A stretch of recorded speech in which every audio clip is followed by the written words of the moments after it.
Chapter 1. The Perilous Demonic Sect. The Demonic Sect. All the captured servant disciples stood in a line, trembling with fear, awaiting their fate, with Meng Chuan amongst them. He had not anticipated that upon just arriving in this world, still bewildered and disoriented, he would already be taken away by the members of the demonic sect. At that moment, several middle-aged men clad in black robes, with sharp blades at their waists, were holding a roster and determining the destinies of all present. Meng Chuan noticed that each of them bore an embroidered symbol on their chests, the meaning of which eluded him. Meng Chuan listened intently as the figures in black announced names. Alchemy Room, Mechanism Department, Soul Capturing Division, Herbal Institute, Puppet Chamber, and Washing Room. The variety was vast, though he was unfamiliar with the specifics of some of the names. He could surmise their general purposes. You, go to the Herbal Institute. The man who was called, already quaking in terror, collapsed to his knees as if sentenced to death. Great Master, I wish to live. I beseech you to allow me to switch places. I would go anywhere, but the Herbal Institute. As he spoke, the middle-aged man produced a translucent, milky white jade pendant from his waist, kneeling and pleading, "This is my ancestral treasure. I implore you for mercy." The black-clad man accepted the pendant, a hint of a smile gracing his face as he replied, "Very well, I shall grant your request." Overcome with relief, the middle-aged man immediately bowed in gratitude. "Thank you, Master. Thank you." Bang! Before he could finish his sentence, the black-clad man struck him down with a single blow, the man's head collapsing like a deflated balloon, blood splattering everywhere. The black-clad man waved his hand, and a cloud of black mist enveloped the man's corpse. As the mist retreated into his sleeve, the body vanished without a trace. Meng Chuan was rendered utterly speechless, unable to believe the scene before him. If not for the blood on the ground, he might have thought it a mere hallucination. "Is there anyone else who wishes to share his fate?" The black-clad man's tone was eerily calm, as if he had simply crushed an insignificant insect. One by one, the others turned pale with fright, not daring to utter another word, satisfied with their silence. The black-clad man nodded and continued to assign the remaining individuals to their fates. Soon, it was Meng Chuan's turn. "You, go to the Herbal Institute and assist the official disciples." Meng Chuan was taken aback. He recalled the terror in the eyes of the previous middle-aged man. He was willing to go anywhere, as long as it was not the Herbal Institute. Though he was uncertain of what awaited him there, it was undoubtedly fraught with danger. However, faced with the imminent reality, Meng Chuan had no other options but to obediently nod in acquiescence. The shock from the earlier man's demise weighed heavily on Meng Chuan. Although he had read many web novels and was aware of the perils within, there was a stark difference between knowing and experiencing it firsthand. He had no desire to meet an untimely and inexplicable end so soon after his arrival. Regardless of the circumstances, he resolved to tread carefully, devise a means to survive, and endure.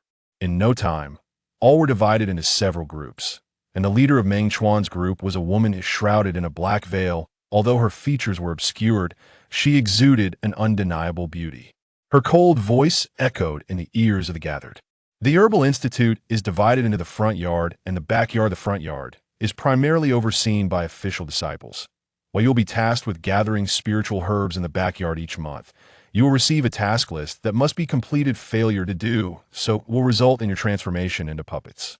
Though referred to as the backyard, it encompasses the entire rear mountain, a veritable paradise teeming with rich spiritual energy, hence the abundance of spiritual herbs. However, each type of spiritual herb has distinct effects and methods of collection. If you wish to survive, it is best to exercise caution. Upon hearing this, the group nodded in a mix of understanding and confusion. The veiled woman, perceiving their ignorance, chose not to elaborate further, viewing them merely as expendable pawns. Meng Chuan hesitated before asking, "Is there a chance for us to become official disciples?" At this, the woman paused, scrutinizing Meng Chuan from head to toe. Her deep, dark eyes sent a shiver down his spine. "You should first concern yourself with how to survive." With that, she led the group into the demonic sect. The entire demonic sect was constructed upon a steep cliff beyond the mountain peak. A treacherous path descended into the rear mountain. where numerous caves had been hewn into the precipice, with sturdy tree trunks inserted, upon which various wooden houses were erected. This will be your dwelling after gathering the spiritual herbs each day. Return here to rest. Meng Chuan cautiously peered down, and beneath him lay a bottomless abyss. A careless misstep could lead to a fatal fall. Seemingly perceiving the group's trepidation, the woman remarked, "Trust me, once you come to understand the rear mountain, you will no longer view this place as perilous." As she spoke, she continued to guide the group down the mountain. Meng Chuan recalled the previous middle-aged man's desperate pleas. What could be so terrifying about the Herbal Institute that it surpassed the dangers of sleeping on the edge of a sheer cliff? Before long, they traversed the steep mountainside and arrived at the rear mountain. However, this place bore no resemblance to the paradise Meng Chuan had envisioned. It appeared to be a desolate wasteland shrouded in fog, littered with crumbling walls and devoid of vegetation. Could spiritual herbs truly thrive in such a place? Yet, no explanations were offered for his inner turmoil. The veiled woman gestured. Prompting the group to look up. Before them stood a team of individuals, their numbers roughly equal to theirs, but each appeared utterly exhausted, their eyes vacant and devoid of life. Since today marks your first venture into the mountain, your task will be lighter. Each of you is to collect 10 spiritual herbs and follow their lead into the mountain. Meng Chuan understood the necessity of grasping the situation today, otherwise he would not even know how he might perish. He hurriedly approached an amiable-looking middle-aged man and fell in step behind him. "Brother, my name is Meng Chuan, and I am new here." The middle-aged man turned to glance at Meng Chuan and spoke. "Meng Chuan, are you from Meng Village?" Unfamiliar with Meng Village, Meng Chuan, seeking to build rapport, nodded without hesitation. Yes. What do they call you, brother? In this cursed place, where life is uncertain, names hold little significance. With a sigh of resignation, the middle-aged man replied, "My surname is Zhao. You may call me Zhao Lao Wu." "Very well, Brother Zhao."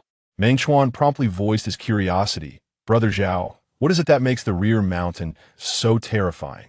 I see that everyone would rather go elsewhere than come here. Isn't it simply a matter of gathering spiritual herbs?" Upon hearing this question, Zhao Lao Wu regarded Meng Chuan with a look one might give a simpleton. "You truly do not know this?" Meng Chuan sheepishly explained, "Apologies, I am but a newcomer." Realizing Meng Chuan was not jesting, Zhao Lao Wu began to elucidate. If it were merely a matter of gathering ordinary herbs, what danger could there be? You might wonder why spiritual herbs do not grow elsewhere, yet flourish here. Is it not because this place is a paradise? That is partially correct, but it was so only in the past. Zhao Lao Wu continued. This area was not originally the demonic sect. It was once a renowned righteous sect, known as the Wenqing sect. Here, it was indeed a paradise, and the Wenqing sect cultivated numerous spiritual herbs. However, the tyrant of the demonic sect slaughtered the Wenqing sect's leader, seizing control of this territory and capturing the remaining members for his nefarious practices. I have heard that such dark arts involve the living skin being stripped away, drawing forth the soul during moments of utmost agony, yielding the most potent results for the practitioner. After pillaging the Wenqing sect's spiritual herbs, the demonic sect then began to plant their vile creations here, discarding the flayed corpses into the valley as nourishment. These vile creations are fundamentally different from ordinary spiritual herbs. If ordinary spiritual herbs thrive on the essence of the sun and moon, these creations are steeped in resentment and malice. Let alone mere mortals, even the official disciples of the demonic sect risk losing their minds if they accumulate too much exposure to these vile creations without adequate cultivation. Moreover, all these vile creations are toxic, causing a sensation akin to millions of ants crawling on your skin each night, inflicting unbearable pain. You may very well perish from torment before even succumbing to madness. As Zhao Lao Wu spoke, he rolled up his sleeve, revealing his arms, which were marred by grotesque, festering wounds, as if acid had been poured upon them. In that moment, Meng Chuan recalled the veiled woman. Could her concealed face be a result of similar afflictions? Furthermore, it is imperative that you leave the fog before sunset, or else. However, Zhao Lao's warning was abruptly cut off by an official disciple behind them, who barked, "Stop dawdling and get to work." The two were compelled to feign diligence in their search. Meng Chuan's expression darkened, according to Zhao Lao. Merely remaining in the rear mountain amounted to a slow death, compounded by the relentless agony of the toxins within his body. Meng Chuan finally comprehended why others were so reluctant to visit the herb garden. Yet he pondered why one must depart from the mist before sunset. Could it be that something sinister lurked within? At that moment, however, he had no time for such musings. His immediate priority was to gather 10 stalks of spiritual herbs today. Other issues could be addressed later. Thus, Meng Chuan commenced his search. Before long, he stumbled upon a vibrant red flower amidst a patch of desolate earth, emanating a foul stench from a distance. The intricate patterns on the flower resembled a gaping maw of blood. A wave of nausea washed over Meng Chuan, yet he cautiously approached, extending his hand to pluck it just as his fingers brushed against it. A searing pain shot through him. However, in the next instant, a mechanical voice echoed in his mind. Name: Meng Chuan. Current spiritual points: 0. Cultivation method: none can be deduced through spiritual points. Physique: none can be deduced through spiritual points. Realm: mortal can be deduced through spiritual points. Congratulations, host, you have absorbed the toxic essence of the bloodmouth punishment herb and gained 10 spiritual points. Immediately, Meng Chuan felt the intense pain vanish without a trace, and the current spiritual points section changed to 10. He was momentarily taken aback. Had his golden finger finally arrived? System: quickly tell me what functions you possess. Ding. This system can assist the host in absorbing all things, automatically filtering out negative effects, and converting them into corresponding spiritual points. Note: the host can deduce cultivation methods, physique, and cultivation level through spiritual points. More system functions await development as the host's realm increases. Meng Chuan's eyes sparkled with delight.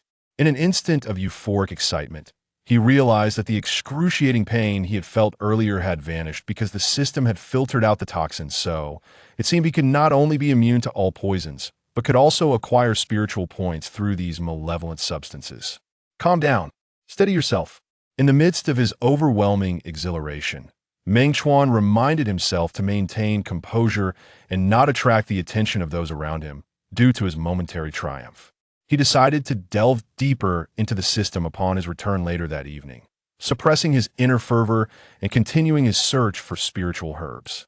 It must be said, the malevolent sect's method of cultivating wicked entities using flesh and blood as nourishment proved remarkably effective. Meng Chuan found 10 stalks of spiritual herbs just before sunset without expending much effort.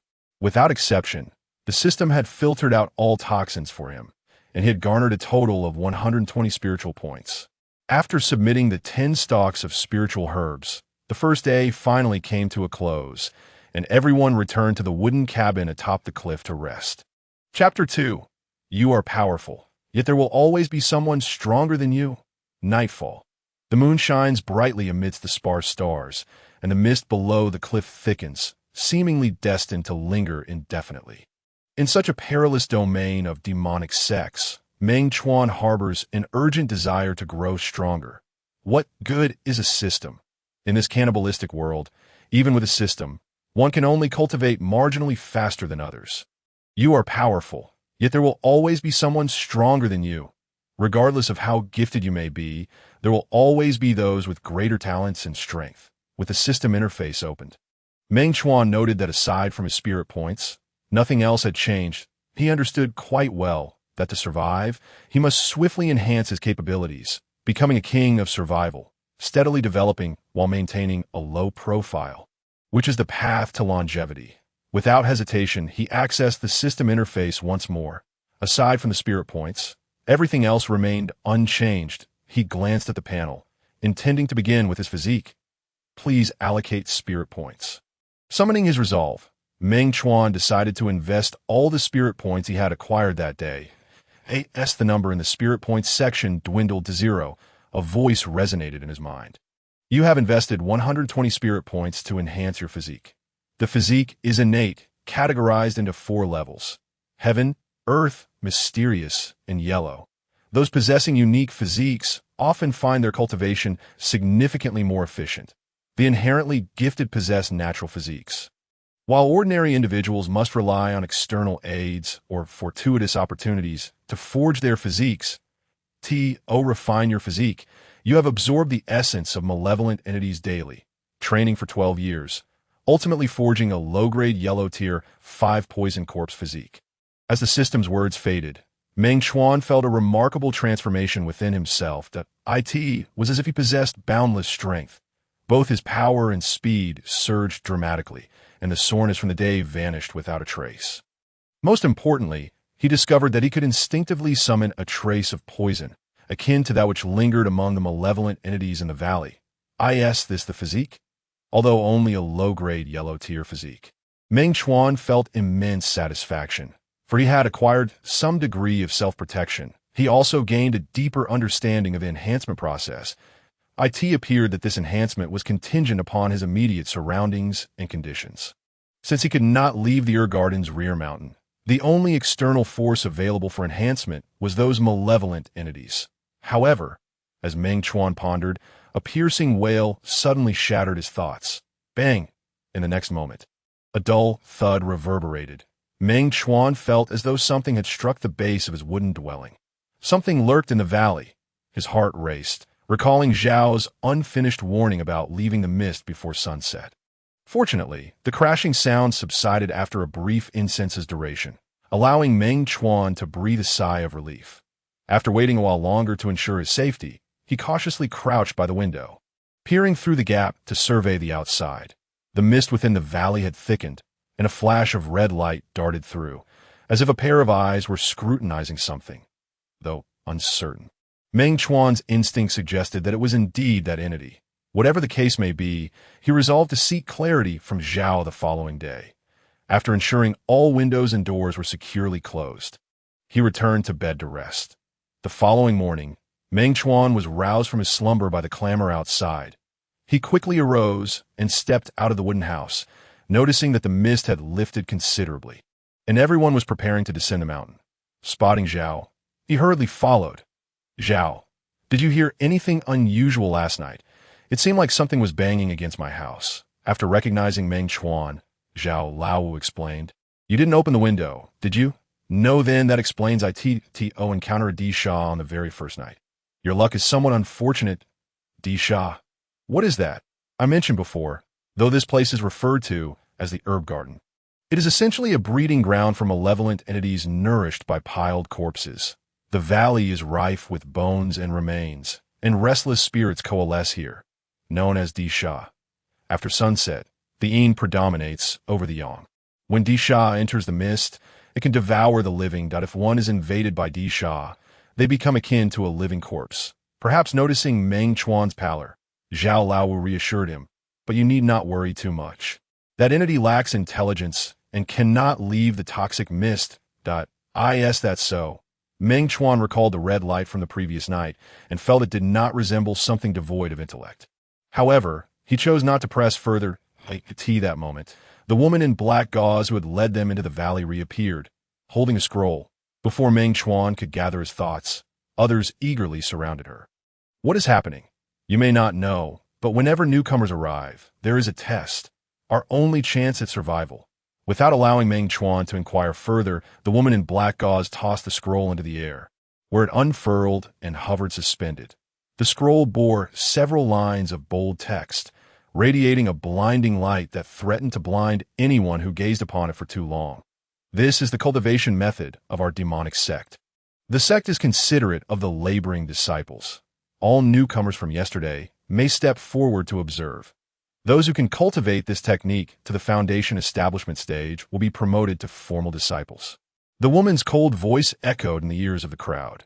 Upon hearing the phrase formal disciples, everyone's eyes brightened, and those who had arrived with Meng Chuan rushed to the front. Zhao clapped Meng Chuan on the shoulder, encouraging him, you should give it a try. Even if there's only a slim chance, it's better than staying here to suffer and wait for death. Meng Chuan merely declined a couple of times. In the absence of clarity, he was unwilling to become the first to take the plunge. That moment, someone stepped forward, standing less than a meter from the scroll, scrutinizing it intently. After just 2 breaths, blood erupted from his eyes, and he let out a horrific scream. Yet, the woman in black gauze seemed unfazed, coolly stating, "If you cannot bear it, do not force yourself. Otherwise, you will reap what you sow."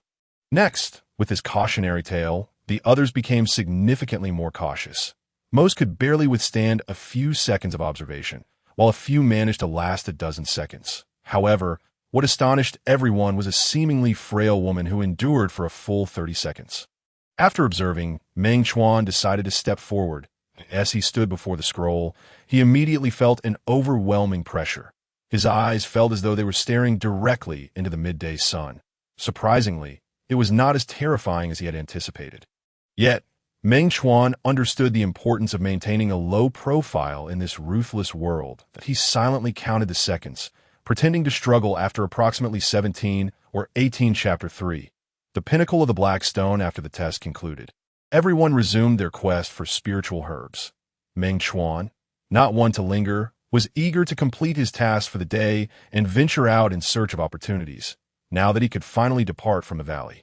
Otherwise, the only entities he could rely on for his deductions were these malevolent beings. It must be noted, however, that after simulating his physical form, he experienced noticeable changes. During yesterday's herb gathering, he had felt dizzy and fatigued. Yet today he was devoid of such troubles and moved with remarkable swiftness. By noon, Meng Chuan had completed his tasks ahead of schedule and earned an additional 110 spiritual points. The veiled woman regarded the 10 spiritual herbs Meng Chuan presented with a hint of surprise in her eyes. She surmised his intention to leave the valley and cautioned him. "Remember, do not stray from the sect. You must return before nightfall. Furthermore, be wary of accidents, should you offend any elder of the sect. Even celestial beings would be powerless to save you." "Thank you." Meng Chuan sincerely nodded in gratitude before departing the valley. Following the same path he had taken, he arrived at the main hall of the Demon Sect. He harbored no specific objectives, merely wishing to explore and test his fortune. Just as he pondered, a voice caught his attention. "Senior Song has claimed the top spot on the Black Stone." "What?" "That is a task worth 10,000 contribution points. If Senior Song completes it, he'll surely ascend to the rank of Elder. If you're envious, you could try your hand at it." "Brother, are you joking? Only Senior Song possesses such strength. Who else would not be courting death?" As Meng Chuan listened to their conversation, he stepped forward to inquire, "Esteemed seniors, may I ask what the Black Stone signifies?" At his question, the others looked at him with curiosity. Meng Chuan swiftly produced his token and explained, "I am but a humble disciple who has just joined the sect, currently tasked with gathering spiritual herbs in the herb garden's rear courtyard. Merely a servant disciple," they responded, their tones slightly condescending. "Indeed, I cannot compare with you esteemed seniors, who clearly possess extraordinary strength. Given time, you shall undoubtedly become pillars of the sect. As the saying goes, 1,000 praises may pierce through, but flattery remains untouched." The group took Meng Chuan as compliments to heart and replied, "The fact that you possess a token indicates you have supported the sect for some time, certainly better than those useless ones. The Black Stone is our Demon Sect's task board. Once a corresponding Black Stone is claimed, one must complete the task within the stipulated time. Success yields contribution points, while failure leads only to demise. However, this is far beyond your current capabilities. You should first focus on breaking through to the foundation establishment stage and becoming a formal disciple. Of course, I appreciate your guidance, esteemed seniors." Meng Chuan expressed his gratitude promptly. Although he was aware of his current limitations, he felt a growing curiosity about the Blackstone tasks and thus approached the board to examine it closely. Blackstone Task 1. Eliminate the Grand Elder of the 10,000 Sword Sect, Realm, Golden Infant Perfection. Task Reward, 10,000 contribution points. Low-level, Xian Class Technique. Low-level, Xian Class Artifact. Upper 5th rank, Pill Current Status. Formal Disciple Song Yuan has accepted time limit. 30 days. Meng Chuan immediately understood why everyone had been so astonished earlier. To assassinate a Grand Elder from another sect was tantamount to challenging an entire sect alone. It appeared that Senior Song's prowess was indeed formidable. However, Meng Chuan paid little heed to the tasks listed above and began to peruse from the bottom. The more common tasks posed significantly less danger, such as assisting elders with personal matters or searching for rare herbs. Yet, with his current strength, he felt incapable of undertaking any of them, just as he was about to leave. A particular line of text captured his attention. Blackstone Task 89. Assist Elder Jin Yuan in locating the whereabouts of Sha Ling. Sha Ling is crucial for forging bone dragons. Task reward, 800 contribution points. 1 mid-grade, 3rd rank gathering pill current status. Awaiting acceptance time limit. 18 days Sha Ling. What is Sha Ling? Meng Chuan recalled the eerie red eyes he had seen amidst the fog last night. Senior Song had mentioned those belonged to mindless Earth Sha. Could there be a connection? However, this was merely speculation, and he lacked the confidence to accept the task. Failure would mean certain death. After wandering around the Demon Sect for a while longer without much success, he returned to the wooden cabin in the valley before sunset. Upon his return, Meng Chuan intended to activate the system and continue utilizing the spiritual points he had earned today for deductions. Just then, a sudden knock echoed from outside. Although puzzled, he opened the door to find the woman who had received a token alongside him earlier. Though dressed simply, her figure was striking, and her delicate features exuded a cool elegance. "Is there something you need?" Meng Chuan asked, his brow slightly furrowed. "Hello, I am Ningyu," she replied, glancing at Meng Chuan's room before continuing. "You live alone, correct? This valley is fraught with danger. Having an additional friend offers greater security. What say you to cohabiting?" At her proposition, Meng Chuan was momentarily taken aback, his eyes drawn to her alluring figure as he swallowed hard. Is this truly a benefit? However, he quickly regained his composure. She clearly was not a local villager, possessing considerable talent, and likely came from an extraordinary background. "Well, I think it may not be necessary," Meng Chuan replied, adhering to the philosophy of caution as he deemed women to be potential sources of trouble. He firmly shook his head, stating, "The Earth Sha cannot breach the fog, and there is little danger at night. Moreover, my room accommodates only a single bed, and propriety must be maintained." Before he could finish, her derisive laughter interrupted him. "Humph, Navi, what do you mean? I said you're Navi." Ningyu's beautiful eyes fixed on Meng Chuan as she continued. "Do you truly believe that the Demon Sect is so simple?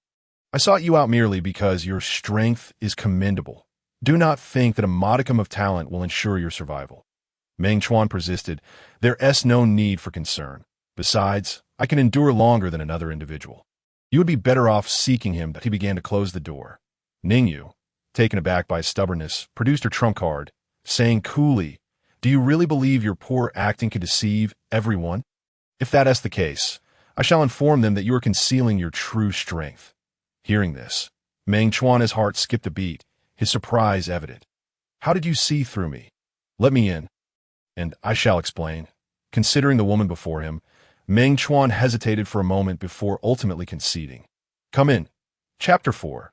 Breach of Trust. Inside the wooden cabin, Meng Chuan and Ningyu sat across from each other, the atmosphere somewhat tense.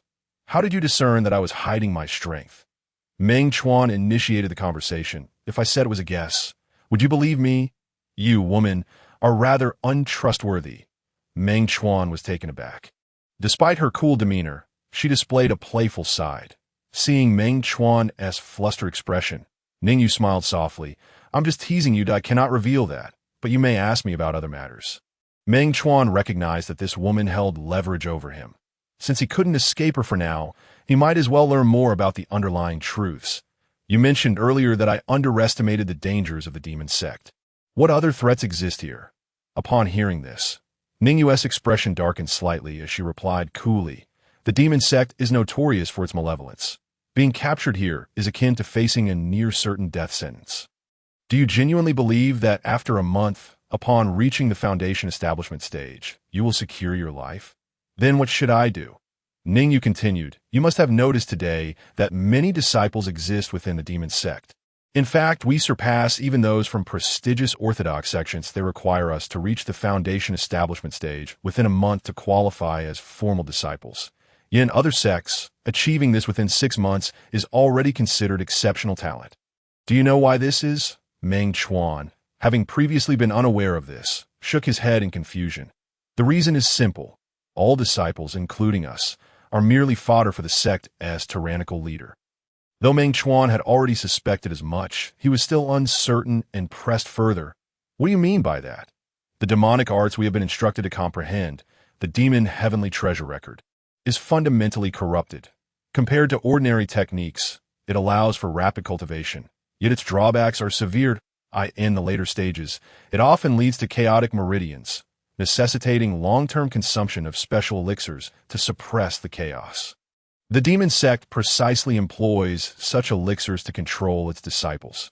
Furthermore, once one begins cultivating this technique, it demands the use of flesh and blood for body refinement and the consumption of life essence to progress. As one advances, the blood essence of ordinary individuals becomes insufficient. The higher one's cultivation, the greater the benefit derived. Within the confines of the Demon Sect, only those endowed with exceptional talent, who can cultivate this technique to perfection and ascend to the rank of elder, may secure a place of significance. Yet, each year, while the official disciples number no fewer than 800, the elders scarcely exceed a mere dozen, should others find their cultivation stagnated or suffer injuries along their path. If the sect deems them devoid of potential, they will inevitably become mere sustenance for the sect master's nefarious practices. Ultimately, all diligent disciples within the Demon Sect are nothing more than dowries, indistinguishable from the corpses that litter the rear mountains. After Ningyu articulated this stark truth, Meng Chuan was left utterly dumbfounded. It dawned on him that Ningyu was indeed correct. His previous naivety was glaring. The Demon Sect. Oh, the Demon Sect. This is the true essence of the Demon Sect, the reality he had so foolishly believed that becoming an official disciple would afford him safety. In hindsight, it is nothing short of ludicrous. The paths before him now were both dead ends. Cultivating the Demon Heaven treasure record to reach the foundation establishment stage within a month would allow him to become an official disciple. Yet it was a perilous endeavor fraught with near-certain death. Moreover, Meng Chuan was not one to live his latter years under the thumb of others. Opting not to practice the Demon Heaven treasure record and remaining as a mere servant disciple in the rear mountains, despite possessing a system that shielded him from malevolent entities, would eventually lead to suspicion should he continue to survive while others perished. Ultimately, his fate would likely end in becoming a puppet or something equally dire. As Meng Chuan sank into contemplation, Ningyu abruptly stated, "I can ensure your survival, but you must agree to assist me in a certain task." "Assist you? What task?" Meng Chuan scrutinized Ningyu, suspecting that her lengthy discourse had merely set the stage for the true matter at hand. "It is quite simple. Tomorrow night, remain in the valley and help me locate an item." "Locate an item? What item?" "The earth fiend shall emerge after sunset. I fear I would meet my demise even faster." Without hesitation, Meng Chuan declined. "Moreover, you have presented all this as your singular account. How can I trust you?" "Indeed, you are quite discerning and not foolish," Ningyu remarked with a hint of jest. "You may verify the truth of my words for yourself. I cannot deceive you in this matter, that I possess a pill that, once consumed, will conceal your presence, rendering you undetectable by the earth fiends. However, due to the peculiar nature of my cultivation method, this pill is ineffective for me. Hence I require assistance that, if you fail to retrieve the item I seek and perish, it would yield no benefit to me that as for the Demon Heaven treasure record, prior to reaching foundation establishment. I have a method to mitigate its side effects. Once you become an official disciple, you may leave the Demon Sect. Thereafter it shall be solely up to you to devise your path." Gazing at Ningyu's impassive visage, Meng Chuan fell into deep thought. He had already accepted the veracity of much of what this woman had stated, yet he sensed the need to further analyze various aspects. Ningyu seemed to perceive his hesitance and spoke. "I am in no rush for your response. Take your time to consider. I merely wish for you to understand that the longer you delay, the less time you will have for cultivation." With that, Ningyu seated herself cross-legged upon the ground, closing her eyes to enter meditation. Returning to his bed, Meng Chuan opened the system panel. Name: Meng Chuan current spirit points. 1-10 technique. Demon Heaven treasure record physical body. Low-level yellow rank. 5 poisons corrupted corpse physical realm. Mortal Meng Chuan hesitated for a moment, before channeling his focus towards the technique. Cultivate the demon heaven treasure record. One must invest spirit points. Note, this technique contravenes the laws of humanity. Once practiced, it necessitates the prolonged consumption of blood and flesh essence. Otherwise, one shall suffer backlash. Would the host like to cultivate? Upon hearing the system's prompt, Meng Chuan was fully convinced of Ning Yu's words, for the system would never deceive him, that if he merely sought to enhance his strength, he could derive alternative techniques through the system's simulations. Yet being discovered a month later would be utterly meaningless. It appears that to resolve this predicament, he must seek other avenues. After making his decision, Meng Chuan immediately allocated his spirit points to enhance his physical body. You have invested 110 spirit points to enhance your physical body, while refining your essence through toxic mists and tempering your body with earth fiends. The process will take 11 years, resulting in a fortified physique and a heightened sensitivity to the spiritual energies of heaven and earth. As the system's voice resonated, Meng Chuan sensed an almost imperceptible shimmer of light manifesting in the air, likely the spiritual energy of the world. The essence of cultivation lies in the practitioner's ability to absorb the spiritual energies of heaven and earth. And those with a stronger sensitivity to these energies naturally cultivate at a swifter pace. It is no wonder that those with strong physiques are regarded as prodigies, although his physical level had not changed. Once he began cultivation, his speed would multiply several-fold. If he aimed to reach the foundation establishment stage, a month would be unnecessary. However, the pressing issue at hand was how to circumvent the backlash and control of the Demon Heaven treasure record. Only by resolving this could he dare to commence his cultivation. Could it be that he must acquiesce to this woman's demands? No, that would be ill-advised. Meng Chuan abruptly steeled himself, resolutely informing himself that he must never gamble recklessly. As a seasoned practitioner of survival, he would never place himself in jeopardy without absolute certainty. Who could discern which of her words bore truth and which were falsehoods? He could not afford to lose his life through a moment of carelessness. It seemed that to resolve this issue, he would need to devise an alternative strategy. Chapter 5. Distracted a night passed in silence. Meng Chuan lay in bed, tossing and turning, his mind incessantly replaying Ning Yu's words. Though this woman appeared formidable, Meng Chuan remained on guard. In this land where the strong devour the weak. He must act with caution until he comprehended all the rules. He could not afford to place his trust in anyone lightly. On the following morning, Meng Chuan rose as usual, preparing to continue with his task of gathering spiritual herbs. Upon stepping outside, he deliberately observed Ning Yu's wooden cabin, only to discover she had long since departed, which brought him a sense of relief. After reuniting with Zhao Laowu and others, they descended the mountain together to collect spiritual herbs.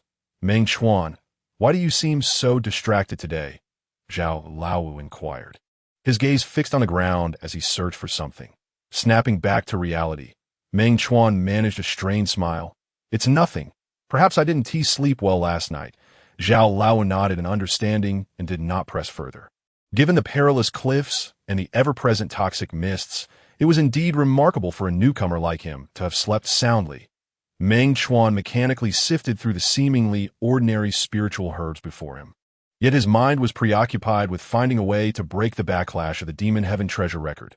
However, this valley, rife with malevolent entities, offered nothing but desolation and eeriness.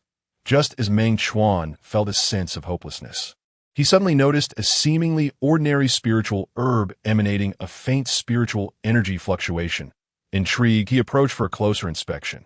This herb, Meng Chuan murmured, extending his hand to gently touch it in an instant.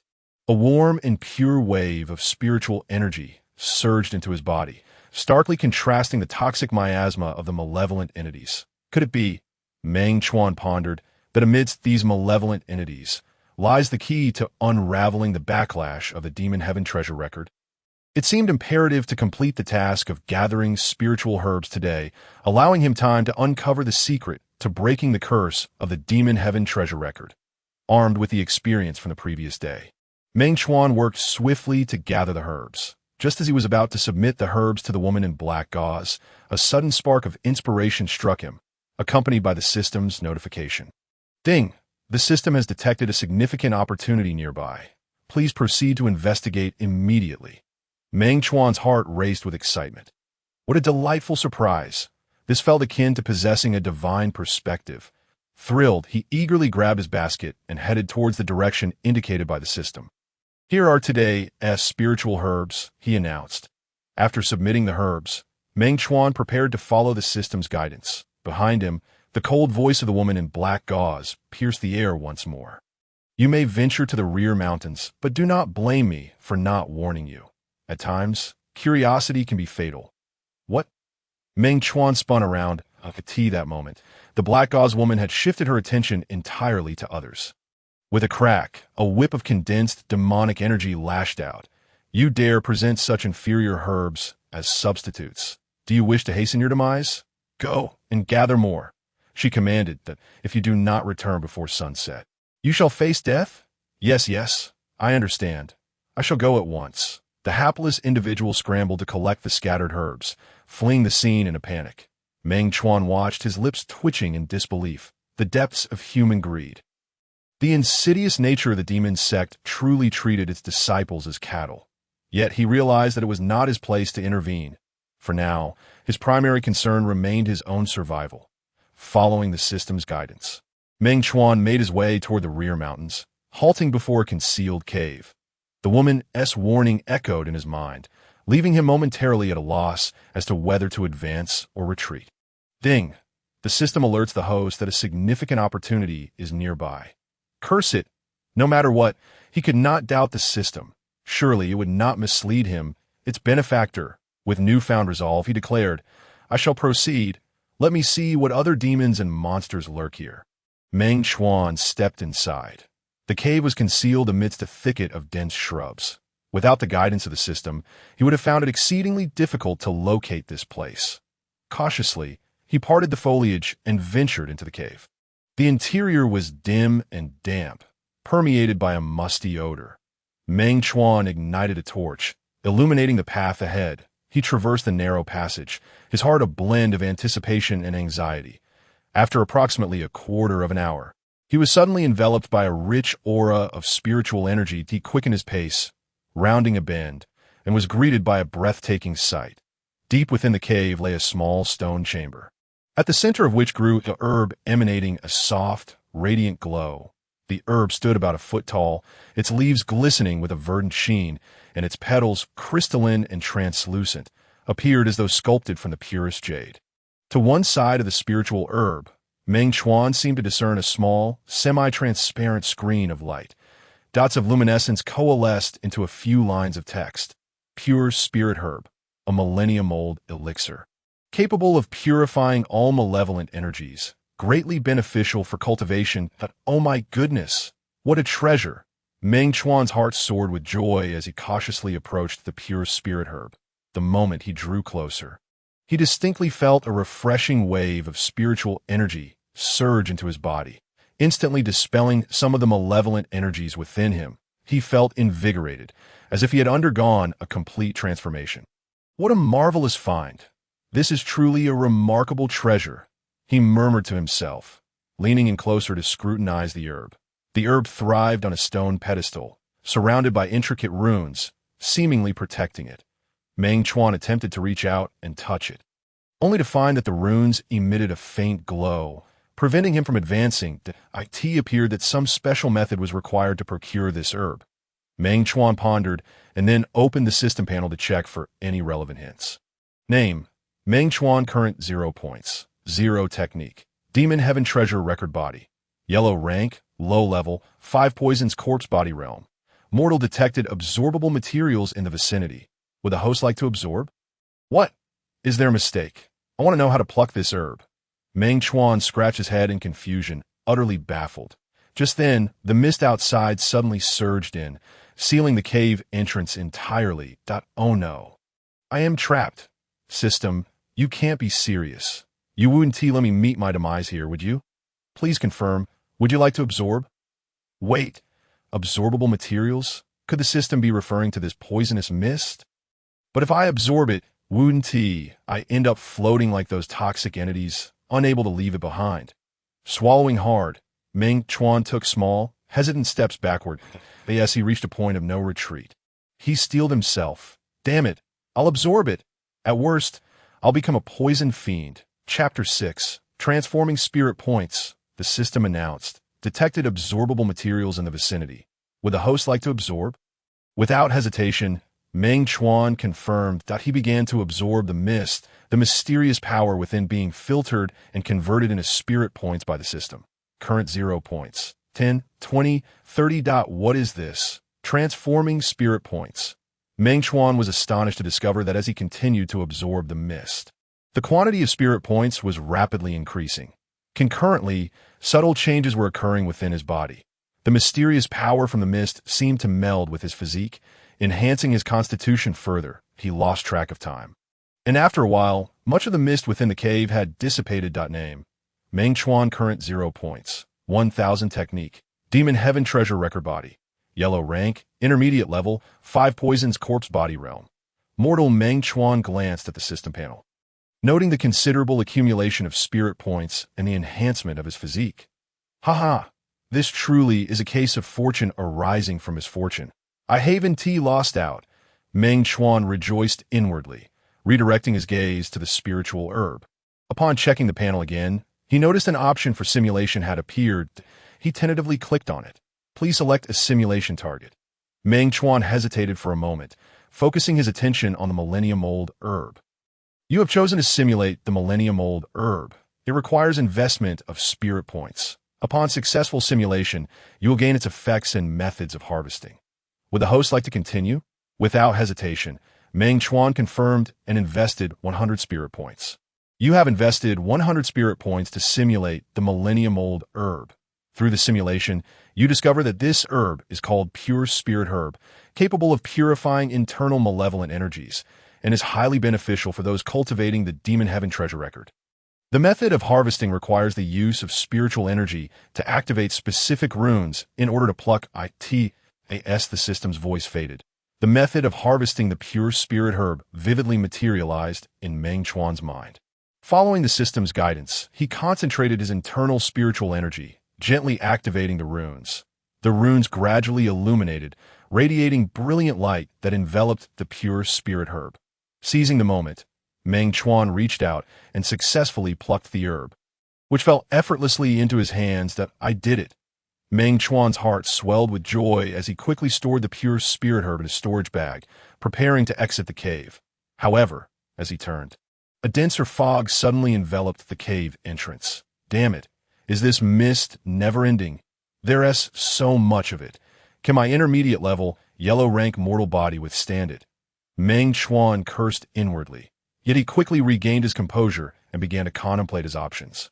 Just then, the system's alert chimed once more. Ding! The host may continue to attempt to devour the mist for potential gains, remembering how the system had previously filtered out the toxins from malevolent entities.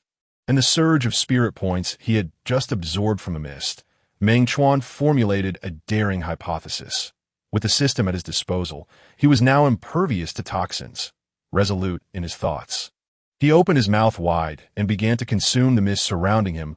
As the mist entered, a chilling and strange aura surged into Meng Chuan's body. He felt an intense pain, as if countless ants were gnawing at his insides. Am I playing with fire? Have I bitten off more than I can chew? But soon, the system activated, filtering out the negative energy from the mist and leaving only pure spiritual energy. A warm current flowed into his body, and the excruciating pain throughout his limbs and organs abruptly vanished. Time passed, and the quantity of spirit points within Meng Chuan continued to grow.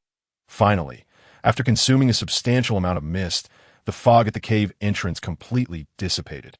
Following his internal cleansing journey, he sat cross-legged and swiftly opened the system panel to assess his changes. Name. Meng Chuan current 0 points. 1500 technique. Demon Heaven treasure record. Can suppress backlash. Body. Yellow rank. Intermediate level. 5 poisons corpse body realm. Mortal Meng Chuan S. Once bright, eyes dimmed rapidly after scanning the information displayed on the panel. TCH. After all this fuss, I'm still just a mortal. How disappointing. Though he grumbled, his body remained quite honest, and he promptly accessed the simulation option. Please select a simulation target. Meng Chuan resolutely focused on his physique. It is wise to stay grounded, taking one step at a time. In this vast continent, a formidable physique is the foundation of cultivation for any practitioner. You have chosen to simulate your physique. It requires investment of spirit points. Upon successful simulation, your physique will be enhanced. Would the host like to continue? Absolutely. Meng Chuan confirmed without hesitation, investing 500 spirit points. You have invested 500 spirit points to simulate your physique.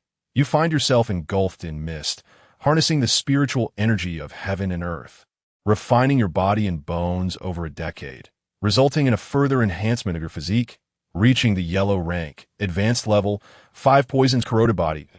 As the system's voice concluded, Meng Chuan felt a surge of powerful energy coursing through him, marking a qualitative leap in his physique that he could distinctly sense his muscles, bones, and even his organs undergoing transformation, becoming more resilient and formidable. Rising to his feet, he stretched his limbs, feeling invigorated that he attempted a punch. And the wind generated by his strike produced a faint whistling sound, astonishing him with its power. Ha! Yellow rank, advanced level, 5 poisons corroded body. My strength has increased significantly.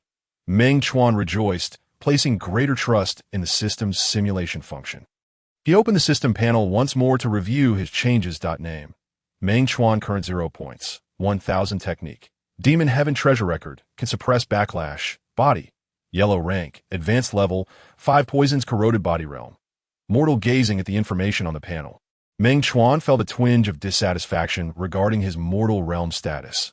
But he understood that the path of cultivation cannot be rushed and must be traversed step by step. That you've shown no reaction. It seems I have thoroughly reaped the rewards of this cave. Haven T.I. Meng Chuan brushed off the dust from his trousers. After stretching his limbs, he prepared to make his way home. Ding! The system detected an approaching aura of danger nearby. Please remain cautious.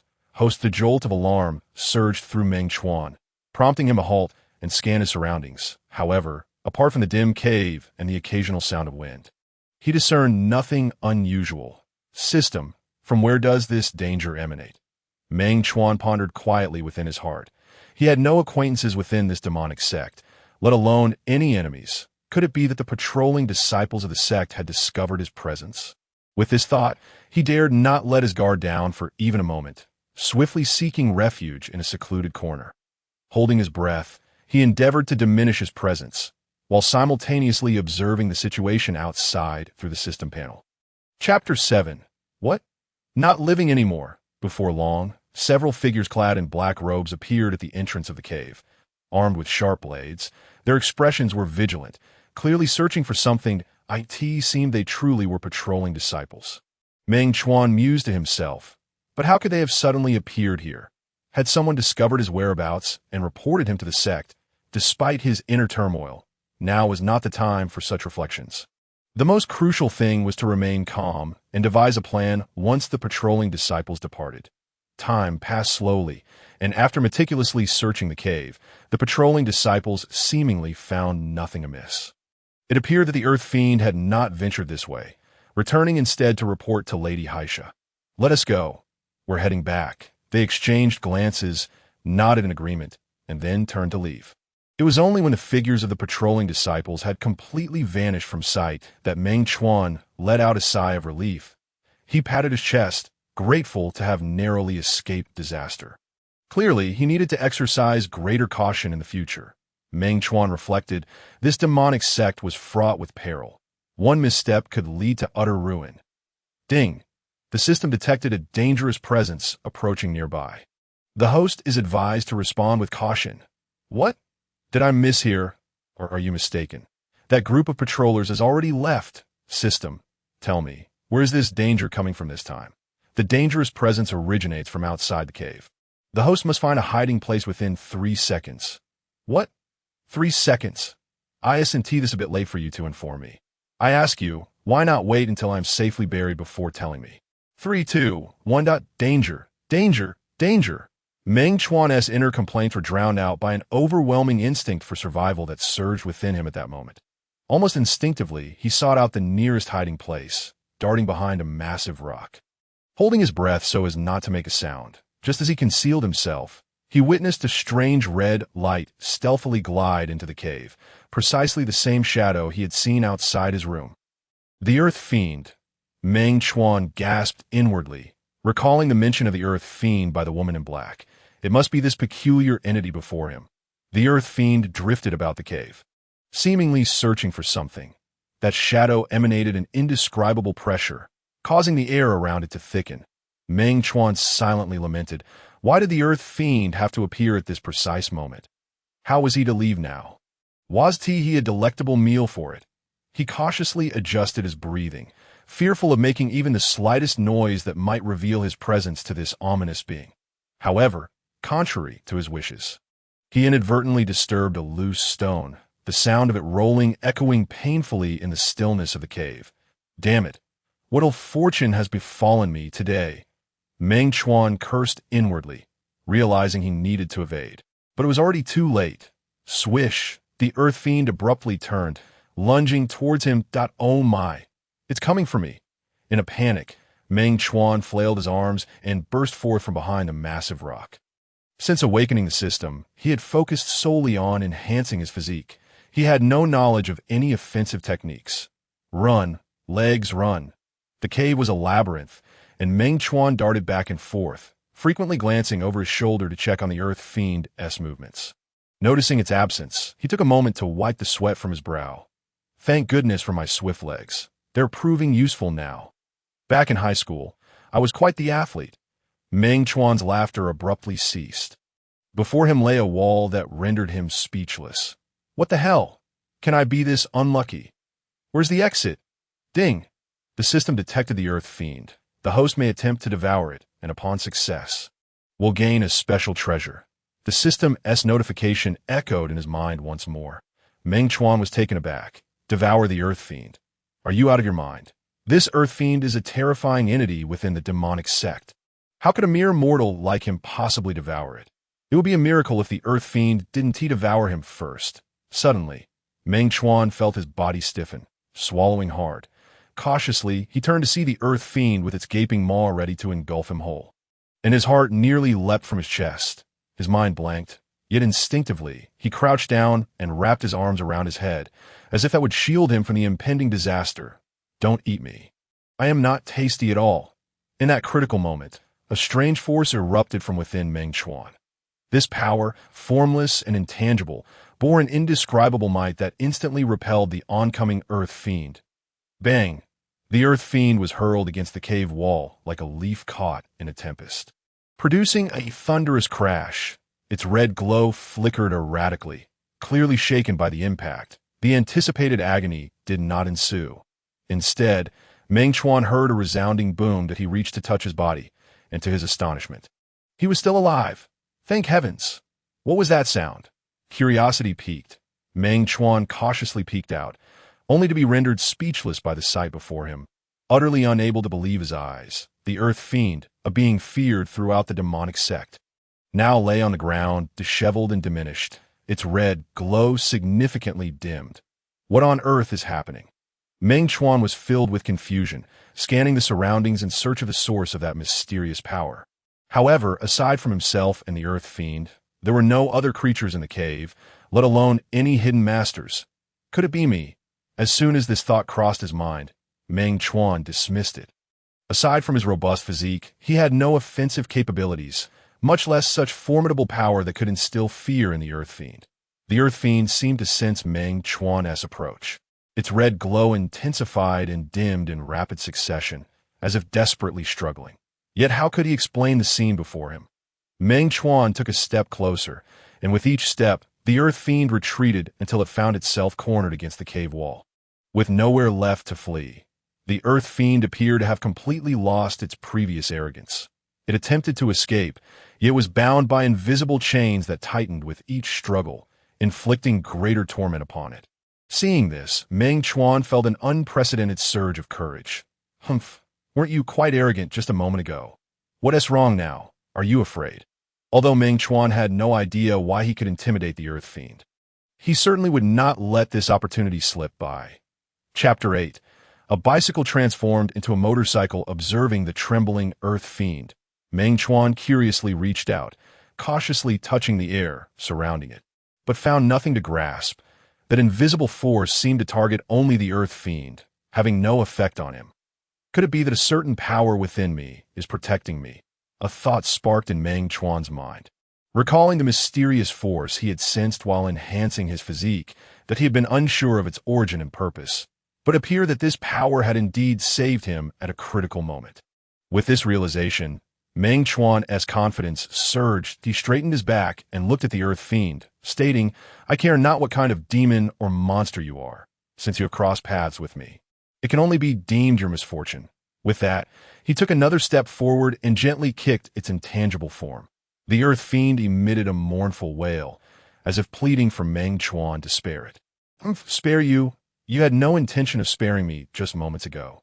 System, can this Earth Fiend be devoured?" Meng Chuan inquired inwardly, while warily keeping his gaze fixed on the Earth Fiend, ready to defend against a sudden counterattack. "It can be devoured. Upon successful consumption, the host will obtain a special treasure." The system's response resonated clearly in his mind. Upon hearing this, Meng Chuan felt a surge of excitement. Yet he soon hesitated. The Earth Fiend appeared so bizarre. Would consuming it pose any danger? What the heck, a bicycle may yet transform into a motorcycle. Meng Chuan gritted his teeth and resolved to take a gamble. Following the method previously taught by the system, he began to attempt to devour the Earth Fiend's spirit. He opened his mouth wide, and a powerful suction force emanated from within, drawing the Earth Fiend's spirit irresistibly towards him. The Earth Fiend's spirit evidently sensed something amiss and struggled desperately to escape this force. However, at that moment, Meng Chuan had already committed himself.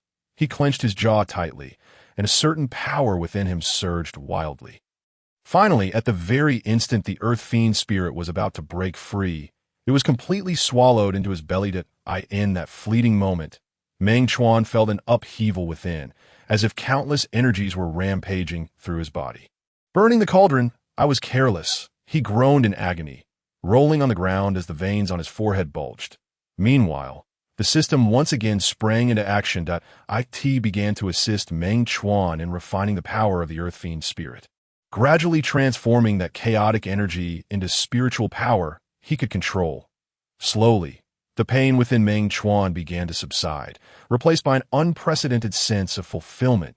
At last, when the last trace of the Earth Fiend's spirit's power was refined, Meng Chuan exhaled deeply. Rising to his feet, he felt an overwhelming surge of strength coursing through him. "Haha, I have succeeded." Meng Chuan laughed heartily, clearly sensing that his power had increased significantly. He reopened the system panel to examine his transformations. Name, Meng Chuan. Current spiritual points, 2000. Technique, Devil Sky Treasure Record, Repressed Rebound. Physique, Yellow Rank, Advanced 5 Poisons Corpse. Physique Realm, Qi Refining Initial Stage. Gazing at the information on the panel, Meng Chuan felt a rush of excitement. Not only had he successfully devoured the Earth Fiend spirit, but he had also broken through to the Qi Refining Initial Stage, significantly enhancing his strength. Moreover, he had obtained a special treasure from the Earth Fiend spirit, a bead glowing with red light.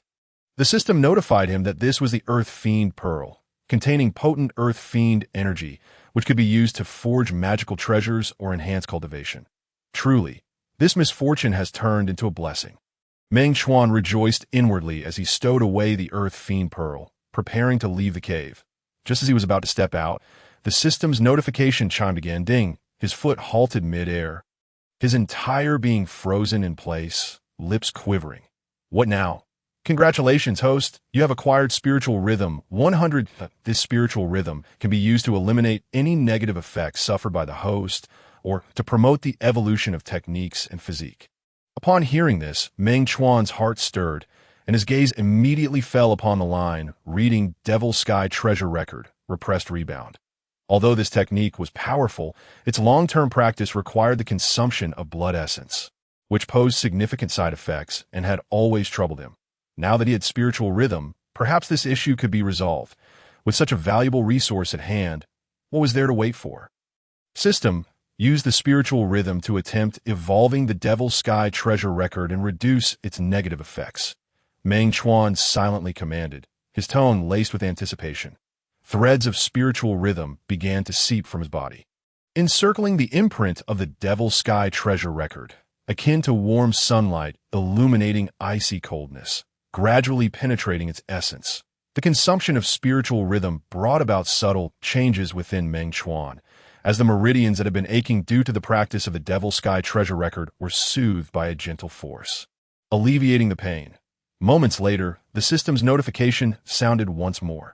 Devil Sky treasure record evolution successful. Negative effects reduced by 10. Current negative effects remaining at 90. Complete elimination requires more heavenly and earthly treasures. Effective. Meng Chuan's eyes brightened. Although only 10 negative effects had been eliminated, this was sufficient to validate the efficacy of spiritual rhythm. Thus, the prospect of completely breaking free from the shackles of the Devil Sky treasure record was no longer impossible. With the direction now clear, Meng Chuan's thoughts began to flow more freely. He started to experiment with the remaining spiritual rhythm to deduce techniques, seeking faster methods to enhance his strength. Closing his eyes in concentration, the spiritual power within him flowed in accordance with his will, intertwining with the spiritual rhythm, gradually forming intricate patterns. Time seemed to stand still. Within the cave, only the sound of Meng Chuan's measured breathing and the occasional drip of water from the stones could be heard. He immersed himself in the deduction of techniques, tireless and oblivious to the passage of time.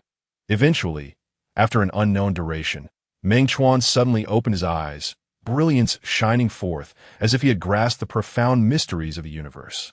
Congratulations, host! The 5 Poisons Corpse physique has been upgraded to the mysterious rank Initial Level. Rewards will be distributed to the host's inventory within 1 hour. Activation will commence 10 minutes after distribution. Please be attentive to claim them. Heaven does not forsake me. Meng Chuan laughed heartily as he strode toward the cave entrance, only to notice the sky outside darkening that a sudden pang of worry struck him. Oh no. It would be too late to return, and he would be discovered. Without further delay, he hastily exited the cave, hastening towards the wooden cabin. Upon returning to the cabin, Meng Chuan swiftly secured the doors and windows. Ensuring his safety, sitting on his bed, he began to meticulously reflect on everything that had transpired that day. From discovering the Millennium spiritual herb to deducing his physique, from encountering patrolling disciples to devouring the earth fiend spirit. Each event left him feeling both exhilarated and anxious. System, do you believe all of this is mere coincidence? Ding! Everything the host has experienced has its causality. Whether it is coincidence remains for the host to determine. The system's ambiguous response only deepened Meng Chuan's confusion. However, he understood that the system would not issue warnings without reason. Today's events were certainly not as simple as they appeared. Ding! Rewards have been distributed to the host's inventory. Please check. Chapter 9. Cherish while being cowardly. Name, Meng Chuan. Current spiritual points, 2,000. Technique, Devil Sky treasure record, repressed rebound. Physique, mysterious rank, Initial Level, 5 Poisons Corpse. Physique realm, Chi refining initial stage. The personal panel appeared before him. Meng Chuan sprang up abruptly. Quickly opening the system inventory within the dialog box, there was an additional black and gold card marked with a question mark, glowing faintly. What is this? Meng Chuan frowned, scrutinizing it, then decisively declared, System, activate the reward immediately. His heart raced with excitement, eager to discover what changes this reward would bring him. Activating reward. The system's notification chimed, and the card's radiance intensified suddenly, a mysterious power surging forth and enveloping him. Finally, it transformed into a streak of light and merged into Meng Chuan's body. Reward activation successful. Congratulations, host. You have acquired the Earth rank Advanced Technique. Ling Xian Hand. Meng Chuan felt a warm current flooding his mind. A torrent of information crashing in like a tidal wave, leaving him momentarily dizzy. After a brief period, the dizziness subsided, replaced by a profound comprehension of the Ling Xian Hand technique. Ling Xian Hand. Earth rank Advanced Technique, infused with the power of the 5 elements, as solid as a rock, impervious to poison. This technique not only possessed immense power, but also remarkable defensive capabilities, undoubtedly enhancing Meng Chuan's prowess significantly. Current unlocked skill, Defense, Main Defense, corresponding to Yellow rank Advanced Realm. The system notification continued, and Meng Chuan felt the spiritual power within him surge, warm currents flowing through his limbs and bones. Seemingly converging towards his palms, he attempted to channel this power, and a faint blue light instantly enveloped his palm, indestructible yet emanating a chilling aura. Ling Xin hand. What a formidable technique. However, defense? Did it imply protection? At that moment, a sudden commotion erupted outside the wooden cabin, disrupting his thoughts. Frowning slightly, he approached the window and observed disciples in the herb garden rushing towards the square, their expressions tense. What on earth is happening? Meng Chuan pondered just as a series of urgent knocks sounded at the door. Meng Chuan, hurry and open the door. Everyone is gathering at the square. Zhao Laowu's voice came from outside, tinged with urgency. Meng Chuan quickly opened the door to find Zhao Laowu standing there, drenched in sweat and visibly anxious. What's going on, Zhao Ge? What happened? Before sunset, a precious item went missing from the herb garden. And Master Haisha is furious, demanding all disciples assemble at the square. It seems he intends to interrogate everyone about this matter. Zhao Laowu pulled Meng Chuan along, glancing around to ensure no one was paying attention to them. Before lowering his voice to explain, lost? A precious item was lost? Good heavens, who would be so bold? Meng Chuan's heart stirred, and he immediately thought of Ningyu. Could it be her doing? He dared not dwell on the thought, and hurriedly followed Zhao Laowu towards the square. Upon reaching the square, Meng Chuan found hundreds of disciples from the herb garden already gathered, a sea of dark figures bustling about. He searched the crowd for Ningyu, but her figure was nowhere to be found. Strange, where could Ningyu have gone? Meng Chuan wondered inwardly. Could it be that she has already obtained what she wanted and left early? He mused, but quickly dismissed the notion that no, if she truly left. Why would she have revealed so many secrets about the Demon Sect to me? She must still be here. Move quickly. A chilling voice emerged, causing the disciples in the square to fall silent. Their gazes instinctively directed towards the source of the sound. Upon the elevated platform of the small square stood a woman clad in black gauze, her expression grave, arms crossed over her chest. One hand tightly gripping a thorned fiery whip, its handle lacquered in black with crimson barbs. Her enchanting eyes, however, seemed to glisten with an icy demeanor. The purpose of gathering you here today is due to a significant incident that has transpired in the herbal garden. Before sunset, someone has stolen the earthly fiend pearl that was safeguarded within my herbal garden. This treasure is crucial for our sect as creation of the bow and dragon. As the woman wielded the thorned fiery whip with casual movements. It stirred the air, creating ripples. The earthly fiend pearl. Could it be mere coincidence? Yet I am not the one who pilfered it. Among the crowd, Meng Chuan felt a twinge of guilt, lowering his head and subtly inching behind Zhao Laowu. System, she wouldn't have discovered my earthly fiend pearl. Would she? Meng Chuan inquired with a heavy heart. However, before he could receive a response from the system, he felt a tap on his shoulder. Meng Chuan, my younger brother, what are you dawdling for? Zhao De Gu exclaimed. Wah. What is it? The lady has instructed us to undergo checks one by one, and it's almost your turn. You seemed lost in thought. So, I thought I'd give you a nudge. What sort of check? A thorough inspection. Each of us must be examined. Meng Chuan raised his gaze to the front. The woman in black gauze stood leaning against a withered tree, coldly observing each disciple as they passed her by. Beside her, an ominous artifact had appeared, resembling a massive black spider, radiating a faint blue glow, its 8 long, sharp legs swaying in the air as if poised to ensnare its prey. What is that creature? The earthly fiend spider.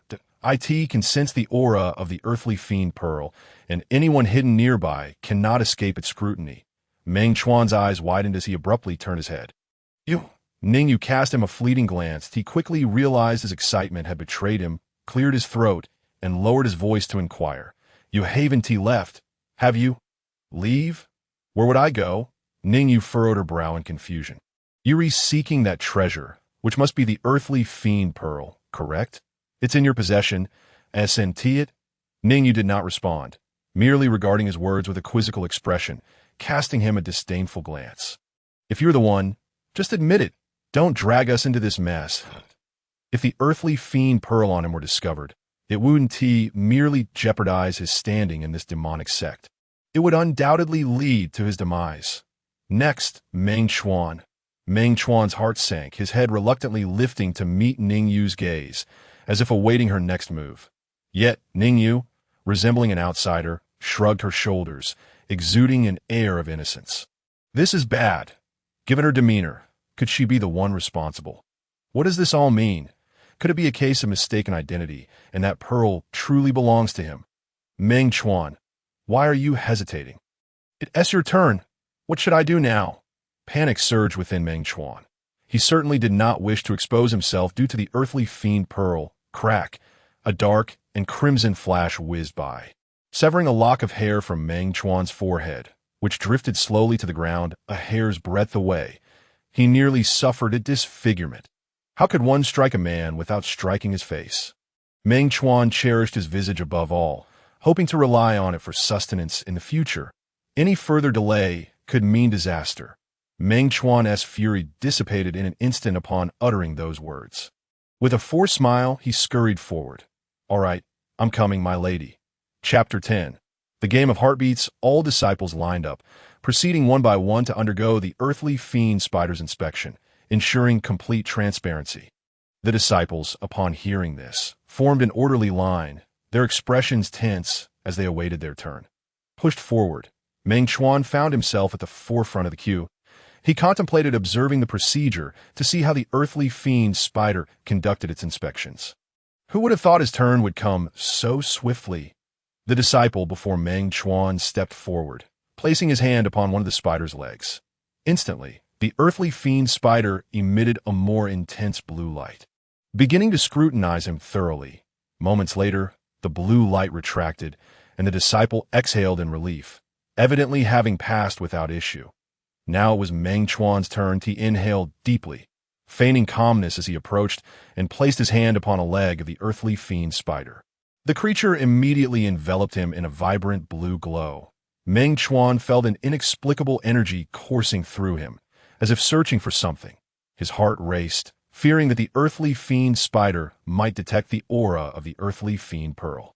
To his surprise, after a brief examination, the earthly fiend spider gradually withdrew its light, emitting no alarms. Phew! Meng Chuan exhaled deeply, feeling a wave of relief wash over him. He had not anticipated passing the inspection so easily.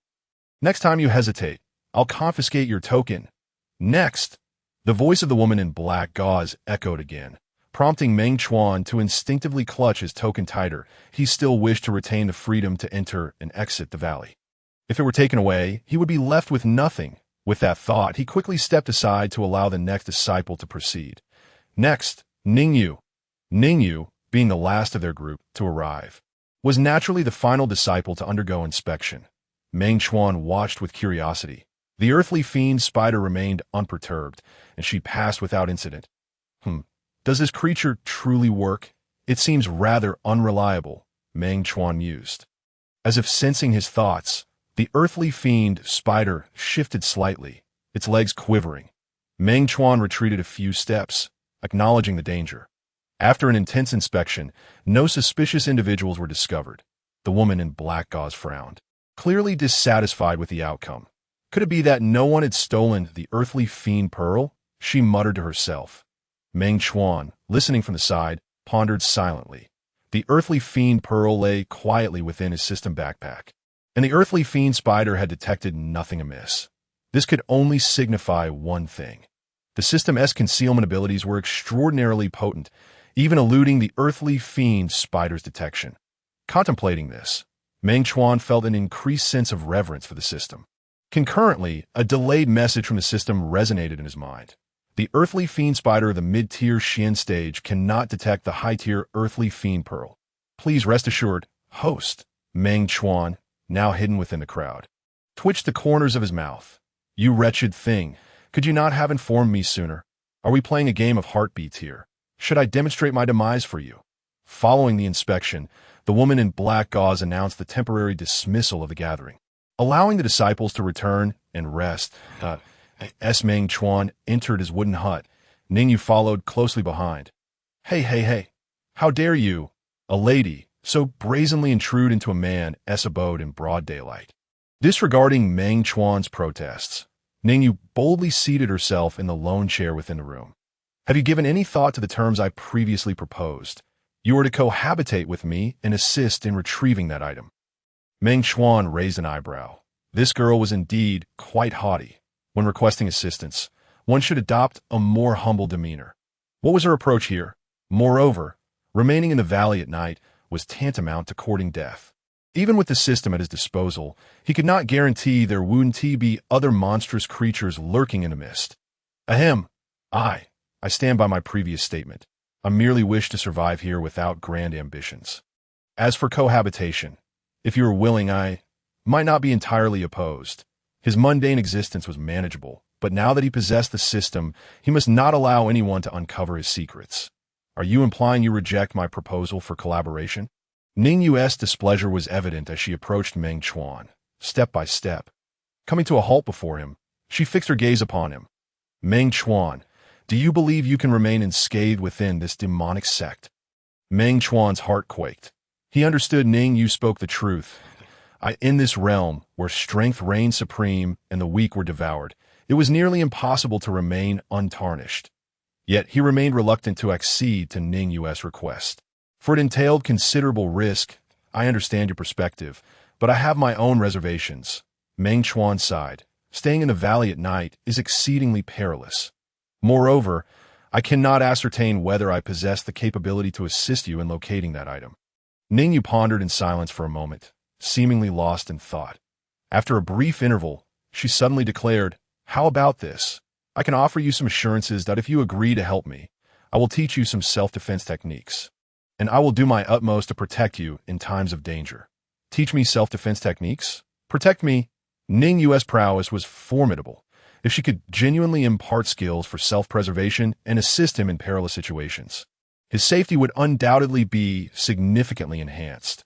What is the difference between that and having a personal bodyguard? Noticing Meng Chuan's expression softened slightly, Ningyu pressed on, Additionally, if you can locate that item, not only will I assist you in freeing yourself from the constraints of the Magic Heaven treasure record, but I shall also reward you handsomely.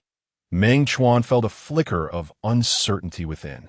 Yet the prospect of learning some self-defense techniques and the assurance of his protection was already a significant temptation for him. What he presently lacked were means of offense. Aspiring to be a survivor king, one must possess methods of self-preservation at critical junctures, correct? Very well. I shall acquiesce. After considerable deliberation, Meng Chuan ultimately reached a decision, but you must first teach me some self-defense techniques and come to my aid in times of peril. It is settled then. However, you must also bear in mind that our collaboration is founded on mutual trust. Should you dare to betray me, you shall face the consequences. Meng Chuan scratched his head. Naturally. Let us rest for today. Tomorrow, I shall impart to you a set of movement techniques. With that, Ningyu disregarded Meng Chuan's reaction and turned toward the bedside, but a sense of foreboding washed over Meng Chuan as he opened his mouth. Yet he had no opportunity to utter a word. Just then, Ningyu plopped down, sitting cross-legged and entering a state of meditation. Meng Chuan sighed, slowly lowering his hands. He turned to glance at the small cushion resembling a mat beside him and resignedly seated himself upon the ground, also adopting a cross-legged posture to regulate his breath. Chapter 11. The serpent's flowing steps as the night deepened. The herb garden on the back mountain of the Demon Sect was enveloped in a thick mist, rendering it particularly eerie. Meng Chuan sat cross-legged, eyes closed in concentration, poised to enter a meditative state when a sudden series of frantic and violent banging sounds erupted from outside the window.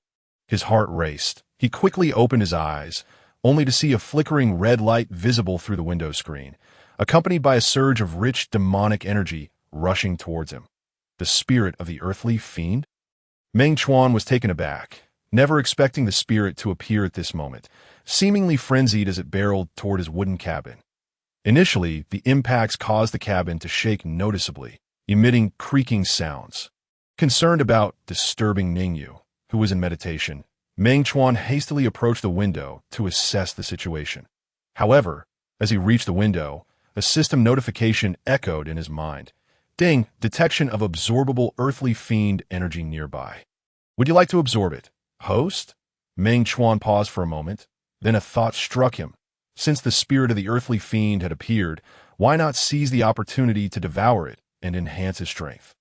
With that in mind, he nodded without hesitation and silently intoned, "Absorb. You have begun to absorb the spirit of the earthly fiend." The malevolent energy within the earthly fiend has been filtered by the system and transformed into spiritual resonance. Current spiritual resonance, 10, 20, 30. The system notifications continued to resonate, and Meng Chuan felt warm, pure energy surging into his body, distinctly different from the toxic vapors of those malevolent entities. His spiritual power began to grow rapidly, and it felt as if this energy was widening his meridians, making them more resilient and unobstructed. Overjoyed, Meng Chuan promptly activated his cultivation techniques to hasten the absorption of this power. Outside, the spirit of the earthly fiend seemed to sense Meng Chuan's threat and struck with increasing ferocity. Yet Meng Chuan remained undaunted, fully channeling his cultivation techniques to continuously convert the spirit's power into his own spiritual energy. Time slipped by, and eventually, the banging from outside ceased. The aura of the earthly fiend completely vanished. Meng Chuan let out a long breath. Feeling invigorated with newfound strength, he opened the system panel to review his transformations. Mid-stage Qi refining, late-stage Qi refining, peak Qi refining. Goodness, is this a cheat system? How incredibly powerful. In mere moments, Meng Chuan had leaped 3 levels, directly attaining the peak of Qi refining. Name: Meng Chuan. Current spiritual points: 2,000. Current spiritual resonance: 1,000. Cultivation technique: Magic Heaven Treasure Record, Repressed Backlash. 10. Physical body: Xian level. Initial stage 5. Poisons corrupted corpse. Physical body realm. Peak Qi refining. Gazing at the information on the panel, Meng Chuan felt a surge of excitement. If he had not anticipated that merely devouring a few earthly fiend spirits would elevate his strength to the peak of Qi refining. Moreover, he had amassed a significant amount of spiritual resonance, which would undoubtedly aid him greatly in his future cultivation. He silently rejoiced, realizing that this method of survival-based cultivation was indeed quite effective. Continue absorbing. You have begun to absorb the spirit of the earthly fiend. As time passed, Meng Chuan suddenly noticed a dilemma. While consuming the earthly fiend spirits had proven beneficial for enhancing his strength, it seemed that the spiritual resonance obtained was dwindling. First, devouring a single spirit yielded hundreds of points of resonance. But later, even when consuming stronger spirits, he could only garner a paltry few points. Eventually, he felt that the resonance absorbed was nearly negligible. Meng Chuan frowned, feeling somewhat displeased. Could it be that his strength had reached a bottleneck, necessitating other opportunities to advance further? He sighed, setting aside the thought of continuing to devour the earthly fiend spirits, shutting the window, and returning to the cushion to meditate and stabilize his realm. In his mind, the system interface was prominently displayed. Spiritual points and resonance were currently abundant. Meng Chuan understood that elevating his strength was of utmost importance at this stage. Glancing at the panel, he promptly selected to simulate his realm. Please select the investment of spiritual points and resonance. Meng Chuan's gaze hovered between the 2 rows of numbers. Resolutely, he gritted his teeth and directly invested 1,000 spiritual points and 500 resonance. Instantly, the 2 rows of numbers diminished by more than half. A voice echoed in his mind. You have invested 1,000 spiritual points and 500 resonance to simulate your realm. The realm is enhanced postnatally. By investing resonance, there is an 80% chance of new rewards during the simulation process. You have commenced the simulation of your realm. The spiritual energy of heaven and earth converges, melding with your own, intertwining with your spiritual power. You find yourself immersed in a chaotic expanse, feeling the ebb and flow of spiritual energy.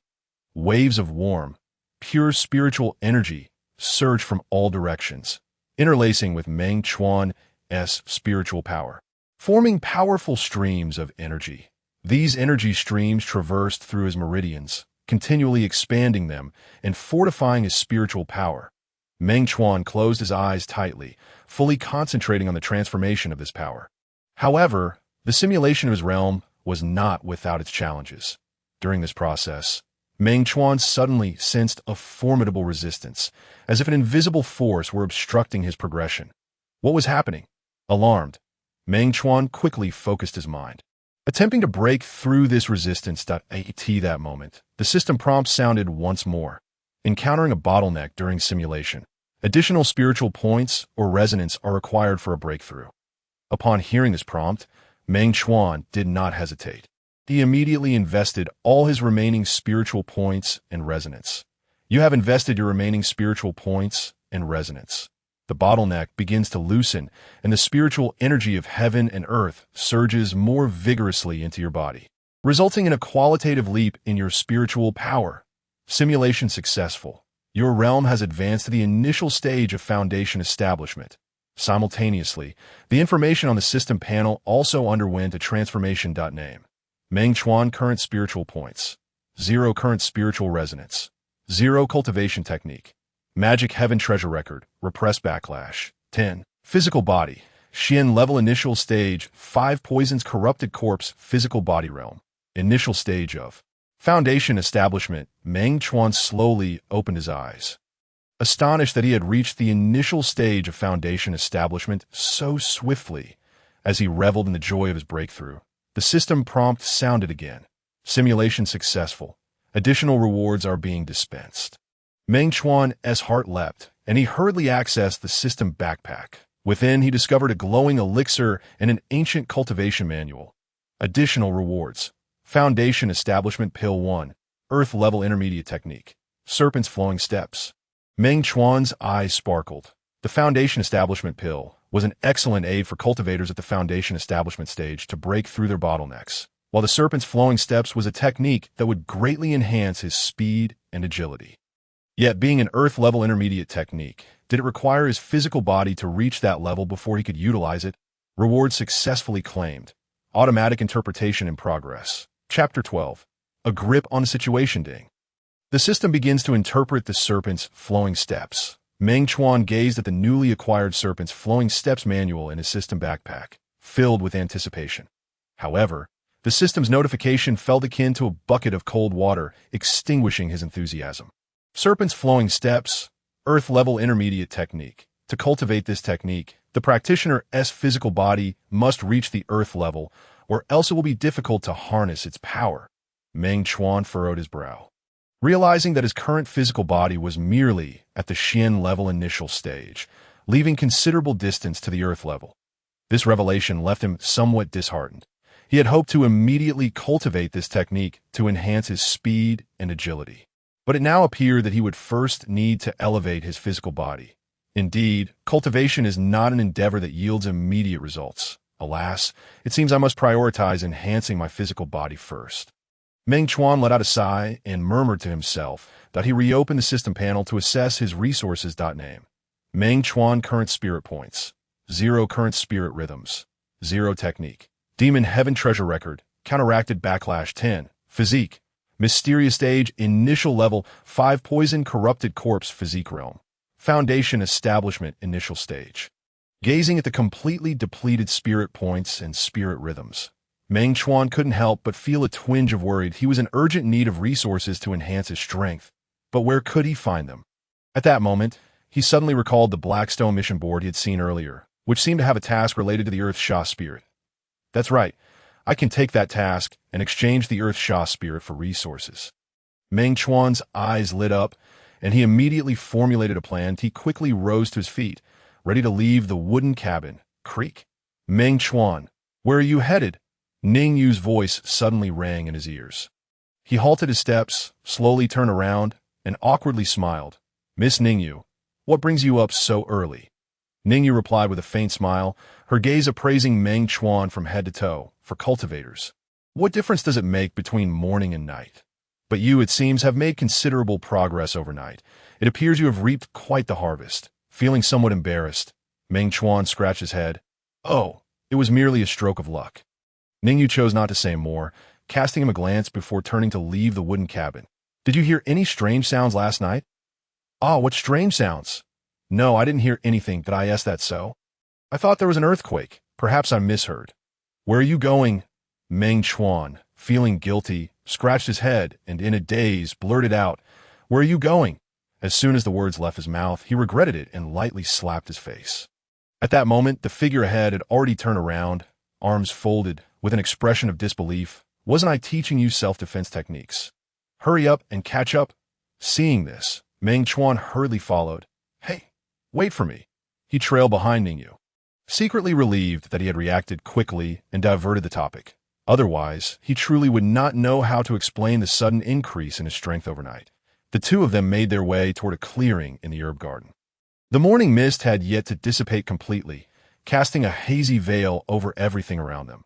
Ningyu halted her steps, turned to Meng Chuan, and with a serious expression said, "Today, I will teach you a basic set of boxing techniques known as stone-shattering fist, though it is merely a yellow stage technique. Its foundations are solid and will greatly benefit your future cultivation." With that, Ningyu assumed a stance and began to demonstrate the moves of the stone-shattering fist. Her movements were fluid and powerful. Each punch seemed to tear through the air with a resounding crack. The stone-shattering fist emphasizes the perfect combination of strength and speed. When striking, one must concentrate, channeling all their strength to the tip of the fist while maintaining agility to adjust the attack's direction at any moment. As Ningyu demonstrated, she explained the essentials of the stone-shattering fist. Meng Chuan stood by, watching intently, mentally noting every movement and principle. Once Ningyu finished her demonstration, he began to practice by imitating her. At first, his movements were somewhat stiff, but under Ningyu's patient guidance, he gradually found his rhythm, and his actions began to take shape. Not bad. You are learning quickly. With diligent practice each day, you will not only strengthen your body, but also enhance your spiritual power. Ningyu observed Meng Chuan's progress with satisfaction, nodding. "Once you master the stone-shattering fist, I shall teach you another set of techniques."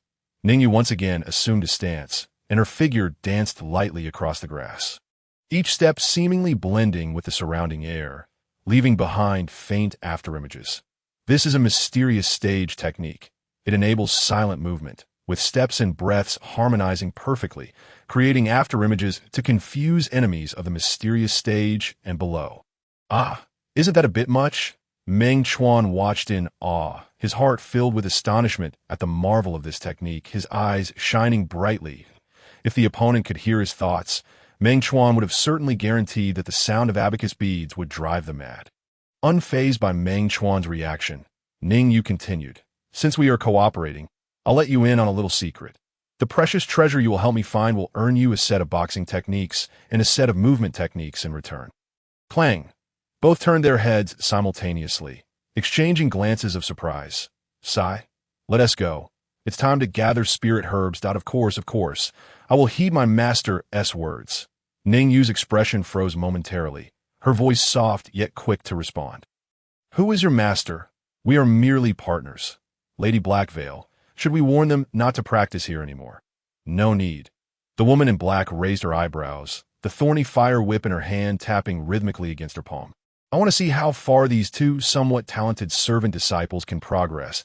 As her gaze fell upon Meng Chuan's retreating figure, memories of him flashed through her mind, and the woman in black shook her head, a hint of disdain in her eyes. "That male disciple is utterly useless, hardly worth mentioning. You need to pay more attention to that female disciple. She is quite extraordinary." "Understood." Meng Chuan skillfully navigated through the herb garden, lightly touching the spirit herbs, which he carefully placed into a specially crafted jade box. In just half an hour, he had completed all his collection tasks for the day, his efficiency so impressive that even some seasoned servant disciples felt ashamed. "This kid, I never saw that coming." Right? He usually keeps a low profile, but is quite adept at collecting spirit herbs. Humph. Adept. He'd better have the fortune to survive. Zhao Lao frowned, glancing at the servant disciple who had scoffed behind him, silently noting it down before discreetly moving off to gather more spirit herbs. After upgrading his physique and realm, collecting 10 spirit herbs daily was a matter of course. Chapter 13. Overload after completing his tasks. Meng Chuan wasted no time. Returning directly to the wooden cabin, he retrieved the token symbolizing his identity as a servant disciple, silently recalling the location of the Blackstone mission board, and with a flash, he departed from a valley, heading towards the main hall of the Demon Sect. Inside the main hall of the Demon Sect, the area before the Blackstone mission board was still bustling with activity. Various disciples either gazing at the board or quietly conversing as they searched for suitable tasks. With a clear goal in mind, Meng Chuan made a beeline for the task regarding the Earth Sha spirit. After a careful search, he finally found it tucked away in the corner of the mission board. Blackstone Board 103. Seek Earth Sha spirit. The Earth Sha spirit is a unique, evil creature of the Demon Sect, containing immense malevolent power. Task reward: 500 contribution points. 1/3 grade lower tier recovery pill. Status: awaiting acceptance. Deadline: 7 days. Though the reward for the 103rd task of seeking the Sha spirit was somewhat modest. The difficulty level was certainly lower compared to the 89th task on the Blackstone board. Meng Chuan contemplated the task rewards in his heart. While 500 contribution points and a 3rd grade lower tier recovery pill might not seem like much, they were already sufficient for him. Without hesitation, he accepted the task and departed from the Blackstone mission board, heading towards the delivery location. The delivery location was situated within a side hall of the Demon Sect, and Meng Chuan followed the task's prompts to find it. Upon entering the side hall, he saw an elderly man with hair and beard as white as snow, meditating with his eyes closed. "Esteemed elder, I am here to deliver." Meng Chuan approached respectfully and stated. The elder slowly opened his eyes upon hearing this, scanning Meng Chuan with a scrutinizing gaze, particularly noting his attire as a servant disciple from the herb garden. He slightly furrowed his brows. "A servant disciple?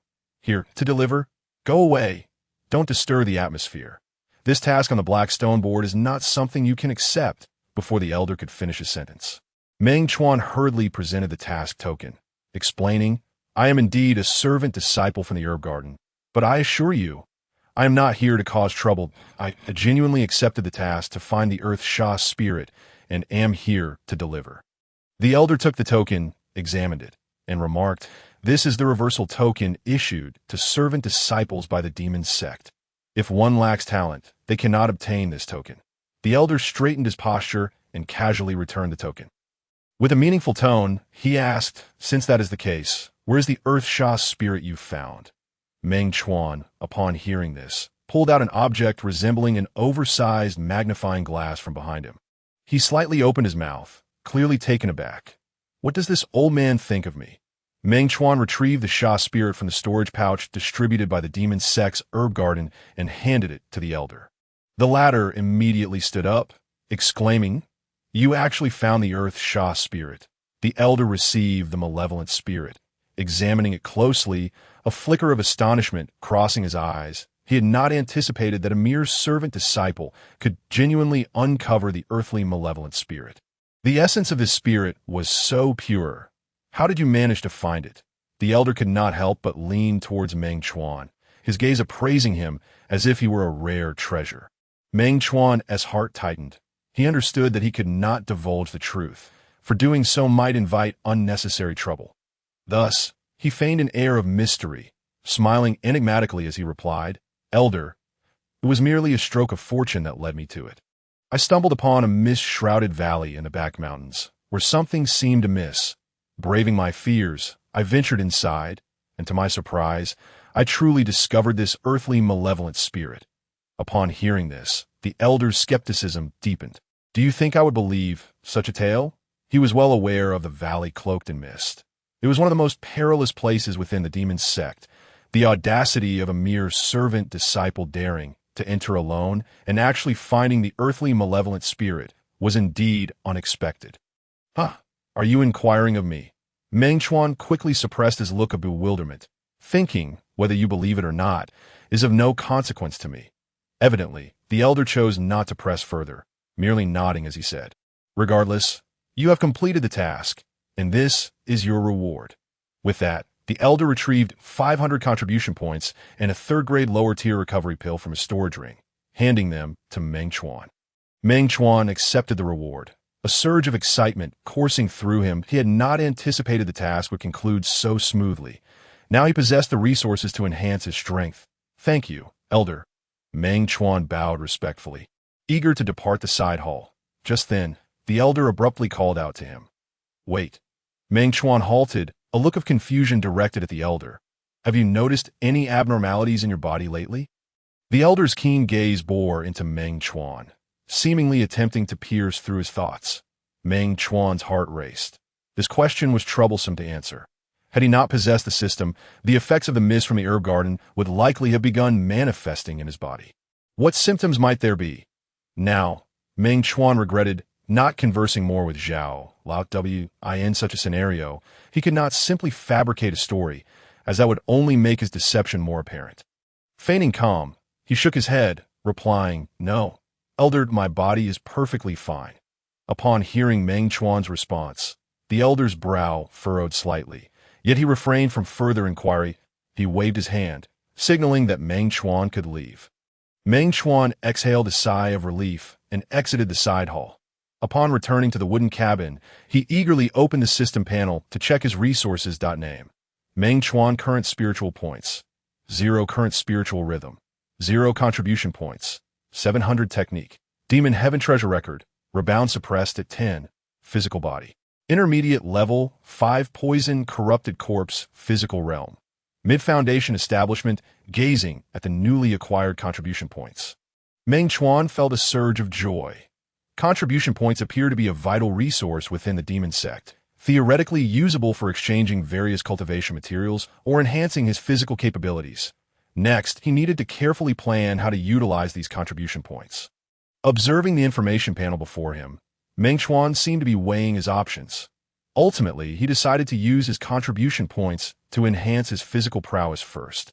Elevating his physical body to the earthly tier as soon as possible would allow him to begin cultivating the spirit serpent flowing steps, as well as the profound tier techniques promised by Ningyu. With this thought in mind, he unhesitatingly invested the resources he had acquired into enhancing his physical body as the enhancement commenced. Meng Chuan felt an unprecedented surge of power within him, his physical body continually improving. That a sensation of immense pressure surged from the crown of his head. System, what is happening? Meng Chuan anxiously inquired within his mind. The host has consumed an excessive amount of energy at once, resulting in an overwhelming force that is now challenging the limits of your physical body. Chapter 14. Inner line? Eyewitness? Oh no, I've consumed too much. Meng Chuan's expression changed drastically. He had not anticipated that consuming such a large amount of energy would yield such dire consequences. He felt akin to a balloon on the verge of bursting. Suffering greatly. What should I do? As his body grew increasingly heavy, Meng Chuan panicked. This energy 1T explode my body, will it? How long have I been in this world? I've not yet had my fill of life. I do not wish to perish prematurely. Before he could finish his thought, the system's voice resounded in his mind. Excess energy detected within the host's body. Initiating energy conversion.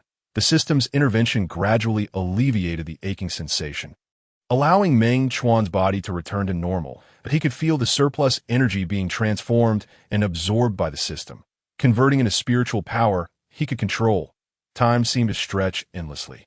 And when the last vestige of energy was finally converted by the system, Meng Chuan released a long, relieved breath, feeling an unprecedented lightness. He reopened the system panel to observe his changes. Name: Meng Chuan current spiritual points, 0 current spiritual rhythm, 0 contribution points, 0 technique. Demon heaven treasure record, rebound suppressed at 10, physical body.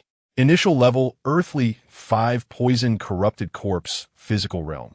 Mid-foundation establishment, earthly, initial level. Oh my! Gazing at the information on the panel, Meng Chuan felt a rush of exhilaration. He had not anticipated that this frenzied consumption would elevate him directly to the initial level of the earthly tier, significantly enhancing his strength. Haha, what a tremendous gain this has been. Meng Chuan laughed heartily, feeling his power had multiplied several times over, with marked improvements in speed and agility. More importantly, he could now commence training in the spirit serpent flowing steps. With this thought, Meng Chuan eagerly opened the system backpack, retrieving the manual for the spirit serpent flowing steps, and began to study it meticulously. The spirit serpent flowing steps, based on the agility of the spirit serpent, emphasizes the fluidity of movement, advocating for a body as nimble as a serpent and steps as swift as flowing clouds. With a decisive snap, he closed the manual. Meng Chuan placed it back in the backpack. Taking a deep breath as he recalled the descriptions within and attempted to mimic the serpent's graceful movements, he slowly rose, beginning to practice within the confines of the small wooden cabin. At first, his movements appeared stiff and clumsy, occasionally colliding with the cabin's interior.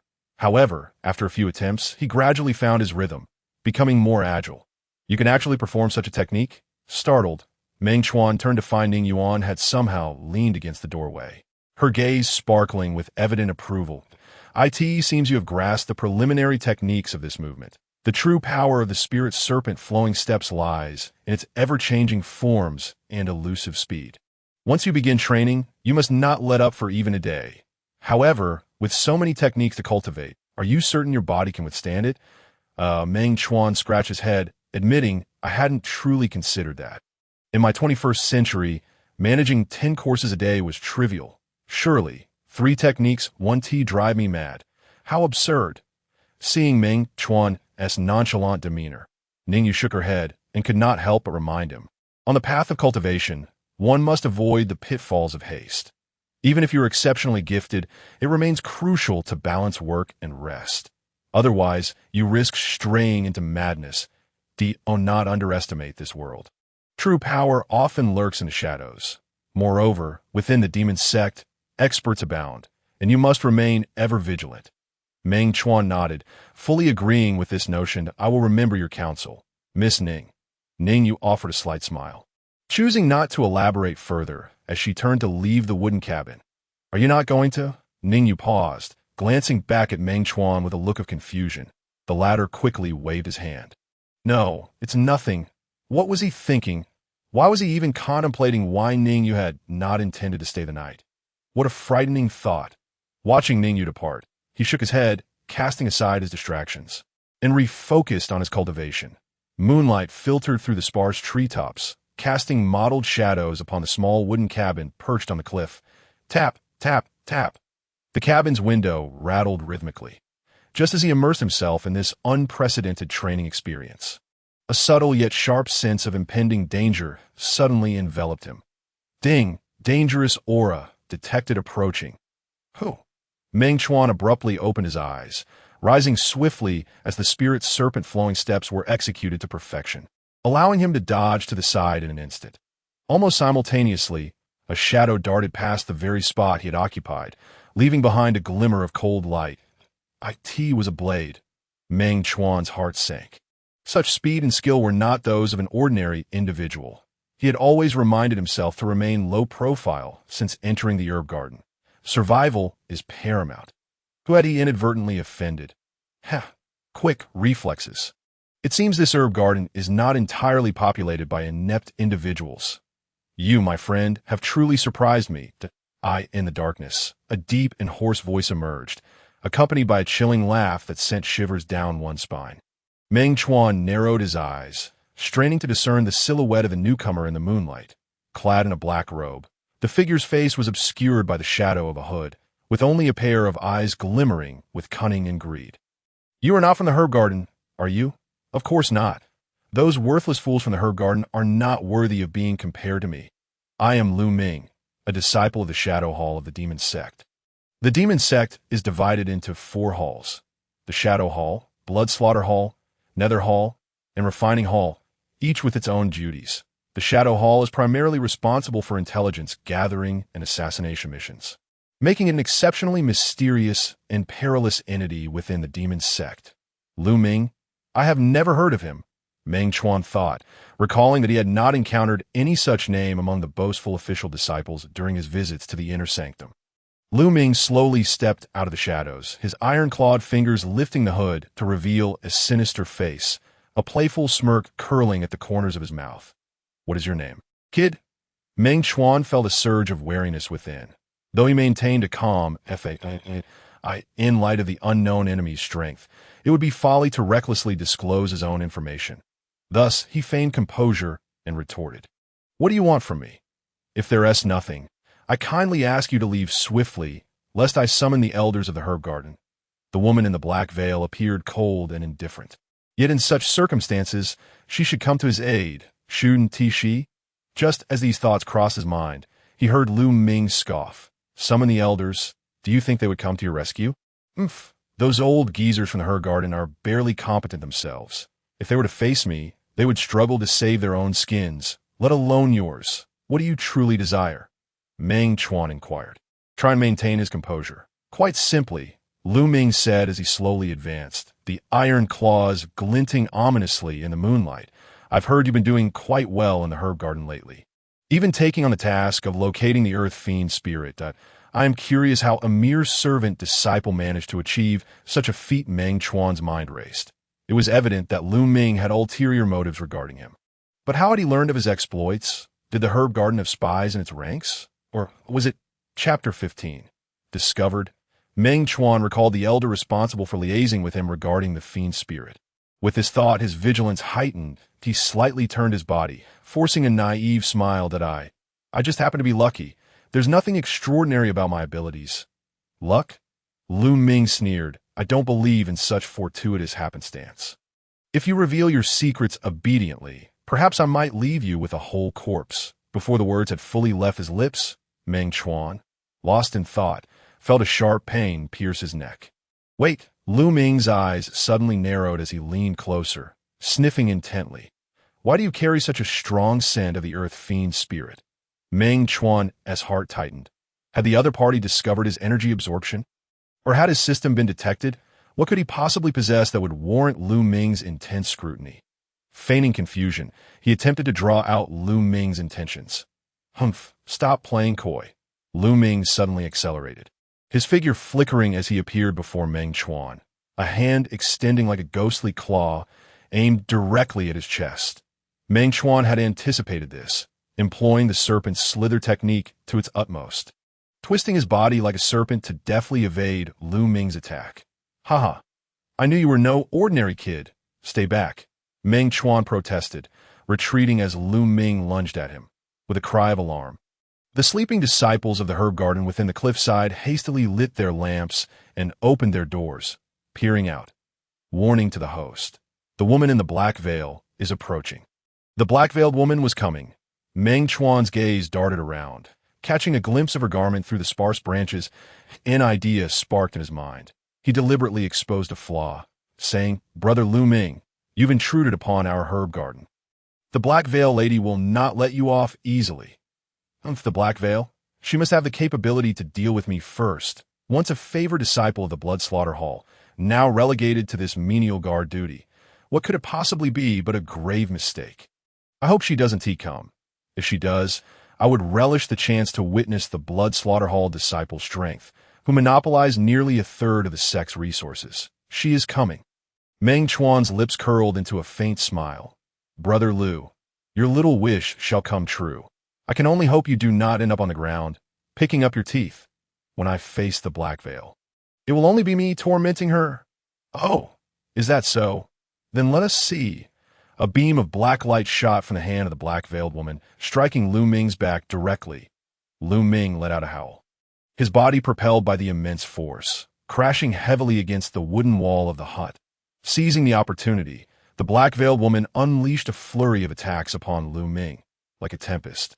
Although Lu Ming was deeply skilled, he appeared somewhat flustered in the face of the sudden counterattack from the black-veiled woman. With a cold gaze, the black-veiled woman looked down at Lu Ming, who was now kneeling on one knee. You, get out of the way and stop being a nuisance. As she spoke, she raised her hand, brandishing a thorny flame whip. Meng Chuan, grinning with delight, repeatedly affirmed, yes, yes, yes, as he hurriedly vacated the scene of chaos. Black Veil, you dare to ambush me. You are allowed to speak ill of others behind their backs, but I cannot retaliate. What kind of logic is that? I have never heard of such a thing. Under the moonlight, the two figures stood facing each other, their spiritual energy rippling, causing the surrounding air to feel as if it had solidified. Although Lu Ming was struck by the black veil, leaving him disheveled, he had not lost his combat prowess. Regaining his footing, he gripped the hilt of his blade tightly, letting out a furious roar as the bloodthirsty blade was swiftly drawn. The 18 iron rings embedded in the blade resonated with a sharp clang, accompanied by a piercing howl, emanating a ferocious aura. Black Veil, do not go too far. I, Lu Ming, am not to be trifled with. Lu Ming's eyes widened in fury as he sprang into action, swinging his blade toward the Black Veil. The Black Veil chuckled coldly, her form gracefully evading Lu Ming's strike. The thorny flame whip in her hand seemed to possess a life of its own, tracing fiery arcs through the air with each swing. The crackling flames causing the very atmosphere to tremble. Lu Ming, you have trespassed into the herb garden and intend harm against my disciples. Today I, the Black Veil, will cleanse the sect. Upon hearing this, Lu Ming erupted in laughter. Cleansing the sect? You are nothing but a disgraced waste. What qualifications do you have to say such things? Before he could finish his sentence, Lu Ming swung his blade again toward the Black Veil, this time clearly unleashing all his strength. The iron rings on the blade produced a deafening roar, as if the very space was being torn asunder by this force. The Black Veil's expression turned grave. She understood that Lu Ming's strength was not to be underestimated, particularly the formidable bloodthirsty blade in his grasp. The bloodthirsty blade, a high-grade Earth-tier weapon, was indeed held in high regard by the Shadow Hall. She poured all her spiritual energy into the thorny flame whip, which instantly blazed red as if engulfed in raging flames. Thorny flames, incinerate all! The Black Veil shouted, wielding her whip to meet Lu Ming's assault. The clash of blade light and whip shadow intertwined, two powerful forces colliding in the air, producing a thunderous roar. Meng Chuan, hiding at a distance, had barely observed for a short while when a notification from the system echoed in his mind. The system has detected unusual fluctuations in spiritual energy nearby, potentially related to the host's safety. Please proceed with caution. Meng Chuan's heart sank as he swiftly retracted his focus from the distant battle, scanning his surroundings for the source of the anomaly. However, all was quiet, with no sign of anything unusual apart from the sounds of combat between the Black Veil and Lu Ming. Unusual fluctuations? Could it be that besides Lu Ming, there were others lurking in the shadows? Meng Chuan pondered, growing increasingly wary. I could see that moment. A faint sound of footsteps approached from a distance, indicating someone was stealthily drawing near. Meng Chuan immediately executed the serpent's slither technique, his form flickering as he concealed himself in a nearby thicket, holding his breath as he awaited the appearance of the newcomer. Before long, a figure cloaked in black slowly entered his line of sight, moving with such lightness that it barely made a sound, clearly a master of stealth. Meng Chuan's heart raced. He realized that this mysterious visitor might possess strength on par with, or even surpassing that of the Black Veil and Lu Ming. System, do you recognize the identity of a newcomer? Meng Chuan silently braced himself while discreetly inquiring. The system could not identify the specific identity, but noted that this individual's spiritual energy fluctuations were exceptionally strong and secretive, advising the host to remain on high alert. Just as Meng Chuan prepared to observe further, the mysterious figure in black suddenly halted, seemingly sensing something, their gaze fixated directly on the direction where Meng Chuan was hiding. Discovered? Meng Chuan thought to himself, alarm bells ringing in his mind. Just as he readied to escape using the serpent's slither technique, he heard the figure softly say, "Stay still. It's me." Chapter 16. Divine Weapon Drop, Rate 100%. The voice belonged to Ningyu. "Ning girl, what are you doing here? And why are you dressed like this?" Upon encountering a familiar face, Meng Chuan released a breath he had been holding and hastily emerged from the thicket. Gazing at Ningyu with a puzzled expression, Ningyu refrained from answering directly. Instead, she swiftly approached Meng Chuan and whispered, "This place is not suitable for lingering. We should leave at once and discuss elsewhere." Though Meng Chuan was filled with questions, he noted the gravity of Ningyu's demeanor and recognized the urgency of the situation. He opted not to inquire further and followed closely behind her as they both quickly vacated the scene. As they hurried along, it was only when they had distanced themselves from the battlefield that Ningyu finally halted, turning to glance back at the direction they had come from. "They are indeed busy." Meng Chuan remarked, "I had intended to explore the valley's edge tonight, but I did not anticipate provoking that beast's roar from nearby." He lamented, feeling a shiver run down his spine. Instinctively, he turned to look in that direction. The system detected a mythical beast available for absorption, but a mythical beast. Meng Chuan's thoughts raced. Why must the system provide such reminders at a time like this? What troubled him further was that the beast was currently positioned in the very center of the herb garden square, where He Sha and Lu Ming were engaged in a fierce battle. Should he approach, he would likely be drawn into the fray. Moreover, Lu Ming had already begun to suspect him of harboring an extraordinary item. Wouldn't approaching be akin to delivering himself on a silver platter? He would have to be mad to proceed. The probability of obtaining a low-grade, earth-tier divine weapon upon absorption is 30. The system informed him. Only 30%. That's hardly a guarantee, he thought, questioning why he should take such risks. Miss Ning, we ought to leave this place swiftly. It is far too perilous if their battle were to affect us. We could very well lose our lives here. Ning Yu furrowed her brow slightly at his suggestion, seemingly taken aback, but she soon nodded in agreement with his assessment. You are correct. It is unwise to linger here. Let us return to the cabin and devise a plan. The two swiftly turned and made their way toward the cabin as they hurried along. Meng Chuan silently rejoiced at the system's timely warning. Otherwise, he might have acted impulsively and placed himself in grave danger. Once they reached the cabin, Meng Chuan secured the doors and windows, ensuring complete safety before finally exhaling in relief that he turned to Ningyu, only to find her gazing thoughtfully at him. Miss Ning, is something the matter? He inquired, feeling somewhat uneasy under her scrutiny. I was merely contemplating your reaction earlier. It seemed rather overly cautious, she replied softly. While caution is commendable, excessive conservatism may lead to missed opportunities. Meng Chuan shrugged nonchalantly. And what of it? You see, I have always been timid and averse to trouble. I prefer to remain in the background whenever possible. In a place like this demonic sect where skilled practitioners abound, one misstep could lead to irreversible consequences. Therefore, I believe it is prudent to adopt a more cautious approach. Everyone has their own way of surviving. And I respect your choice, Ningyu acknowledged. However, sometimes a degree of risk is essential for growth. Of course, it depends on the circumstances. You speak the truth, Meng Chuan nodded, his thoughts drifting outside the cabin as he quietly inquired of the system. Seeking further information, system, what is the strength of that mythical beast? The beast is of a medium-small variety, with strength equivalent to that of a late Foundation establishment stage practitioner. However, due to the considerable consumption of spiritual power from the battle between Heisha and Lu Ming, it is currently in a weakened state. Should the host seize the opportunity to absorb its spiritual energy, there is a possibility of obtaining a low-grade, earth-tier divine weapon. Hearing the system's response, Meng Chuan felt a surge of excitement that a low-grade, earth-tier divine weapon was a coveted treasure sought after by countless cultivators. Possessing one would undoubtedly enhance his strength. Yet, as he pondered, he realized that his life was far more valuable than such an elusive weapon. Enough of this. I should rest early, he decided, striding toward the bed, only to discover that Ningyu had once again claimed it for herself. Good heavens! How can this lady be so domineering? Whose cabin is this? Anyway, am I not entitled to my own bed?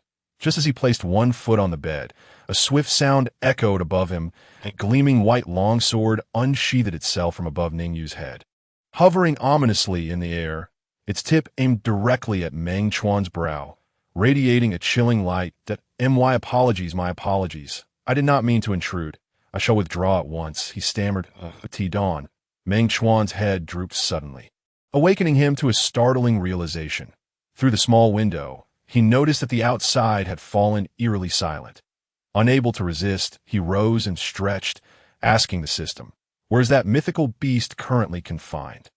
The mythical beast is presently trapped within the beast confinement cage at the center of the Garden Square, unable to escape for the time being. A beast confinement cage. Meng Chuan's mind sparked with intrigue. Such a device was specifically designed to imprison mythical beasts, significantly diminishing their power. Are there any guards nearby? None at all, he mused, stroking his chin thoughtfully. Under the cover of night and chaos, he might find an opportunity to approach stealthily and absorb the beast without detection.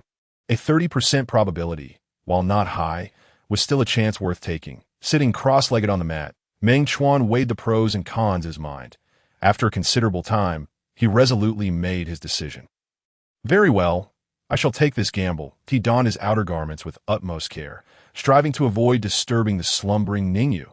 Then he quietly opened the cabin door and, shrouded by the night, stealthily made his way toward the Garden Square's center. Throughout his journey, Meng Chuan's heart raced in his throat, Fearful of being discovered, he moved with the grace of serpent, gliding like a phantom through the woods, each step cautious, anxious not to disturb even the slightest rustle of leaves. Finally, he reached the edge of the herb garden square and beheld the softly glowing beast confinement cage from a distance. Inside the cage, the mythical beast was restlessly roaring, clearly agitated by its predicament. "System, are you certain that absorbing it now poses no risk?" Meng Chuan mentally confirmed with the system. "Rest assured, the system will ensure the entire process remains secure." With the system's reassuring response, Meng Chuan inhaled deeply and gradually approached the beast confinement cage. His heart raced, palms slightly sweaty, but he understood that retreat was no longer an option. Just as he neared the cage, a prompt from the system echoed in his mind. The system is about to commence the absorption of the mythical beast's spiritual energy. Please remain calm and refrain from any movements. Meng Chuan halted immediately, holding his breath and standing completely still that a faint light began to emanate from the system, gradually enveloping the mythical beast within the cage. Sensing the impending threat, the beast began to thrash about wildly. Regardless of its frantic struggles, the mythical beast could not escape the confinement cage's restraints. As time passed, its roars gradually diminished, ultimately yielding to silence. The light grew brighter, enveloping the entire cage. Suddenly, an earth-shattering long cry erupted from the confinement cage, causing Meng Chuan to instinctively cover his ears. Yet, as realization struck him, he thought, "This is somewhat akin to burying my head in the sand." Will this commotion not attract the attention of the lady tyrant in the herb garden? Throughout the entire absorption process, Meng Chuan's heart remained in a state of trepidation. Fortunately, the herb garden remained eerily quiet, with no one stirred by the resounding cry. While Meng Chuan felt puzzled, he prioritized the absorption of the mythical beast and chose not to dwell on these concerns. As the long cry faded, the radiant light gradually dissipated. Meng Chuan distinctly felt a tremendous surge of spiritual energy flooding into his body, that of the mythical beast being gradually transformed and absorbed by the system. He closed his eyes, fully cooperating with the system's operations, allowing his body to adapt to the sudden influx of power. After an indeterminate amount of time, when the final vestiges of spiritual energy were absorbed, Meng Chuan abruptly opened his eyes, eagerly checking the system panel.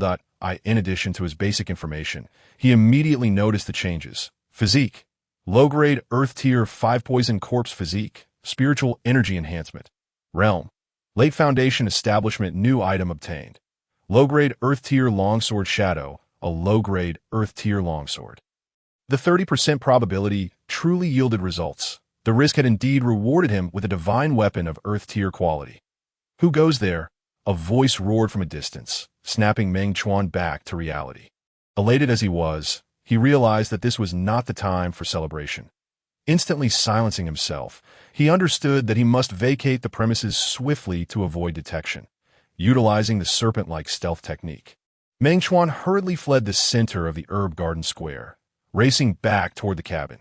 Throughout his escape, Meng Chuan's heart remained in his throat, ever fearful of being discovered. Finally, upon safely returning to the cabin and surveying the interior, he found Ningyu absent. He secured the doors and windows, exhaling a long sigh of relief. Indeed, the adage "fortune favors the bold" held true. Meng Chuan patted his chest, speaking with a lingering sense of trepidation. His recent success was largely due to the assistance of the system and his own cautious nature.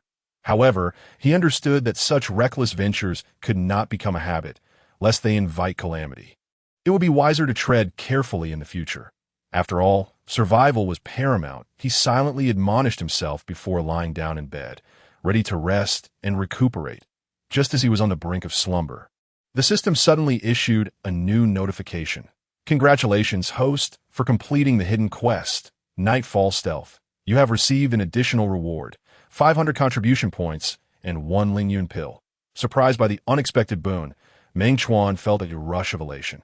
Not anticipating such a delightful twist from this adventure, he resolved to save these rewards for future contingencies. The following day, Meng Chuan gathered spirit herbs in the herb garden as usual. Upon reaching a secluded corner, he unexpectedly discovered a spirit herb emanating a peculiar glow. This herb was unlike any he had encountered before. Its leaves bore a delicate lavender hue, and its petals sparkled like precious gems. A rich aura of spiritual energy radiated from it, inducing an involuntary sense of tranquility. What kind of spirit herb is this? The system provided no prompt for absorption. Meng Chuan was taken aback. He had never seen such an extraordinary herb. He cautiously approached it, meticulously observing its form and characteristics. Just as he was about to reach out to pluck it, a chilling voice suddenly rang out beside him. "Stop!" Startled, Meng Chuan quickly turned around that a man clad in a black robe, with a quiver slung across his back, stood not far behind him, his gaze fixed intently on the spirit herb below. "And you are?" Meng Chuan took a step back, his voice laced with caution. The attire of this middle-aged man did not resemble that of a caretaker or a disciple of the herb garden. In fact, he seemed out of place even within the inner sanctum of the Demon Sect. Could he be a disciple from an external sect? With this thought, Meng Chuan scrutinized the man even more carefully. "I never expected that within the notorious Demon Sect there would be such a cowardly disciple as yourself." The man sneered, surveying the surroundings. "This spirit herb is called the Xiaoling Lan, one of the rarest herbs. Its medicinal properties are extraordinarily powerful, capable of significantly enhancing a cultivator's prowess and physique. However, harvesting it is exceedingly difficult. A single misstep could destroy it. You think you can easily pluck it? Why not let me take it instead? In exchange, I am willing to offer you a high-grade yellow tear pill." Before he could finish his sentence, Meng Chuan swiftly plucked the spirit herb from the ground. The man's eyes widened in disbelief, nearly popping out of their sockets, and he stammered, "How did you manage to pick it?" Meng Chuan blinked, glancing at the herb in his hand. Was it really that difficult? All it takes is a hand, right? The man's expression darkened instantly, a glint of coldness flashing in his eyes. He clearly hadn't anticipated that this seemingly inconsequential disciple would easily acquire the precious Xiaoling Lan. You possess some skill, but do you think you can leave here unscathed with that herb?" Meng Chuan's heart raced. He realized this man was no ordinary foe. Yet at this juncture, he could only brace himself for confrontation. "Senior brother, I discovered this spirit herb in the herb garden, so it rightfully belongs to me, does it not?" Meng Chuan attempted to maintain a calm tone, hoping to diffuse the potential conflict through dialogue. "Belongs to you?" The man scoffed. In this world, strength determines everything. You seem to be a reasonable person. How about we have a contest? If you are capable, this spirit herb shall be yours, but if not, do not blame me for being rude." Before he could finish, the man suddenly lunged forward like a bolt of black lightning, drawing a glimmering arrow from his quiver, aimed directly at Meng Chuan's heart. Meng Chuan's pupils constricted in alarm. In this dire moment, he unhesitatingly activated the spirit snake evasion step, his form becoming as agile as a serpent, narrowly evading the man's assault. Impressive skills. The man's eyes narrowed, recognition dawning on him. What kind of movement technique is this? It seems familiar, but this is just the beginning. As he spoke, arrows rained down upon Meng Chuan like a torrential downpour, infused with a menacing aura, creating a net that rendered escape nearly impossible. Anxious, Meng Chuan realized his grasp of the spirit snake evasion step was still shallow. Although his current agility was commendable, facing such a barrage would inevitably reveal flaw. Moreover, the man seemed not to be exerting his full strength. Should he become serious, Meng Chuan feared he would meet a grim fate. "System, is there any way out of this?" Meng Chuan urgently implored the system in his mind. The system suggested that he utilize the surrounding environment for a counterattack. Utilize the environment? Upon hearing this, Meng Chuan quickly surveyed his surroundings for any tools or obstacles that could be advantageous. Soon, his gaze fell upon a large boulder nearby, and an idea sparked in his mind. While dodging the arrows, he stealthily approached the boulder. Just as an arrow was about to strike him, he accelerated. Leveraging the agility of the spirit snake evasion, stepped to slip behind the stone. Trying to hide?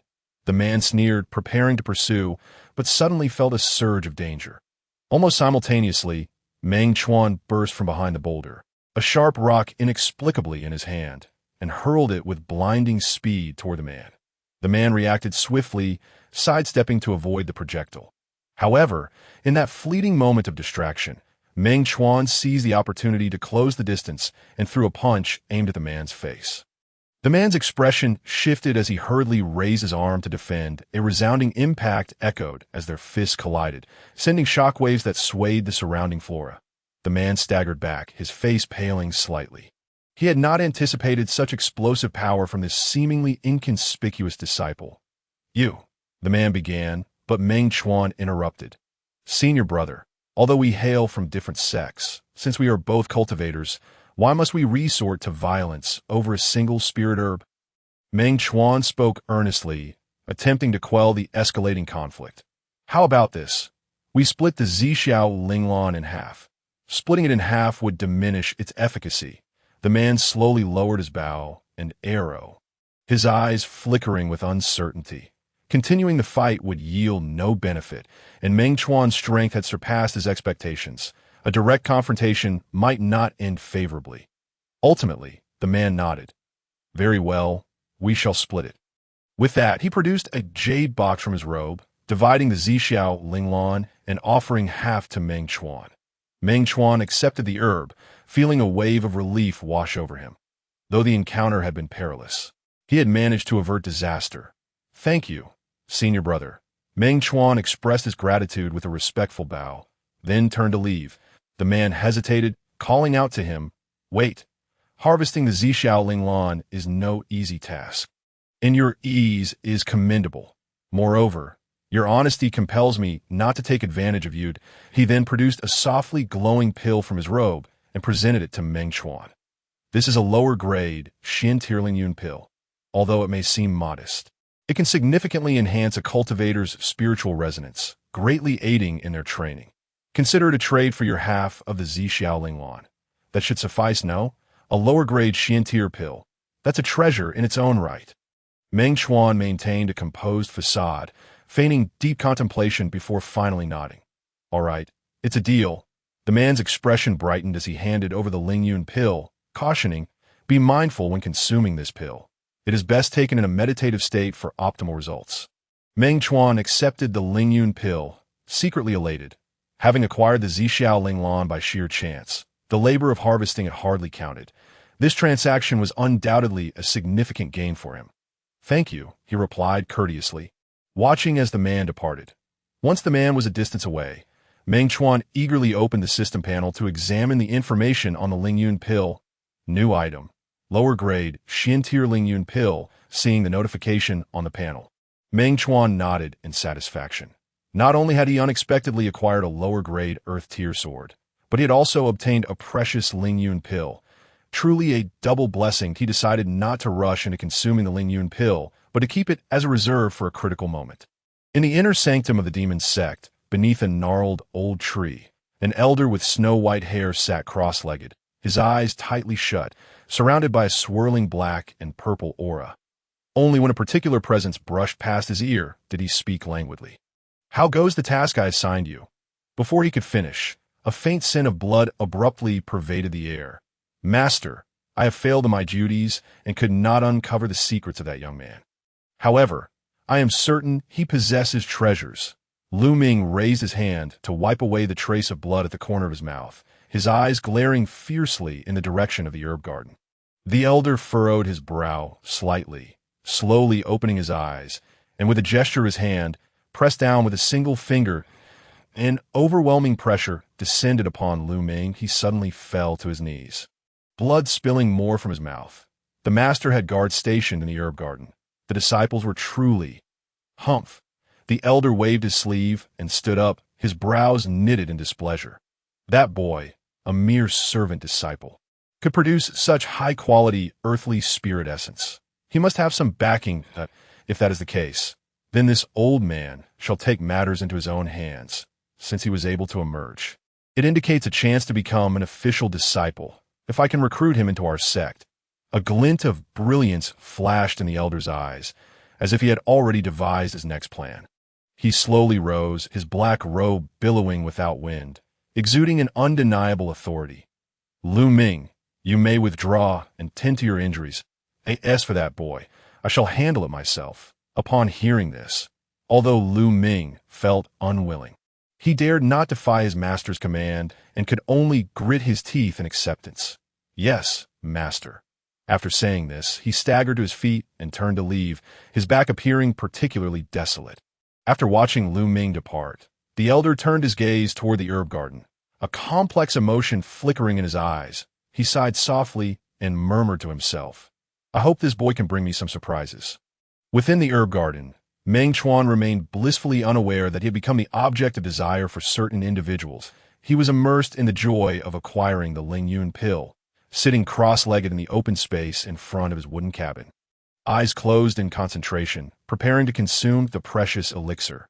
System, how much assistance will this Ling Yun pill provide in enhancing my cultivation?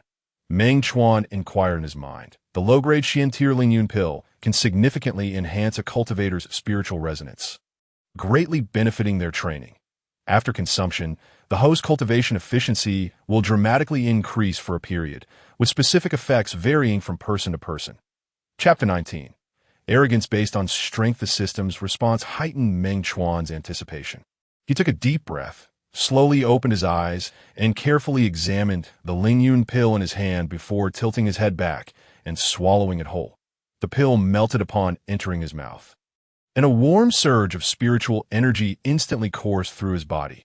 Meng Chuan felt a profound sense of comfort, as if countless gentle streams were flowing within him, nourishing his meridians and dantian.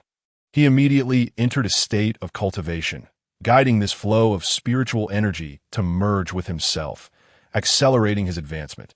Time quietly passed, and when the first rays of dawn pierced through the clouds and fell upon Meng Chuan, he had concluded his training. System, display my attribute panel. Name. Meng Chuan current spiritual points, 0 current spiritual resonance, 50 contribution points, 500 cultivation method, magic heaven treasure record counteracting backlash, 10 physique, earth tier initial stage, 5 poisons decaying corpse, enhanced by spiritual energy, realm, late foundation establishment, purity of spiritual energy increased, new item acquired, low grade earth tier longsword.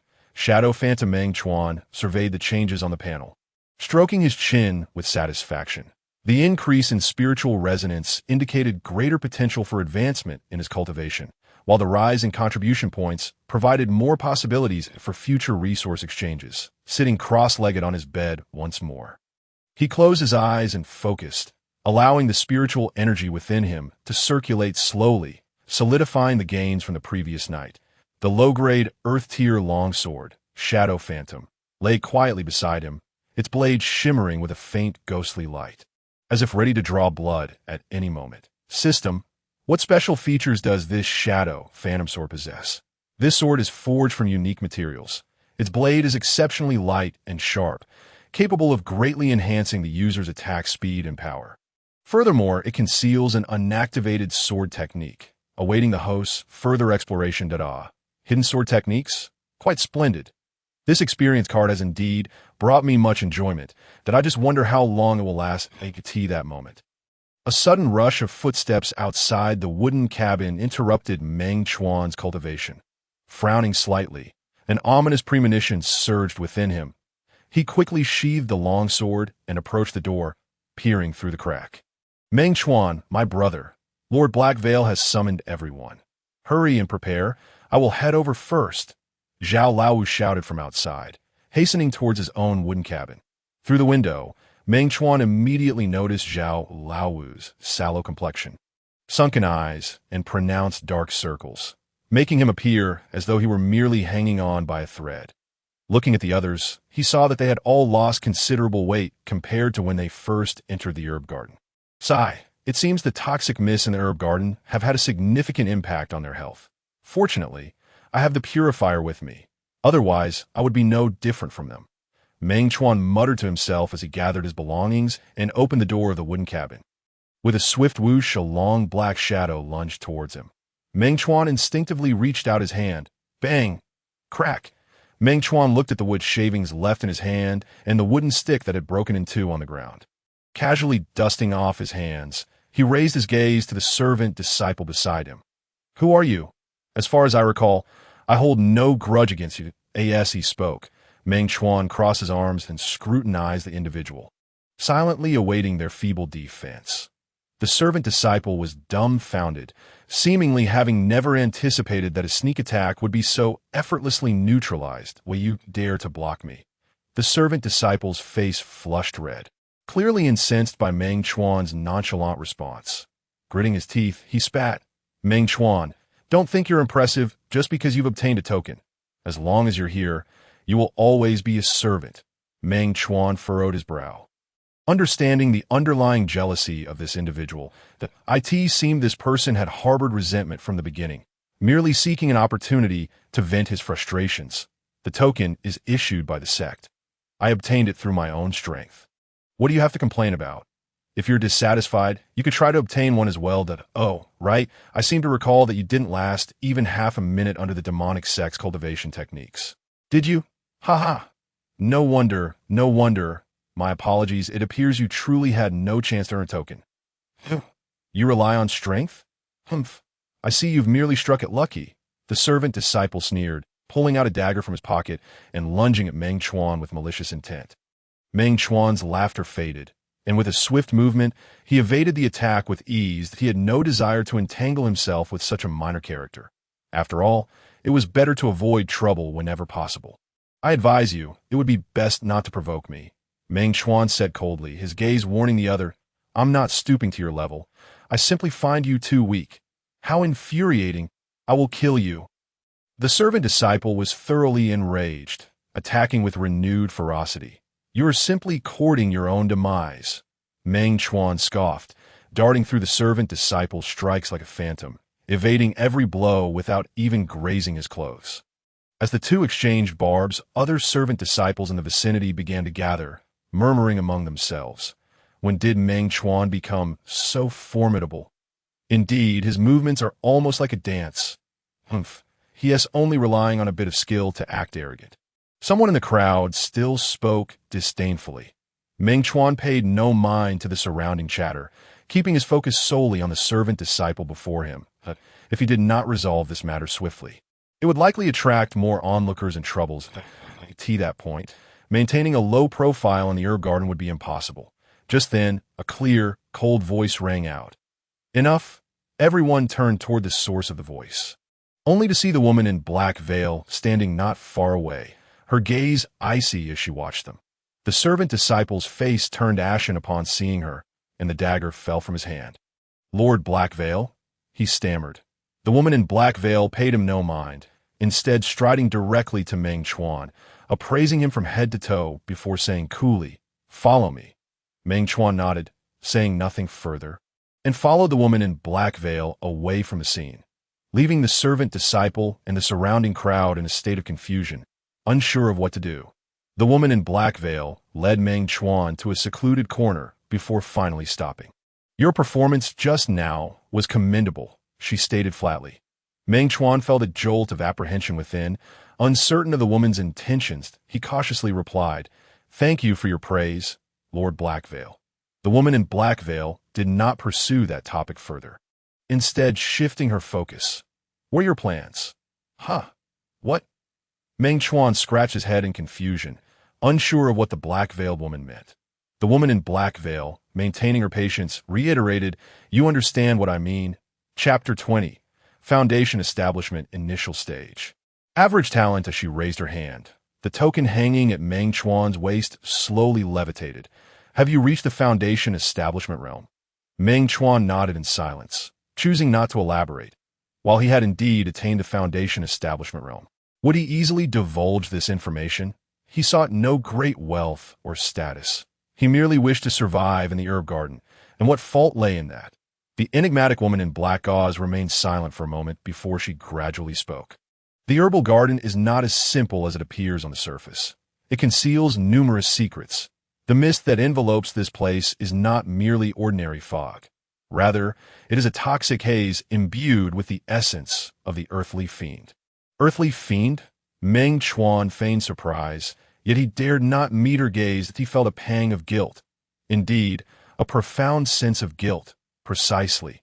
The woman in black nodded. Prolonged exposure to this mist will erode a cultivator's physical form and mental faculties, which explains why those errand disciples are gradually becoming emaciated and muddled in their wits.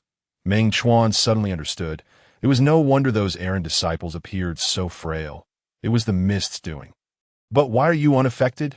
the woman in black queried suddenly. Caught off guard, Meng Chuan's heart raced. Was she waiting for this very question? He suppressed his anxiety, inhaled deeply, and replied, "Perhaps I possess a unique constitution that enables me to withstand this malevolent spirit's influence." Upon hearing this, a flicker of skepticism danced in the woman's eyes. She seemed not entirely convinced by Meng Chuan's response, yet she chose not to press further. Now that this matter has been settled, you should regroup promptly.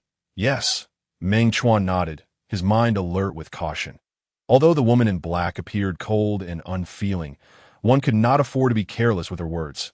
Regarding your token, she shifted the topic. I hope you will utilize it wisely and strive to become an official disciple at the earliest opportunity. Could this be a veiled hint? With no time to ponder, he quickly replied, I will not let you down. The woman in black said nothing more, merely gestured for Meng Chuan to depart. He bowed and then turned to leave. As he made his way to the small square, Meng Chuan noticed several errant disciples whispering to one another, as if discussing something of significance. The disciple who had earlier sought to trouble him now regarded him with an expression rife with trepidation. What could be the nature of his relationship with the woman in black? Who could say? She was indifferent to everyone. Yet this young man was no ordinary individual. These errant disciples were as bothersome as idle gossips on the street. Growing impatient, Meng Chuan raised a hand to his ear, crossed his arms, and leaned casually against an inconspicuous corner. He wondered what occasion warranted such a large gathering. "My lord, all disciples have assembled," came the voice of the woman in black, breaking his reverie. Meng Chuan lifted his gaze to see a venerable elder clad in ornate robes seated at the center of the square. His hair and beard were entirely white, his eyes sharp as an eagle's, exuding a subtle aura of authority that deterred direct scrutiny. This old man seems to possess an unusual presence. I wonder what his background is. Could he be an elder dispatched from the inner sanctum? It appears something significant is indeed afoot today, Meng Chuan mused, instinctively shrinking his neck and merging into the crowd. His attention, however, was irresistibly drawn to a peculiar stone beside the elder. The stone shimmered with a faint blue light, as if harboring some arcane power. This related to the stone. The month has passed. All errand disciples, heed my command. The elder's voice was deep and commanding, instantly silencing the surrounding commotion. Today, I have come at the behest of the sect to assess your cultivation, determining whether you shall be granted the status of official disciples. With a gesture towards the stone beside him, he continued, This is the spirit assessment stone, capable of evaluating a cultivator's realm and innate talent. Those who attain the foundation establishment stage are eligible to become official disciples of our demonic sect. Excitement rippled through the crowd, with many errand disciples displaying expressions of eagerness or trepidation. Engaging in fervent discussions, does this test not directly impact our chances of becoming official disciples? I wonder if I will pass. Indeed, if my talent is exceptional, I might even ascend to become a core disciple of the sect. It's difficult. After so long, I've barely grazed the threshold of the late Qi refinement stage. Foundation establishment, I can't even dare to dream. Amidst the crowd, Meng Chuan spotted Ningyu, who stood quietly to one side, her expression serene, seemingly untroubled by the impending evaluation. Ning, it seems you are quite confident about this assessment, Meng Chuan remarked. Ningyu smiled gently. Confidence is perhaps too strong a word. I shall simply do my best. And you, Meng Chuan, how prepared are you? Participation is what matters. Meng Chuan shrugged nonchalantly. I harbor no grand ambitions.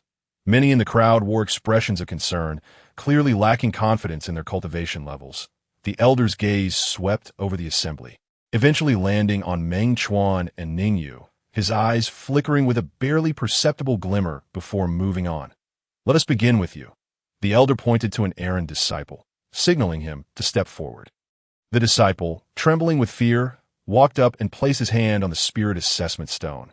The stone immediately erupted in brilliant light, which dimmed moments later, revealing the words, Early Qi refinement stage, mediocre talent. The elder nodded slightly, indicating for him to step back, and proceeded to evaluate several more disciples.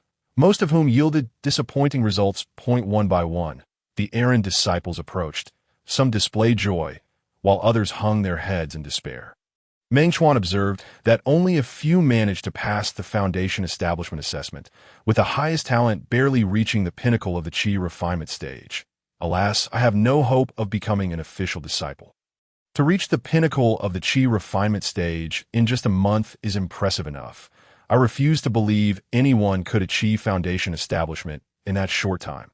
Listening to the discussions, he felt a strange calmness. Finally, it was Meng Chuan's turn. He took a deep breath and stepped forward, placing his hand upon the spirit assessment stone. The stone once again blazed with light, but this time, the radiance was exceptionally brilliant, as if it sought to engulf Meng Chuan's hand. That, oh dear, could this lad conjure yet another surprise? Judging by the brightness, it must at least indicate the mid to late stages of foundation establishment, right?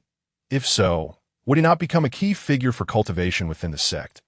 As the whispers of the other disciples echoed in his ears, Meng Chuan felt a tightening in his chest. Just a humble disciple, that is all I desire to be. Under the scrutiny of so many in this treacherous demonic sect, what difference is there from courting death?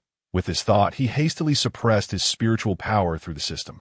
After a moment, the light dimmed, and the spirit assessment stone displayed the words, Early Foundation Establishment Stage, Average Talent. Chapter 21, Spiritual Essence, barely passing early foundation establishment stage. Acceptable, I suppose, just barely passing. The elder nodded slightly. Recording Meng Chuan's results. Meng Chuan inwardly rejoiced. Thanks to the system's assistance, he had managed to suppress his strength to the early foundation establishment stage, ensuring he was neither too conspicuous nor entirely overlooked. Well done, Meng Chuan. I knew you were exceptional. Zhao Laowu clapped a hand on Meng Chuan's shoulder, beaming with pride. Brother Zhao, I merely had a stroke of luck. Meng Chuan scratched his head, explaining, before turning to Ningyu. Whispering, Ning, are you ready? Of course. Next, Ningyu. The elder's voice rang out once more. Ningyu stepped forward and placed her hand upon the spirit assessment stone. The stone erupted in dazzling light, more intense than any prior instance. Mid-foundation establishment stage. Exceptional talent. The elder's voice carried a hint of astonishment, quickly returning to calm as he recorded Ningyu's results. You are Ningyu? Quite impressive that I see you possess remarkable roots. Would you be interested in joining our Netherworld Hall? Thank you for your kind offer, Elder, but I am not considering such a step at this time, Ningyu replied with a gentle smile, bowing before returning to Meng Chuan's side. The surrounding errand disciples cast envious glances in her direction, yet Meng Chuan's gaze held a hint of something different. The assessment continued until the final errand disciple completed their test. The elder surveyed the crowd, nodding in satisfaction. Excellent. Those who performed admirably in this assessment will be promoted to official disciples. Meng Chuan, Ningyu, both of you have passed the trial. The elder stood, his gaze lingering on Meng Chuan and Ningyu for a moment. From today forth, you shall be official disciples of our demonic sect. With that, the elder produced 2 tokens from his robes, handing one to Meng Chuan and the other to Ningyu. The tokens, inscribed with the characters for the demonic sect, radiated a soft spiritual light, clearly not of mundane origin. Thank you, Elder, Meng Chuan and Ningyu chorused. Bowing deeply, remember to report to the inner sanctum first thing tomorrow morning. The elder nodded slightly before turning to leave. Disperse now. The sun sets soon, and do not forget that your collection of spirit herbs today is still insufficient. Those who have failed to meet the quota know the consequences, the woman in black remarked, idly toying with the thorny fire whip in her hand, her gaze disdainfully sweeping over those errand disciples who had not attained the foundation establishment stage. And what of them? One of the disciples of the miscellaneous sect pointed at Meng Chuan and Ningyu, unable to contain his doubts. With a crack, a long whip lashed across the disciple's body, leaving a trail of blood. The air was instantly thickened with a metallic scent of blood. The woman in black gauze slowly turned around, casting a cold and disdainful glance at the disciple. If you too can reach the foundation establishment realm, then you may also refrain from gathering spirit herbs. She surveyed the others. Does anyone else have objections? The miscellaneous disciples exchanged glances, ultimately opting for silence. Bowing their heads and swiftly dispersing to continue their unfinished task of gathering spirit herbs.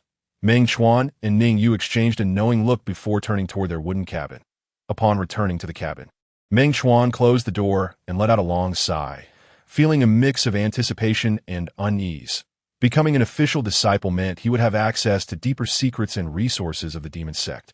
But it also entailed facing greater challenges and dangers that it would be more difficult to continue surviving. That I hope there were no flaws in this evaluation. Rest assured, host, the system has perfectly simulated the early stage of Foundation establishment. No one will detect it. Meng Chuan breathed a sigh of relief, but then another thought struck him. What about Ningyu? Her strength seems to surpass what she has displayed. Indeed, Miss Ning has concealed her capabilities, but not beyond a normal range, so it won't raise too much suspicion. Hearing the system's response, Meng Chuan's curiosity about Ningyu's abilities grew. It seemed he was not the only one playing the role of a pig to eat a tiger. System, what should I be cautious about after becoming an official disciple? Meng Chuan suddenly recalled something and silently inquired the system. The host must proceed with caution. The internal factions of the Demon Sect are numerous and competition is fierce. At the same time, official disciples will have the opportunity to access more profound skills and martial arts. The host should strive to improve himself to face future challenges, with a plan forming in his mind. Meng Chuan immediately opened the system panel to check his current attributes. Name, Meng Chuan Spirit Points, 0 Spirit Resonance, 50 Contribution Points, 500 Cultivation Method, Demon Heaven Treasure Record, Repressed / 10, Physical Body, Earth Level Initial Stage, 5 Poisons Corrupted Corpse Physical Body, Spirit Power Enhanced, Realm, Early Stage Foundation Establishment, Repressed Actual Realm, New Items, Earth Level Lower Grade, Long Sword, Shadow. Meng Chuan pondered for a moment, before deciding to use his contribution points to exchange for resources that would aid in enhancing his current cultivation. After all, strength was the foundation for him to establish himself in the Demon Sect after becoming an official disciple. System, exchange contribution points for a cultivation method suitable for the early stage of Foundation establishment. You have exchanged for the Spirit Essence Foundation establishment technique. Consuming 200 contribution points, that a surge of joy filled Meng Chuan's heart as he immediately examined the newly acquired technique. It was a method focusing on the consolidation and enhancement of spirit power during the Foundation establishment phase. Greatly beneficial for his current cultivation, night deepened. The candlelight flickered within the wooden cabin, and Meng Chuan immersed himself in the training of the Spirit Essence Foundation establishment technique. This newly exchanged method was indeed extraordinary. After merely 1 hour of cultivation, he felt his spirit power becoming more refined and flowing more smoothly. System, this Spirit Essence Foundation establishment technique is truly remarkable. I feel my spirit power as purity has significantly improved. The Spirit Essence Foundation establishment technique not only enhances the purity of spirit power, but also accelerates the recovery speed of spirit power, making it an exceptionally rare technique for cultivators in the Foundation establishment stage. The next morning, Meng Chuan and Ning Yu set off together to report to the inner hall of the Demon Sect. The inner hall was situated in the core area of the Demon Sect, with grand architecture and imposing presence, forming a stark contrast to the simplicity of the herb garden. The two passed through solemn doorways until they finally arrived at a spacious hall. Inside the hall, several newly promoted official disciples were already waiting, their faces reflecting a mix of excitement and tension, creating a subtly complex atmosphere. Welcome, esteemed new disciples, that I am responsible for teaching you the rules. You may call me Senior Brother Hua. A middle-aged man clad in a blue robe and possessing a handsome visage stepped into the hall. His voice was gentle yet powerful, instantly capturing everyone's attention. Senior Brother Hua. Meng Chuan stroked his chin, quietly observing the figure of Senior Brother Hua amidst the crowd. Senior Brother Hua scanned the room, nodding slightly. First of all, congratulations on becoming official disciples of the Demon Sect. However, remember that this is merely the beginning of your cultivation journey. In the Demon Sect, strength determines everything. You must continuously enhance yourselves to establish a foothold here. Next, you will undergo a month-long intensive training program, covering areas including, but not limited to, cultivation techniques, martial arts learning, and teamwork in combat. Those who perform exceptionally will have the opportunity to receive special rewards from the sect. As senior brother Hua's words fell, the atmosphere in the hall suddenly grew serious. The new disciples exchanged glances, some displaying excitement, while others wore furrowed brows, both anticipating and dreading the upcoming training. Meng Chuan was no exception, his heart a tumult of emotions at that very moment. As senior brother Hua's words echoed in the air, he received a new task from the system. Activate new task. The host must quickly become an inner sect disciple within 1 month. He had initially thought that after becoming an official disciple, he could continue to act low-key and develop steadily. To his surprise, the system abruptly presented him with such a challenge. Become an inner sect disciple within a month. Meng Chuan thought to himself, wondering if the system had gone mad, that I've just become an official disciple. How can I jump directly to becoming an inner sect disciple? Rest assured, host, the system will provide necessary assistance and guidance. The system's infuriating response left Meng Chuan feeling quite helpless. Yet he knew that while the system could be unreliable at times, it could still offer useful advice when it mattered most. However, 1 month felt rather rushed. If sensing Meng Chuan's reluctance, the system responded again. The system task has been issued. Please complete it as soon as possible. The reward is a mid-grade Earth-level martial technique and 1,000 contribution points. Wow, that reward is indeed quite generous. A mid-grade Earth-level martial technique. That's something many inner sect disciples yearn for, not to mention the additional 1,000 contribution points. Yet the challenges he would face in becoming an inner sect disciple made him feel hesitant. He was merely an outsider with a shallow foundation. How could he stand out and become an inner sect disciple in such a short time? This task seemed overwhelmingly difficult. Meng Chuan grumbled internally, but was reluctant to forfeit such a lucrative reward. Setting aside the mid-grade, Earth-level martial technique, the 1,000 contribution points alone were a substantial boon to enhance his strength. All right, I accept it. Meng Chuan gritted his teeth, deciding to take a gamble. Senior brother Hua. How can we become inner sect disciples? Who is this? Seeing him dressed in the garb of a miscellaneous disciple, it was clear he had come from the herb garden, and no wonder he lacks insight. Coming from the herb garden, how audacious to think about becoming an inner sect disciple right after being promoted to an official disciple. Such ambition requires strength to back it up, overestimating oneself. The other newly promoted official disciple from different courtyards exchanged a few derisive words, their gazes filled with mockery as they glanced at Meng Chuan. Meng Chuan paid them no mind and continued to gaze intently at senior brother Hua. Awaiting a response, the front row senior brother Hua appeared slightly taken aback, seemingly not expecting someone to pose such a direct question. He glanced at Meng Chuan, a flicker of interest crossing his eyes. Before responding, to become an inner sect disciple, one must pass a series of assessments and trials. Among them, the most crucial is the disciple ranking competition. The disciple ranking competition, Meng Chuan frowned slightly, contemplating. Indeed, the disciple ranking competition is a grand martial event held annually by the sect. Open to all disciples. The competition is divided into multiple stages, and the top 50 ranking disciples will gain the status of inner sect disciples. So that is how it is. Meng Chuan silently repeated this, and his mind began to formulate a plan. The disciple ranking competition seemed to be a viable option. As long as he could secure a place among the top 50, he would become an inner sect disciple and fulfill the task. Thank you for your guidance, senior brother Hua. Meng Chuan bowed slightly to express his gratitude. Senior brother Hua nodded slightly and said no more, proceeding to arrange the upcoming training matters. Is everyone clear on the relevant arrangements? Shortly, a disciple will come to guide you to settle in.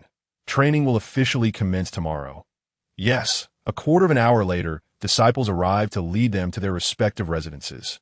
Meng Chuan and the other newly promoted official disciples were assigned to a dwelling within the inner sect. Setting aside other matters, the environment here was undoubtedly worlds apart from the herb garden. Not only was the spiritual energy denser, but various cultivation facilities were also readily available. However, despite the pleasant surroundings, human nature was difficult to gauge. Meng Chuan quickly discovered that he seemed to be rather unpopular among these new official disciples. Humph, a miscellaneous disciple from the herb garden dares to stand on equal footing with us? As twilight approached, Meng Chuan, amidst his cultivation, inadvertently overheard several disciples nearby engaged in fervent discussion, their words laced with disdain and mockery towards him. A slight frown creased Meng Chuan's brow, though dissatisfaction brewed within. His expression remained inscrutable. "You shouldn't speak so," he began, but was abruptly interrupted by a gentle voice that cut through the chatter of the disciples. Turning towards the sound, Meng Chuan beheld a graceful female disciple, who had unexpectedly positioned herself behind them, casting a disapproving gaze upon her peers. "Why do you speak on his behalf? He is merely a useless individual who emerged from the herb garden." One disciple retorted with evident irritation. Before the echoes of his words faded, another chimed in, "Indeed, we are not of the same ilk. Since we are all brothers of the same sect, why must we be so confrontational?" Meng Chuan, having earned his place as a formal disciple, undoubtedly possesses his own merits. "Merits? I highly doubt that," scoffed the first disciple. "Perhaps he merely stumbled upon a stroke of luck." Meng Chuan, with an involuntary twitch of his lips, slowly closed his eyes. "Can you truly tolerate this?" Ning Yu's voice reached him from behind. Without lifting his eyelids, Meng Chuan replied coolly, "Let them say what they wish. Can I truly control their words?" His primary concern was the pressing task of advancing to an inner sect disciple. If he were to concern himself with every trivial matter, it would surely overwhelm him. Ning Yu fell silent momentarily, ultimately choosing to support Meng Chuan's resolution.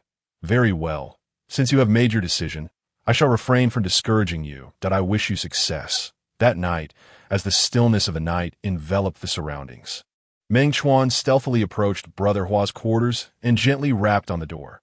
"Who is it?" came Brother Hua's voice from within, tinged with caution. "It is I, Meng Chuan."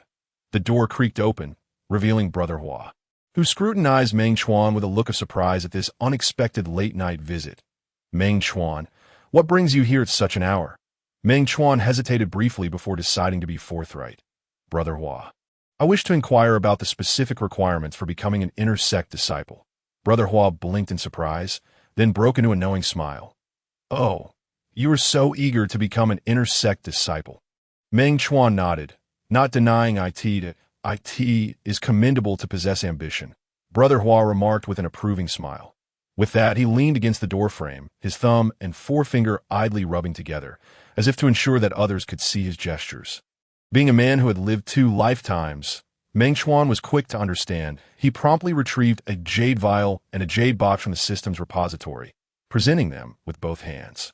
The vial contains a 3rd-grade recovery pill obtained after completing the Blackstone mission, and the box holds 2 low-grade spiritual herbs I discreetly stashed away when leaving the herb garden. "Please provide your guidance." "Certainly, certainly," Brother Hua responded without hesitation, swiftly accepting the items. After examining the contents of the box and vial, he stepped back, allowing Meng Chuan to enter the room. "This is a fine tea I recently acquired. Do try it, my younger brother." With the benefits secured, Brother Hua's demeanor was noticeably more congenial than before. Meng Chuan accepted the teacup with both hands, feigning astonishment at the gesture.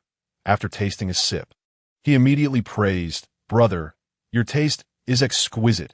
I have never encountered such fragrant tea."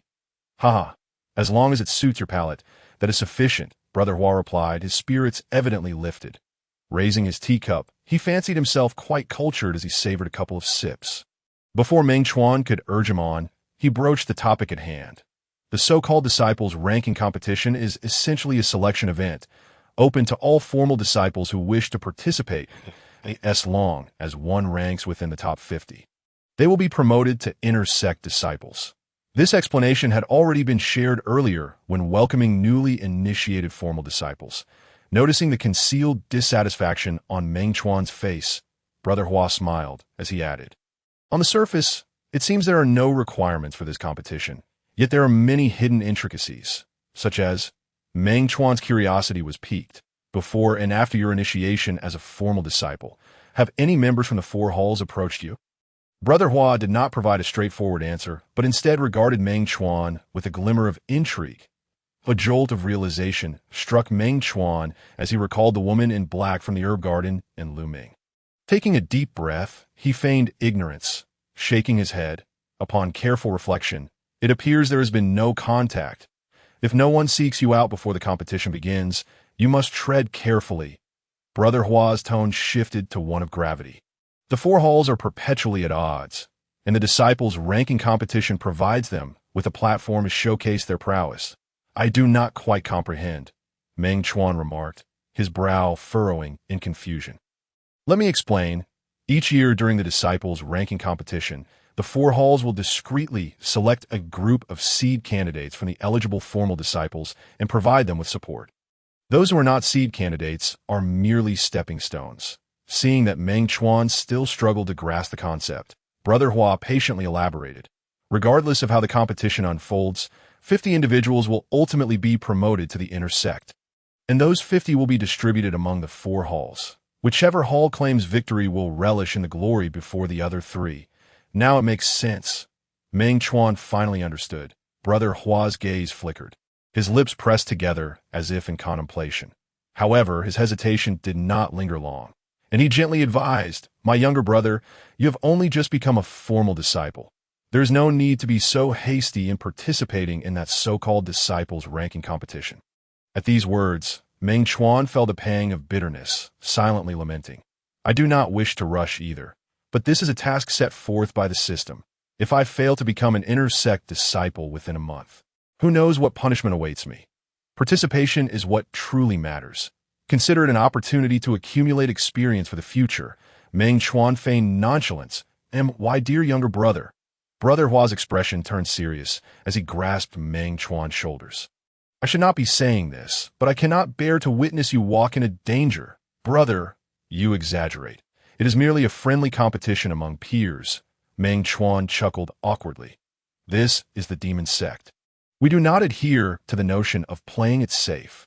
Brother Hua tightened his grip, emphasizing, "Once you enter the competition, you are wagering your life and future." With that, he released his hold on Meng Chuan's shoulders and let out a heavy sigh. After a moment of silence, he shifted to a somewhat gentler tone. "You are still young.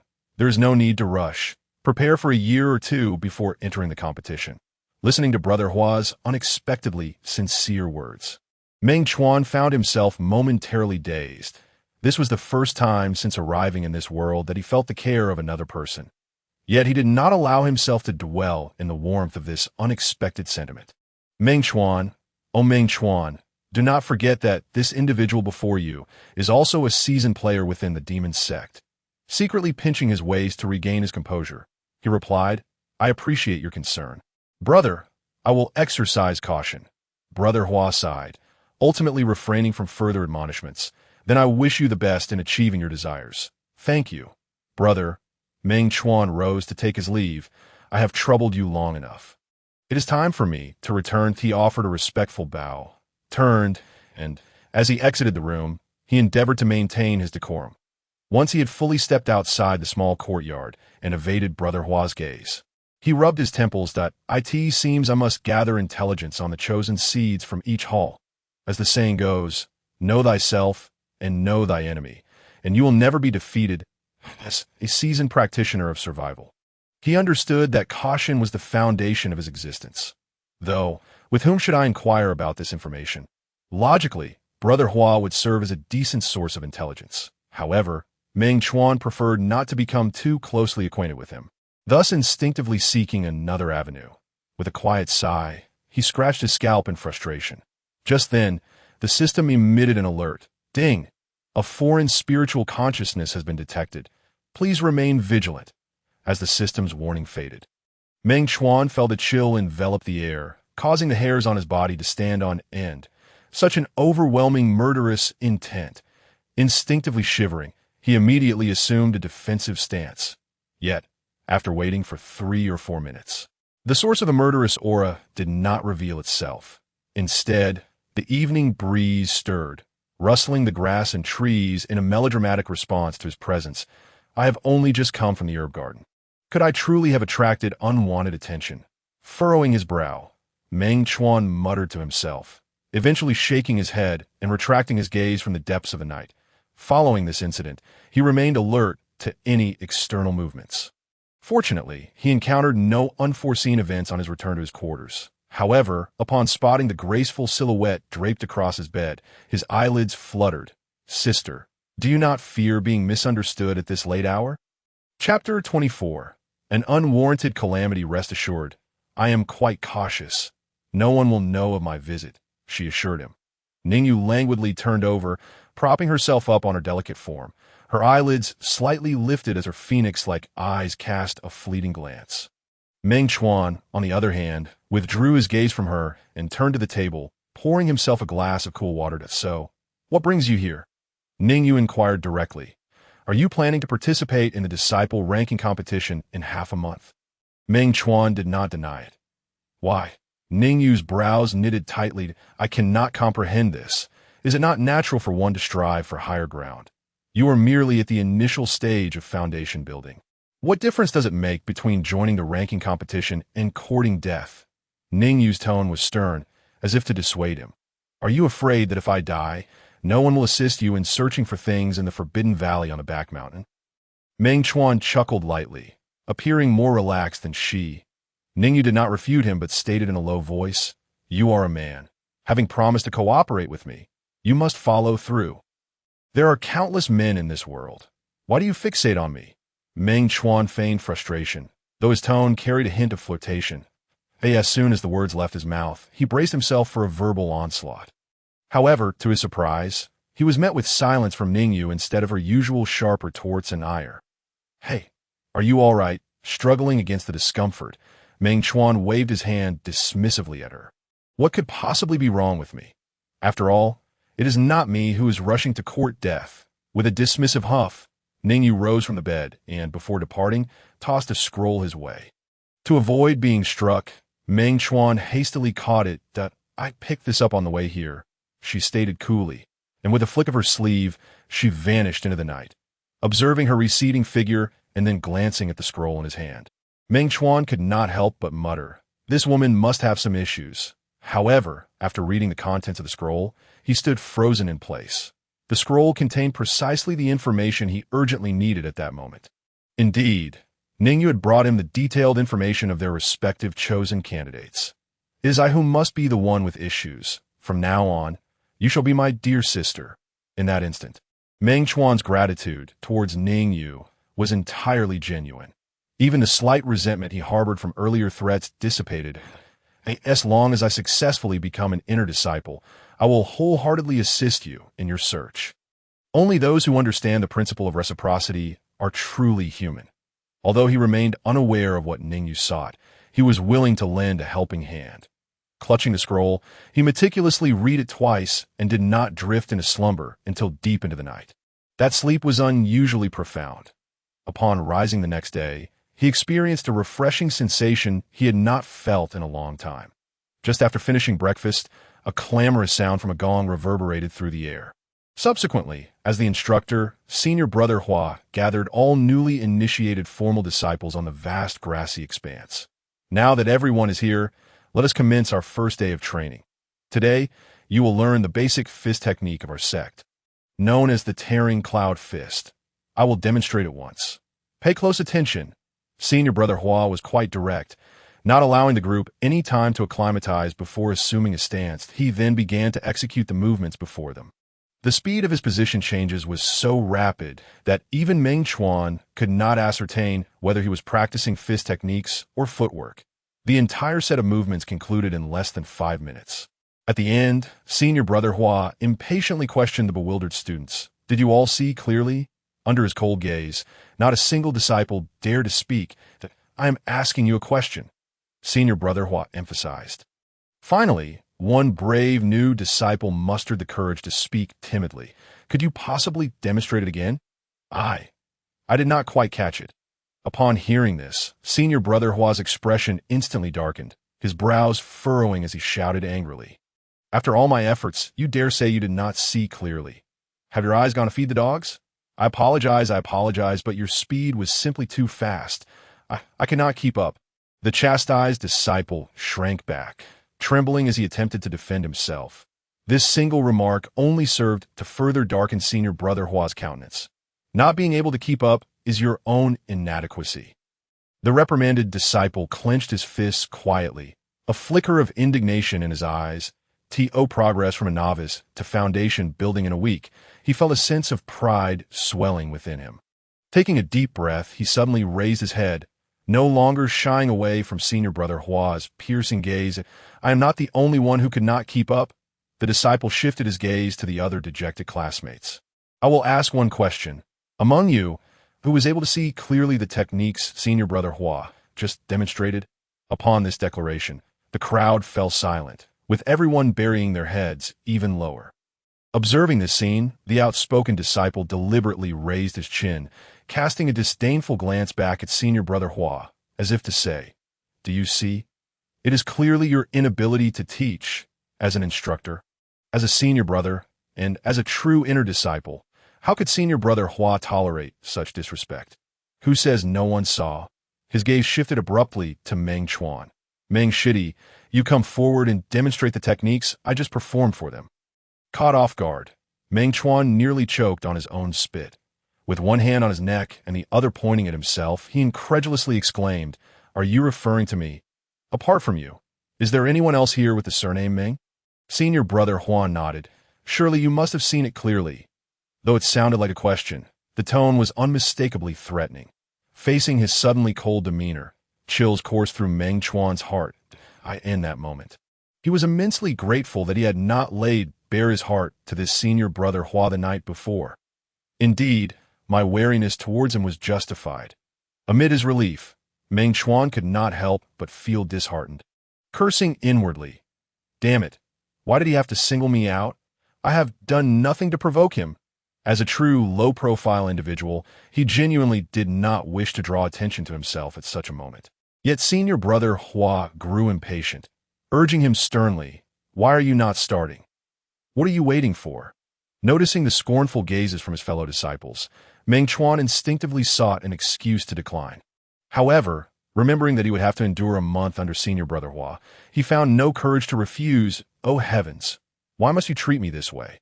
I merely wish to live a peaceful life for a few days." At that moment, Meng Chuan felt as though he might scratch his head off in a frenzy, unable to make a decisive choice. All his inner turmoil and distress were evident in his eyes, impossible to conceal completely. Even Ningyu, watching the scene from a distance, could not help but feel a tinge of sympathy for him. Chapter 25. One must not lack temper, however. How could a mere fortunate individual promoted from the herb garden possibly replicate the fist techniques after just one viewing? Indeed, how could a waste from the herb garden accomplish what we all cannot? This senior brother Hua cannot be a fool, choosing a target like Meng Chuan among so many. In a brief moment, disdainful murmurs about Meng Chuan began to spread throughout the crowd. To be honest, Meng Chuan found it hard to understand why these individuals harbored such deep-seated prejudices against those from the herb garden. Yet none of that mattered now. The important thing was that through the reactions of these fellow disciples, he comprehended a harsh truth. In this demonic sect, there was no such thing as camaraderie or brotherhood. He was destined never to befriend these people. If that were the case, why bother worrying about the feelings of these miscreants? With this thought, Meng Chuan finally found resolve and stepped forward before senior brother Hua could urge him again. "Since senior brother has such faith in me, I shall do my utmost, and if I make any mistakes, I hope you will kindly offer your guidance." The moment he finished speaking, Meng Chuan assumed a stance and executed an accelerated version of the shattering stone fist. Indeed, he did not perform the tearing cloud fist demonstrated by senior brother Hua. 5 minutes later, he finished his sequence, panting heavily, and bowed respectfully to senior brother Hua, then adopted a posture of awaiting evaluation.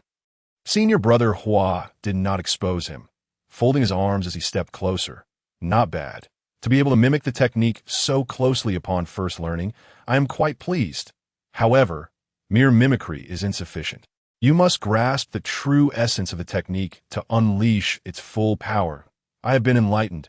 Meng Chuan expressed with heartfelt gratitude. Senior brother Hua patted his shoulder, then turned to survey the astonished expressions on the faces of the other disciples. "So, did you all see clearly this time?" The new disciples stuttered and hesitated in response at a bunch of useless fools. Hua Shixiang did not spare their dignity, rebuking them on the spot.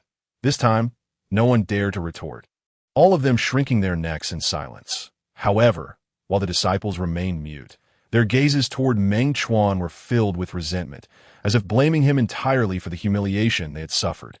Meng Chuan certainly felt wronged, but did not waste his breath on explanations. Firstly, there was no need. Secondly, to explain now would only serve to offend Hua Shixiang as well. Throughout the subsequent training session, Meng Chuan was completely sidelined by his contemporaries. That it was not until training concluded that Ningyu approached him, hands clasped behind her back, gleefully teasing, "Congratulations on the second day of becoming an official disciple. You've become the target of public scorn. Ha ha ha." Meng Chuan's lips quivered in annoyance as he retorted, "Then you better hurry and distance yourself, lest you get caught up in it. I'm not afraid. When they discover it, a few loud curses will suffice," Ningyu replied, evidently having devised a perfect strategy to evade any fallout. Meng Chuan, even more frustrated, decided not to engage further, hastening his steps instead. "Running so fast, are you rushing to reincarnate?" Ningyu remarked, showing no restraint in her words. Meng Chuan stumbled slightly, nearly falling flat on his face, and turned back, gritting his teeth. "You'd better pray that day never comes." "Rest assured, that day will never arrive," she replied confidently. "Is that so? We shall see." With a vigorous flick of his sleeve, Meng Chuan departed from the spot, heading straight for the square in front of the main hall. With the disciple ranking competition set to commence in half a month, the official disciples could begin their registration. The registration point was located at the northeast corner of the square. Upon arriving, Meng Chuan immediately noticed a throng of people clustered in that corner. Goodness, could it be that all the official disciples of the sect have come? He mused, scanning the sea of heads, overwhelmed by the sheer number. "Host, please be advised, a marked spiritual consciousness has been detected." The system's sudden voice pulled his attention back. Furrowing his brow, Meng Chuan inquired, "What do you mean by marked spiritual consciousness?" Before the task of becoming an inner disciple is completed, this system will specially mark all spiritual consciousness that spies on the host or displays hostility towards the host in order to assist the host in avoiding potential dangers. The marked spiritual consciousness detected this time first appeared last night and exhibited clear murderous intent towards the host. "Please be cautious. I understand." Meng Chuan nodded. "Can you identify the owner of this marked spiritual consciousness?" The other party, possessing a magical artifact, had somewhat obscured this system's detection. With the currently available basic probing function, it could only generally pinpoint the direction of the spiritual consciousness's owner. Indeed, the owner of the marked spiritual consciousness is mingling within the crowd at the registration point. How intriguing. Squinting, Meng Chuan stood still for a moment before striding toward the registration point. The inner disciple responsible for registration was overwhelmed and merely tossed him a form, instructing him to fill it out himself. After a struggle to acquire a brush, just as he dipped it in ink, a scarred youth snatched the form from his hands. "Oh, isn't this Meng from the herb garden? You're here to participate in the ranking competition too. Is that a problem?" Meng Chuan replied coldly. The scarred youth did not respond immediately, merely glancing at him disdainfully for a moment. When onlookers turned their heads to watch, he sneered, "There's no need to waste another registration form." Though brief, his words dripped with contempt and disdain from Meng Chuan. At this, the surrounding spectators erupted in laughter, some even losing their breath in mirth. Meng Chuan had no desire to provoke trouble. Suppressing the rising anger within him as he turned away, he intended to request another registration form. But as he reached out, the inner disciple overseeing the booth blocked him. "Oh, you think the sex paper is free?" he scolded, forcefully shaking off Meng Chuan's hand. "To not even be able to hold onto a registration form, yet still have the audacity to participate in the ranking competition. How laughable." Meng Chuan's hand, poised to withdraw, froze mid-motion upon hearing this. Glancing at the indifferent inner disciple and the jeering crowd surrounding him, a chill swept over him. Fairness? Justice? Ha! Such concepts do not exist in the Demon Sect. If one does not wish to be bullied, one can only resort to speaking with their fists. Indeed, maintaining a low profile had always been his motto. But that did not mean he was willing to endure humiliation. One can be good-tempered, but one must also have their limits. "Return it to me." Slowly turning, he fixed a steely gaze on the scarred youth and declared coldly. Yet, instead of returning the form, the scarred youth tore it in front of him. The sound of tearing paper was not particularly loud, but it pierced the air painfully. "What are you staring at? Do you believe I won't rip your pretty face as well?" The scarred youth, oblivious to the murderous intent in Meng Chuan's eyes, continued to provoke him. Chapter 26. The toad yawns. The scarred youth rolled up his sleeves and stepped forward, deliberately advancing toward Meng Chuan. Though the step was not overly large, it charged the atmosphere with palpable tension. Simultaneously, the crowd of spectators erupted in excitement. Now this is going to be entertaining. Whether it was truly entertaining remained to be seen, but it was evident that there would be some amusement. What do you think? Can that kid from the herb garden withstand a few moves from Senior Brother Chun? Clearly, many among the crowd recognized the scarred youth. Senior Brother Chun had long since reached the later stages of foundation establishment. How could a mere waste from the herb garden compare? In my opinion, Senior Brother Chun will knock that kid's teeth out within 2 moves. The chatter echoed throughout the square, but a careful listen would reveal that not a single voice among the spectators believed Meng Chuan stood a chance, that in fact, countless individuals eagerly anticipated witnessing the aftermath of Chun Xiong giving him a thorough beating. As the atmosphere reached a boiling point, Chun Xiong decided to satisfy the audience's expectations. The disciple ranking competition was no event for just anyone to join. Attempting to force one's way in without strength would only lead to ridicule. Since Meng Shitty insisted on registering, why not allow this senior brother to weigh his worth first? As long as you can last 2 moves under my hand, I will admit I misjudged you. Chun Xiong exuded confidence, clearly dismissing Meng Chuan entirely. Upon hearing this, Meng Chuan, who had remained silent for a long time, finally spoke. Not enough. The 2 words left the majority of the audience dumbfounded. Meng Chuan then surveyed the crowd before returning his gaze to Chun Xiong, calmly adding, 2 moves are too few. I shall grant you 3 chances if you can touch the hem of my garment. Then you win. At this statement, the entire venue fell silent, as nearly everyone was taken aback by his audacity. The toad yawns with such bravado. Puffing oneself up will not make one formidable. It will only render one a fool. Contempt, derision, and mockery were all vividly expressed by the audience at this moment. Provoked before the crowd, Chun Xiong's face darkened, the murderous intent in his eyes nearly spilling over. Meng Chuan did not wait for him to speak, instead taunting. Could it be that Senior Brother Chun lacked confidence in himself? Be careful with your fists. Meng Shitty, you should watch out. Chun Xiong could hardly contain his eagerness to teach him a lesson, and as his words fell, he raised his arm. Wait. Meng Chuan suddenly lifted his arm, palm facing upward. Are you begging for mercy? Too late. Chun Xiong coldly snorted, Do not misunderstand. Meng Chuan maintained his composure. Since we are playing, let us make it interesting. How do you wish to play? Chun Xiong naturally would not show any signs of retreat at this moment. That if I win, you shall piece together the torn registration form and swallow it. As he spoke, Meng Chuan deliberately stepped on the scattered fragments of paper on the ground. The once relatively clean bits of paper were instantly contaminated with dirt. Seeing this scene, Chun Xiong's eyelids twitched violently, but driven by pride, he ultimately did not oppose. Grinding his teeth, he glared at Meng Chuan, enunciating each word. If you lose, you will kneel before everyone and bow your head to me 3 times, calling me ancestor loudly enough for all within the sect to hear, though it sounded rather childish. The astute among the crowd understood the cruelty behind Chun Xiong's words, that if Meng Chuan truly uttered the term ancestor, his future within the Demon Sect would be irrevocably ruined. Meng Chuan grasped this truth as well, yet still resolutely agreed to the wager. You will definitely call me ancestor. Chun Xiong wasted no more time, and after stepping forward, spoke ominously. His speed was astonishing, and without prior warning, his fist was already hurtling towards Meng Chuan's chest in the blink of an eye. As the strike appeared poised to land, Chun Xiong grinned wickedly, savoring his triumph. The surrounding spectators were momentarily stunned, yet none dared to question Chun Xiong's martial ethics. After all, this was the Demon Sect, where notions of fairness and righteousness were never upheld. Yet this seemingly decisive strike ultimately fell short at the crucial moment. Upon closer inspection, Meng Chuan had mysteriously vacated his original position and, without any forewarning, floated to the right rear side of Chun Xiong. Ignoring his opponent's bewilderment, Meng Chuan leisurely extended a finger point. 1 move had passed.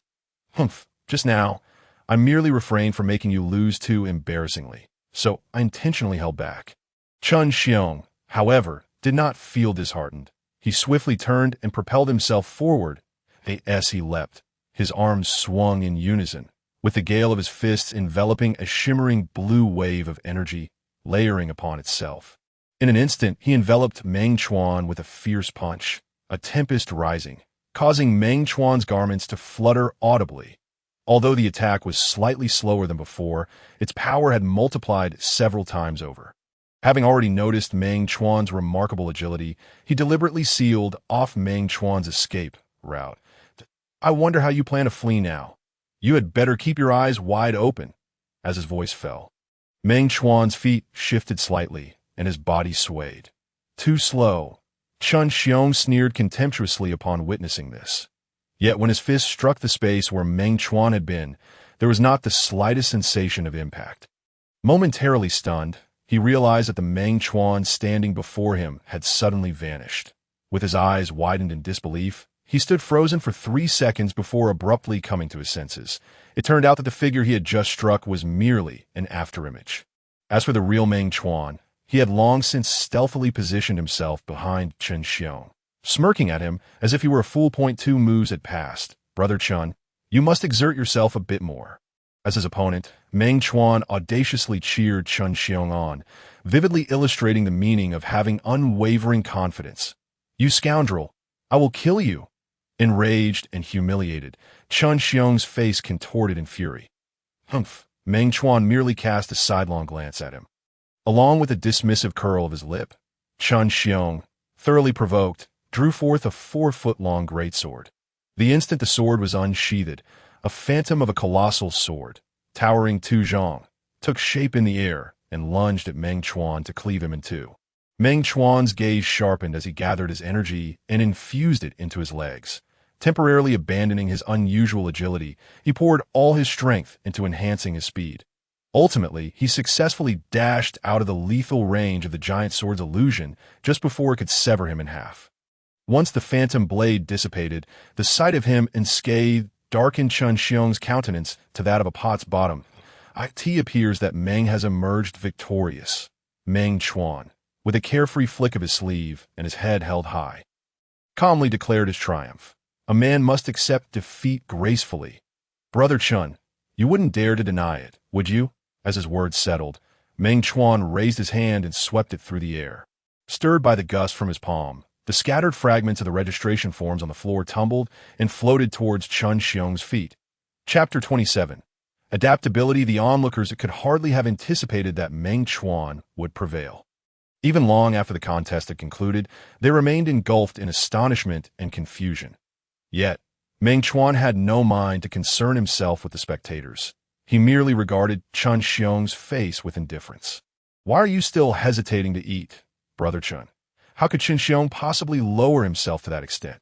He stomped his foot, scattering the paper debris at his feet, and then stormed off as he walked. He did not hesitate to rudely shove aside the obstructive spectators. Meng Chuan made no attempt to intervene. After all, with the disciple ranking competition approaching, he did not wish to reveal too many of his capabilities at this time. However, the spectators who were shoved aside were not pleased, and began to hurl quiet insults at Chun Xiong. He couldn't even handle a newcomer, yet he had the audacity to flaunt his prowess before us. In the past, we held Chun Xiong in too high regard. Now that we think about it, he is merely mediocre to dare to renege before so many of us. The name Chun will surely be tarnished from now on. The spectators seemed to have forgotten that just moments ago, they had been cheering for Chun Xiong. Listening to the crowd's disparagement of Chun Xiong, Meng Chuan felt little excitement, only disdain. After collecting his thoughts, he lowered his gaze to the ground littered with scraps, then glanced not far away at the inner sect disciple responsible for registration, sighing softly. "System, what will happen if I do not become an inner sect disciple within a month?" "Failure of the task will incur a penalty."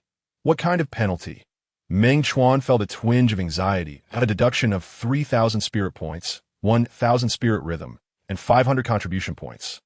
Meng Chuan's lips twitched, and he muttered softly, "But I don't have that many spirit points and spirit rhythm to deduct. The system can keep a tab for now. You merely need to gather the required spirit points, spirit rhythm, and contribution points within the stipulated time." What if I cannot fill that gap within a deadline? Meng Chuan swallowed hard. In that case, the system will judiciously disable certain functionalities, for instance, the functions for cultivating techniques, physical enhancement, or realm progression. The system's tone remained as calm as ever, while Meng Chuan's heart surged with tumultuous waves. That absolutely cannot happen. What a joke. The system's progression function is my definitive support for becoming stronger. Taking a deep breath, he clenched his fists tightly. After considerable mental preparation, he slowly approached the inner sect disciple. Brother, it was indeed my fault for misplacing the registration form. I kindly ask for another chance. For the sake of the task, Meng Chuan retracted the arrogance he had displayed against Chun Xiong earlier, replacing it with a full face of ingratiation. After a prolonged silence from the other party, he steeled his resolve and decided to offer some benefits. However, just as he was about to begin his bribe, the inner sect disciple suddenly produced a registration form and slapped it onto the table before him. Take it, fill it out, and submit it. Thank you, brother. Meng Chuan, fearing the other might change his mind, quickly accepted the registration form. He filled it out swiftly, and upon witnessing the other securely stow away his submitted form, he finally breathed a sigh of relief. After expressing his gratitude once more, he left the square, feeling as if a great weight had been lifted off his shoulders. The sky had begun to darken, and the inner sect disciple responsible for registration did not linger in the square either. He had just submitted the neatly organized registration forms and the list of participating disciples when someone approached him specifically. Brother Liu, what brings you here? You just did me a great favor, so I certainly must express my gratitude. Lu Ming chuckled heartily. It was merely a matter of a registration form. You are being overly courteous, the inner sect disciple said while waving his small hand, looking entirely flattered.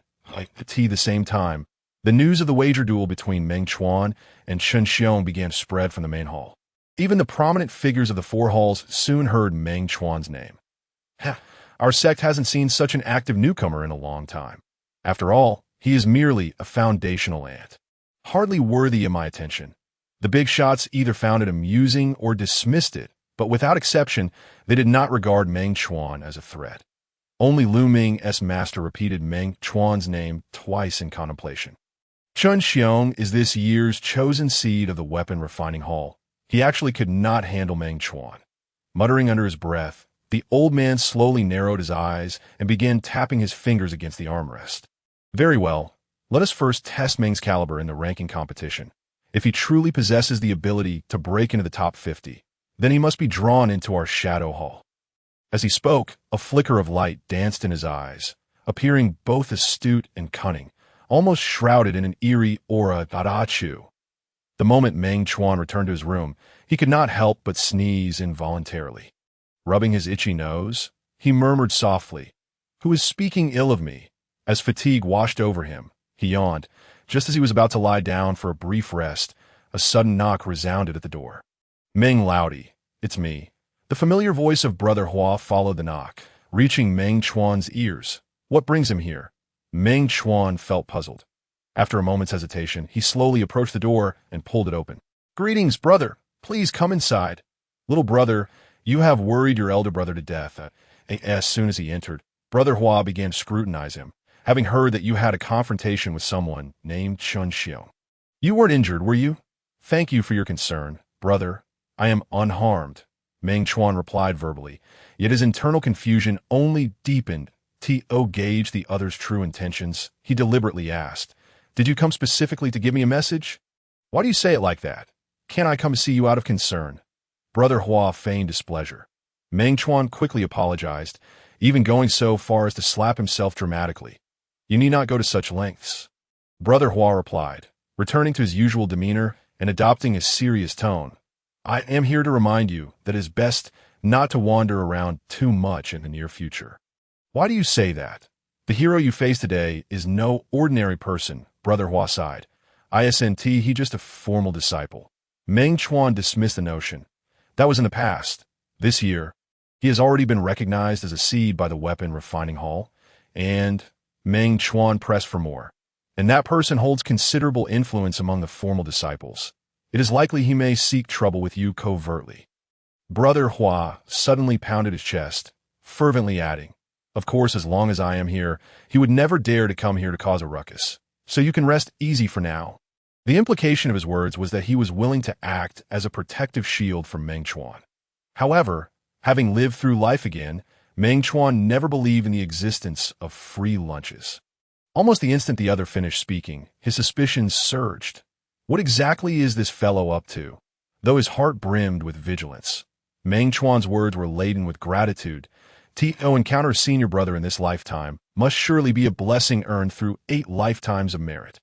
Chapter 28. The day of the competition, after bidding farewell to Brother Hua, Meng Chuan felt no inclination to move again. He skipped dinner and burrowed into his bed.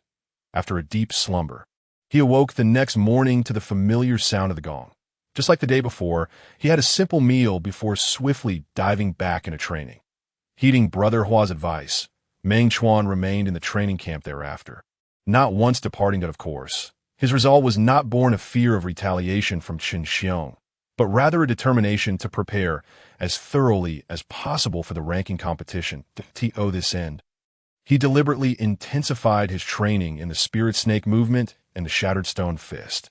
Not only that, but he also dedicated time outside his regular training to practice the first move of the Ling Xian hand, striving to master this technique of defense. Effort, after all, bears fruit. As the training hours accumulated, he could distinctly feel his skills advancing. Yet, this did not bring him solace. Instead, it stirred a vague restlessness within him. Ultimately, what I am doing now is not much different from mere theoretical discussions, lacking the crucial element of practical combat. To achieve absolute certainty, I must contemplate solutions concerning my realm and spiritual energy. Meng Chuan seldom held himself in high regard, and more often than not, he could accurately identify his own shortcomings.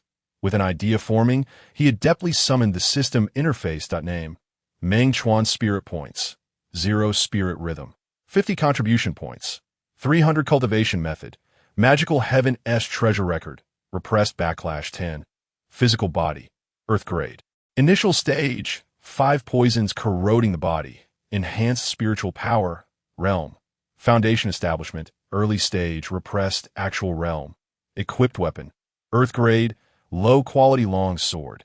Shadowy Phantom, having previously expended 200 contribution points to exchange for the Foundation Establishment technique. He found his remaining contribution points rather scant.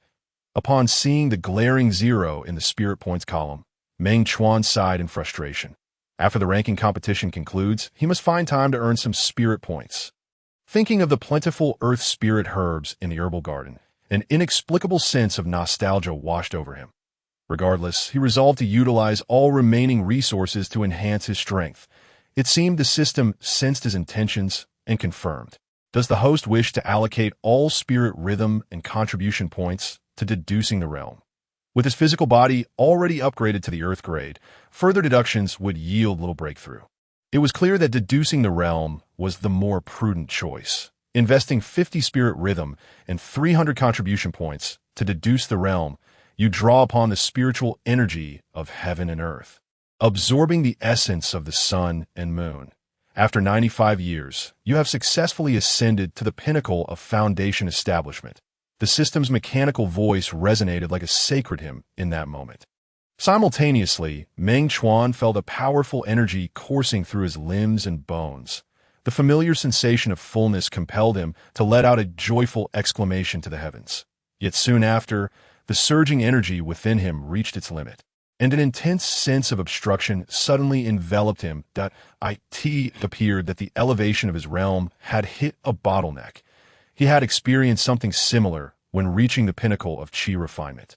So he remained calm. To advance further, he needed to shatter the barrier between Foundation Establishment and Golden Core. With this thought, he accessed the warehouse interface of the system, eyeing the Foundation Establishment pills stored within, eager to take action. After all, the primary effect of the Foundation Establishment pill was to assist the user in overcoming bottlenecks. However, Meng Chuan ultimately refrained from consuming the pill, with no additional resources at hand. Even if he swallowed the Foundation Establishment pill, making further progress would be challenging. It would be wiser to save it for a future opportunity to break through to the Golden Core realm. With this resolved, Meng Chuan closed the system panel, deciding to focus on solidifying his current realm. Whether in training or cultivation, the days were hardly entertaining. Yet time would not slow its pace simply because of his boredom. Before he knew it, the day of the disciple ranking competition had arrived. After a fortnight, Meng Chuan made his way back to the main hall. As anticipated, the square was already teeming with people. Naturally, not all present were participating disciples. Most were merely there for the spectacle.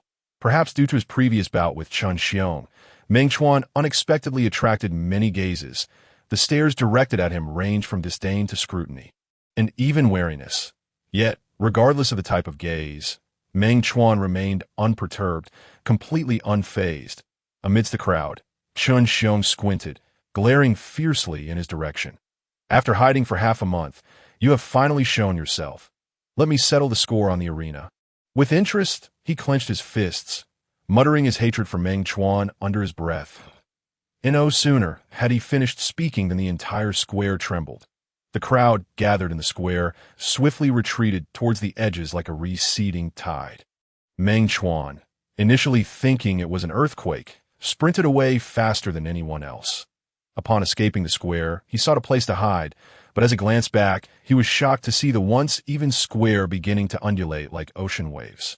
Subsequently, square platforms erupted from the central area of the square. Around the perimeter, 18 tiers of trapezoidal stone steps appeared. In less than 10 minutes, the vast square had transformed into an arena-like structure. Unlike traditional arenas, there were not just one, but a total of 9 square platforms, each separated by formations. The 18 tiers of stone steps around the outside were specifically designated for spectators. Gulping, Meng Chuan could not help but swallow, utterly unprepared for such an impressive display of the demonic sect as capabilities, nor for the enormous secret hidden within the ordinary square he had passed multiple times. However, before he could calm his racing heart, the elder in charge of presiding over this disciple ranking competition floated over.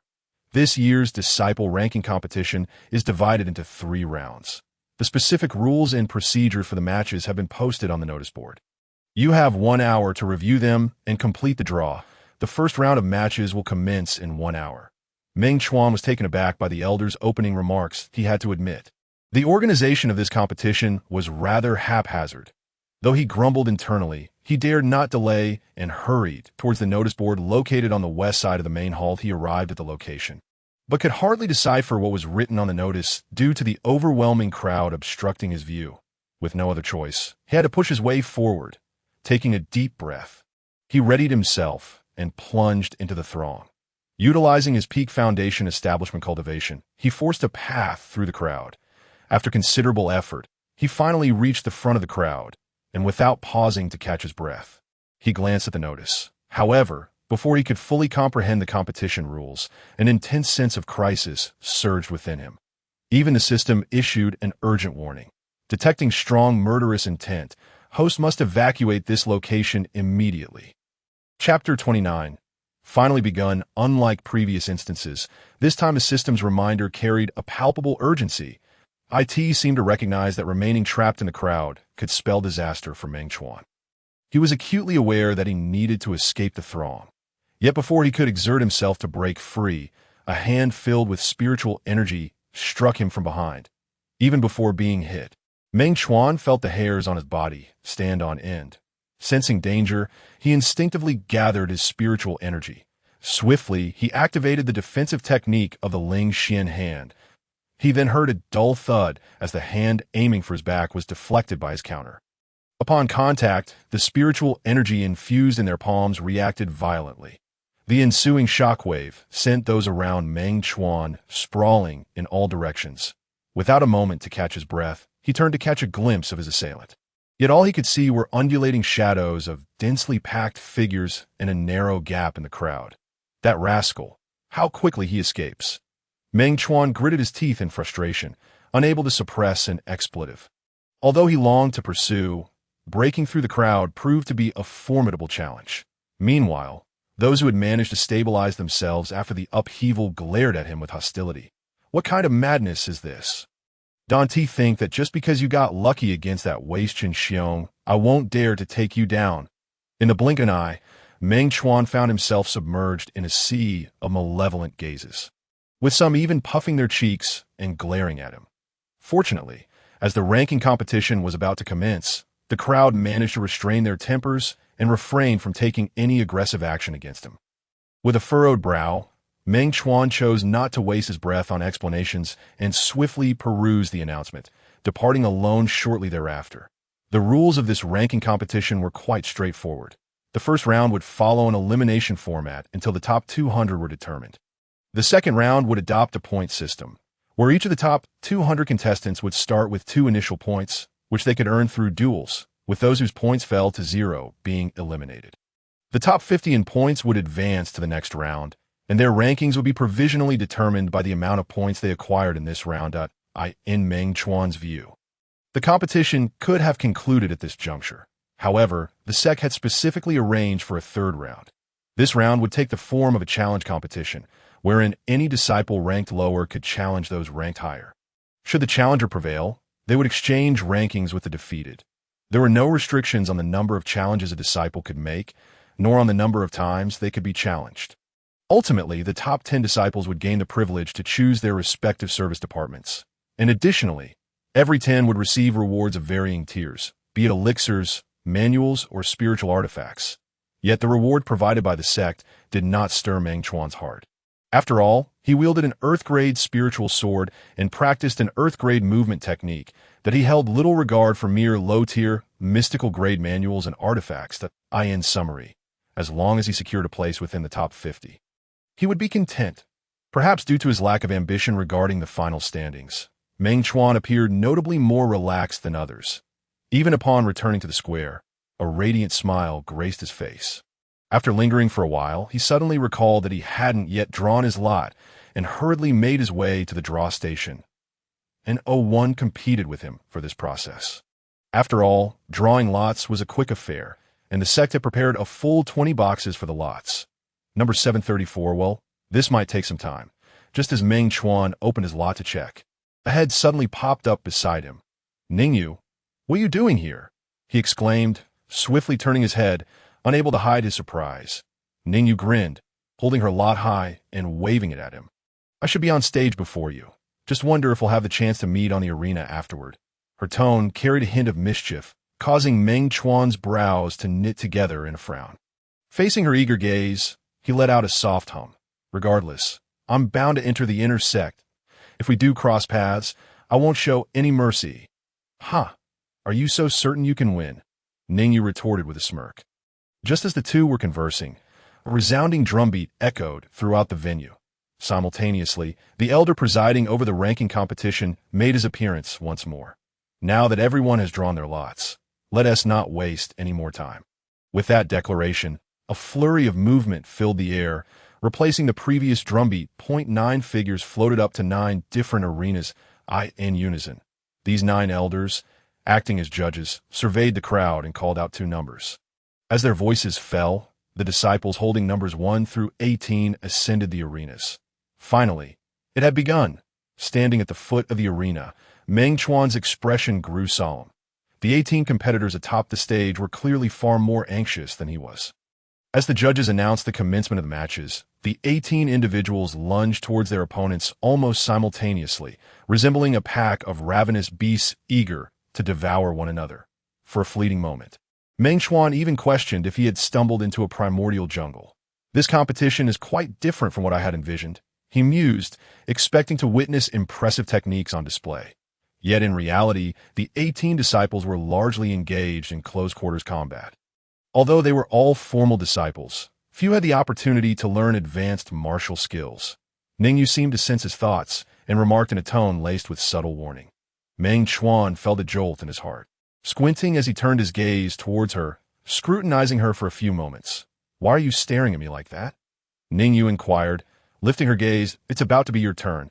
Perhaps you should prepare for the stage." Meng Chuan withdrew his gaze, casually tossing a remark. Just as he finished speaking, a muffled grunt echoed from arena. Moments later, a figure tumbled off the stage. The remaining contestant on the arena had undoubtedly emerged victorious from the match. The judge, with a poker face, announced the result before promptly calling out 2 more numbers. As contestants 19 and 20 ascended Arena 8, the battles in the other arenas also reached their conclusion. Given the number of participants and the relative lateness of his draw, Meng Chuan assumed it would not be his turn today. However, as evening approached, his number was called by the judge of Arena 3. Alongside number 733, collecting his thoughts, Meng Chuan stepped onto the arena at a measured pace. Upon seeing his opponent emerge from the opposite side, his eyelids involuntarily twitched. What a coincidence. My first opponent is him. Chapter 30, A Narrow Path for Rivals. What a twist of fate. It seems these two rivals have crossed paths again. After observing throughout the day, things were finally getting interesting. Hey, do you think Qin Xiong will take down that little Meng Chuan on the arena? As the spectators reveled in the unfolding drama, they eagerly speculated. Despite Meng Chuan having bested Qin Xiong once half a month prior, many still held reservations about his chances. After all, this competition was fundamentally different from their previous wager. Meng Chuan had indeed showcased commendable movement skills, but he had yet to prove his strength in terms of raw power. Moreover, the constrained arena space might limit Meng Chuan's ability to maneuver effectively. Naturally, the audience's discussions reached the arena. Qin Xiong, with a contemptuous glare fixed on Meng Chuan, sneered, "Did you hear? Everyone's eager to see you bloodied and battered. How dare you boast in front of me? The defeated? Who gave you the audacity?" Meng Chuan retorted, refusing to coddle him. Qin Xiong's expression darkened, his fists clenched tightly, cracking ominously. "Last time was merely due to my carelessness. I won't make the same mistake again."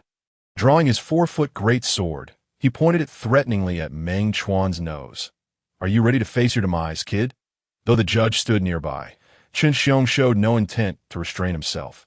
Meng Chuan frowned slightly.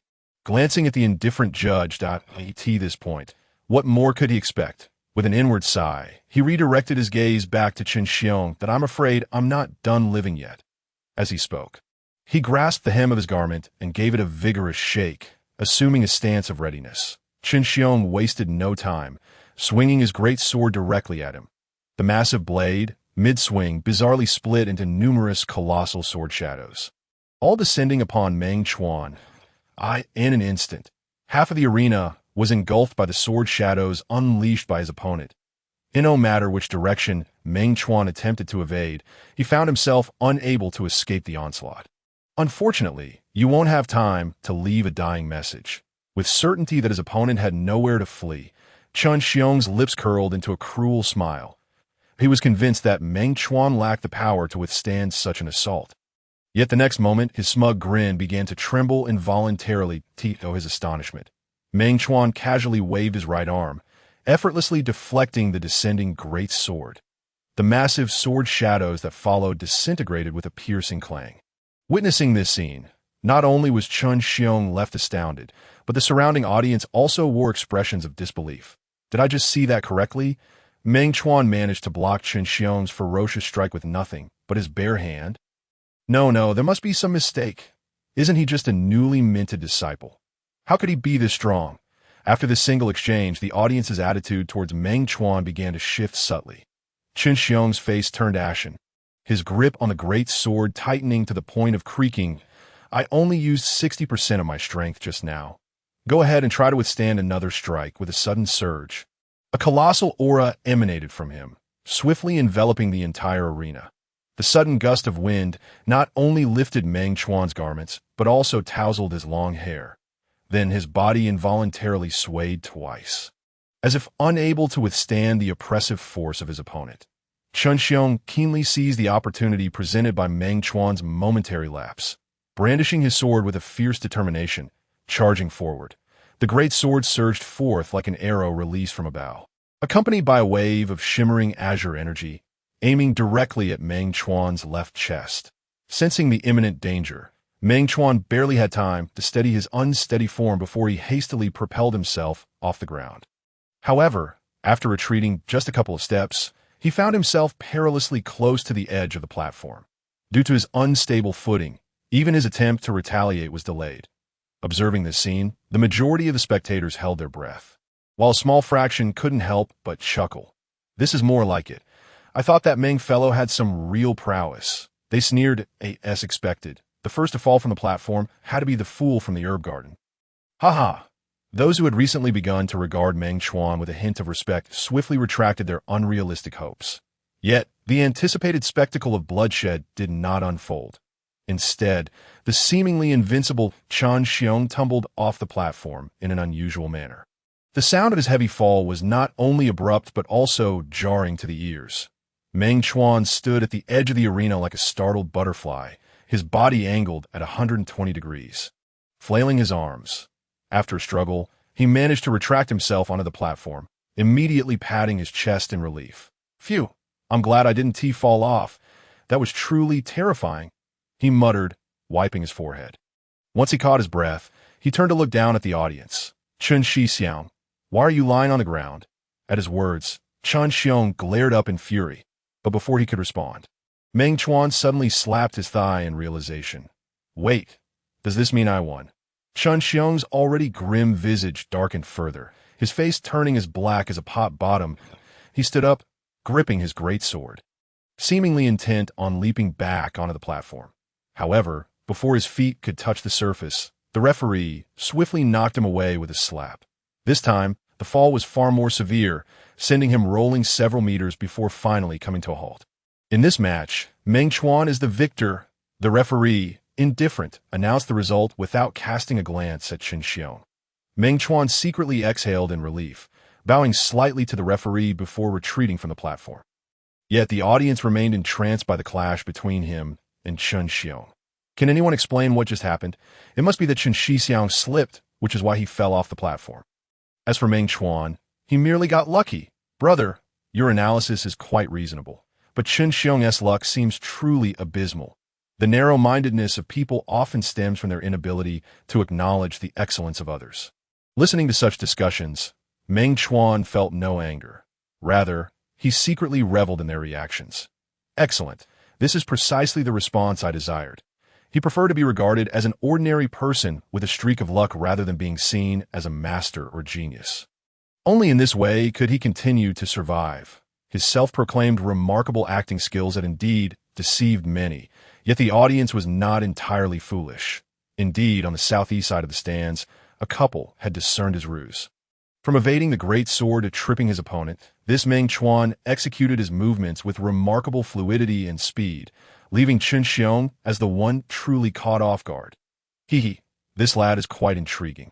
I can hardly wait to make his acquaintance, the man mused, while the woman licked her enticing red lips. Chapter 31. The hidden threat of the night, perhaps sensing the gaze from the southeast. Meng Chuan instinctively turned his head to glance at the stands. Not finding the source of his unease, he shook his head and withdrew his gaze.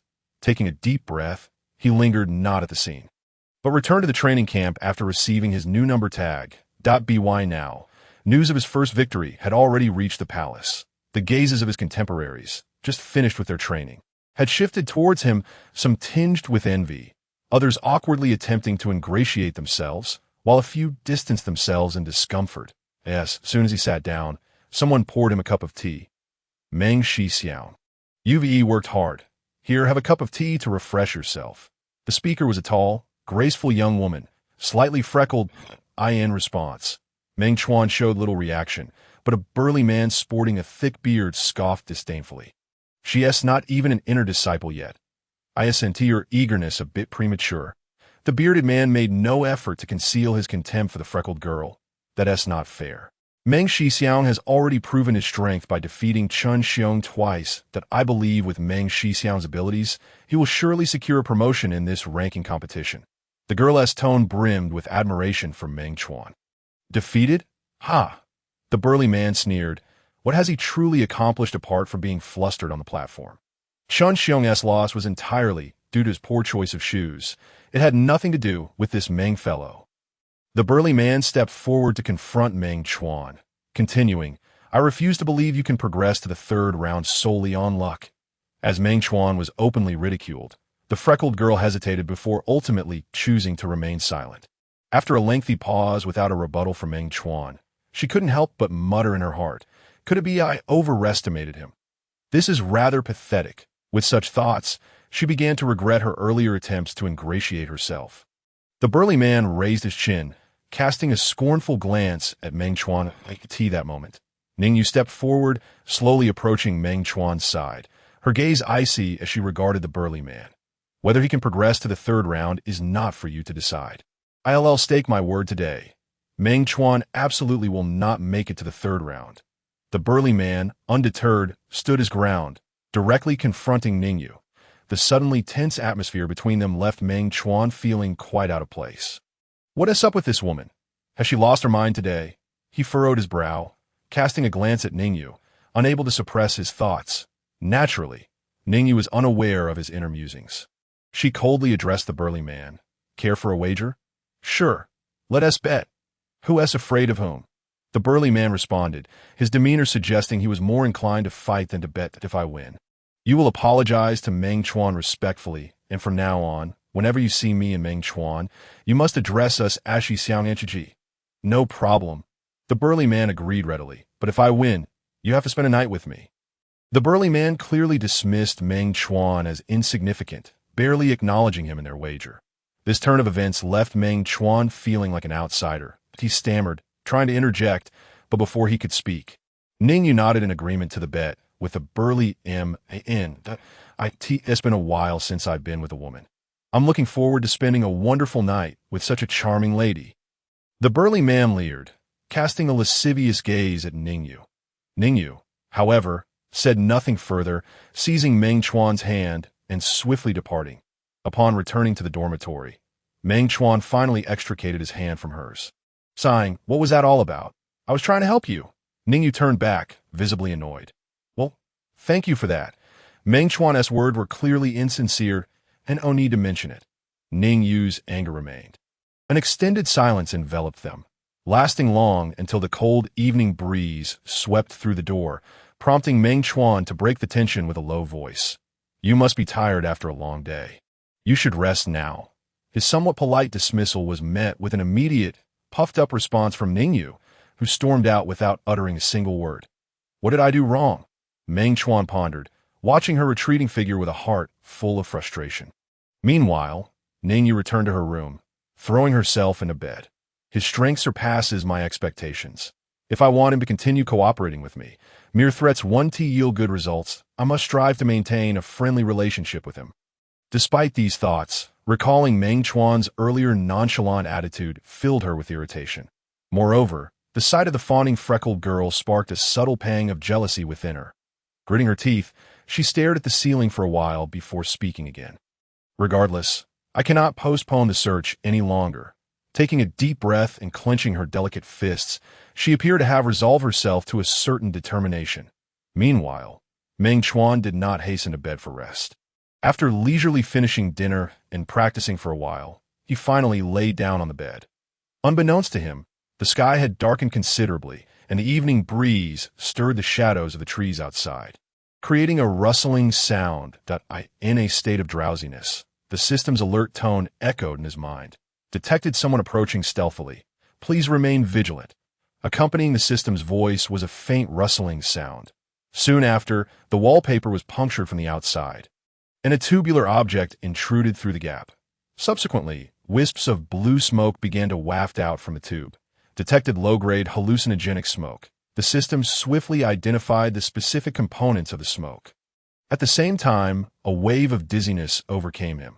Yet in an instant, Meng Chuan's consciousness regained clarity. Resorting to such despicable tactics, it seemed that the individual outside harbored a deep-seated grudge against him. With this thought, he refrained from opening his eyes, remaining utterly still. After the intruder dispensed the hallucinogen, nearly 5 minutes elapsed before they made another move. With a crack, the window latch was forcefully broken. Almost immediately, a shadow darker than the night itself slipped through the window. The moment it landed, a dagger was drawn, and it stealthily advanced toward the bedside. The sharp blade glimmered with an eerie light. Even in the darkness, captivating and sinister, in the stillness of the room, the intruder's deliberately subdued footsteps echoed harshly. The greatest mistake of your life was persistently provoking me. Tonight, you shall quietly meet your demise.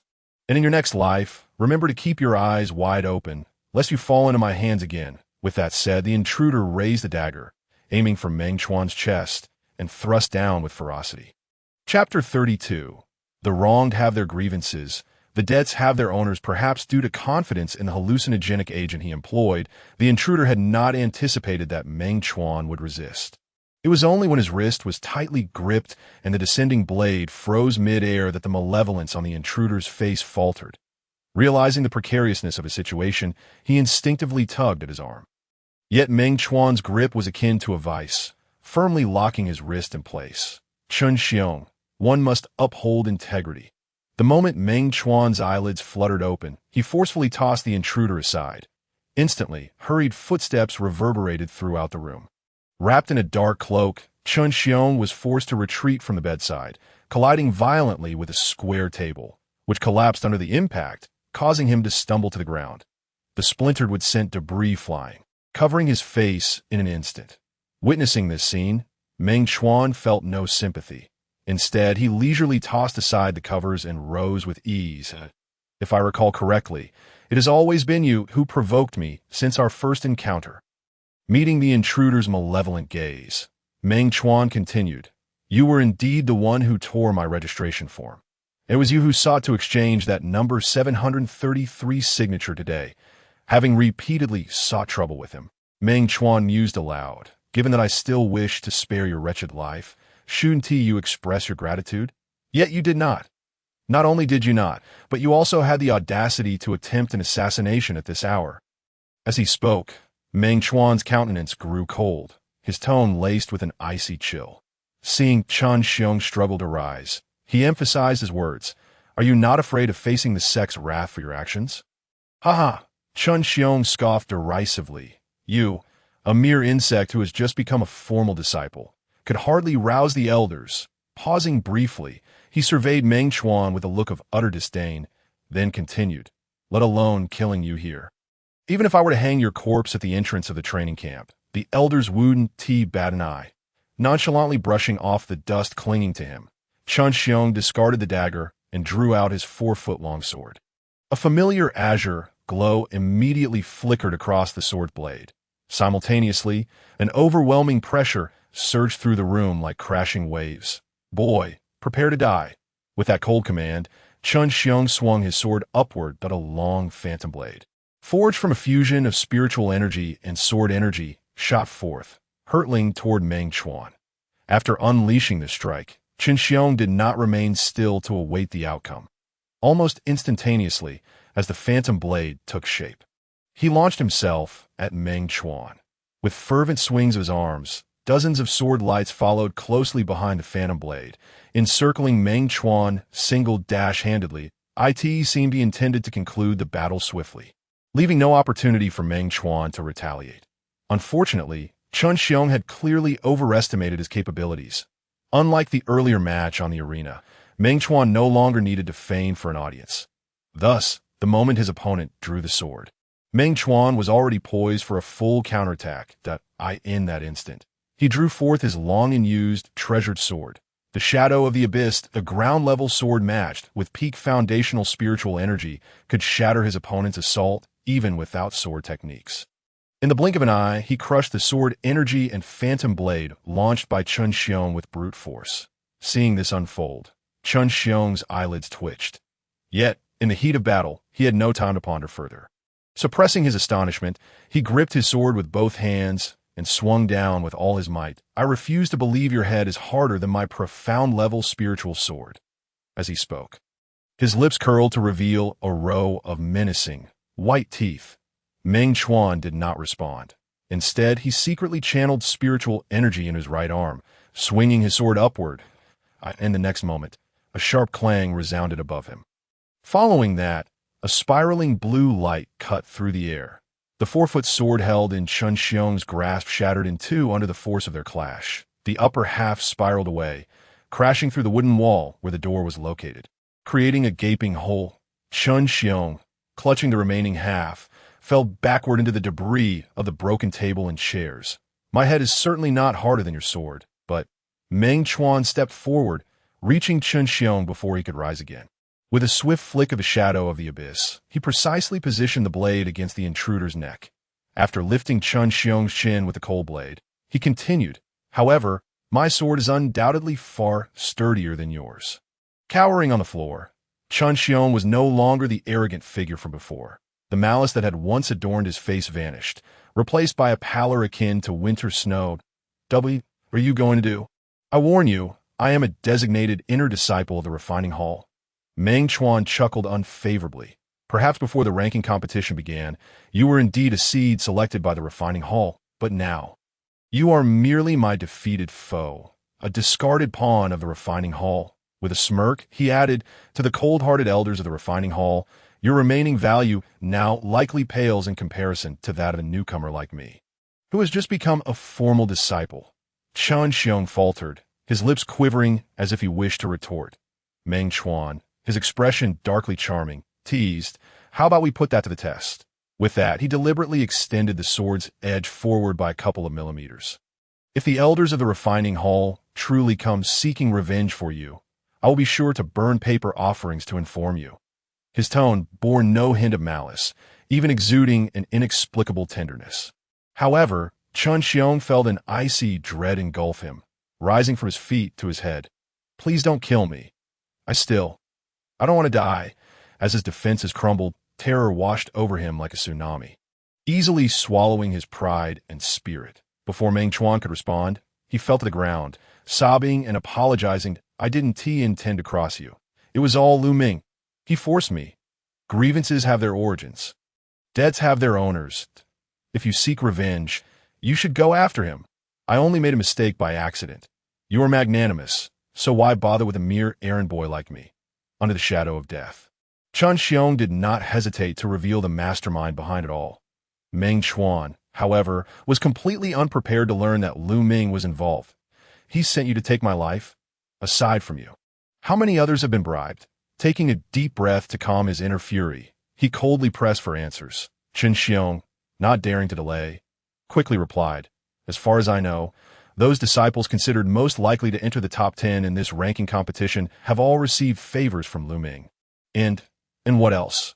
Meng Chuan pressed for answers. A fleeting hesitation crossed Chun Xiong's eyes, yet he ultimately chose not to conceal the truth. Just as he opened his mouth to respond, a glimmer of cold light shot through the gap created by the broken sword.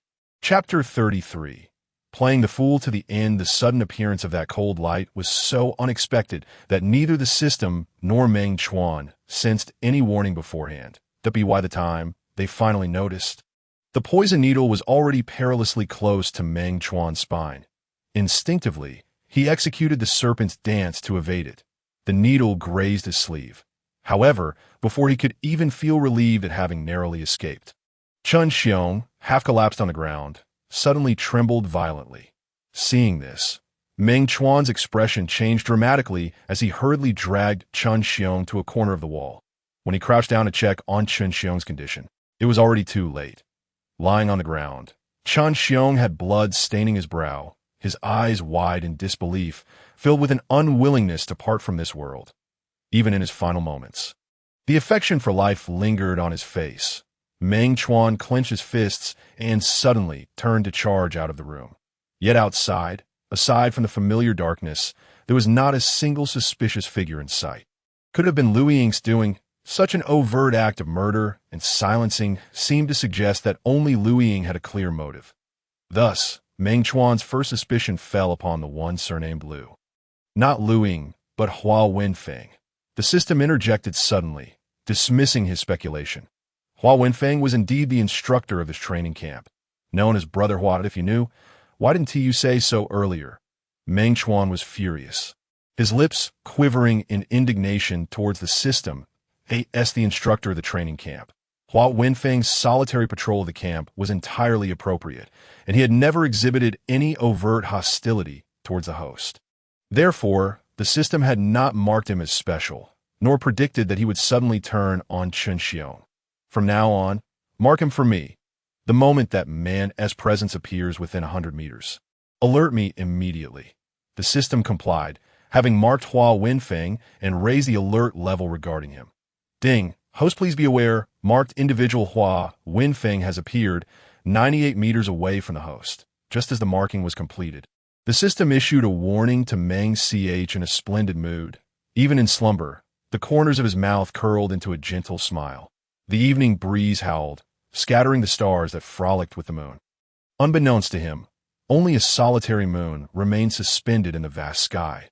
Meng Chuan's drowsiness had dissipated entirely when Qin Xiong had stealthily intruded, before commencing the grim task of handling the corpse. He meticulously conducted a search, as anticipated. Qin Xiong possessed a low-grade storage pouch. With a cacophony of clattering, the contents of the pouch were emptied onto the ground, aside from 2 yellow-tier spirit herbs that held some minor value. The rest were nothing of note. Disappointment flickered in Meng Chuan's eyes as he prepared to discard the worthless trinkets. Wait a moment. Host, the system, which had been silent for a while, suddenly interjected. What is it? Meng Chuan furrowed his brow, perplexed. This system has detected an elusive spiritual wave emanating from that rusted square iron piece. But why didn't I sense it? Meng Chuan, now a peak foundation establishment cultivator, pondered. According to this system's conjecture, that iron piece must have been inscribed with some form of advanced restriction. The specifics of the restriction and the secrets hidden within the iron piece require further analysis. However, analysis necessitates energy, be it spiritual points, spiritual resonance, or contribution points. Unfortunately, Meng Chuan currently had none of these resources at his disposal. Since you find this piece suspicious, I shall keep it for now. Upon finishing his statement, Meng Chuan tossed the square iron piece into the system's repository. His gaze shifted to the pile of discarded items on the ground, and he couldn't help but mutter.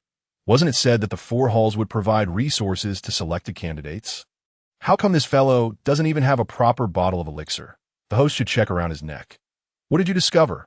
Meng Chuan inquired, while his hands were already at work. Upon tugging at Qin Xiong's collar, he immediately noticed a silver chain concealed beneath it. The chain was not particularly exquisite, but the ring that dangled from its end made Meng Chuan's eyes gleam, that if he was not mistaken. This ring should also be a storage treasure. Nestled against his chest, it seemed that the contents within were anything but ordinary. With eager hands, Meng Chuan, filled with avarice, hastily rubbed the ring. Instantly, 10 jade vials and 3 brocade boxes materialized before him. In addition, there stood a human-sized purple-black cauldron and 5 scrolls. Goodness, the space within this ring must be no less than 20 cubic units. The thought of not having to painstakingly dismember the corpse eased Meng Chuan's mood. However, once he calmed down, another question arose in his mind. How did a mere formal disciple like Qin Xiong come into possession of such a high-grade storage treasure? Burdened with curiosity, he began inspecting the contents of the vials and boxes. Yet aside from 2 vials of qi recovery pills, he recognized none of the other 8 vials elixirs. System, hurry and help me identify these. The system did not hesitate, promptly reporting a string of elixir names. From left to right, the remaining 8 vials contained, respectively, a low-grade spirit refining pill of the 6th rank, a low-grade spirit tempering pill of the 4th rank, a mid-grade spirit exploding pill of the 3rd rank, a high-grade qi nourishing pill of the 3rd rank, and 3 high-grade blood revitalizing pills of the 4th rank. The 6th-grade pills? Meng Chuan was utterly astonished. Indeed. Furthermore, the 3 brocade boxes contain earth-grade spirit ore. Just wait a moment. I'm feeling a bit dizzy, Meng Chuan said, leaning against the wall, his face flushed with excitement. After a considerable pause, he eagerly inquired, what about the cauldron? Is there anything remarkable about it? Currently, this system cannot discern the level of the array inscribed upon the cauldron. To ascertain its detailed information, it is recommended that the host utilize this system's analytical function. Meng Chuan swallowed hard, forcing a wry smile. Then let's hold off on that for now. With that, he swiftly shifted his attention to the pile of scrolls. Only upon seeing a scroll documenting insights on forging heavenly grade spirit artifacts did he suddenly realize. Could it be that Qin Xiong had inherited the legacy of a master craftsman? If that were the case, it would certainly explain the origins of the storage ring and its contents. With such a legacy in hand, Qin Xiong must have showcased his talent in crafting, thus making it entirely plausible for him to be selected as a candidate by the crafting hall. Despite merely being at the late foundation establishment stage, taking a deep breath, Meng Chuan murmured, yet a profound worry crept into his heart. After a moment of silence, he quietly muttered, has the crafting hall already sensed his possession of such a powerful legacy? If not, that would be for the best. But if they have, then Chun Xiong's demise may not be overlooked by the Home Master. Chapter 35. When ruthlessness strikes, it truly strikes hard after tallying the spoils of battle. Meng Chuan used the storage ring as a coffin and stuffed Chun Xiong's corpse inside. Since Chun Xiong had perished due to the poison needle of Hua Wenfeng, there were no additional bloodstains to clean. Exhausted, Meng Chuan stifled a yawn and meticulously searched the room twice. Once he confirmed that no traces of suspicion remained, he climbed back into bed to rest. The nightingales and frogs squabbled throughout the night. It wasn't until the sound of a gong startled them in the early morning that they finally fell silent. Meng Chuan tousled his disheveled hair and, as usual, fetched water to wash up. After a simple breakfast, he and Ningyu set off together towards the main hall. Following an entire day of competition, nearly half of the formal disciples participating in this year's ranking contest had been eliminated. However, to determine the top 200, it was likely that 2 more matches would be required. After the first match concluded yesterday, the redrawn lots were relatively favorable, and Meng Chuan was soon summoned to the stage. "Give it your all. If you dare lose, I won't spare you."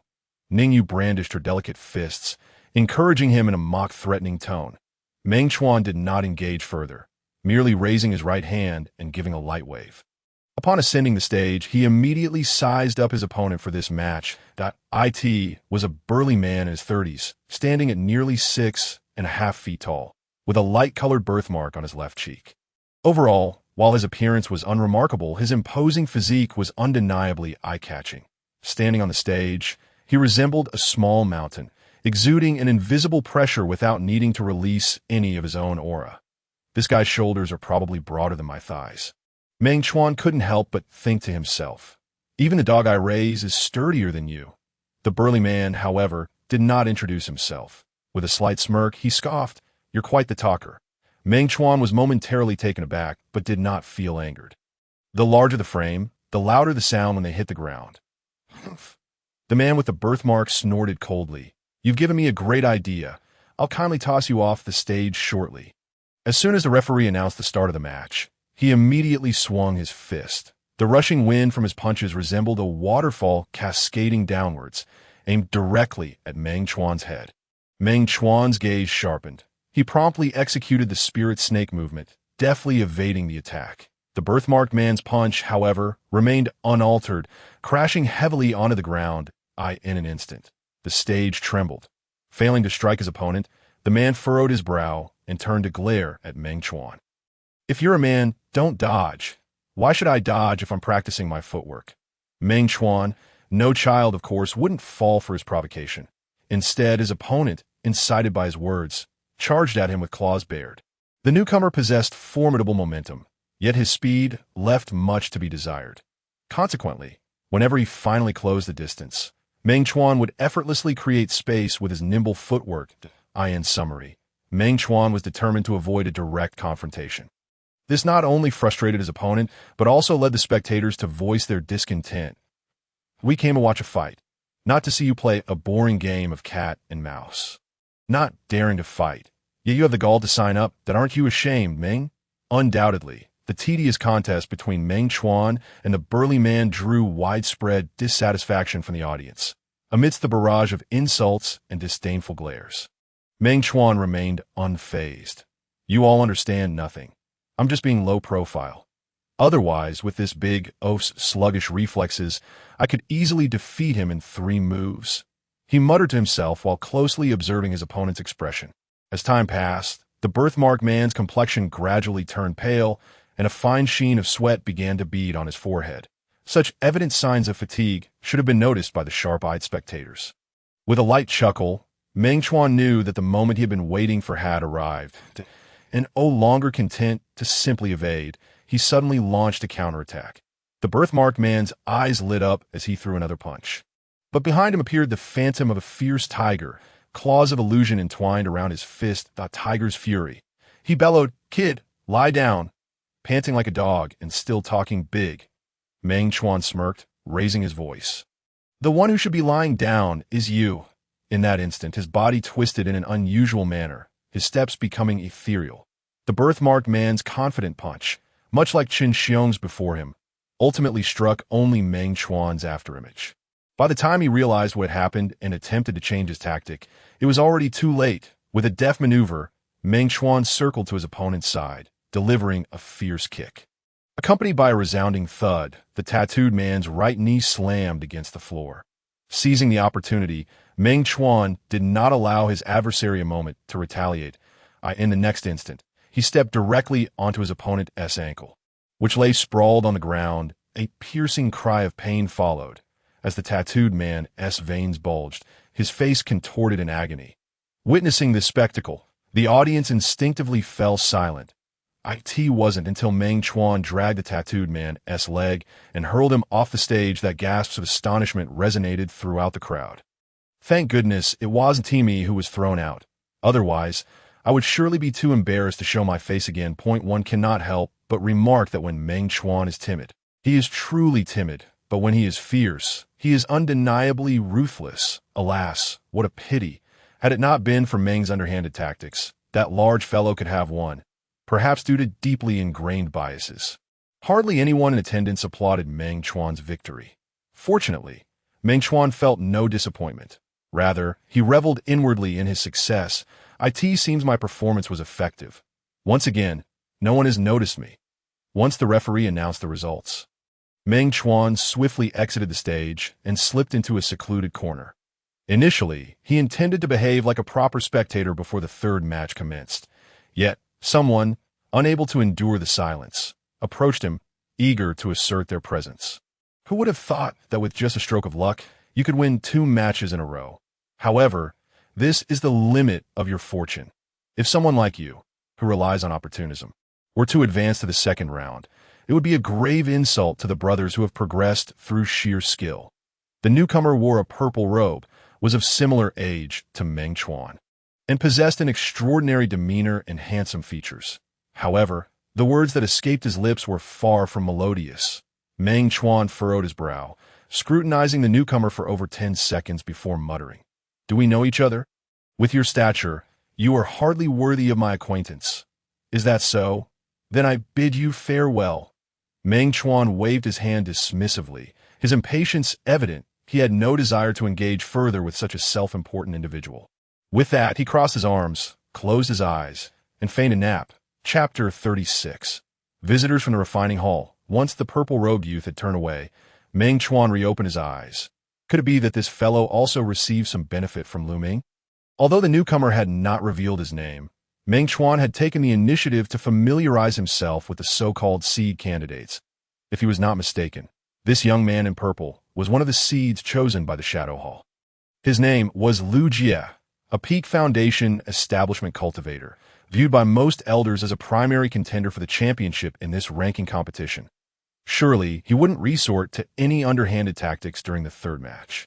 Taking a deep breath, Meng Chuan felt a tinge of unease. To be honest, he was reluctant to face a master like Lu Jie in the first round, as it would hinder his ability to conceal his true strength. Yet, given that Chun Xiong had previously exchanged his draw, it was entirely possible that Lu Jie might do the same.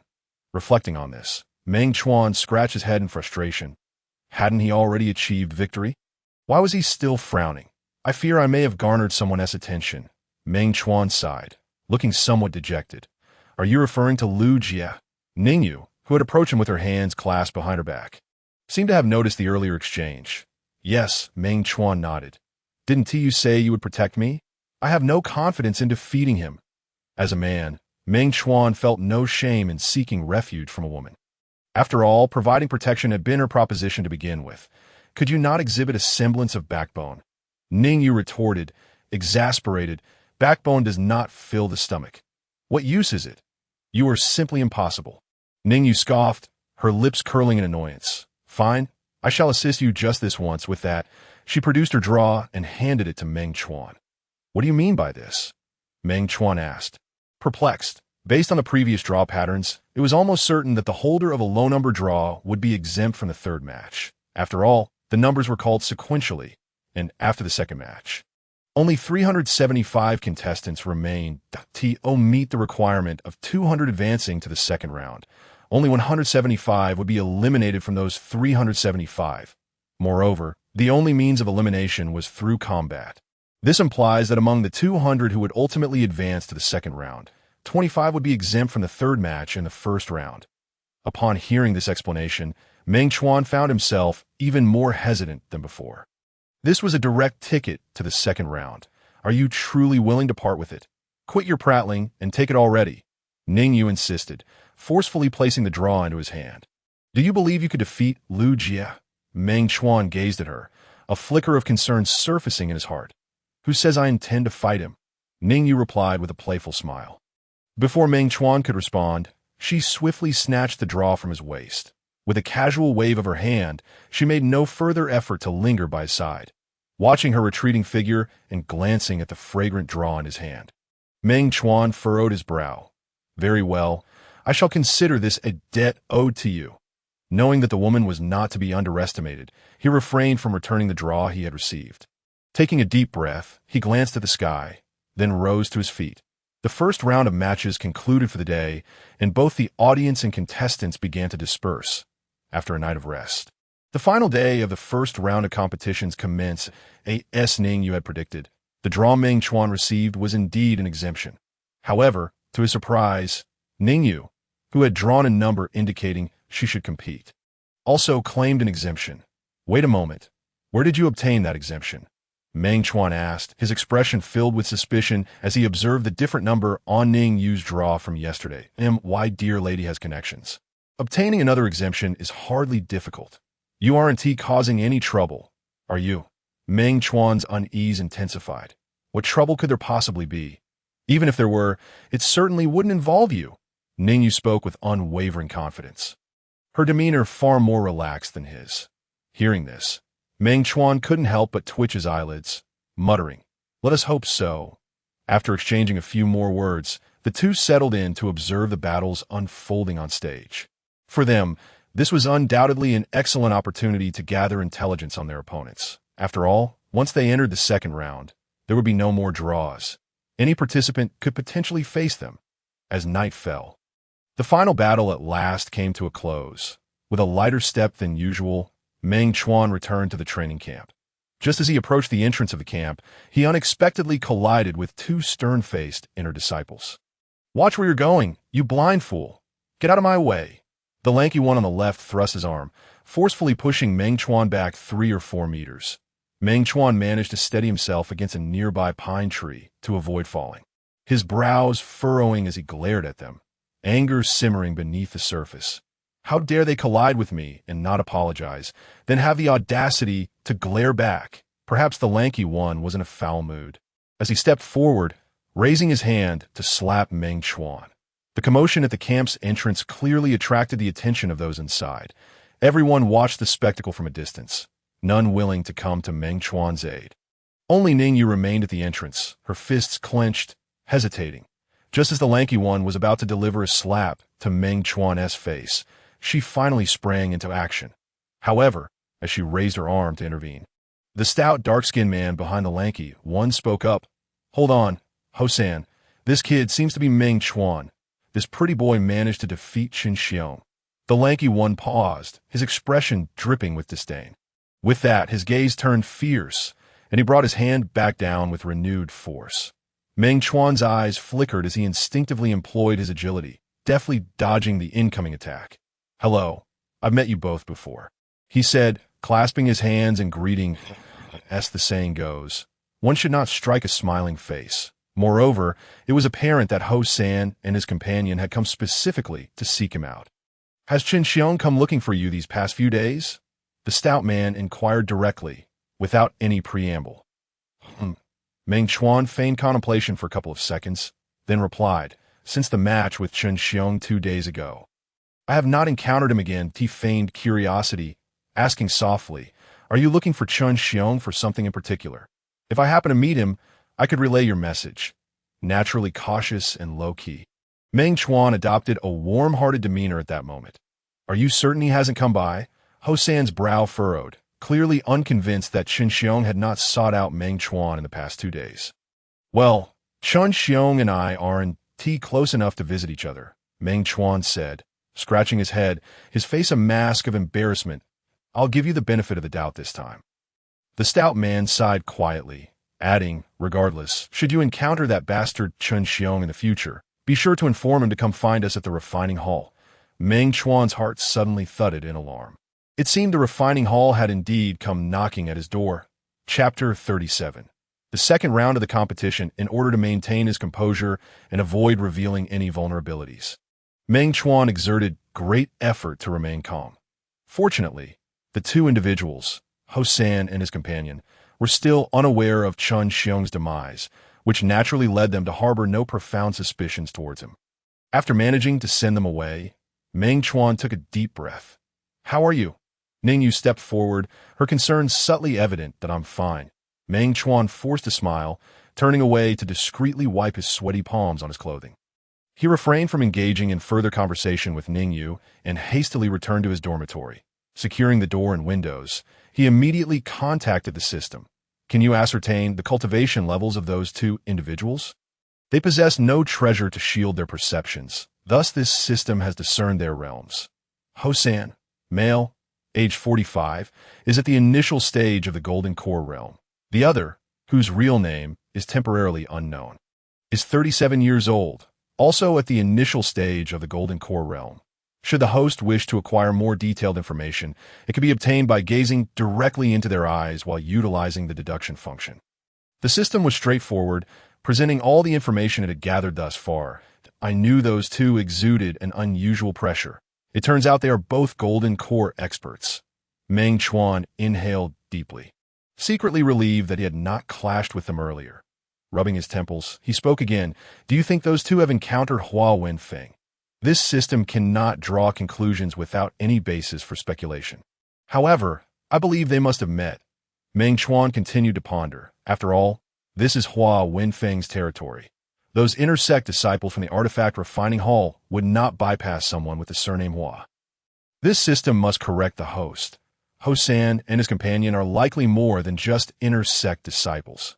After prolonged observation, this system confirms that only core disciples of each hall would have their hall insignia embroidered on their sleeves. The insignia was indeed present on the sleeves of those two. Meng Chuan's lips curled in irritation. If you are so adept at observation, what else have you confirmed?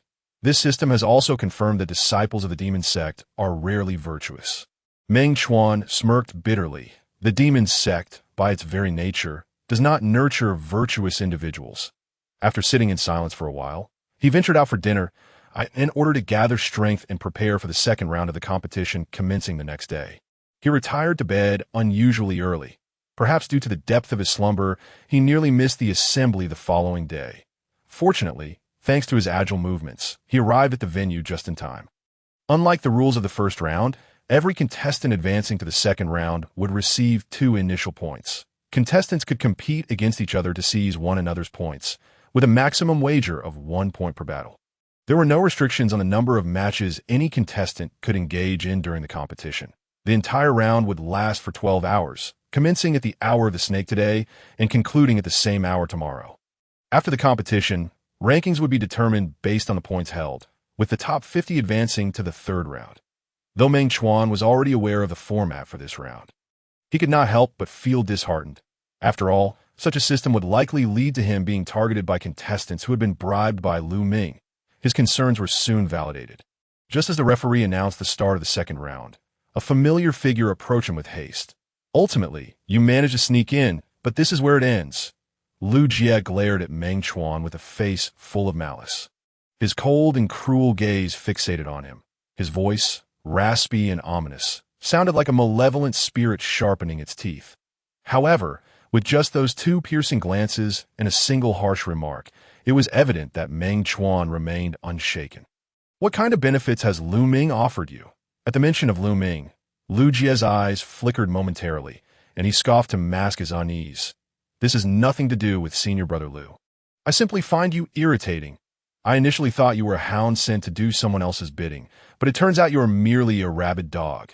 Meng Chuan retorted boldly, showing no regard for the other. "What a sharp-tongued little brat, daring to insult me." Lu Jie, not one to be outdone, fumed. "You can bark all you want, but I won't let you off lightly." Infuriated, Lu Jie suddenly lunged forward, throwing a punch with astonishing speed, even faster than Chun Xiong's sword strikes. Meng Chuan's eyes widened in alarm, and with no time to evade, he raised his fist to block. In an instant, their fists collided with a resounding thud, followed by a series of cracking sounds.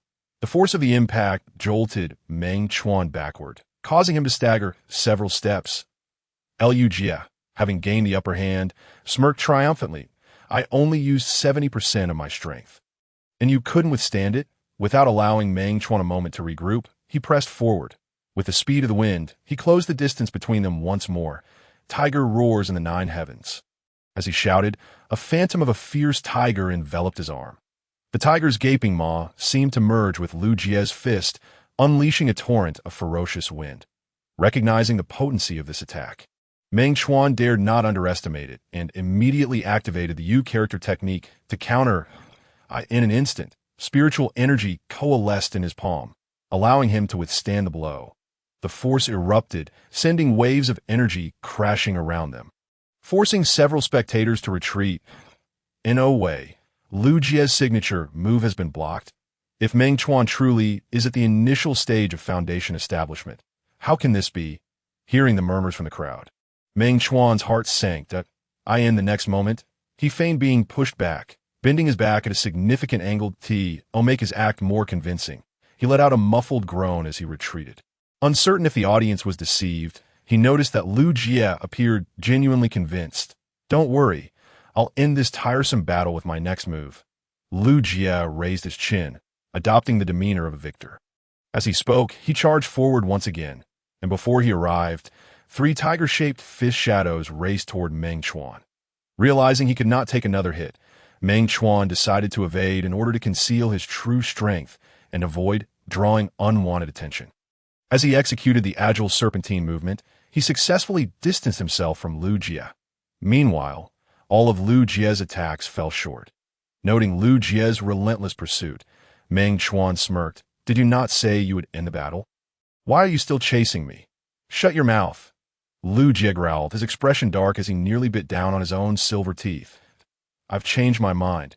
If I don't make you cry for mercy today, it won't be over. With that, he drew a pair of claw-like brass knuckles and slipped them onto his fists. Chapter 38. A blood feud. The appearance of the brass knuckles caused the violent aura surrounding Lu Jia to strangely recede. In fact, his entire demeanor transformed. If he had previously resembled a raging volcano, he now stood as a majestic peak soaring towards the heavens. Meng Chuan involuntarily swallowed hard. What happened to this guy? It's as if he has become a different person. His thoughts raced, and his wariness towards Lu Jia intensified. Yet Lu Jia wasted no time, launching a dual-fisted assault, the sheer force of which surged forth. The tiger-shaped shadows accompanying his fist had solidified 2 to 3 times more than before. Before his fists even struck Meng Chuan, the wind generated by their approach obscured Meng Chuan's vision. Instinctively, he shut his eyes, becoming as still as a wooden post, not only failing to dodge, but even forgetting to resist. Witnessing this scene, the audience in the stand sighed in unison. That I told you. There's no way that Meng could be Lu Jia's opponent. Senior brother Lu should take it easy. Look at how terrified Meng Chuan is. As Meng Chuan stood frozen in place, the spectators understood that this match was decisively in Lu Jia's favor. Unbeknownst to Meng Chuan, he silently calculated the distance of Lu Jia's fists. Just as he was about to be knocked to the ground, he activated the U character technique once more. With a thunderous crash, he was sent sliding back several meters. Struggling to regain his balance, his right arm trembled uncontrollably at his side. Fortunately, Lu Jia's brass knuckles were of low quality. Otherwise, this blow could have easily resulted in a fracture. Murmuring to himself, he scanned the arena. To his dismay, he noticed that apart from himself and Lu Jia, there are no other contestants engaged in battle. Damn, are all these guys waiting in line to target me? With this thought, a chill ran down Meng Chuan's spine, and he glanced back at Lu Jia with newfound hesitation. He was uncertain whether he should take advantage of Lu Jia's moment of dominance. However, as another wave of ferocious wind approached, Meng Chuan finally made up his mind. In the next instant, he employed his agility to swiftly distance himself from Lu Jia. To this point, he had reached the pinnacle of foundation establishment. Cultivators of the same realm posed little lethal threat to him. Thus, there was no need to expose his true strength to attract the attention of Golden Core or even higher-level experts. Taking a deep breath, Meng Chuan smiled leisurely. After all, I am not pressed for time. Let us take our time. Although I may lack an advantage in martial arts, when it comes to agility, I undoubtedly hold the upper hand. Moreover, in terms of spiritual energy strength, I am not at a disadvantage either. With a plan in mind, Meng Chuan maximized the finesse and peculiarity of the spirit snake's movements. Initially, Lu Jie pursued him with great confidence, but soon began to break into a cold sweat as he was deftly evaded. After a prolonged chase without success, Lu Jie grew increasingly frustrated as his fists repeatedly missed their target. Cowardly rodent! If you have the guts, take one of my punches. You don't seem that old. How could you possibly be senile? If I recall correctly, I've already withstood several of your punches, haven't I? Meng Chuan smirked. As for you to this day, you haven't even brushed the hem of my garment. Pausing slightly, Meng Chuan adopted a mocking tone that my fart's so fragrant. After sniffing for so long, why aren't you tired of it? With that, he playfully patted his backside at a few nearby competitors, unable to contain themselves, burst into laughter. The derisive laughter caused Lu Jie's already unsightly face to turn an alarming shade of greenish-white. Bastard! In a fit of rage, he forcibly increased his speed, closing the distance between him and Meng Chuan in an instant, as if he had transformed into a ravenous tiger ready to pounce.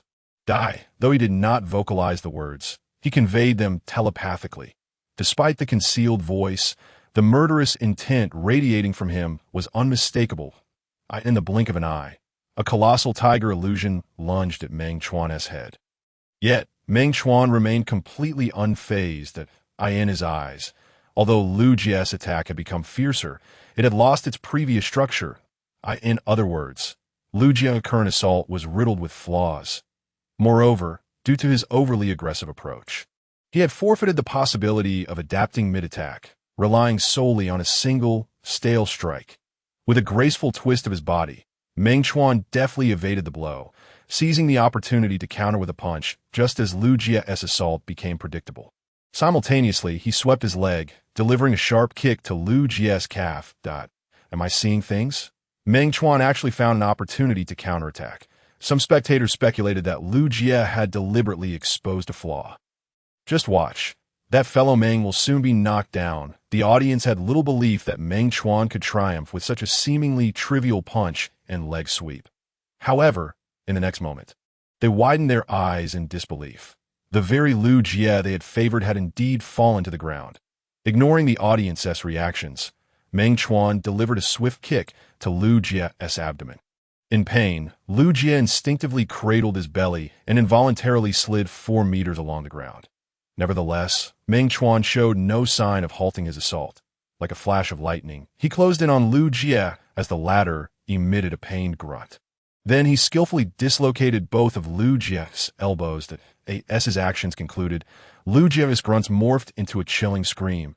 What a racket! Meng Chuan frowned, placing his foot firmly on Lu Jie's chest. As Lu Jie's anguished wails abruptly ceased, both the stands and the arena fell into an eerie silence. Meng Chuan seemed discontent with the sudden quiet, lowering his head and letting out a light chuckle. Unfortunately, it seems you shall not become an inner disciple this year. Meng Chuan, I will never forgive you. Lu Jie gritted his teeth, enduring the pain. If looks could kill, Meng Chuan would have perished 1,000 times over at that moment. You are pushing me to resort to lethal measures. Meng Chuan sighed. It was then that Lu Jie remembered the match had not yet been declared over. Fearing for his own life, he hastily shouted, I concede. I concede. Meng Chuan showed little reaction. While the referee and audience were momentarily stunned, this really the once arrogant Lu Jie. I had such high hopes for him. Who would have thought he would turn out to be such a coward? SK, has the Shadow Hall gone blind to choose such a weakling as a seed? The disciples from the 3 halls present could not let this opportunity to ridicule the Shadow Hall slip by. After this battle, the image and reputation Lu Jie had painstakingly built were utterly destroyed. Regrettably, there is no such thing as a remedy for regret. Everyone must bear the consequences of their actions. Once the referee announced the results of the match, Meng Chuan finally withdrew his foot from Lu Jie's chest. However, before he could catch his breath, a stranger suddenly appeared before him. "Who are you?" Meng Chuan furrowed his brow at the middle-aged man with a horse-like face. "Who I am is of little importance. What matters is that your points now belong to me."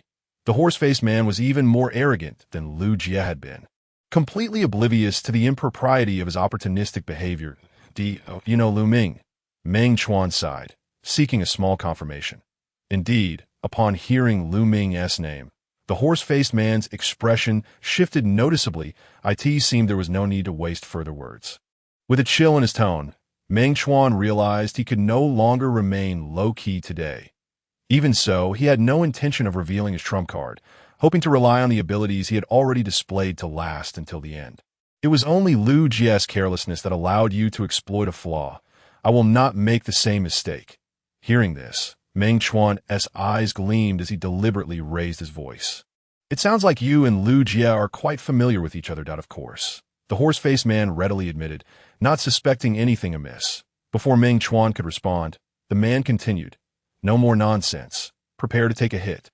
With that, he swiftly drew out a long, flexible whip, cracking it as it lunged toward Meng Chuan's neck. Observing this, Meng Chuan merely smirked, showing no intention to evade, and directly reached out to seize the whip's tail. "If I could defeat the peak of the Foundation establishment stage, what makes you think you, a mere late-stage Foundation establishment, are any match for me? What an arrogant boy! Allow me to show you my true skills." The horse-faced man scoffed coldly, suddenly twisting the handle of the whip forcefully. Accompanied by a series of sharp cracking sounds, the whip transformed, sprouting numerous barbed spikes. In an instant, Meng Chuan's palm was punctured by nearly 10 sharp wounds. Simultaneously, a searing pain radiated from his hand. Glancing down to see his palm, smeared with black blood, Meng Chuan's expression flickered. "There's poison on the spikes." The mere poison from blood-devouring grass is insignificant for someone possessing the Earth-level 5 poisons corpse physique, which is renowned for being immune to all toxins. During his brief internal dialogue with the system, the horse-faced man swung the whip again. The whip, like a serpent, coiled around Meng Chuan's side. Meng Chuan quickly regained his composure, retreating just as the burning sensation in his hand faded. He swiftly tore off the right sleeve of his robe. Subsequently, he wrapped the torn sleeve around his right hand and lunged back in action. "You underestimate me. Let me show you the power of my snake-bone whip." The horse-faced man sneered disdainfully, emboldened by the dense poison on his whip, displaying an air of invincibility. Ensure Meng Chuan would grasp the whip. He even deliberately slowed his attack speed. Then, the moment Meng Chuan grasped the whip's tail once more, he forcefully yanked it. Logically, this should have been enough to sever Meng Chuan's hand along with the sleeve wrapped around it. However, the reality was that he could not pull back the whip even a fraction. Instead, as Meng Chuan's right arm surged with strength, the horse-faced man stumbled back awkwardly. My apologies. I have no interest in your pathetic snake-bone whip. You can savor it yourself. The moment the words left his mouth, Meng Chuan swung the whip vigorously. The whip, propelled through the air, coiled around the horse-faced man's body like a childhood game of jump rope.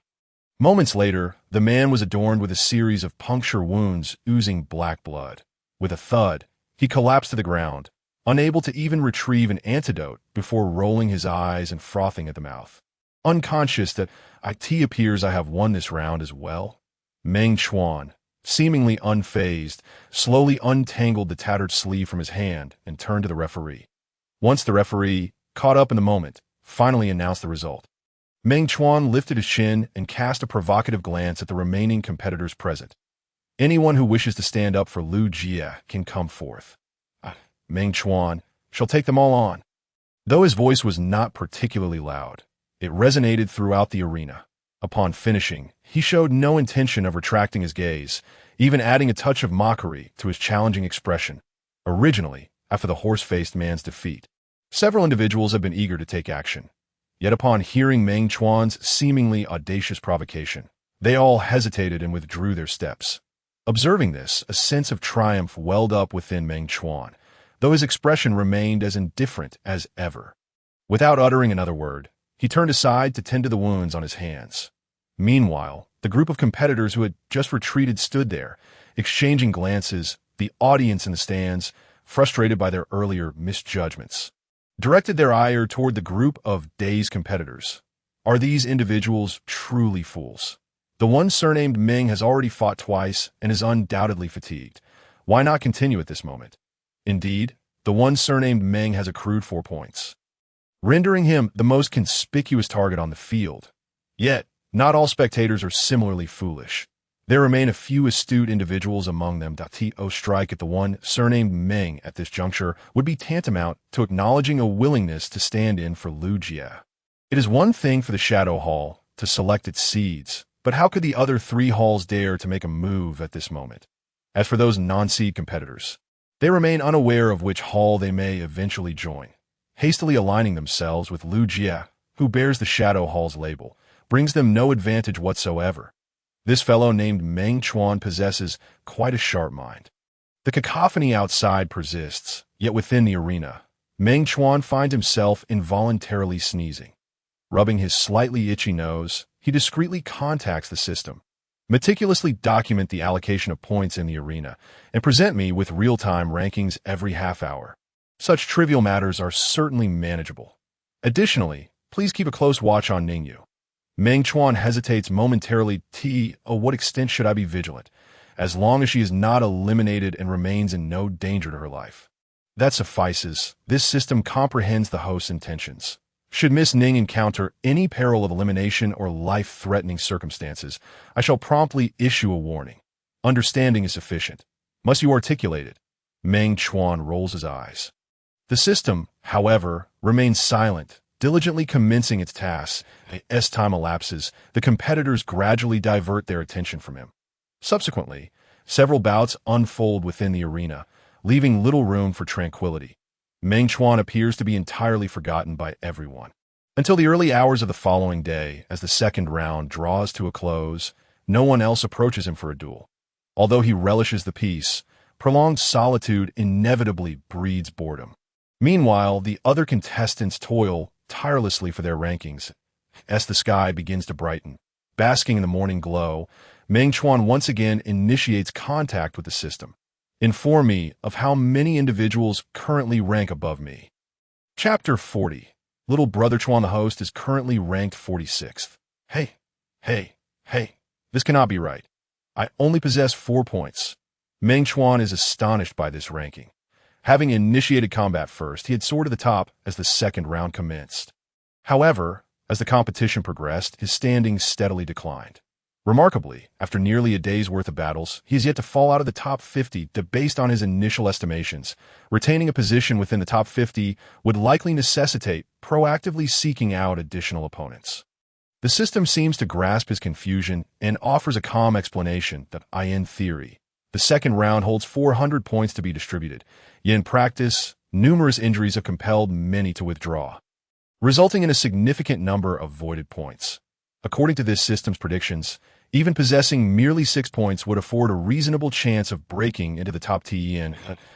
In other words, it is highly probable that many competitors will end up with identical scores this round. Nevertheless, based on the current situation, Meng Chuan's position within the top 50 should be secure. Despite this, his naturally cautious disposition prevents him from lowering his guard. It is not until the bell tolls to signal the conclusion of the second round that he can finally exhale in relief. Shortly thereafter, the elder responsible for the ranking competition publicly announces the final list of qualifiers. To his satisfaction, Meng Chuan finds himself precisely in the 50th position. This ranking is auspicious. I need not fear challenges from others, nor worry about failing to gain entrance to the inner sect. This moment, Meng Chuan is filled with a sense of fulfillment, knowing his efforts have finally borne fruit. Patting his backside, he refrains from lingering atop the peak of the magic sect, humming a cheerful tune as he makes his way back to the training camp. Meng Chuan, wait for me. Ningyu, her face bearing a hint of fatigue, hastens to catch up, stopping to turn around. Meng Chuan raises a hand in greeting, smiling as he says, "Congratulations, Miss Ning, on successfully qualifying. Spare me the formalities. Did you not also advance to the third round?" Ningyu retorts, a hint of a smirk on her lips. Had I known that 4 points would guarantee my advancement, I would have fought fewer matches. That it is precisely due to those extra 2 battles that she find herself unfortunate enough to be ranked 9th. Subsequently, attracting the attention of certain elders from the 4 halls.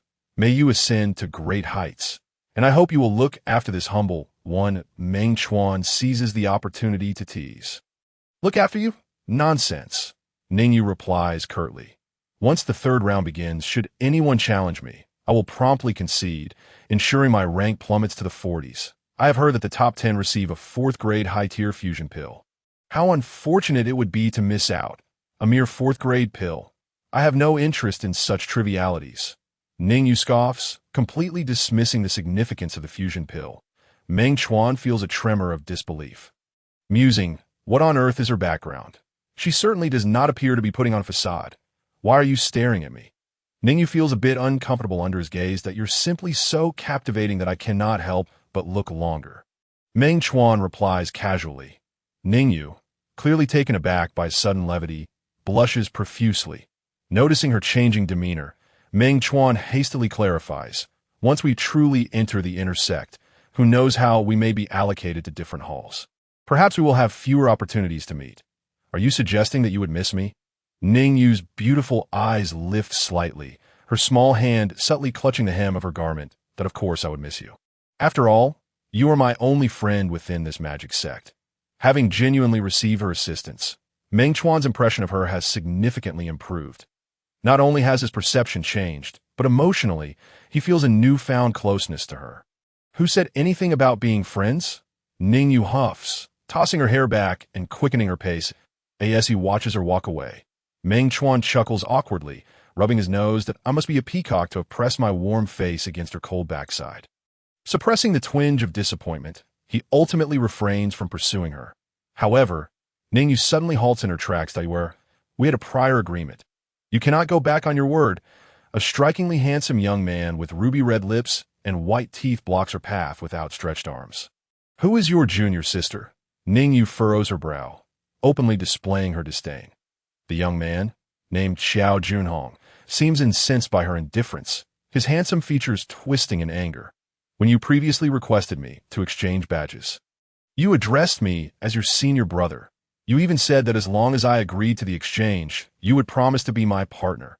Now that I have traded my badge for yours, and you have advanced to the 3rd round, you want to deny your promise? I'll tell you this. It won't happen, since an agreement has been made. You are henceforth my woman. Do not think that just because you have not yet been accepted into the inner sect, you can renege on this deal. Come, return home with me now. As Xiao Junhong speaks, he reaches out to seize Ningyu's delicate wrist. Ningyu, of course, has no intention of allowing him to succeed. She swiftly turns and dashes a few steps, taking refuge behind Meng Chuan. Little brother Chuan, you must stand up for me. In the midst of her plea, she clings to Meng Chuan's shoulder, portraying a pitiful image. This seemingly trivial yet oddly intimate gesture ignites a fiery rage in Xiao Junhong's eyes. Meng Chuan, get out of my way! Before his words have fully escaped, Xiao Junhong lunges forward, failing to shove Meng Chuan aside. He resolutely channels spiritual energy into his arm.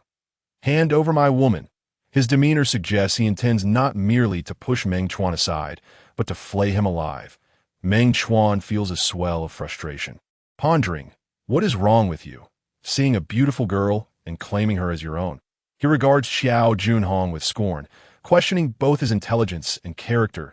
It was she who made the promise. Xiao Junhong asserts, pointing at Ningyu with gritted teeth.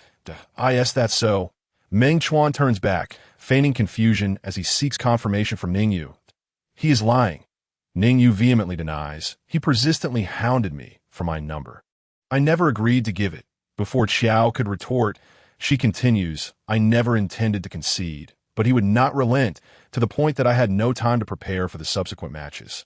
That is why I never completed my sentence. Suddenly, Ningyu clings to Meng Chuan's arm, her tone urgent yet tinged with ambiguity. Little brother Chuan, you must not listen to his nonsense. I have only ever held one person in my heart. Though her words are not overtly explicit, the affectionate glances she casts toward Meng Chuan convey to all that the man she cherishes is none other than him. Only Meng Chuan is aware that he is merely a temporary shield. Xiao Junhong, seething with anger yet unwilling to concede defeat, shifts his focus directly onto Meng Chuan. If you are a man, then duel with me. The victor shall claim her as their own. Chapter 41. The second disciple with a name the commotion here successfully captured the attention of passers-by. Soon, voices inciting the atmosphere began to emerge. After all, Meng Chuan had already secured his qualification to be an inner disciple. He certainly would not cower before someone destined for elimination. This battle was a matter of a man's dignity. He had to stand firm.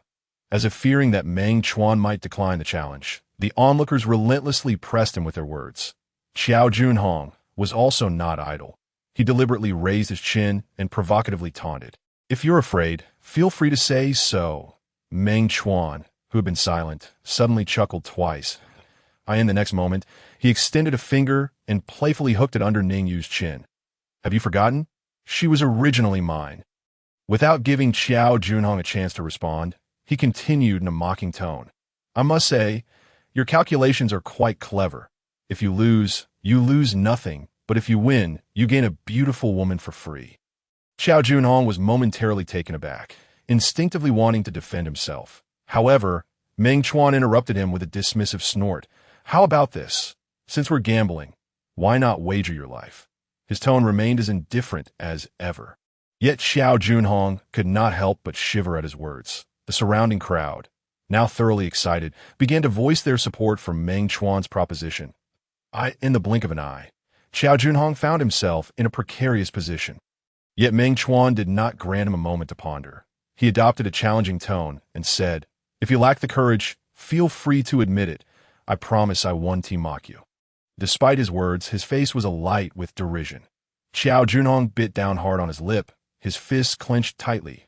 If you want my life, you better have the ability to take it. Pride compelled Xiao Junhong to accept the wager proposed by his opponent. At the same time, he increased his own stakes. If I win, not only do I want that woman, but I also want your life. Rest assured, you win. Meng Chuan grinned coldly, with both party stakes acknowledged. The atmosphere became charged with tension. Just as everyone anticipated a fierce battle, Xiao Junhong suddenly retracted his imposing demeanor. Ignoring the spectators' varied reactions, he declared, since this is a fight to the death, I cannot take advantage of you. Make sure to rest well tonight. Tomorrow at noon, at the east suburbs Moonview Peak, if you dare come. With those words, Xiao Junhong flicked his sleeve and shot a final glance at Ningyu before turning to leave. The audience was left in stunned silence, muttering complaints that I even brought my seeds. Are they not going to fight? Has that Xiao fellow suddenly lost his nerve? Listening to the rising tide of speculation, Meng Chuan remained unfazed. After leading Ningyu a short distance away, he pulled back the arm that had been embraced in her hold. There's no one else around. You can stop pretending now. Upon hearing this, Ningyu hurriedly released her delicate hand and stepped back. With her lips pressed together, her gaze towards Meng Chuan was filled with complexity. I'm sorry. I didn't expect that guy to cause a scene in front of so many people. No need to apologize. Strictly speaking, this matter arose because of me. Meng Chuan waved his hand dismissively, showing no intention of placing blame. After all, Ningyu's initial act of deceiving Xiao Junhong for a sign was due to him taking her sign away. It's getting late. You should hurry back and rest. With a faint smile, Meng Chuan feigned fatigue and yawned. Without waiting for a response, he decisively turned and headed back to his dormitory. Watching his retreating figure, Ningyu involuntarily extended her hand, but ultimately did not stop him. Only after his silhouette disappeared completely did she let out a slightly frustrated huff. I'm not yours. Who gave you the right to use me as a wager? Her tone carried a hint of annoyance, yet her face bore a faint blush that was previously absent. Meanwhile, within the shadow hall, Lu Ming stood with his head bowed in the main hall. Seated at the top was his master, the vice leader of the shadow hall, Sidu Jing.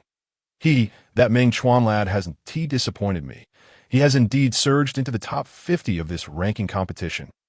Holding a teacup, Situ wore a broad smile, with every wrinkle on his face reflecting his satisfaction and admiration for Meng Chuan's achievements. Lu Ming remained silent, yet he tightly clenched the hand that hung by his side. This small gesture did not escape Sidu Jing's notice. However, Sidu did not address it nor comment further. merely stating, "Spread the word. I intend to recruit Meng Chuan as my second named disciple." Master, Lu Ming could no longer contain himself. Meng Chuan has only been with our Demon Sect for less than 2 months. Although he has demonstrated some talent and cleverness, his qualifications are hardly exceptional. Moreover, he paused briefly before continuing earnestly. Moreover, that lad's background is unclear. Hastily accepting him as a named disciple could invite unnecessary trouble. Are you suggesting that he might be an undercover agent placed by the righteous sects? Situ Jing narrowed his eyes. Such a possibility cannot be dismissed. Lu Ming nodded, adding a touch of flattery. After all, you are the vice leader of the Shadow Hall, the backbone of our sect. We cannot allow an unknown individual to hinder your progress. You make some valid points. Situ Jing stroked his beard thoughtfully. Very well. Conduct a thorough investigation into Meng Chuan's background. If anything suspicious arises, report it immediately. Understood. Although Lu Ming was still somewhat reluctant, he could only acquiesce to this task for the time being.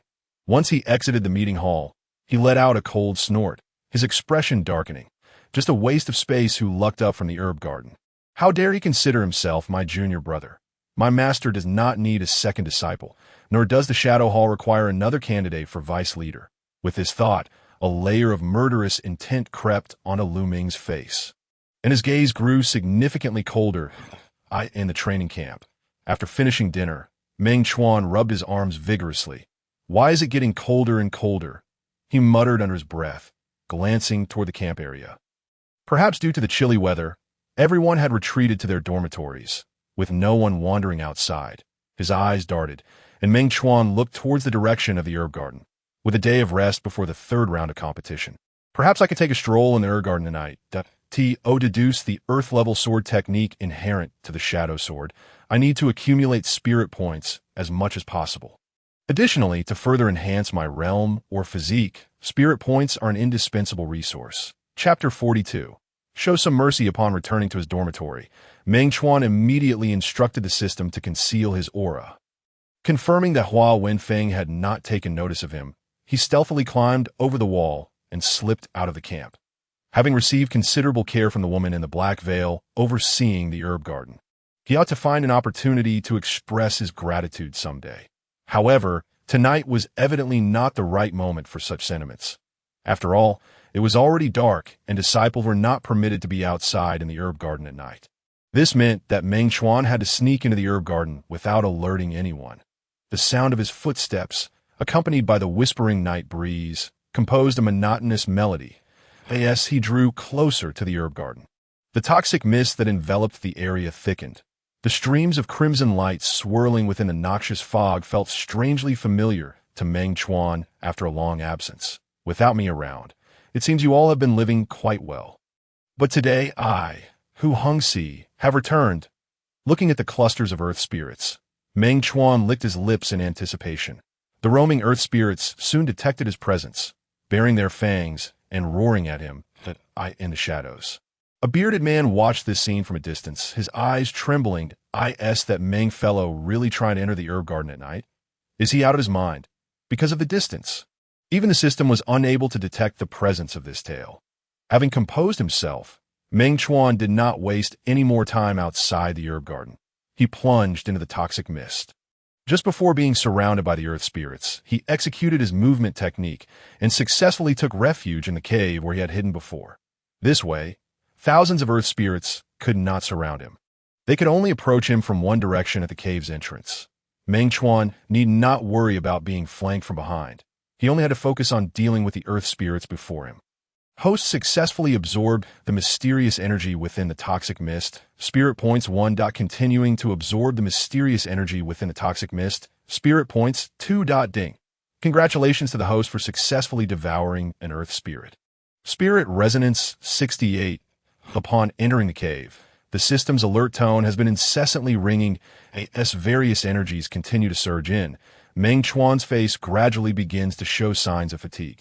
Nonetheless, he remains resolute, unwilling to depart from the cave, gritting his teeth and persevering.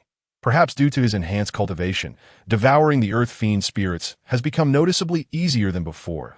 In contrast, The rewards gained from consuming the earth fiend spirits have significantly diminished compared to the past. Fortunately, the toxic mists and earth fiend spirits within the herbal garden are plentiful, allowing Meng Chuan to accumulate substantial gains throughout the night, as the sun breaks through the veil of night. The toxic mists enveloping the herbal garden retract to the edge of the Forbidden Valley, and the earth fiend spirits retreat to the vicinity of the valley's entrance, stretching lazily in the morning sun. Meng Chuan summons the system panel to review the spoils of the night. Name: Meng Chuan Spirit Points. 673 Spirit Resonance. 306 Contribution Points. 0 Cultivation Method. Devil's Heaven Treasure Record. Rebound suppressed at 10. Physical Body. Earth Grade Initial Level 5 Poison Corrupted Corpse. Physical Body. Spirit Power Enhanced. Realm. Foundation Establishment Initial Stage. Actual Realm Suppressed. Held Weapon. Earth Grade Low Quality Longsword Shadow with a broad grin. Meng Chuan nods in satisfaction at himself. Subsequently, he directly addresses the system. Invest all spirit points to deduce Shadow. No matter what, he intends to acquire the sword technique concealed within the Shadow Sword today. The system alerts him, stating that the required spirit points for this deduction are insufficient. Then I'll use my spirit resonance as well. Meng Chuan responds without hesitation. The system reminds him again that the required spirit points for this deduction are still insufficient. Hey, is this thing malfunctioning? Why does it keep repeating the same line? To initiate this deduction, a total of 1,000 spirit points and 300 spirit resonance are needed. What? Meng Chuan's lips tremble in disbelief. Is a mere earth-grade sword technique truly so exorbitant? Indeed, it is that expensive. Please strive harder. Host. Fine, I won't deduce Shadow. Can I at least deduce this iron piece? Meng Chuan retrieves the maple-shaped iron fragment he acquired from Qin Xiong. The system warns that the required contribution points for this deduction are insufficient. How many contribution points are actually needed? Meng Chuan grits his teeth, suppressing his disappointment. Roughly estimating, he finds he needs 10,000 contribution points. What did you say? Meng Chuan's lips quiver once more, even doubting his own ears. 10,000 contribution points. The system reiterates. Great, I won't deduce anything else. Can I at least deduce my realm? The system informs him that the host is currently at the peak of foundation establishment and cannot further enhance within this realm. To break through to a higher realm, ample resource points are necessary. Otherwise, the system cannot perform the deduction. Currently, the host's resource points are insufficient. Please gather enough resource points and try again. The system coldly informs Meng Chuan just how impoverished he truly is. Damn, all his efforts last night were in vain. Feeling dejected, he stows the iron piece away and, with a weary and crestfallen expression, exits the cave he had intended to return and indulge in a long, restful slumber. But as soon as he steps out of the cave, a chilling wind descends upon him. Suddenly, an earth fiend spirit dives down from above, charging directly at him. What the hell? Shouldn't the earth fiend spirits be retreating to their lairs at this hour? Startled, Meng Chuan, though puzzled, does not hesitate. As his arms move, he successfully grasps the stout neck of the earth fiend spirit. Just as he prepares to devour it, the earth fiend spirit unexpectedly utters human words. Young man, please show mercy. Caught off guard, Meng Chuan is taken aback by the sudden voice. What? Has the earth fiend spirit become sentient? Instinctively, he releases his grip and retreats 3 or 4 steps. The earth fiend spirit does not pursue, but hovers in midair. I am not an earth fiend spirit. I simply borrowed this body. Borrowed a body? Meng Chuan's brow furrows, his guard still intact. Only in this way can I converse with you for a moment. Do we know each other? Meng Chuan summons the Shadow Sword, assuming a defensive stance. Such a young age, and yet so much suspicion. The earth fiend spirit speaks softly. Rest assured, I bear no ill will towards you. Then why have you come to find me? It is your continual consumption of the earth fiend spirits and toxic mist that has weakened the energy comprising the seal in the Forbidden Valley, allowing my soul fragment to successfully break free from the seal. The earth fiend spirit's tone carries a distinct sense of gratitude. Meng Chuan's heart sinks. He realizes, from the sound of it, this creature seems to have been sealed within the Forbidden Valley. Taking a deep breath, he asks gravely, who exactly are you? And what is your connection to the Demon Sect? That is not important. What matters is that I can assist you. The earth fiend spirit changes to a more enticing tone. Assist me. Meng Chuan's gaze flickers. Indeed, the earth fiend spirit affirms. The Demon Sect's devil's heaven treasure record has flaws. Seemingly worried that Meng Chuan might not understand, it elaborates. The devil's heaven treasure record, when practiced for an extended period, gradually leads one to lose their sanity. Even those with exceptional talent, who manage to retain their consciousness for being devoured by the demonic arts, ultimately become mere vessels for the demon lords to refine their own powers. This is not mere alarmism. You can verify it for yourself. Over the past millennium, numerous prodigies within the Demon Sect have successfully broken through to the nascent soul realm. Yet how many have been able to conclude their journey peacefully, and how many remain active to this day? Seeing Meng Chuan's brow furrowed in concern, the earth fiend's spirit suddenly shifts its tone. I can help you rectify the flaws in your cultivation method. Why would you help me for no reason? Meng Chuan scoffs lightly. He has never been one to believe in gifts falling from the sky. Because I can help, and the earth fiend's spirit pauses slightly. I actually need your assistance to release you from the seal in the Forbidden Valley. Meng Chuan seems to grasp the implication, no contrary to his expectations. The earth fiend's spirit denies his assumption that if you truly release me, the demon lords of the Demon Sect would not spare you. I cannot allow you to take such a great risk on my behalf. What else can I help you with?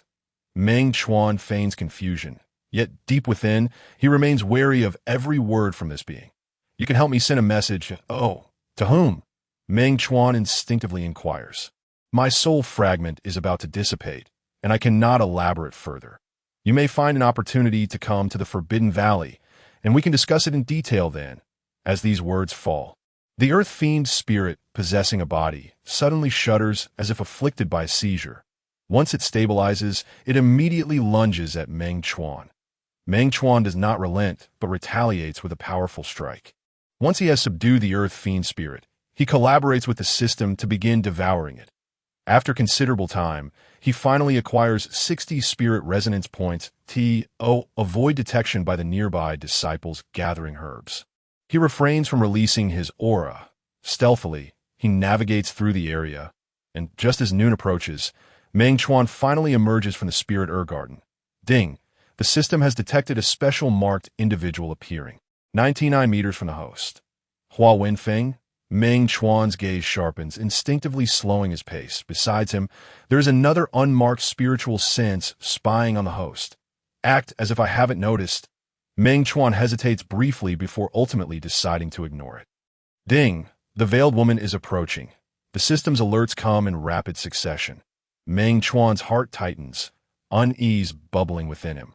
Could it be that the woman discovered my infiltration into the herbal garden? With such suspicions, Meng Chuan immediately begins to concoct explanations. However, before he can formulate a coherent response, the veiled woman has already approached from behind. Meng Chuan, I see you've dropped the gift I gave you. The veiled woman is not here to accuse him. As she speaks, she hurriedly shoves something into Meng Chuan's hands. Caught off guard, Meng Chuan is left utterly bewildered. Looking down, his cheeks flush instantly, for what has been thrust into his hands is none other than a woman's undergarment. Panic wells in his eyes, and he quickly opens his mouth to explain. Yet, before he can utter a word, his lips are sealed by a slender, delicate finger. Having never been this close to the woman before, Meng Chuan stands frozen in shock. With a gaze full of tenderness, the veiled woman falls silent, instead opting to communicate through sound transmission. You truly have a lot of audacity. You are no longer a member of the herbal garden. Returning to the garden is a grave offense. It took a great deal of effort for you to squeeze into the top 50. How could you jeopardize your future, in addition to concern? Her words are laced with a sense of frustration at his recklessness that you've been absent all night. Without a valid reason, it will be difficult to placate those two who have been waiting outside all night. If you do not wish to be held accountable and do not want to spend your life as a servant disciple, you better cooperate with me. The veiled woman shows no intention of negotiating. Her tone is commanding. Meng Chuan is no fool. He quickly grasps her intent. However, simultaneously, a larger question arises within him. What could she possibly gain by risking her own reputation to assist me? Before he can deduce an answer, the veiled woman leans in closer to his ear, her voice laced with flirtation. This undergarment was just changed. You must keep it safe. With a bewitching and teasing tone, Meng Chuan found himself unable to suppress 2 involuntary swallows.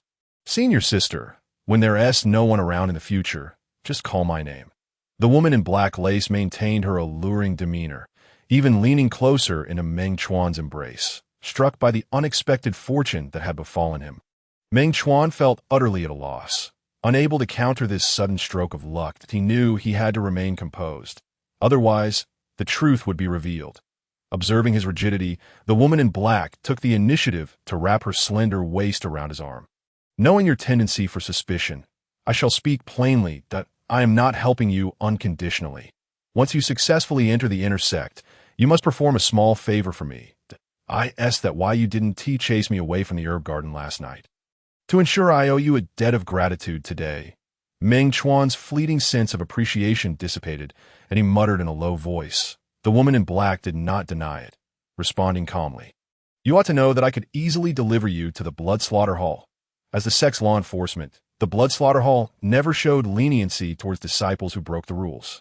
I truly appreciate your mercy, senior sister, Meng Chuan replied, discomforted by the feeling of being manipulated. Enough. You should leave quickly.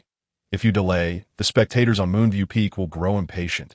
Clearly, she was aware of his impending duel with Xiao Junhong on Moonview Peak. Senior sister, you still haven't informed me about the task I must perform for you. Once you obtain your inner sect disciple-s badge, I shall reveal it to you. The woman in black did not readily divulge her intentions. And after her words, she gracefully extricated herself from his embrace. Meng Chuan's eyes flickered, ultimately refraining from further inquiries. He casually tucked the apron into his storage bag and turned towards Moonview Peak. At that moment, a considerable crowd had already gathered on Moonview Peak. Of course, the attendees were primarily formal disciples. The duel between merely 2 Foundation establishment cultivators clearly failed to pique the interest of the inner sect disciples. Naturally, the prominent figures of the sect had no reason to attend such a spectacle. Meng Chuan arrived just in the nick of time. As soon as he appeared, he was met with several pairs of icy gazes. Among those who had lost to him in the ranking matches, nearly all had gathered, except for Qin Xiong. It seemed everyone had grown impatient. Let's commence. Xiao Junhong lifted his garments and playfully beckoned Meng Chuan with a finger. Compared to the frantic challenge he had issued yesterday, today's Xiao Junhong exuded an air of confidence. With a signature provocative gesture, the audience's emotions were instantly ignited during the second round. Meng Chuan had merely relied on a sharp tongue to throw Brother Liu off balance. Managing to seize an unexpected opportunity to, in terms of solid strength, it was likely that even 2 Mengs combined would not stand a chance against Brother Liu. It was wise not to engage in direct confrontation yesterday. After a night's reflection, Xiao Junhong appeared significantly more composed. In a matter concerning a man's dignity, Meng Chuan had little room for error in this battle. Rather than supporting Xiao Junhong, the audience seemed to simply wish to witness Meng Chuan's defeat. A newly promoted disciple from the herb garden, managing to break into the top 50 on his first attempt in the disciple ranking, was a stroke of luck that evidently did not sit well with the attending registered disciples. Driven by jealousy, the majority of spectators harbored a sense of animosity towards Meng Chuan. Meng Chuan, too, sensed this hostility but remained unfazed by the derogatory and pessimistic voices around him. How many spirit points would it take to deduce the capabilities of his opponent? Would the host spend 50 spirit runes to deduce his adversary in real time? Yes, lacking in spirit runes was not an issue, and thus Meng Chuan decisively confirmed.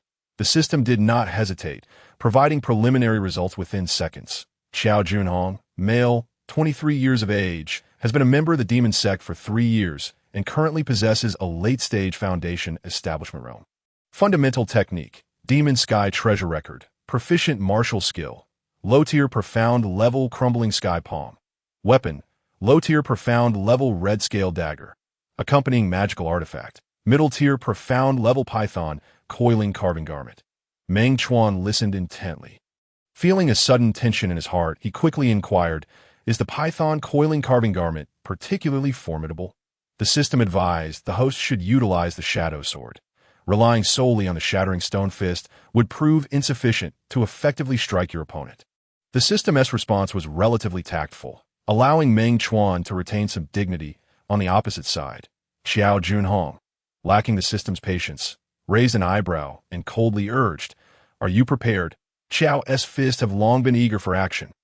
As he spoke, Xiao Junhong deliberately brandished his fist, flaunting his prowess before Meng Chuan. "Since you are so eager to meet your demise, I shall graciously grant your wish." Meng Chuan smirked, and as he spoke, his fist shot forth, a golden streak hurtling through the air towards his opponent with incredible speed, accentuated by the bizarre footwork of the spirit snake. This deliberate display was clearly intended to leave his opponent no chance for evasion. Xiao Junhong's gaze sharpened. Aware that he could not evade in time, he remained unfazed. In the next instant, he hurled his right palm forward, directly meeting Meng Chuan's incoming fist. Their fists clashed. The entwined spiritual energy exploded into a tempest, sending debris and dust swirling outward from the epicenter of their battle. The nearby spectators instinctively shielded their eyes from the whirlwind of grass and dust. Neither combatant gained an advantage, both retreating a half-step. Ultimately, however, Meng Chuan regained his footing first, his arms poised to strike anew. "I see you wish to engage in a head-on confrontation." Xiao Junhong crouched slightly, adopting a stance prepared for direct engagement. Moments later, another loud clash echoed as their fists collided once more. Unlike the first encounter, both combatants were prepared for follow-up strikes. Meng Chuan struck Xiao Junhong's right chest. He suffered a blow to his own right shoulder in return. Stumbling back 3 or 4 steps, he barely managed to steady himself. Xiao Junhong did not retreat even a half-step, nor did he pursue, instead leisurely brushing off the impact on his chest. "If this is all you are capable of, then Ningyu shall be mine." Glancing at the onlooker Ningyu, he provocatively licked his lips. Upon witnessing this, a flicker of murderous intent flashed in Ningyu's eyes. However, she quickly adopted a sickly sweet tone, cheering for Meng Chuan. "Brother Chuan, you are always the best. I'm starving. Let us finish this tiresome battle quickly and go have lunch." Her words entirely disregarded Xiao Junhong. Xiao Junhong's previously smug expression darkened considerably, his gaze turning more menacing. She is right. This tedious battle should indeed come to an end. Meng Chuan, I shall swiftly send you to your demise. As his words fell, Xiao Junhong swung his arms wide, and dozens of palm shadows trailing crimson began swirling around him. Following that, he thrust his arms forward, unleashing a barrage of palm shadows aimed directly at Meng Chuan, akin to a multitude of hands striking towards him. "Petty tricks, how dare you embarrass yourself?" Meng Chuan scoffed, his wrist twisting as a shadow sword unleashed a dazzling air seed. In a single moment, he shattered all of Xiao Junhong's palm shadows effortlessly. Xiao Junhong remained unfazed, bringing his hands together to form a massive palm imprint in mid-air. As he pushed forward, the colossal palm imprint rushed towards Meng Chuan with alarming speed. "Lie down," he commanded, irritation evident in his voice. Meng Chuan raised his gaze and retorted, "How noisy." Just as the giant palm imprint was about to strike him, he calmly swung his sword upwards, even without having trained in sword energy. The inherent sharpness of a shadow sword was more than sufficient to easily sever his opponent's attack. In that instant, as the palm imprint shattered, Xiao Junhong's eyelids twitched involuntarily. Even the spectators were taken aback by Meng Chuan's casual display of strength. The legendary heaven-toppling seal, said to be capable of flattening mountains and rivers, had been so effortlessly dispelled. Wait, is this Meng Chuan's first time wielding a sword? Did he not unleash his full strength during the ranking matches? Surely not, hiding his power in the ranking matches. This fellow is exceedingly arrogant. Despite being someone who prided himself on humility, Meng Chuan found himself labeled as arrogant because of a mere flick of his sword. However, he had neither the time nor inclination to care about the spectators' discussions. Seizing the opportunity, he swiftly darted forward, using his agile footwork to close the distance to Xiao Junhong at that moment. Xiao Junhong finally recalled the need to evade. Unfortunately, he was a moment too late. Meng Chuan danced his sword with remarkable speed, leaving 2 gashes on his opponent's arm and side. Wincing in pain, Xiao Junhong's face contorted, but it seemed he was more distressed by the damage inflicted upon his precious garment than his own injuries. "Ah, you dare ruin my python coiling carving garment," he exclaimed, agitated. "Calm down. I've only just begun." Meng Chuan hoisted his sword, casually flicking away the bloodstains. "Let us not forget our lives are at stake in this duel." With a sneer, his lips curled, reflecting an exceptionally grim visage upon the blade. Chapter 45. Not yet ready to die. Leaning against the earth-rank spiritual sword, Yuying, Meng Chuan effortlessly seized the upper hand. Oh no. It was not merely an upper hand. Throughout the ensuing battle, he was utterly overwhelming his opponent. The so-called python wrapping embroidered robe and the so-called scarlet scale dagger were utterly powerless against Yuying. Witnessing Xiao Junhong, bloodied and weak, collapsing in a pool of his own blood, the spectators instinctively recoiled. The previous scorn and disdain directed at Meng Chuan had vanished without a trace, replaced by a profound reverence that emanated from the depths of their souls. No one dared to meet Meng Chuan's gaze any longer, wishing they could hide their heads within their chests. Meng Chuan paid no heed to the audience, casting a cold glance at the pallid face of the incapacitated Xiao Junhong. "Are you ready to meet your demise?" Trembling all over, Xiao Junhong rasped, pleading for mercy. "Please do not kill me. Do not kill me. All the mistakes are mine. I should not have recklessly challenged you. If you spare me, I am willing to serve you like a beast for the rest of my life, obeying your every command without complaint." "Brother Meng, no. Father, please forgive your unworthy son just this once." In a desperate bid for survival, Xiao Junhong discarded his pride and integrity without hesitation. Leaving even his principles since then, the greetings had finally been exchanged, and one was pretentious. They immediately took their stances and engaged in battle. Influenced by Ning Yu and her companion, challengers began to emerge on the field, directing their challenges towards the higher-ranked competitors. Only Meng Chuan remained an outsider, quietly seated off to the side, disregarded by others and reciprocating the indifference. Being ranked 50th was quite pleasant, allowing him the luxury of peace. That one over there, knowing full well the opponent's martial prowess, why persist in attacking head-on? And you, with such a fine set of footwork, how did you end up displaying it so poorly? As the saying goes, those who enjoy the spectacle do not mind the trouble. And here he was, the tail-end Charlie, offering unsolicited advice on matters of the arena. I must say, watching from the VIP seats provided a particularly immersive experience. However, he merely engaged in idle chatter, keeping his voice at a low volume. Observing him mumble to himself, some even speculated he was muttering curses under his breath. Regrettably, Meng Chuan's tranquil moments lasted less than an hour. During this time, Ningyu had suffered 3 consecutive defeats, plummeting to the 47th rank. With no one else stepping forward to challenge her, she approached Meng Chuan with graceful steps. Everyone else was jostling to get closer, while you remain utterly composed. Haven't you also fought 3 matches without breaking a sweat? As they exchanged playful banter, they discreetly probed each other's thoughts, yet both being astute individuals. Neither revealed any vulnerabilities. After an entire day of competition, as the hour of Su approached, the elder steward finally announced the conclusion of this round. Although there were injuries, miraculously, no one had lost their life. Nor was there a single serious injury reported. Indeed, by this round, everyone had become more cautious about preserving their lives. Standing at the back of the crowd, Meng Chuan couldn't help but voice his thoughts. With the elder steward declaring that all 50 participants had successfully advanced to become inner disciples, the system notification he had eagerly awaited throughout the day finally chimed. "Ding! Congratulations, host, for becoming an inner disciple of the Demon Sect. Successfully completing the challenge task of becoming an inner disciple within the stipulated time. Reward: 1,000 contribution points and a mid-level Earth-grade martial technique, credited in real time.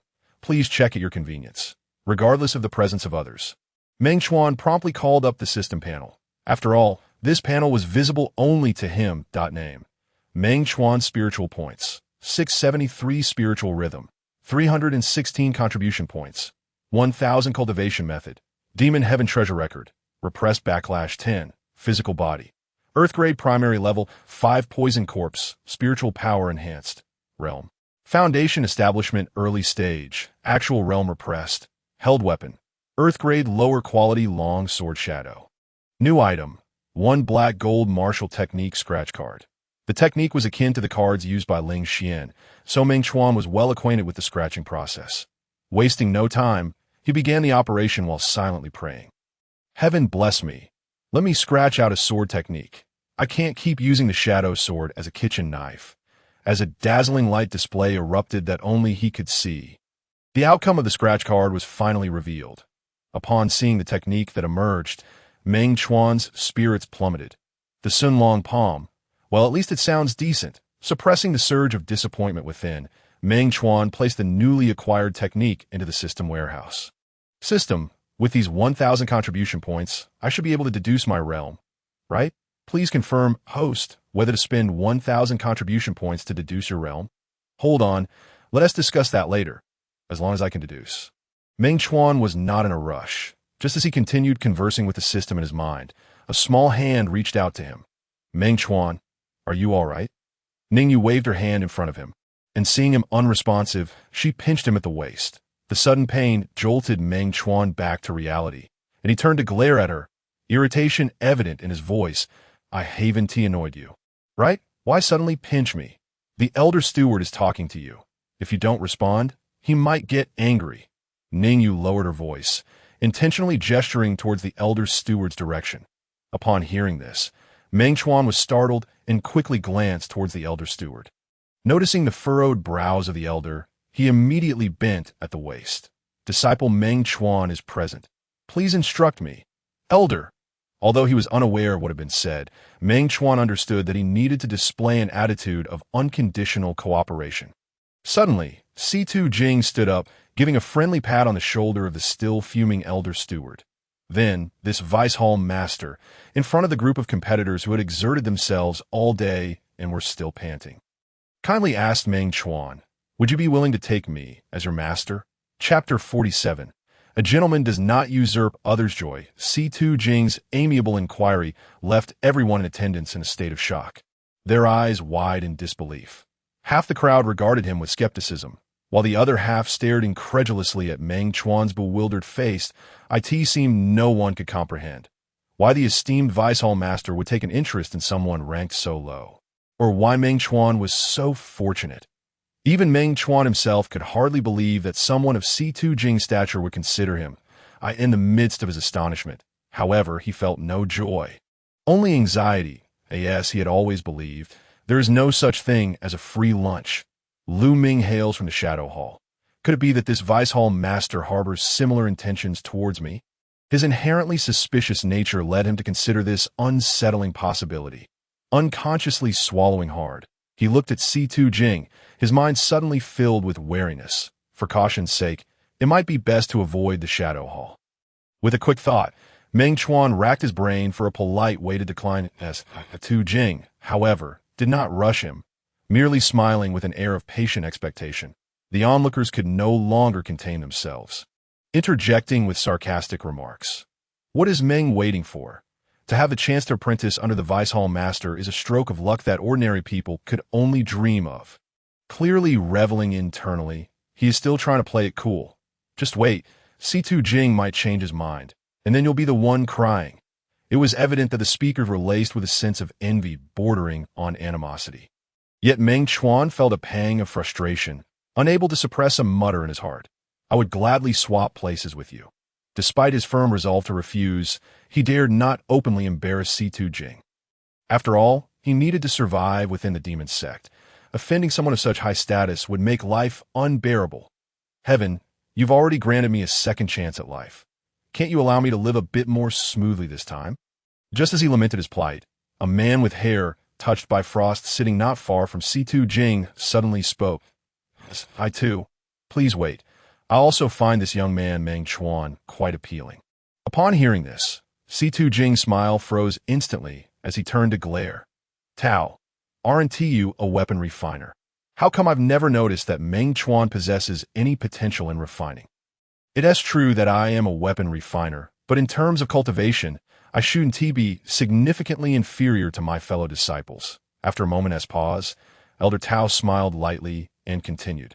Moreover, Meng Chuan simply hasn't yet demonstrated any talent in refining. It doesn't mean he lacks the aptitude. His tone was not forceful, yet as his words fell, a subtle tension spread through the gathering. Even the air in the stands grew several degrees colder, each disciple feeling a sharp sting in their nostrils with every breath. Why? What merits does Meng possess to incite such rivalry between the two halls? I refuse to accept it.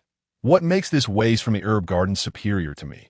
As Meng Chuan suddenly became the center of attention, the new inner disciples waiting to be chosen all turned envious.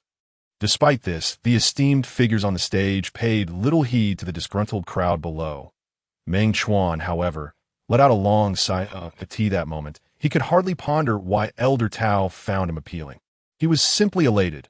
Although the refining hall was not his first choice, it was certainly better than entering the shadow hall. With this thought in mind, Meng Chuan abruptly raised his gaze, donning a respectful expression as he looked towards Elder Tao. Yet, just as he opened his mouth, ready to express his willingness to join the refining hall, another elder from the refining hall interrupted, pulling Elder Tao aside and flashing a smile at C2 Jing. A gentleman does not usurp others' joy. Since C2 wishes to take on a disciple, we from the refining hall shall gladly support this. With that, the elder from the refining hall turned back to Meng Chuan. Adopting a stern tone, Meng Chuan, is it, from now on, follow C2. You must diligently cultivate and not tarnish your master's illustrious reputation. Hearing this, C2 Jing's cold expression transformed into a broad smile. However, Meng Chuan's heart sank to the depths. Just the thought of potentially facing Lu Ming's insufferable face every day sent chills down his spine. As matters stand, should I continue to refuse? It would be tantamount to rubbing the faces of the two crucial departments, the weapon refining division and the shadow hall, into the ground. Offending the two major factions simultaneously is an affront that Meng Chuan knows he absolutely cannot afford to commit. What a predicament! Must I then resign myself to following Hall Master Situ? With clenched fists and a lingering hope, he turned his gaze towards Elder Tao in the stands. In that moment, he fervently wished for Elder Tao to intervene and contend with Situ Jing once more.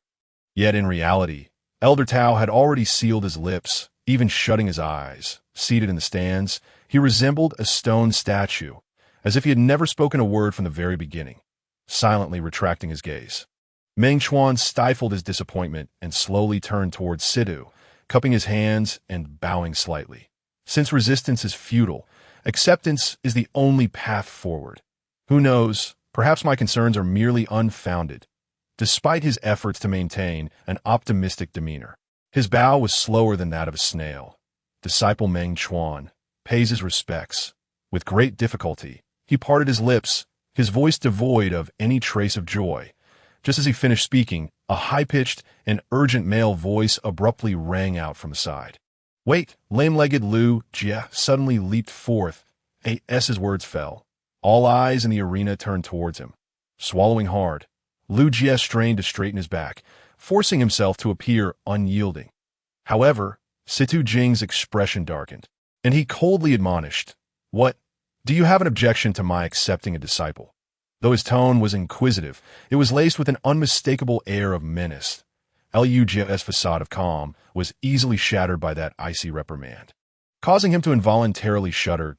I dare not oppose, but I must assert that Meng Chuan cannot be your disciple, for he is a mole implanted within our sect by those self-proclaimed righteous factions. He raised his voice deliberately at the end, ensuring that everyone could hear him clearly. Upon hearing this accusation, the crowd's expressions shifted dramatically, some in shock, others in realization, before the parties involved or the prominent figures could respond. The group of 50 elite candidates who had been sidelined for too long could no longer contain themselves. That Lu Jie, your certainty implies you have concrete evidence, right? Since everyone is present, produce the evidence so we can all see. If this were true, then Meng Chuan, the spy, must not be let off lightly. Chapter 48. Circumstances overpower individuals. The atmosphere was charged with indignation, aptly describing the current scene. Even before Lu Jie could present his so-called evidence, many had already concluded that Meng Chuan was indeed a spy. Only the esteemed figures in the stands remained silent, casting indifferent glances at Lu Jie. Hearing the crowd's vehement denunciation of Meng Chuan, Lu Jie couldn't help but smirk with satisfaction. Without granting Meng Chuan a moment to defend himself, he launched into his next act. The sword you used in your duel with junior brother Qiao yesterday should still be in your possession. Why not bring it out for everyone to admire? Upon hearing this, a jolt of anxiety coursed through Meng Chuan. He was decidedly unwilling to produce the shadow sword in front of such a multitude. Yet, Lu Jie had no intention of allowing him to refuse, sneering, "Many of our fellow brothers witnessed you wielding it yesterday, so you cannot hide it. Rather than dither, it would be better to present it outright. The longer you delay, the more it will seem that you are guilty." No sooner had Lu Jie finished speaking than others joined in the uproar. "It's just a sword. What is there to hide? With all the elders present, do you fear we would steal your meager sword?" Meng Chuan's brow furrowed, his head lowered, his hands tightly clutching the hem of his garment. Lu Jie purposely cast a glance at him before turning his attention back to the raucous crowd. "What you do not realize is that it is no ordinary sword. If I am not mistaken, its rank has reached the earth level." At this proclamation, the arena fell silent. It took a moment before someone stammered out, "Is it truly an earth-level treasure?" "Lu Jie, are you certain you are not mistaken?" Meng Chuan had just entered the sect, and he had only recently become an official disciple. How could he possibly possess an earth-level sword? Almost everyone wore expressions of astonishment, their voices thick with skepticism. Lu Jie smiled brightly, redirecting his gaze back to Meng Chuan, saying with a grin, "Then we must ask junior brother Meng to clarify this for us." In the stands, the previously composed elders also changed their expressions upon hearing the words, "earth-level sword." An elder from the blood slaughter hall was the first to lose his composure, leaping to his feet and bellowing, "Meng Chuan, are you not going to retrieve the sword at once? Do you wish for me to take action myself?" Not only this elder from the blood slaughter hall, but even Elder Tao and Situ Jing's eyes glinted with avarice. The atmosphere suggested that should Meng Chuan hesitate even for a second, the elders would surely rush forward to apprehend him. It is often said that circumstances outweigh individuals. In this situation, even Meng Chuan had no choice but to compromise. After all, both Chun Xiong's corpse and the ring containing it were things he could not afford to disclose. As thoughts raced through his mind, he pretended to rummage through his storage pouch. Drawing out the shadow sword, the blade gleamed. All the elders' eyes widened in astonishment. Indeed, this was undeniably an earth-level sword. As a weapon refiner, Elder Tao was the first to voice his reaction. "How dare you? Meng Chuan, you have stolen the sect's treasure. Come, apprehend this thief at once." The elder from the blood slaughter hall was quick to respond as well that if Meng Chuan's thievery could be substantiated, then it was only right that the blood slaughter hall conduct the interrogation. In that case, the sword in Meng Chuan's possession would naturally fall into the hands of the blood slaughter hall. A throng of blood slaughter hall disciples surged towards him. Meng Chuan's heart raced. Before he could be restrained, he hastily defended himself. "Elders, please understand, this sword was not stolen by the disciple, but was given to me by..." "By whom?" Situ Jing's stern voice interrupted, demanding by whom.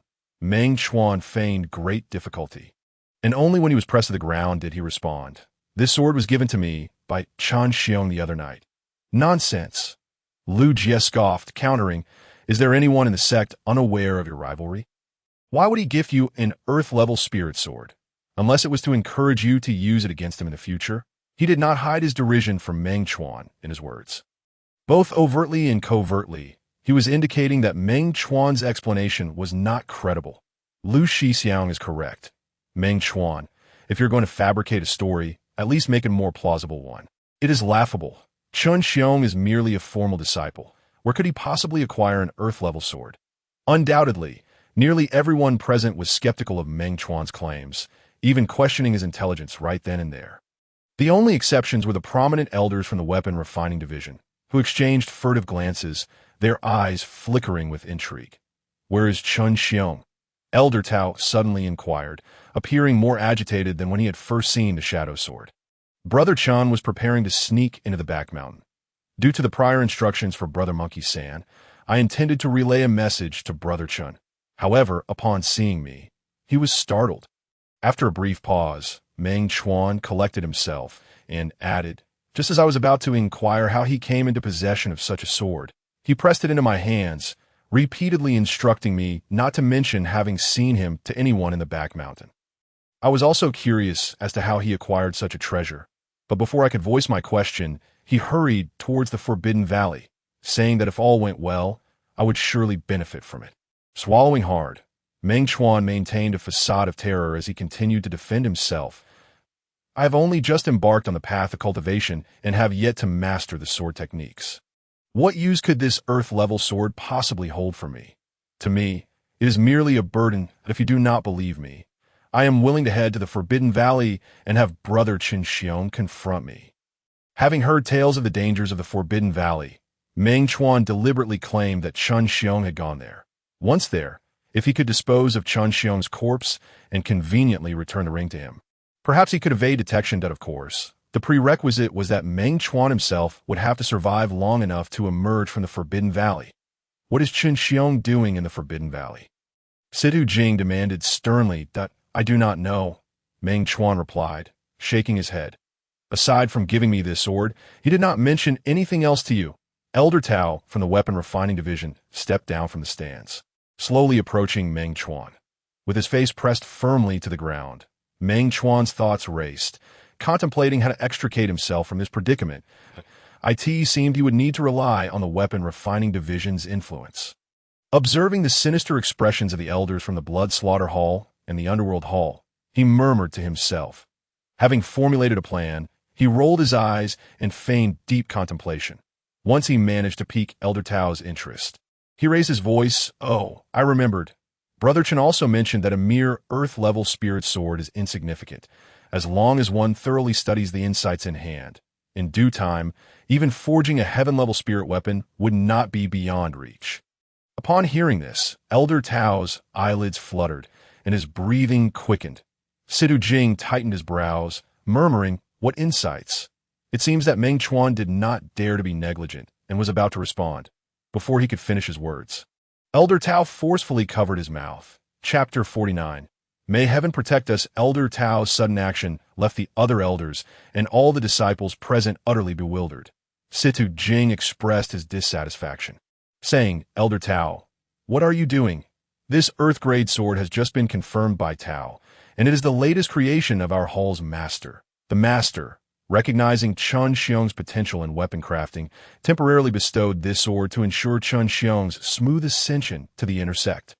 Since it is a gift from the weapon crafting hall, why has Qin Xiong never used it? Not even advancing to the third round. That child has always been quite proud. Perhaps he merely wishes to win in a fair and honorable manner.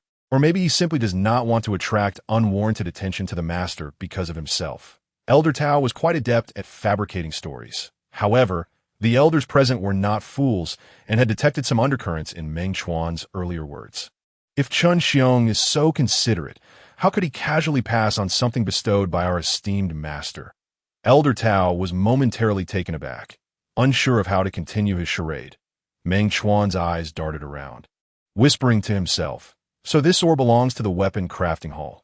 That scoundrel Qin Xiong actually dared to scheme against me. His voice was not loud, but it was just sufficient for Elder Tao to overhear. Immediately, Elder Tao was inspired and huffed. Surely the master's favoritism must come at a cost. That little brat must be afraid of incurring the master's wrath. Haha, I must admit, that child has some wits about him. Finding a scapegoat at the last minute. With those few remarks, Meng Chuan was no longer suspected of stealing the sword, but was instead portrayed as a pitiful victim of Qin Xiong's schemes. Moreover, the weapon crafting hall not only profited from acquiring an earth-grade sword, but also safeguarded the secret of Qin Xiong's great potential. Observing the gazes of the other elders shift from greedy malice to reluctant regret, Meng Chuan secretly sighed in relief. Fortunately, the gamble paid off. The weapon crafting hall indeed knew of Qin Xiong's inheritance. Struggling against his restraints, he attempted to break free, but the hands pressing down on him had no intention of releasing him. Since it has been proven that I am innocent, could you perhaps let me go? Meng Chuan looked pitifully at the elders from the Blood Slaughter Hall, almost on the verge of tears. Perhaps you did not steal the sword, but your identity as a righteous spy cannot be doubted. Lu Jie faced the cold stares of the prominent figures, bracing himself that it seemed that if Meng Chuan were not dealt with today, he would not be allowed to leave. At this juncture, releasing Meng Chuan would naturally leave the elders of the Blood Slaughter Hall and the Netherworld Hall feeling humiliated.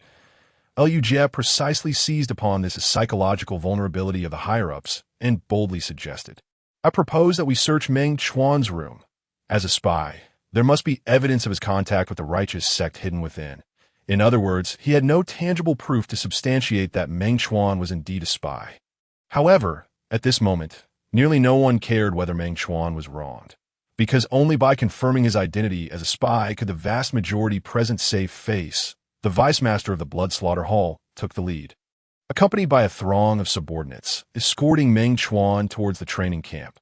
Naturally, the onlookers did not lag behind, following closely behind. The massive procession frightened the inhabitants of the training camp into silence. Even Hua Wenfeng rushed to the entrance of the camp in a hurry. However, the leading group from the Blood Slaughter Hall ignored Hua Wenfeng and others, heading straight for Meng Chuan's room. Before long, a cacophony of noise erupted from Meng Chuan's dormitory. After thoroughly rummaging through every nook and cranny 2 or 3 times, the disciples responsible for the search emerged from the room. Sullen-faced, the vice-master of the Blood Slaughter Hall coldly inquired, "Where is the evidence? We have meticulously searched Junior Brother Meng's room and found no evidence of contact with the outside world, particularly with the righteous sect." The leading disciple spoke in a hushed tone. The vice-master's expression darkened, and he swiftly turned, striding over to Lu Jie. Lu Jie, brimming with confidence, did not even have the chance to speak before he was struck hard across the face twice. The sound of the slaps echoed, followed by a dull thud. Taken by surprise, Lu Jie was knocked to the ground, a bright red mark now adorning his mouth. "Bring this scoundrel who dares to falsely accuse a fellow disciple, and deal with him according to the hall's regulations." The vice-master of the Blood Slaughter Hall disdainfully wiped his hands and issued a decisive order. The individuals restraining Meng Chuan immediately released him, turning to pounce on the now unconscious Lu Jie. Before long, Lu Jie was dragged out of the training camp area as a sudden gust of wind swept through, causing the onlookers to shiver involuntarily. "Given that the day is getting late, let us disperse for now." The elder in charge of the ranking competition finally spoke after a long silence. As he said this, he cast a glance at the 50 individuals who had just been promoted to intersect disciples. Continuing, "As for which department you will be assigned to, a specific notice will be posted tomorrow afternoon." Having said what needed to be said, he turned briskly and departed. With his departure, the spectators naturally did not linger in the training camp any longer. Those who had been promoted alongside Meng Chuan shot him a few disdainful glances before leaving. Sidu Jing, however, flashed a smile and casually remarked, "Think it over carefully and give me your response by tomorrow morning." As he turned to leave, he paused briefly beside Lu Ming. "If I remember correctly, that fellow named Lu Jie should be from your hometown, right?" Without waiting for Lu Ming to respond, he resumed his stride, heading back to the Shadow Hall. Left behind, Lu Ming could not help but turn pale, cursing under his breath as he watched Lu Jie being taken away. "You useless fool. You've caused me great trouble." Beside him were the members of the Blood Slaughter Hall who had just exited the camp. Once they confirmed that there were no outsiders around, the vice-master of the Blood Slaughter Hall leaned in and whispered to a few trusted confidants, "Keep a close watch on the individuals inside. The evidence that Lu Jie hid in Meng Chuan's room cannot have simply vanished." Only a few elders from the weapon crafting hall remained around Meng Chuan, their expressions increasingly grave. "Did Shan Xiong truly go to the Forbidden Valley?" Elder Tao asked sternly. The disciple indeed saw senior brother Chen heading towards the Forbidden Valley. In this critical moment, Meng Chuan understood he could only cling to this narrative. "I will trust you once." Elder Tao's tone carried a hint of threat. "Regardless of what you have heard from Shan Xiong, it is best not to disclose it to anyone outside the weapon crafting hall, or else I and everyone from the hall will be displeased." "I understand." Meng Chuan nodded vigorously, shrinking his neck in trepidation. "All right, rest well tonight. Remember to report to the weapon crafting hall tomorrow." With a wave of his hand, Elder Tao lifted the shadow sword and finally departed with the members of the weapon crafting hall. Only when all the prominent figures had vanished and the audience had completely dispersed did Meng Chuan slump onto the ground. A delayed chill of sweat drenched him instantly. Thank heavens, for now, my life is spared. Chapter 50. Offering unnecessary favors after sitting for a while, Meng Chuan dragged himself toward the threshold of his dormitory. Leaning against the doorframe, he gazed up at the not-so-splendid night sky in silence. Only when the beads of sweat were dried by the evening breeze did he withdraw his gaze, though his life was preserved. The shadow sword that had been lost could not be easily given to those scoundrels in the weapon-crafting hall. While he grumbled inwardly, a surge of intense unwillingness overshadowed the earlier relief that filled his heart. Although he had yet to devise a way to reclaim the shadow sword, Meng Chuan silently vowed, in the future, the weapon-crafting hall and those greedy elders of the Demon Sect must pay the price. As he contemplated this, he could not help but clench his fists tightly. A leaf blown down by the wind spiraled down to rest on his brow. Reaching out, he crushed the leaf in his hand, and his gaze became distant as he meticulously replayed everything that had transpired today in his mind. His brows slowly knitted together. The fellow named Lu Jie dared to incite the blood slaughter hall to search my room. He must have been fully prepared. However, if that fellow were to infiltrate the training camp in such a crippled state, it would be difficult for the camp's inhabitants not to notice. Meng Chuan suspected that Lu Jie might have accomplices in this plot to frame him. Furthermore, why did the blood slaughter hall fail to find anything in my room? Did someone discover Lu Jie's scheme in advance and assist me? Or did the blood slaughter hall actually find something but chose to conceal it? A multitude of thoughts tangled in Meng Chuan's mind, leaving him unable to discern a clear line of reasoning. Rubbing his head vigorously, he pushed himself up against the wooden wall, turning to look inside the room. He beheld the mess scattered around and could not help but smile wryly. With great effort, he finally tidied up the room. Just as he lay down on the bed, a sudden knock on the door jolted Meng Chuan from his rest. "Who is it? Why are you knocking at this hour?" Suppressing his frustration, he impatiently opened the door. Upon seeing the burly figure outside, his eyelids involuntarily twitched. "What do you want?" Blocking the entrance with his imposing figure. Meng Chuan showed no effort to conceal the wariness and disdain flickering in his eyes. The burly man bit down hard on his lip, caught in a moment of hesitation and inner turmoil.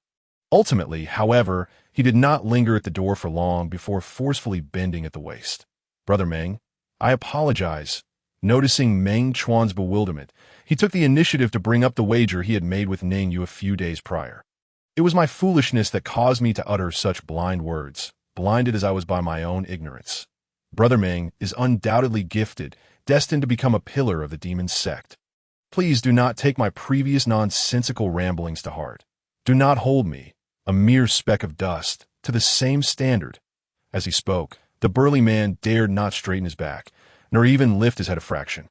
Meng Chuan, however, leisurely crossed his arms, casting a nonchalant glance around. "Your sudden display of understanding is quite unsettling." At these words, the burly man involuntarily shivered, immediately raising his hand to slap himself across the face. "It is all this foul mouth of mine that has displeased my brother." One slap was not enough. He swiftly followed up with two more resounding blows.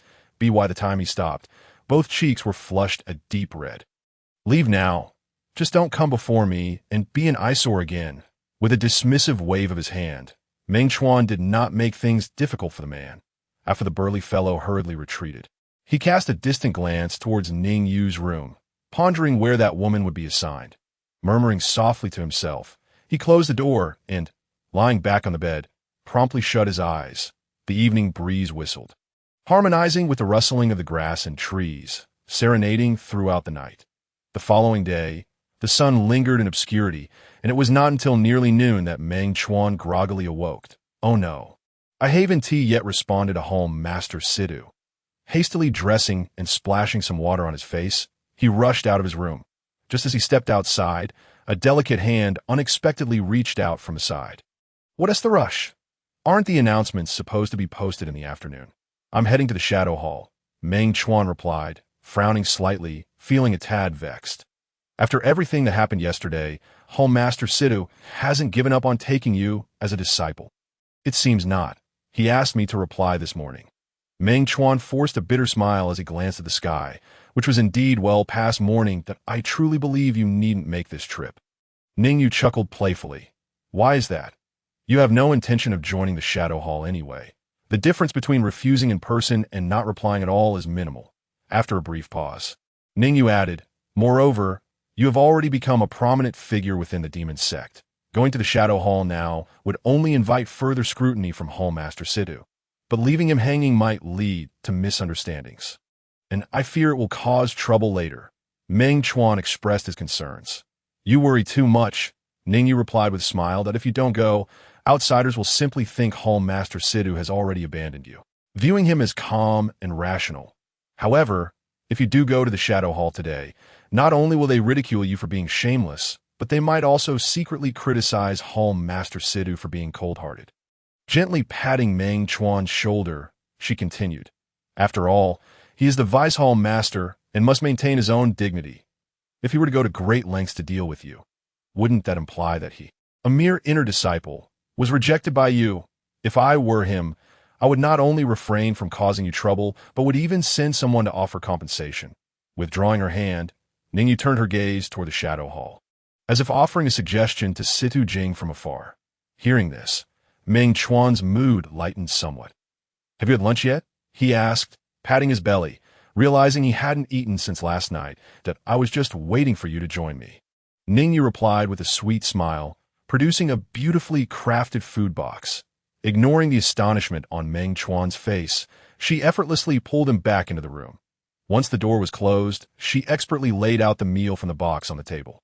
Try this. I made it all myself. Meng Chuan hesitated, holding the chopsticks without making a move, instead staring intently into her eyes. As the saying goes, no good deed goes unpunished. There must be an ulterior motive behind your kindness.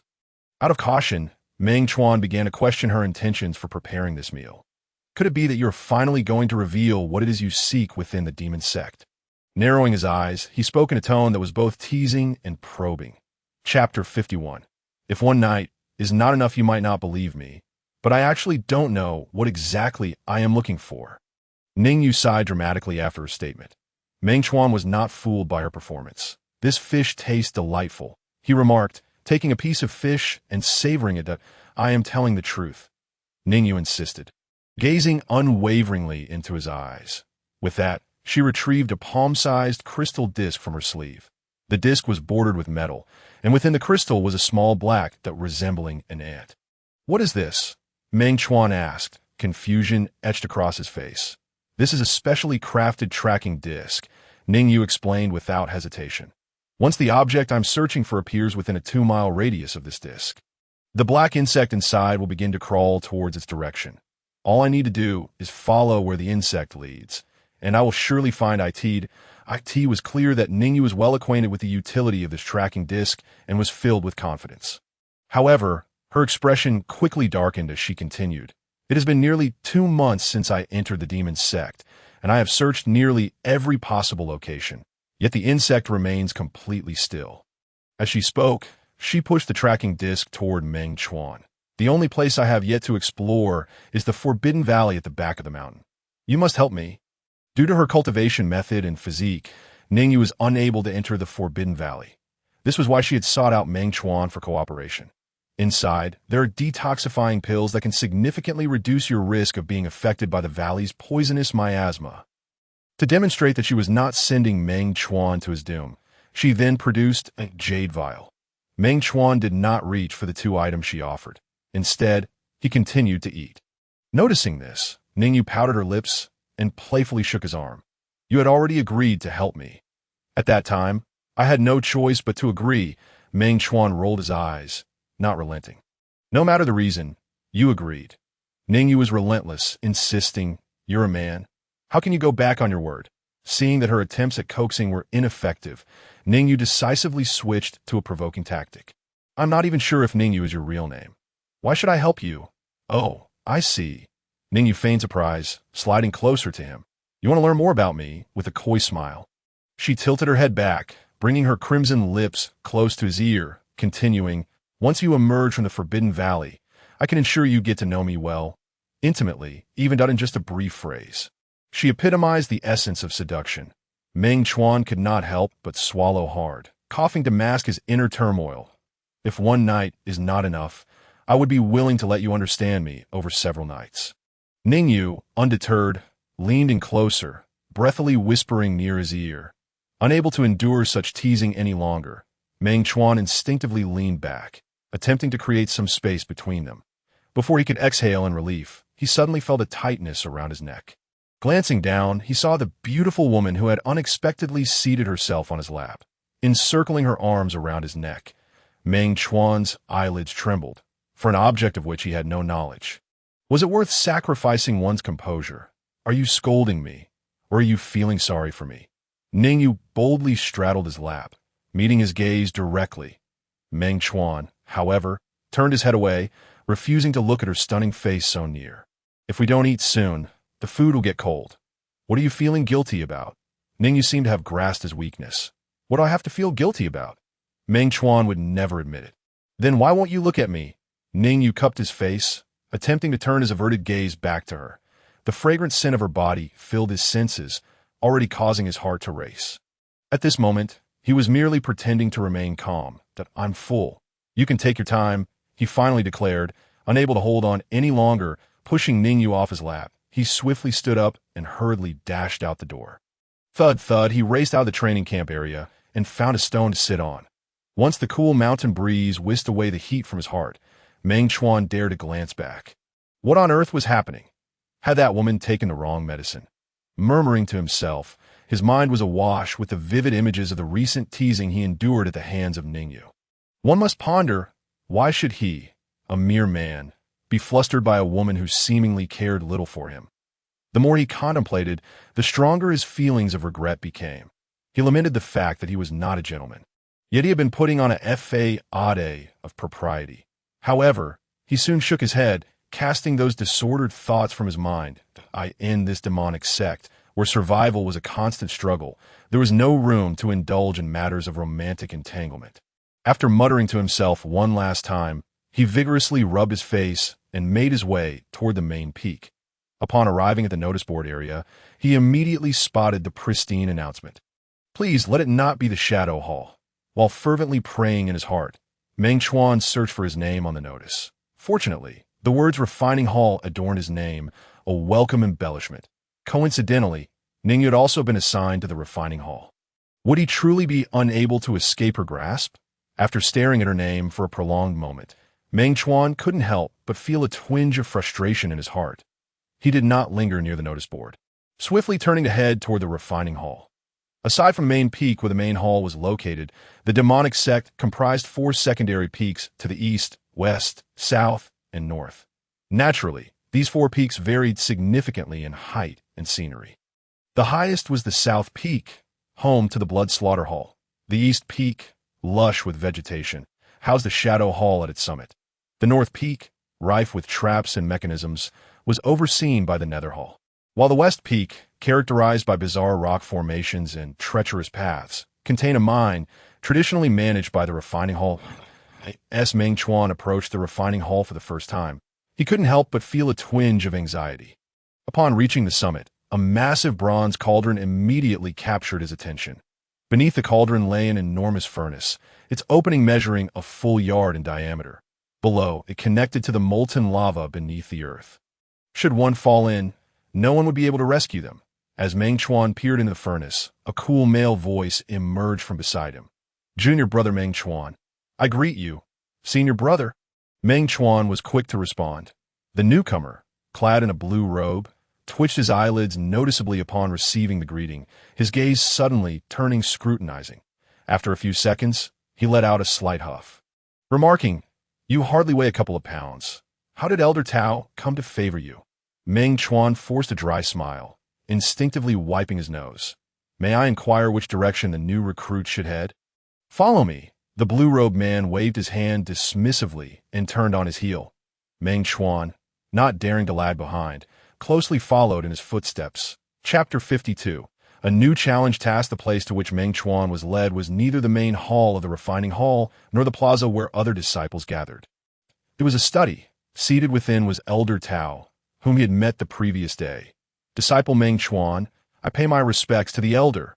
No need for formalities. Elder Tao replied, lowering the book he held and raising his gaze with a calm demeanor. From this moment forth, you shall be a disciple of my refining hall. Meng Chuan felt honored to join the refining hall and expressed his heartfelt commitment to bring glory to the hall with utmost diligence. Such dedication is commendable, but one must not be hasty in all matters, Elder Tao observed, nodding with apparent satisfaction. After all, I have chosen you, so you must be mindful of your words and actions to avoid giving others any grounds for criticism. I shall certainly strive to perform well and not disappoint you, Meng Chuan promised earnestly at this juncture. Elder Tao hesitated before continuing. There happens to be an opportunity for you to demonstrate your abilities. Meng Chuan's heart sank at the thought, yet his expression remained resolute. Please, command me. I shall face any challenge, even if it means traversing a mountain of blades or a sea of flames. It's not so dire. Elder Tao waved his hand dismissively. Recently, we received news that a new secret realm has emerged near the Zisha Plains. The sect leader has ordered all halls to promptly send representatives to explore it. The emergence of a secret realm would undoubtedly cause a stir throughout the cultivation world, so we must strive to comprehend it before those self-proclaimed righteous ones do. If possible, it would be ideal to secure the realm entirely for ourselves. Elder Tao paused, casting a glance at Meng Chuan before continuing in a hushed tone. Though your cultivation is currently modest, you possess great potential. If you can contribute to the sect during the exploration of the secret realm, it will be a significant merit. Even if not, merely seeking opportunities for yourself would not be a bad outcome. As he concluded, he turned toward Meng Chuan, smiling as he inquired, "What do you think?" Meng Chuan felt his heart plummet. He thought to himself, knowing that the emergence of the secret realm would incite such uproar, why would they send a small fry like me to face danger? He was acutely aware of his own limitations and instinctively wished to refuse. Just then, the system's notification chimed in his mind. Ding! Congratulations, host. You have successfully activated the new challenge task, Exploration of the Zisha Secret Realm.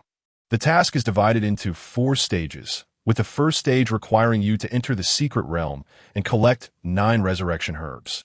The rewards for this stage are 500 spirit essence, 100 contribution points, and a platinum martial skill scratch card. The system rattled off a long list, leaving Meng Chuan utterly bewildered.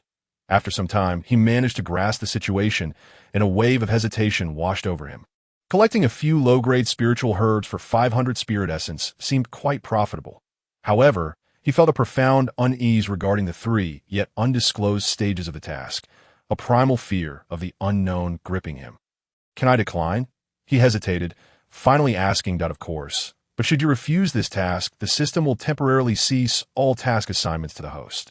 Until when?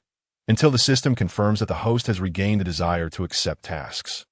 This may take 3 days, 3 years, or perhaps even 30 years. The specific duration cannot be determined. Meng Chuan's lips trembled at this revelation, ultimately opting to concede. "All right, I yield to you." Ding! Congratulations, host. You have successfully accepted the task, Exploration of the Zisha Secret Realm. Overall task completion progress, 0. Current stage task completion progress, 0. The final effective deadline for this task is 90 days. Meng Chuan had not anticipated that this would indeed be a timed task, leading him to feel a twinge of regret. Noticing his prolonged silence, Elder Tao tapped the table with his hand, displeased. "I am asking you a question. Having the opportunity to serve the sect, I shall exert myself to the fullest." "Excellent." Elder Tao nodded with satisfaction. "I knew I had not misjudged you." He then produced a red token bordered with gold and handed it to Meng Chuan. "With this, you may freely enter and exit the mountain gates." "Thank you, Elder." Meng Chuan accepted the token without hesitation. After 2 months of traversing this world, he could finally behold the vistas beyond the demonic sect. Respectfully exiting the study, he discovered that the blue-robed senior brother who had led him here had not left. "Your dormitory has been arranged. Follow me." With a dispassionate remark, the blue-robed brother turned and led the way to the western peak's shade. From the mountain's waist to the foot lay the dormitories of the disciples of the refining hall. As a newcomer, Meng Chuan's dormitory was situated at the very end, near a small stream, where stood a 2-story wooden building. Besides an abandoned vegetable garden, a wooden fence enclosed a modest courtyard. Each dormitory in our refining hall has protective formations. And the key to activate or deactivate these formations is your identity token. So do not lose it. The blue-robed brother demonstrated how to operate the protective formation and tossed Meng Chuan his identity token before departing without uttering another word. That fellow seems to hold a grudge against me. Meng Chuan muttered softly as he watched the blue-robed brother's retreating figure. Weighing the identity token in his hand, he mimicked the earlier demonstration, easily unlocking the courtyard door. Upon entering the courtyard, he promptly reactivated the formation he had just closed, stepping into the small building with a reasonably light step. The dust and cobwebs that greeted him caused his eyelids to twitch. Is this truly habitable? He fanned his hand in front of his nose, unable to fathom the effort required to clean this place thoroughly, yet in pursuit of a semblance of a home and to avoid the elements. He rolled up his sleeves and set to work. He toiled until the early afternoon, utterly exhausted, before collapsing onto the recently dried bedboard. After catching his breath and brushing off his clothes, he planned to visit the herb garden when unexpectedly, Zhao Laowu arrived at his door. "Brother Zhao, what brings you here?" Meng Chuan exclaimed with joy, hastily inviting him into the courtyard. Zhao Laowu appeared in high spirits, laughing heartily. "Speaking of which, I must thank you. Had it not been for your influence, how would Lord Haisha have deemed me worthy of this token?" As he spoke, he produced a token granting access to the herb garden and waved it before Meng Chuan. "I hardly possess such influence. It is your own merit that has garnered the recognition of Sister Haisha." Meng Chuan waved his hand dismissively, not wishing to claim any credit. By the way, how is Sister Haisha? How are the folks in the herb garden faring? Now that you mention it, I almost forgot. Lord Haisha sent me to relay her message. She misses you. As Zhao Laowu's words faded, he quickly donned a forced smile. Chapter 53. The crisis erupts. Caught off guard, Meng Chuan found himself momentarily stunned. It wasn't until he noticed the envious glance Zhao Laowu cast his way that he hastily cleared his throat. Concealing the sudden embarrassment that crept onto his face, he pretended to mumble. "It's only been 2 days since we last met. She truly is something that It wants." Zhao Laowu felt a chill run down his spine. Yet the sycophantic grin at the corner of his mouth only grew more radiant. "Congratulations, my dear brother. From now on, I hope you will continue to guide me." The courtesy that had been omitted upon their initial meeting was finally extended by old Zhao. Meng Chuan waved his hand dismissively and replied with a smile. "Brother Zhao, you are far too courteous." As Zhao Laowu straightened his back, Meng Chuan added softly, "Rest assured, I shall convey your regards to my senior sister." "Thank you, dear brother." "Oh no, thank you, brother Meng." Receiving such a lukewarm promise, Zhao Laowu's eyes glistened with gratitude. However, Meng Chuan withdrew his hand from Zhao Laowu's elbow and took a slow step back. After regarding Zhao Laowu for a moment, he spoke in a calm tone. "You may return now. I will tidy up and set off shortly to tea this moment." Zhao Laowu had yet to perceive the sudden chill in Meng Chuan's tone, eagerly nodding his head. "Then I shall take my leave. I must report to Lady Haisha." After Meng Chuan waved him off, Zhao Laowu promptly turned and, with a swift stride, vanished from sight. Meng Chuan remained rooted in place for a long while. A sudden gust of wind swept past him, forcibly yanking his wandering thoughts back to the present. With a soft sigh, he returned to his room to wash his face, then locked the courtyard door and hurried towards the herb garden. As dusk had yet to fall, upon entering the garden, he spotted several familiar figures anxiously searching for spiritual herbs. Yet upon catching sight of him, those familiar figures all hastily concealed themselves. The timid glances exchanged among them struck Meng Chuan with a pang of emotion. Nevertheless, he refrained from acknowledging them, and, burdened with an inexplicable complexity of feelings, made his way to the residence of the lady in black veil. As he ascended the stone steps before the courtyard, just as he was about to knock on the door, it was unexpectedly pushed open from within. Inside, the lady in black veil was still clad in her dark gown, her face obscured by veils. However, the coldness that once characterized her gaze was now replaced by a distinct joy. Before Meng Chuan could utter a word, she extended her delicate hand and warmly pulled him into the room. "Senior sister, you were looking for me." Meng Chuan struggled to suppress his discomfort, striving to maintain his composure. Yet when the door was closed behind him and the intoxicating scent of her perfume filled the air, he could not help but feel his heart race. Unable to restrain his curiosity, he stole a glance at the lady in black veil's concealed cheek, wondering, could it be that my senior sister has adorned herself today? The moment this thought crossed his mind, his intrigue regarding the visage hidden beneath her veil intensified. It seemed the lady in black veil discerned his thoughts, and with a seductive smile, she teased, "Are you eager to see what I truly look like?" As she spoke, her right hand gracefully lifted, poised to unveil her face. In that instant, Meng Chuan felt as if he had momentarily forgotten to breathe, his eyes widening in astonishment. However, after a prolonged wait for her veil to be lifted, he gradually became aware of his own indiscretion. Quickly averting his gaze, he turned his head in embarrassment. Just then, the lady in black veil stepped closer, her voice a tantalizing whisper laced with allure. "Since I turned 12, I have never willingly revealed my appearance to any you truly wish to see?" Before Meng Chuan could respond, she rose onto her toes, leaning toward his ear. "If you see, can you promise to take responsibility?" The weight of her words fell upon him like a bucket of cold water. Dousing his fervor, be held accountable simply for a glimpse of her face seemed utterly absurd. Regaining his composure, Meng Chuan instinctively stepped back, attempting to create some distance between himself and this enigmatic woman.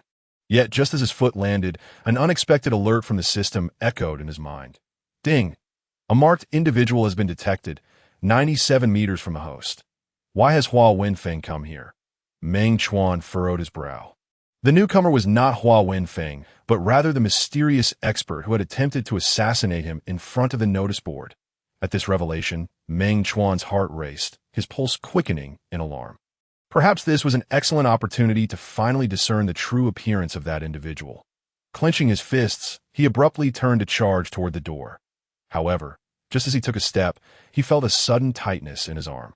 Before he could react, a powerful force propelled him into the soft embrace of the lady in black veil. Before he could comprehend the situation, she grasped his hand and wrapped it around her slender waist. In one fluid motion, she twisted her body, leaning back against the nearby square table. Meng Chuan, caught off balance, found himself leaning over her. "Senior sister, what are you doing?" For the first time in his life, Meng Chuan felt a surge of panic. Yet the lady in black veil offered no response. Instead, she removed her veil with one hand while forcefully pulling him closer by his collar with the other. In the next instant, Meng Chuan's first kiss was stolen away. He felt the warm touch of her lips. He nearly popped his eyes out in shock, his mind buzzing in a daze. He attempted to articulate something, but only incoherent murmurs escaped his lips. The lady's stunning beauty, unveiled for the first time before him, was tinted with a bewitching blush. Yet, despite her apparent shyness, her gaze remained fixated on the door. Suddenly, a loud crash reverberated as the door was violently thrust open from the outside. Not only did the bolt snap, but half of the door also flew off its hinges, crashing into the room. Standing outside was a young man in a white robe, appearing to be no more than 25 or 26 years old. Upon witnessing the scene within, his hair and robe flared dramatically, fueled by a surge as the antagonistic relationship had become irreparable. His only option was to align himself with Chow Yin. In doing so, he would at least gain an ally, albeit one who was the very architect of his current perilous situation. With great effort, Meng Chuan lifted his head from Chow Yin's embrace and let out an abrupt laugh. "What are you laughing at? Do you truly believe I lack the courage to kill you?" The newcomer turned away with a huff. "You are merely 2 years my senior. What exactly are you so proud of?" Meng Chuan smirked, feigning audacity despite still being weakly nestled in Chow Yin's arms. Before his opponent could retort, he continued, "Had I begun my cultivation a year earlier? Oh no, even just 6 months, then the one lying on the ground today would be you." With that, he deliberately reached out to caress Chow Yin's exquisite face. Scoffing, to threaten another's life when one cannot win their heart is a mark of such ineptitude. It is no wonder my Yin has always held you in disdain. Who are you calling inept? The young man in white raised an eyebrow, his murderous intent surging. Who else but you? Meng Chuan retorted without reservation that if you truly possess any skill, then wait for me to return from the purple sand plains. At that time, I shall prove to the world that Yin Yin's judgment is infallible. As for you, you are nothing but a useless waste of years, utterly unworthy of her. Meng Chuan's face was a canvas of arrogance, relentlessly taunting his adversary. The newcomer had not yet taken advantage of Chao Yin, which led Meng Chuan to believe there was some semblance of pride within him as in this dire predicament. It was the only tactic he could conceive. Chao Yin's gaze flickered with surprise, seemingly unprepared for his audacity. In my eyes, Xiao Chuan, you are the mightiest man in the world. The newcomer, stirred by the fervent confidence in Chao Yin's tone towards Meng Chuan, ultimately fell into her trap. I shall grant you 6 months. After that, I will personally twist your head off in front of everyone in the sect. I will ensure that the world knows the fate of those who dare to steal from me. Having delivered his ominous proclamation, he cast a chilling glare at Chao Yin before turning on his heel and leaving. Only after the figure had vanished did Meng Chuan release a breath of relief. Shouldn't that fellow have imposed additional conditions, like forbidding me from being alone with senior sister Chao for the next 6 months? Lost in thought, he suddenly realized, perhaps that man didn't care for senior sister Chao as much as he had thought. Unbeknownst to Meng Chuan, the moment the newcomer witnessed the kiss between him and Chao Yin, she had been tainted in his eyes. Once something is sullied, even if it remains submerged in foul water, it will not evoke sympathy. Shaking off such troubling thoughts, Meng Chuan struggled to disentangle himself from Chao Yin's embrace. The intimacy they had feigned moments before dissipated in an instant. Reflecting on that earlier kiss, he became almost certain that Chao Yin had orchestrated their display of closeness deliberately to confirm the newcomer's approach. While he could not yet ascertain her intentions, it was undeniable that he had provoked a formidable adversary. Recalling the harrowing encounter, Meng Chuan was overwhelmed not only by fear, but also by a raging fury. I have a grudge against you. No, Chao Yin replied, shaking her head. Then why would you harm me? Meng Chuan nearly erupted in expletives. If I say everything was merely a twist of fate, would you believe me? Do you think I would still dare to trust you? Meng Chuan retorted angrily. Chao Yin hesitated, her lips parting as if to explain, yet the coldness in his gaze made her heart uneasy. Taking a deep breath, she turned back to the table, pouring herself a cup of cold tea. After taking a sip, she spoke coldly. If I truly wished to harm you, you would have lost your life when I dealt with that imprisoned demon beast. And let us not forget, it was I who provided cover for you during your night in the herb garden. Slamming the teacup onto the table, she donned a fierce expression. That was my first kiss, one I hadn't been willing to part with for 30 years. If anything, I have suffered a loss. Given that she had been young when she broke through to the golden core stage, and that aging slowed significantly post-breakthrough, she appeared to be merely in her early 20s. So, who exactly was that man? And what is your relationship with him? But Meng Chuan was more interested in understanding his rival than continuing their debate over right and wrong. After all, the old adage holds true. One can only emerge victorious in battle when they know both themselves and their opponent. Chapter 55. Grasshoppers on the same string. Having barely recovered from the shock, Meng Chuan had completely failed to utilize the system to analyze the information about the young man in white. Now, realizing his oversight, he resorted to questioning Chao Yin for intelligence. As she organized her thoughts, he discreetly summoned the system, spending 50 Lingyun to conduct a detailed analysis on her. Chao Yin, female, 30 years of age, has been a member of the Demon Sect for 16 years and possesses a pure Yin spirit body. Her current cultivation level is at the early stage of the nascent soul. Fundamental cultivation method, Demon Heaven Treasure Record. Proficient in martial arts, high-level Xian class Qianxiu sword technique. Weapon, high-level Xian class Xiling sword. No accompanying magical treasures. The rest was manageable, but when Meng Chuan learned that she had actually broken through to the nascent soul stage, he was utterly astonished. You must be mistaken. When she fought with Lu Ming, who was at the golden core stage, it seemed she gained little advantage. Feigning ignorance is not solely the domain of the host. The system retorted, mercilessly stripping Meng Chuan of any semblance of dignity. He was about to engage with the system when Chao Yin suddenly spoke up. That fellow's name is Tuobalan, the son of Tuoba Hao, the deputy leader of the Netherworld Hall. Aside from his remarkable lineage, he possesses unparalleled talent in cultivation. At just 28 years of age, he has already touched the threshold of the nascent soul, making him an absolute standout among his peers, worthy of the title genius within the entire cultivation realm. Meng Chuan was not pleased to hear this, snorting dismissively. If he is so exceptional, then why not just submit to him? With him, that is forever impossible, Chao Yin declared resolutely, her underlying hatred no longer concealed. Why not? Meng Chuan hesitated before deciding to dig deeper. Because, when I was abducted to the Demon Sect, my younger brother was taken alongside me.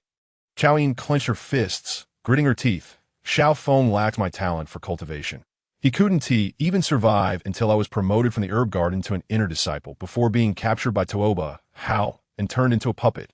At this revelation, Meng Chuan was taken aback, completely unaware of the tragic past she bore. Until I acquire sufficient strength to avenge Xiao Feng, I know I must bide my time. Thus, I intentionally caused trouble and was subsequently relegated to the herb garden. The herb garden is shunned by nearly all sect members, allowing me to cultivate in peace, and no matter how long it takes. I believe there will come a day when I surpass the Tuoba father and son. As she spoke, a sigh escaped Chao Yin, her eyes reflecting both resignation and a hint of bitterness. What happened? Meng Chuan instinctively inquired, and why unique physique was discovered. Chao Yin replied, biting her lip. Meng Chuan suddenly understood. Though he feigned confusion on his face, before he could ask, Chao Yin continued to explain, I possess a pure Yin spirit body. Countless demonic cultivators view me as a natural dual cultivation furnace. Following this, Tuobalan began harassing me in various ways, even going so far as to issue warnings to all his peers in the sect. He insisted that anyone who dared to cross me would be opposing him. In truth, his actions stemmed from fear that more people would learn of my unique physique to further assert control over me. He even bribed those around me to poison my food. Does he think I would bow to him in submission? Such a dream. I would rather die than kneel to any scoundrel with the surname Tuoba. Upon hearing this, Meng Chuan's expression shifted, an uncontrollable worry surfacing in his eyes. What poison? Has it been resolved? The urgency in his tone became apparent after he spoke. Chao Yin paused in surprise, glancing at his anxious face with curiosity. Weren't you just blaming me? Why the sudden concern? I am simply a bit flustered. It is not just you who lost your first kiss. You still haven't given me an explanation. Chao Yin stifled a laugh, covering her mouth. With your temperament, you'll find it very easy to suffer in the Demon Sect. Meng Chuan pretended not to understand, sitting up against the doorframe, and then asking, why drag me into this? Because I heard you were the designated disciple of Sidu Jing. Chao Yin narrowed her eyes. And Sidu Jing just happened to be Tuoba Hao's greatest rival within the Demon Sect. With a sigh, she added, I thought to use you to draw in Situ and Tuoba, hoping their factions would weaken each other while I took the opportunity to diminish Tuoba Hao's influence. But I never expected you would ultimately end up in the refining hall. Now I find myself regretting not having taken Sidu Jing as my master. Meng Chuan felt a sudden pang of regret, wishing that time could be reversed. Alas, there are no time machines in this world, nor any remedy for remorse. Some opportunities, once missed, are irrevocably lost. Chao Yin rose from her seat, brushing off her skirt, and approached him with a deliberate gait, gesturing animatedly as she squatted down. Now that we are like grasshoppers on the same rope, I hope we can work together harmoniously in the future. Whether we collaborate or not, let us defer that discussion until I return alive from Zisha Plain. Despite the circumstances, Meng Chuan's lingering resentment towards this woman remained unabated. How could she, who had spoken so fiercely about dealing with Tuobalan, suddenly appear so timid, lifting his chin with her fingers? Chao Yin continued, if you truly manage to defeat that scoundrel Tuobalan in 6 months, I might genuinely consider making you my first man. Meng Chuan forcefully shook off her hand, retorting with irritation. I have no interest in old aunties. How rude! Chao Yin exclaimed, playfully smacking his head. Come now, call me sister. Meng Chuan, however, refused to comply, and once his legs regained some strength, he swiftly rose from the ground, after careful consideration.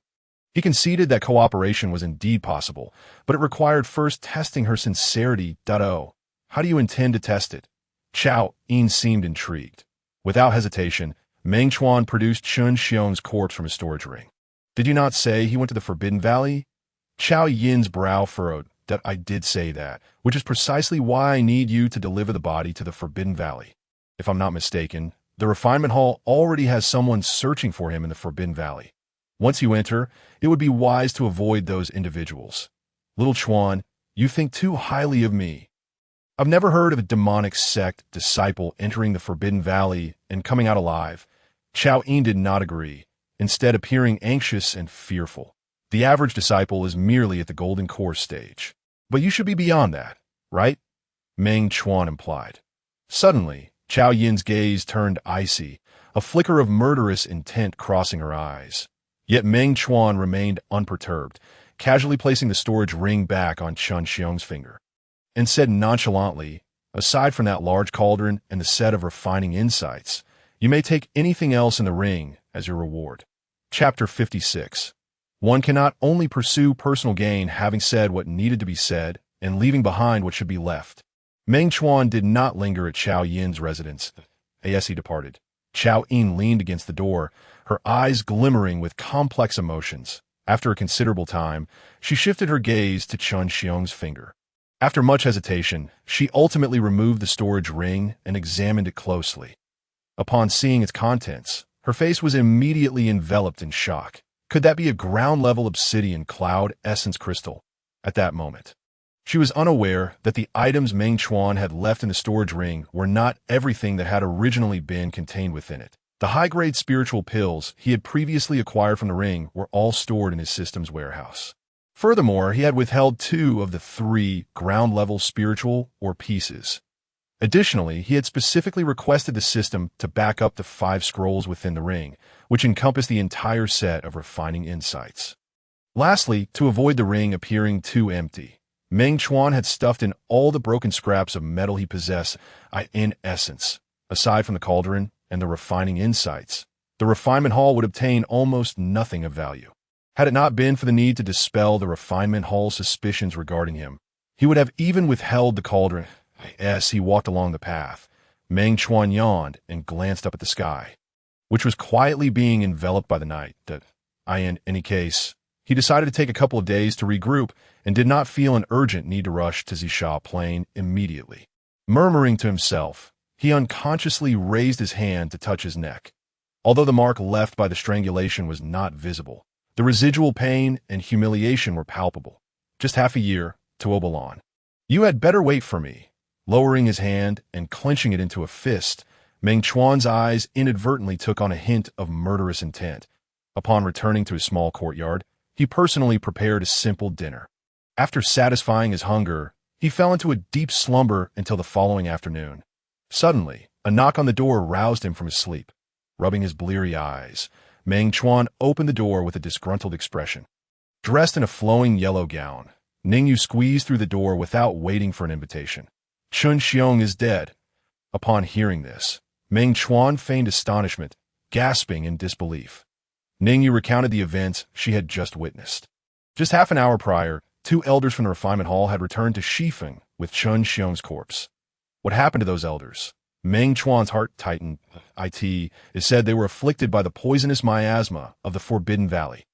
Ningyu cautiously glanced outside, then lowered her voice. But I suspect those 2 elders were injured by someone. In this demonic sect, who would dare to harm the elders? Meng Chuan retorted. Yet inwardly he could not help but wonder if Chao Yin had been coincidentally seen by the 2 elders while disposing of the body. With that thought, a surge of anxiety rose within him. I share your confusion, which is why I specifically inquired before coming here. Ningyu smiled playfully, crossing her arms, and unexpectedly decided to tease him. Meng Chuan rolled his eyes in exasperation and reluctantly asked, What did you find out? Interestingly, an elder from the Shadow Hall was also injured today. Ningyu replied with a grin. And so, Meng Chuan feigned ignorance, as if he had not grasped her implication. Therefore, I suspect that Chun Xiong harbored some significant secret. Otherwise, how could it provoke such a violent confrontation between the 2 halls? Before Meng Chuan could respond, she leaned closer, gazing up at him. You were the last person Chun Xiong saw before he entered the Forbidden Valley. Did he not divulge anything to you? I don't think Qin Xiong and I were close enough for that. Meng Chuan replied with annoyance. Perhaps you should think a bit harder. Ningyu insisted. Why the sudden interest in someone named Chun? Meng Chuan narrowed his eyes that I am merely intrigued by the secrets he possesses. Ningyu instinctively explained, regardless of the specifics of that secret, since it had incited such a fierce clash between the Shadow Hall and the Refinement Hall, it must hold significant value. Yes, she continued speaking. Her expression turned vicious, and her tone grew colder. If utilized properly, it might even instigate chaos within the demonic sect. Cough. What did you say? Meng Chuan's mouth twitched, doubting his own hearing. Ningyu paused, suddenly realizing she had misspoken. To mask her inner turmoil, she hastily changed the subject. By the way, I heard you plan to explore the secret realm of Zisha Plain. You seem quite well informed. Meng Chuan did not deny it. It is said to be a newly emerged secret realm, undoubtedly filled with treasures. Ningyu's eyes sparkled with excitement as she clung to his arm, urging him, you mustn't think of only your own gain.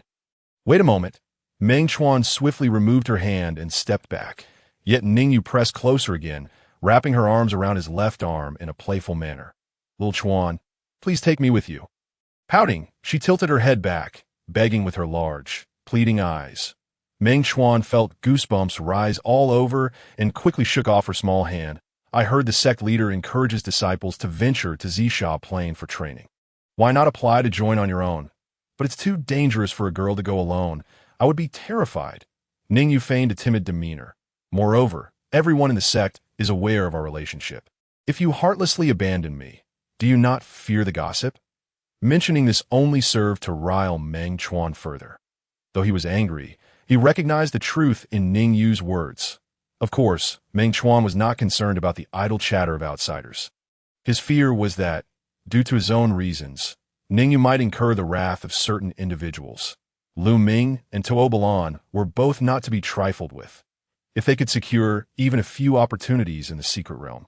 Both he and Ningyu would gain greater means of self-preservation, which was certainly not a bad thing. With this in mind, after much deliberation, Meng Chuan ultimately agreed that I can allow you to join me.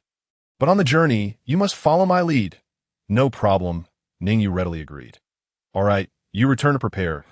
We'll set off the day after tomorrow at dawn. Why not tomorrow? If we wait any longer, we might not be able to rent a beast cart. I have some personal matters to attend to before we depart. Meng Chuan replied sternly, refusing to divulge more. I asked there anything I can help with. Ningyu offered eagerly, and no need. I can manage it myself.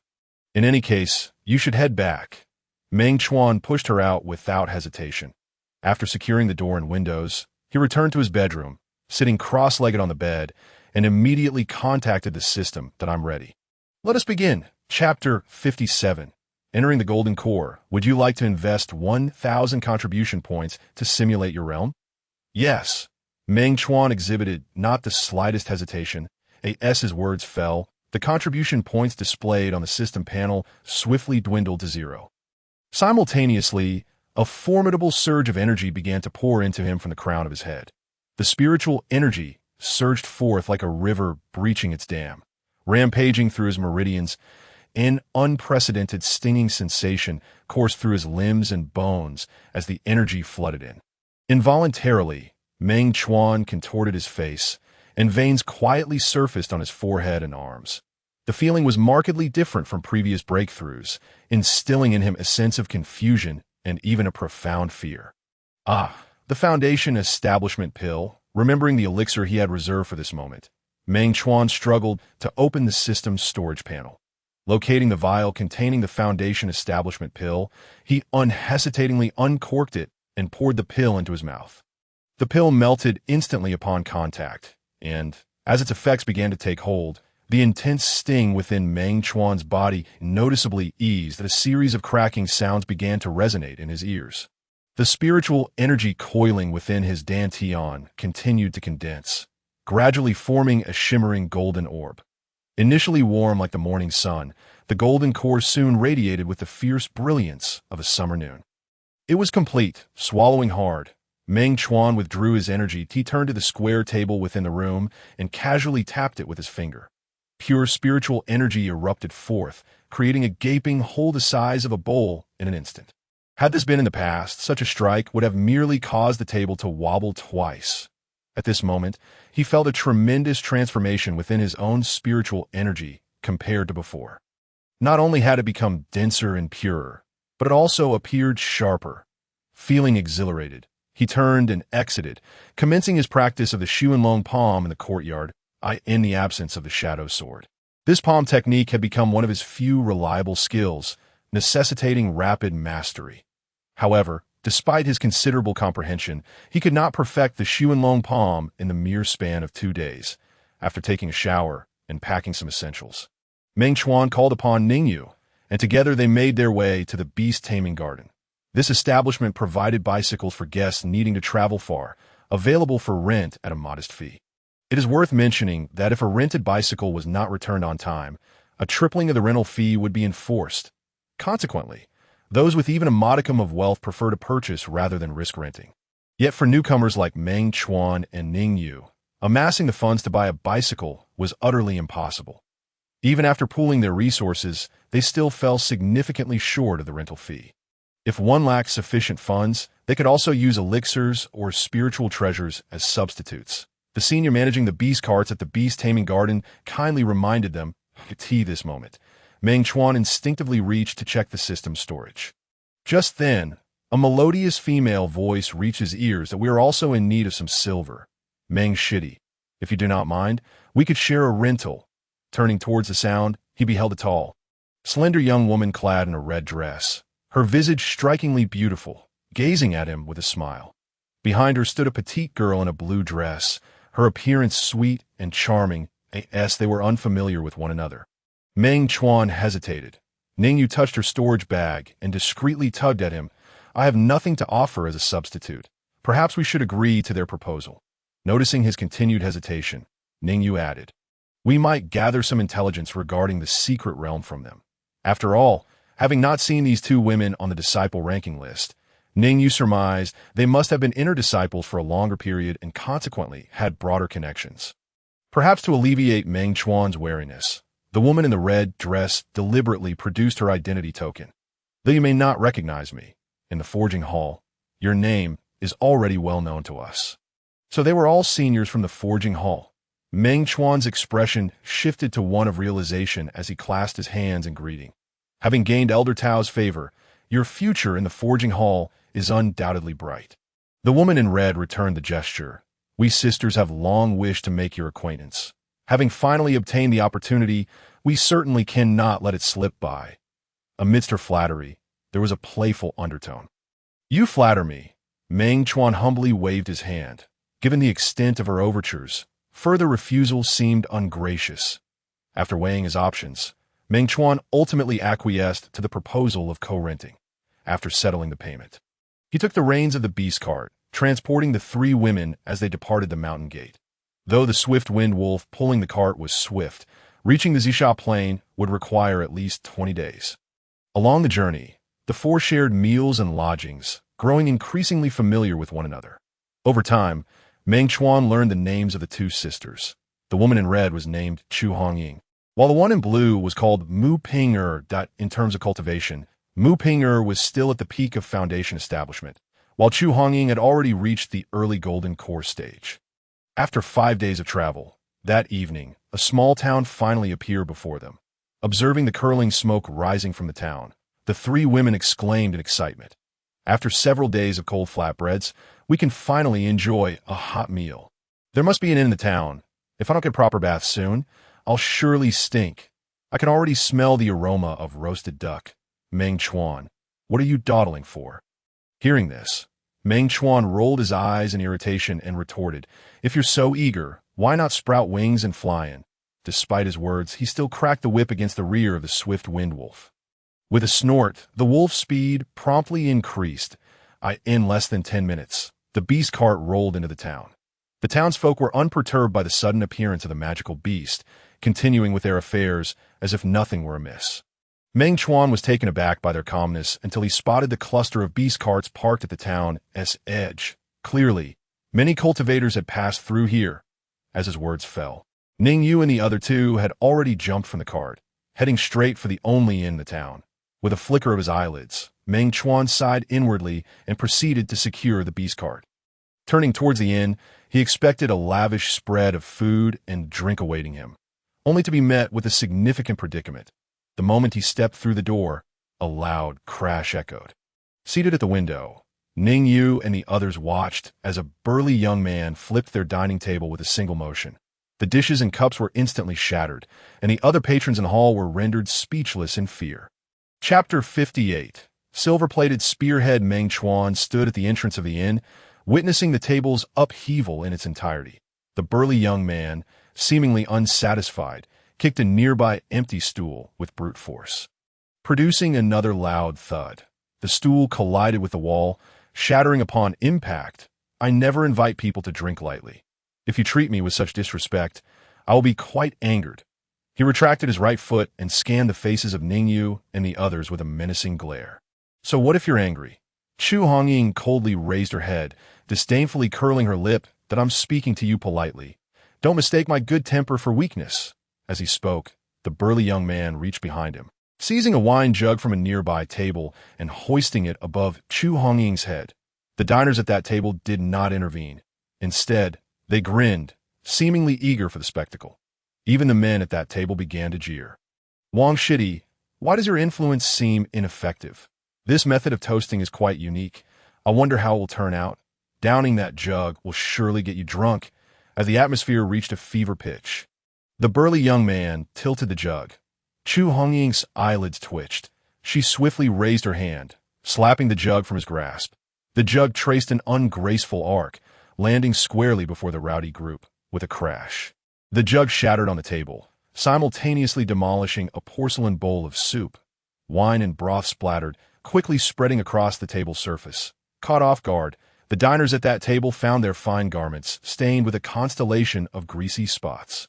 The burly young man, now clutching his stomach, dropped to his knees, and abrupt silence enveloped the room, lasting a full 3 seconds. After dodging the cascading liquids, the burly young man's companions swiftly stood up. With a flurry of movement, they encircled Ning Yu and the others in the blink of an eye. A glint of murderous intent flashed in Chu Hongying's eyes. Yet upon seeing Meng Chuan, she abruptly feigned a look of terror. Meng Shidi, please save us. Hearing her cry, the rowdy men turned in unison, glancing towards the inn's entrance. Upon spotting Meng Chuan standing at the door, one of the burly men in black robes sneered. Just a waste of space that the wind could blow over. Who can he save? As the words fell, the burly man in the black robe turned around, casting a wicked glance at Chu Hongying. To dare harm my junior apprentice, you must pay the price. He continued, how about this? If you serve me well tonight, I shall take it upon myself to spare these 2 young ladies. As he spoke, his gaze audaciously shifted downwards, fixating on Chu Hongying's ample bosom. Upon hearing his words, his companions erupted into a series of mocking chuckles.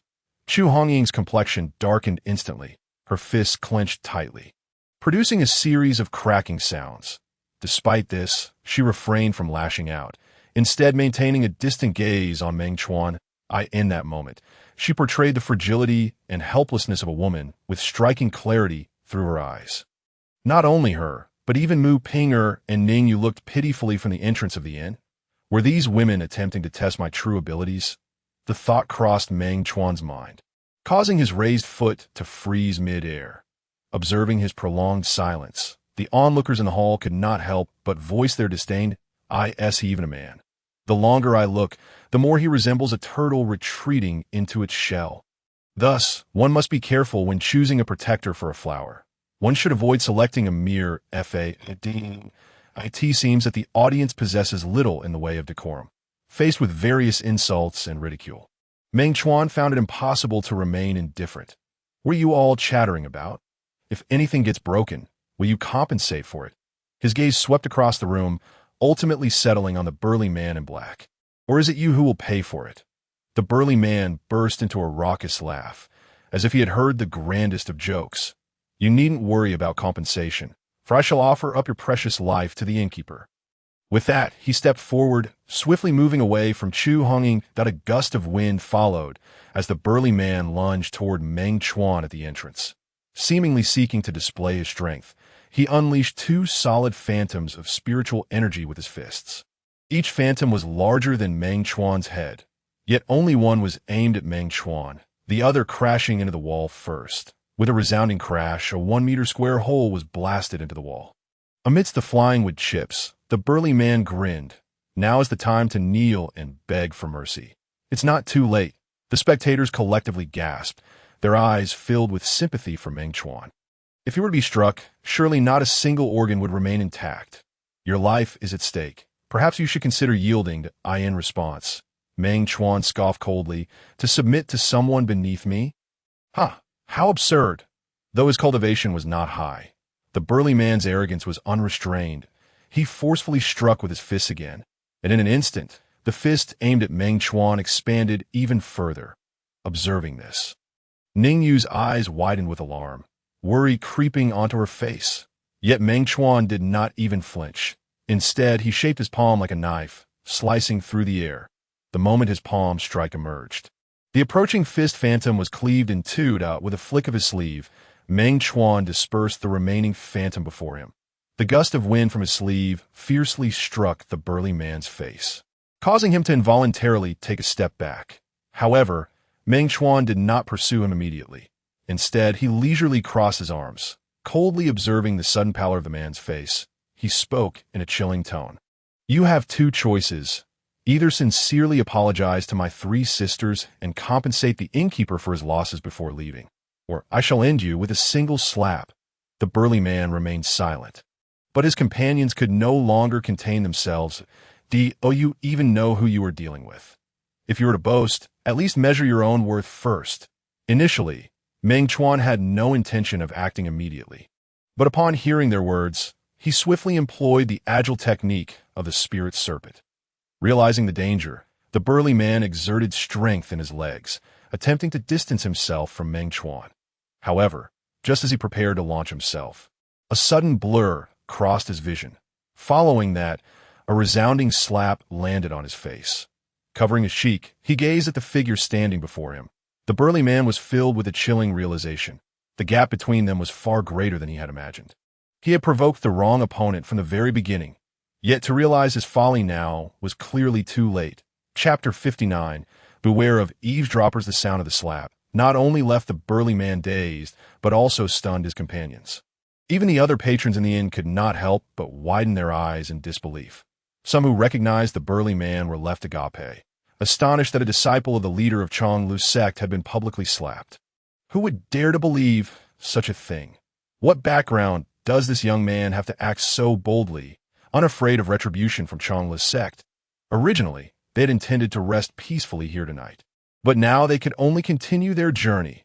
As the spectators chattered in shock, some even approached the innkeeper to settle their bills and fled the establishment hastily. Those departing wore expressions of urgency, fearing that lingering here would draw them into the fray. Hearing the murmurs, the Chonglu sect members regained their composure and puffed out their chests in defiance, before the burly man could finish his vicious retort. Meng Chuan suddenly propelled himself forward. A shadow darted across the hall, directly plunging into the midst of the Chonglu sect disciples. The thuds of heavy bodies hitting the ground, accompanied by muffled grunts, echoed throughout the space. Once all the Chonglu sect disciples lay sprawled on the floor, Meng Chuan casually wiped his hands, indifferent to the groans of those at his feet. Turning back, he cast a cold glance at the still covering face of the burly man. Are you not leaving? Do you wish for me to personally throw you out? Upon hearing this, the burly man involuntarily shuddered, then gritted his teeth, glaring at Meng Chuan with malice. Yet in the end, he dared not retort. Leaving behind his money pouch, he trudged away, burdened by the weight of humiliation. Naturally, the fallen Chonglu sect disciples did not dare linger either, helping each other up as they stumbled out. The spectators, who had previously been so boisterous, now fell silent, not daring to utter a single word. Even the sounds of chewing and breathing were suppressed to a whisper. Only Ning Yu and the other 2 women laughed heartily. Entirely unperturbed, "Boss, bring forth another table of fine dishes and 2 more jugs of good wine." Meng Chuan raised his hand towards the counter, then with a flourish of his robe, settled beside Ning Yu. The serving boy trembled with anxiety. hastily lifting the fallen table back up and replacing it with a brand new tabletop for Meng Chuan and his companions, even during the serving of the dishes. The young lad displayed an extreme wariness, trembling at the mere thought of being scrutinized. Seeing this scene, Ningyu could not help but tease, "Look how frightened you've made him." Meng Chuan wiped his nose, replying irritably, "Can you not keep your mouth shut and eat in peace?" Truthfully, he did not wish to appear overly ostentatious, yet his strength did not permit otherwise. During his confrontation with the Careless sect disciples, he had effortlessly triumphed solely through the intensity of his spiritual energy and agile movements, not even having to resort to his stone-shattering fist. With a sigh of resignation, he remained unaware of the growing chill in the eyes of Chu Hongyi and Mu Pin. After hastily consuming a bit of food, eager not to be the subject of further ridicule, Meng Chuan was the first to leave the table, requesting a room from the innkeeper, having been on the road for some time without proper rest. He climbed onto the large bed as soon as he entered the room, and no sooner had his eyes closed than a wave of fatigue washed over him. Yet, being in unfamiliar surroundings, Meng Chuan did not dare fall into a deep sleep. In a daze, he was suddenly jolted awake by a noise at the door. Turning his head, he spotted a glimmering blade slipping through the crack of the door. What audacious little thief dares to be so brazen? Meng Chuan's eyelids flickered, and he swiftly rose. Floating to the door, he pulled the door open, ready to give the intruder a proper lesson. However, upon recognizing the figure outside, all reprimands caught in his throat. Stunned, he stood behind the door for 3 seconds before finally managing to say, "What are you doing?" Ningyu stepped inside without answering, shutting the door behind her. After securing the latch, she whispered, "Lower your voice.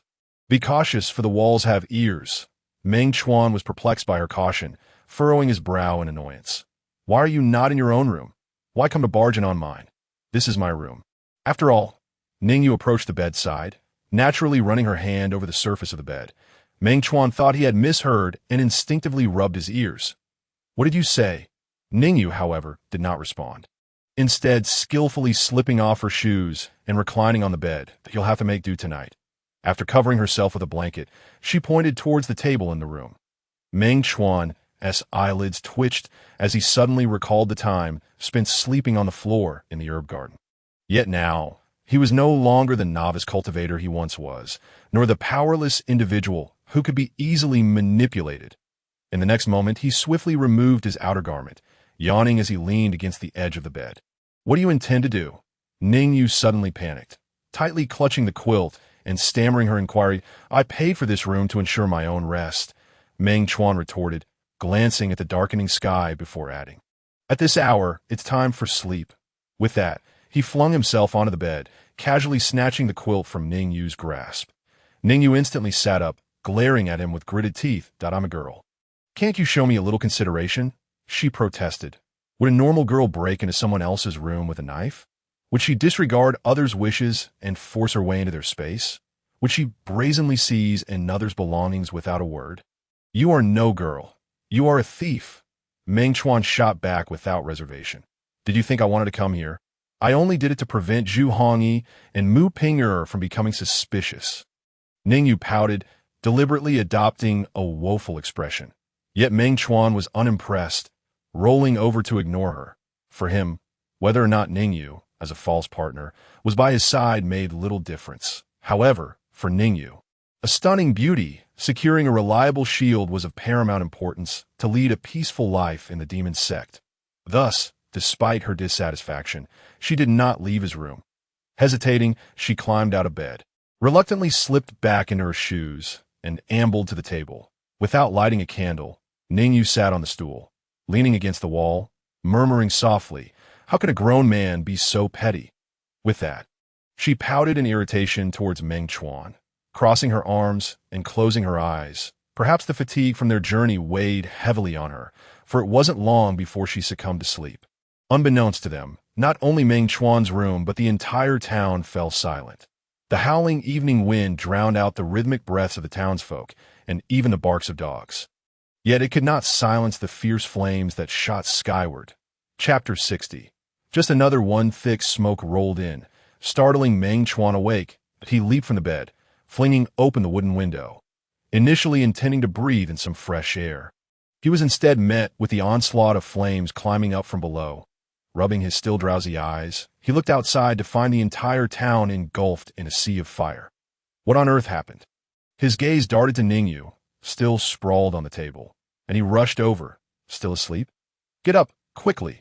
As he called out, he shook her shoulders vigorously. However, no matter how he yelled or how much he shook her, Ningyu remained unresponsive.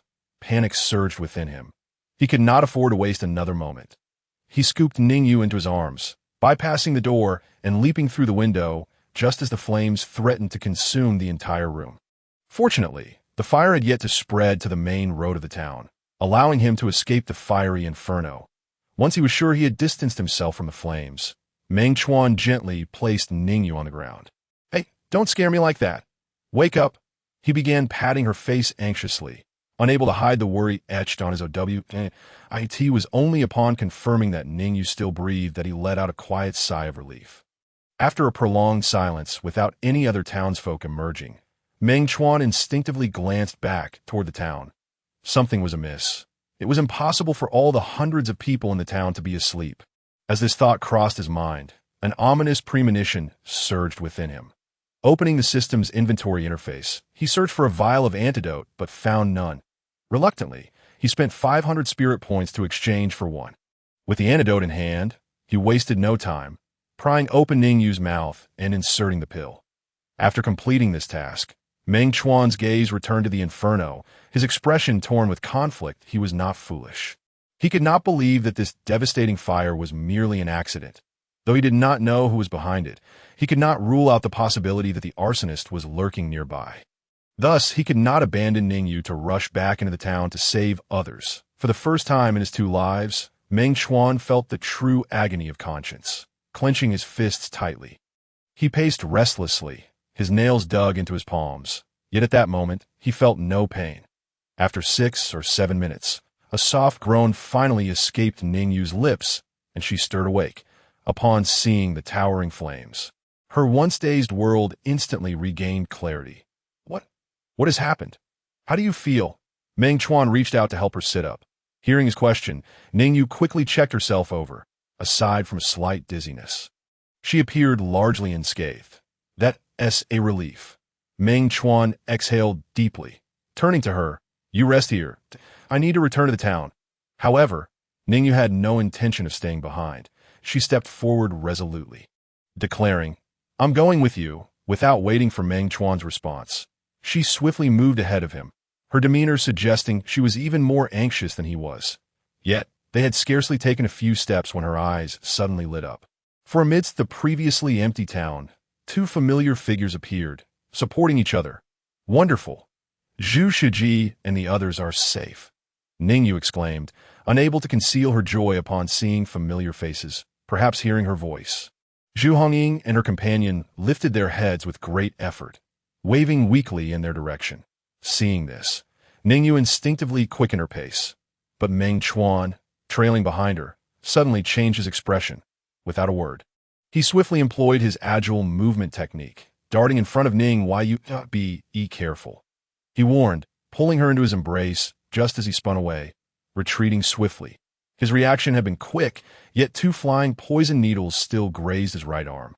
The sharp steel easily tore through his sleeve and skin, and dark blood oozed from the resulting wounds.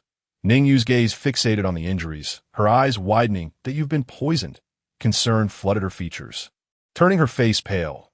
Once Meng Chuan halted his retreat, she glared furiously at Zhu Hongying and her companion. She was not blind. She had clearly seen the source of the poison needles. "You 2 have lost your minds. Hand over the antidote now." Zhu Hongying remained expressionless, ignoring her as she toyed with the remaining poison needles, addressing Meng Chuan instead. "We must not have revealed any flaws, right? How did you see through us?" Meng Chuan smirked derisively. "With your pathetic acting skills, did you think you could fool me? How laughable." "Tsk. It seems we have underestimated him." Mu Ping, usually quiet, chuckled darkly. "Even if you've seen through us, what does it matter? You are still caught in our trap. Are you so sure those 2 needles smeared with intestinal grass poison will affect me?" Meng Chuan suddenly straightened, breaking free from Ningyu's support, and slowly straightened his back, at the same time, The formidable aura of the Golden Core realm erupted, bearing down upon Zhu Hongying and Mu Ping. Both women involuntarily flinched, while Ning Yu's expression shifted to one of disbelief. In just 2 short months, he had transformed from an ordinary civilian into a Golden Core master. How is this possible? Swallowing hard, she shook her head, murmuring to herself, before being taken to the Demon Sect. He must have had considerable cultivation. He must have simply concealed it like I did. With this realization, her heart felt somewhat lighter. However, Meng Chuan did not pay her any mind, casting a cold glance at the 2 women before him. In light of our shared journey, I will grant you a chance to live, as long as you answer my questions honestly. You may leave. As Meng Chuan spoke, he raised a finger, continuing, First question. Was the fire set in the town a spur-of-the-moment decision or a premeditated act? Zhu Hongying threw her head back and laughed. You seem to have misjudged the situation. Skillfully stroking the poison needle in her hand, her tone turned icy as she spoke again. How many Golden Core masters have perished beneath my lethal needles? You are merely the next. With that, Zhu Hongying flicked the needle, and with a rustling sound, dozens of poison needles flew toward Meng Chuan like a net cast to ensnare him.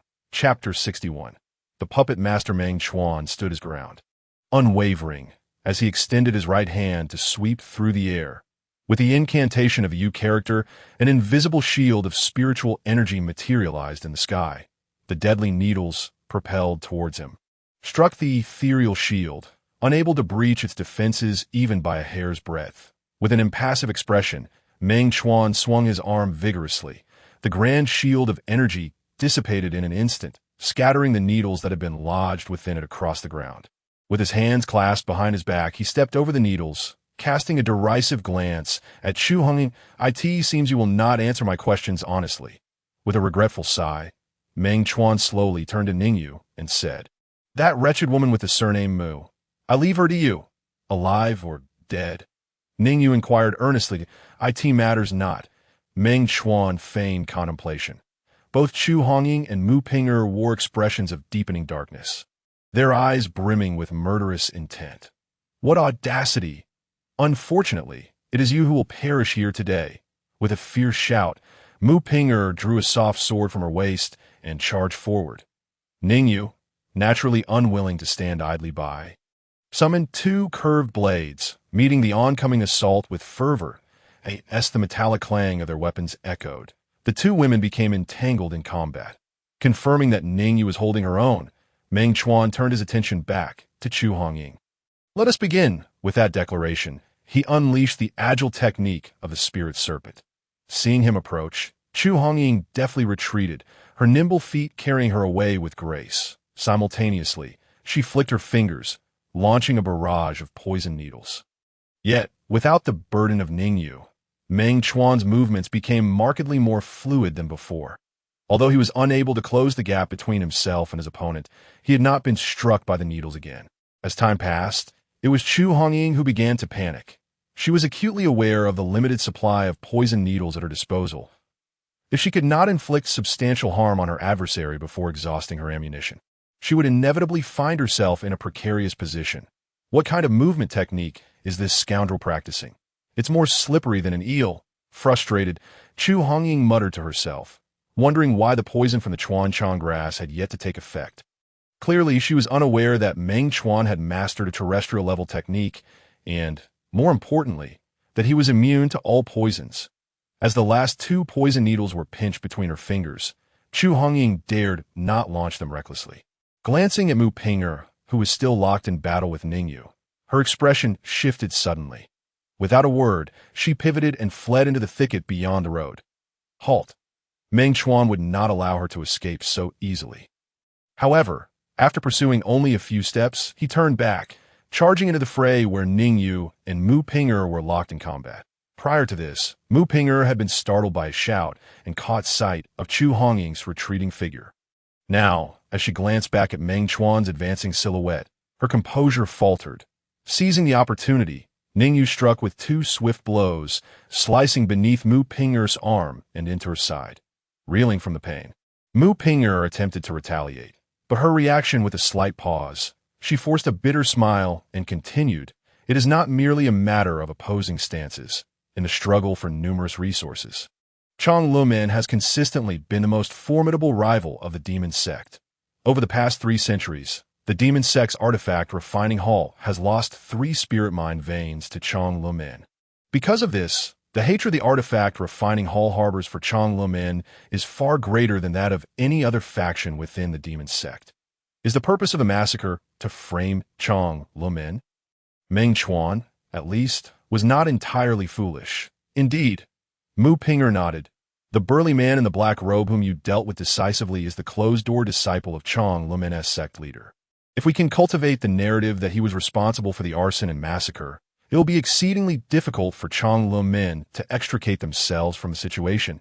After another pause, she cautiously glanced at Meng Chuan's expression and added in a whisper, "It is precisely due to this intent that, prior to the fire, Chu Hongying and I had ensured that no survivors would be left among the townsfolk." "What have you done?" Meng Chuan's expression turned icy as he demanded angrily. "Although I do not know why you and junior sister Ning are unharmed, the poison that Chu Hongying threw into the well is far beyond what ordinary townsfolk can withstand." Mu Pinger spoke with unwavering certainty that moment. Ning Yu, who had been trudging through the inferno, returned, covered in grime. "I have searched the entire town and have yet to find a single living soul." She sighed in disappointment, casting several reluctant glances back before wiping the sweat from her brow. Upon hearing this, Meng Chuan suddenly appeared dejected, his fists clenched tightly, producing a creaking sound. "They are but a swarm of ants. If they are dead, then so be it. What is there to be concerned about?" Mu Pinger evidently failed to perceive his fury and simply pouted, casually remarking. Upon hearing this, the restrained rage within Meng Chuan erupted, and he struck a nearby tree, splitting it in 2 with a single punch. In my eyes, you are no more than an ant." Mu Pinger was taken aback, her previous panic returned to her face, and she dared not speak further, biting her lip tightly. Meng Chuan did not continue his outburst.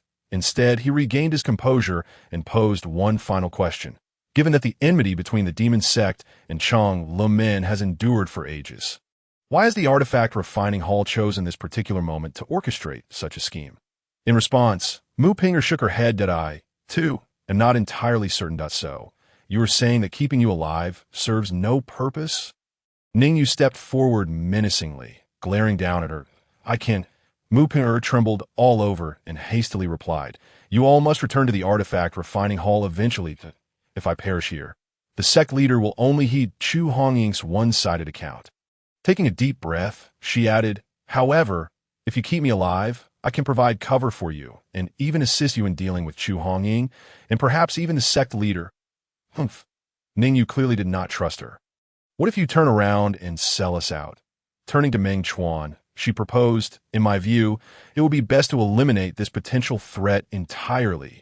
Undoubtedly, she did not intend to spare Mu Pinger's life. "I swear by the heavenly Tao, if I betray you too, I shall be struck down by heavenly retribution." Mu Pinger's face paled, and she crawled to Meng Chuan's feet, clutching his right leg tightly. "The heavenly Tao has no time to concern itself with you." Ning Yu scoffed disdainfully. A cold-blooded demon like Mu Pinger could only be regarded as a joke, regardless of the oath she took. Yet it seemed Meng Chuan did not share her sentiment that "I do not expect much from you. I only need you to keep a close watch on Tuabalan." At this statement, both Ning Yu and Mu Pinger were momentarily taken aback. Once they regained their composure, Mu Pinger exhibited no hesitation, promptly nodding in agreement. "I will keep a close eye on Tuabalan and will not let down my senior brother's trust." "Enough. You are no longer needed here. You may leave." Meng Chuan waved his hand impatiently, genuinely appearing to release her. Observing this, Ning Yu's eyelids twitched violently, her lips parting as if to object.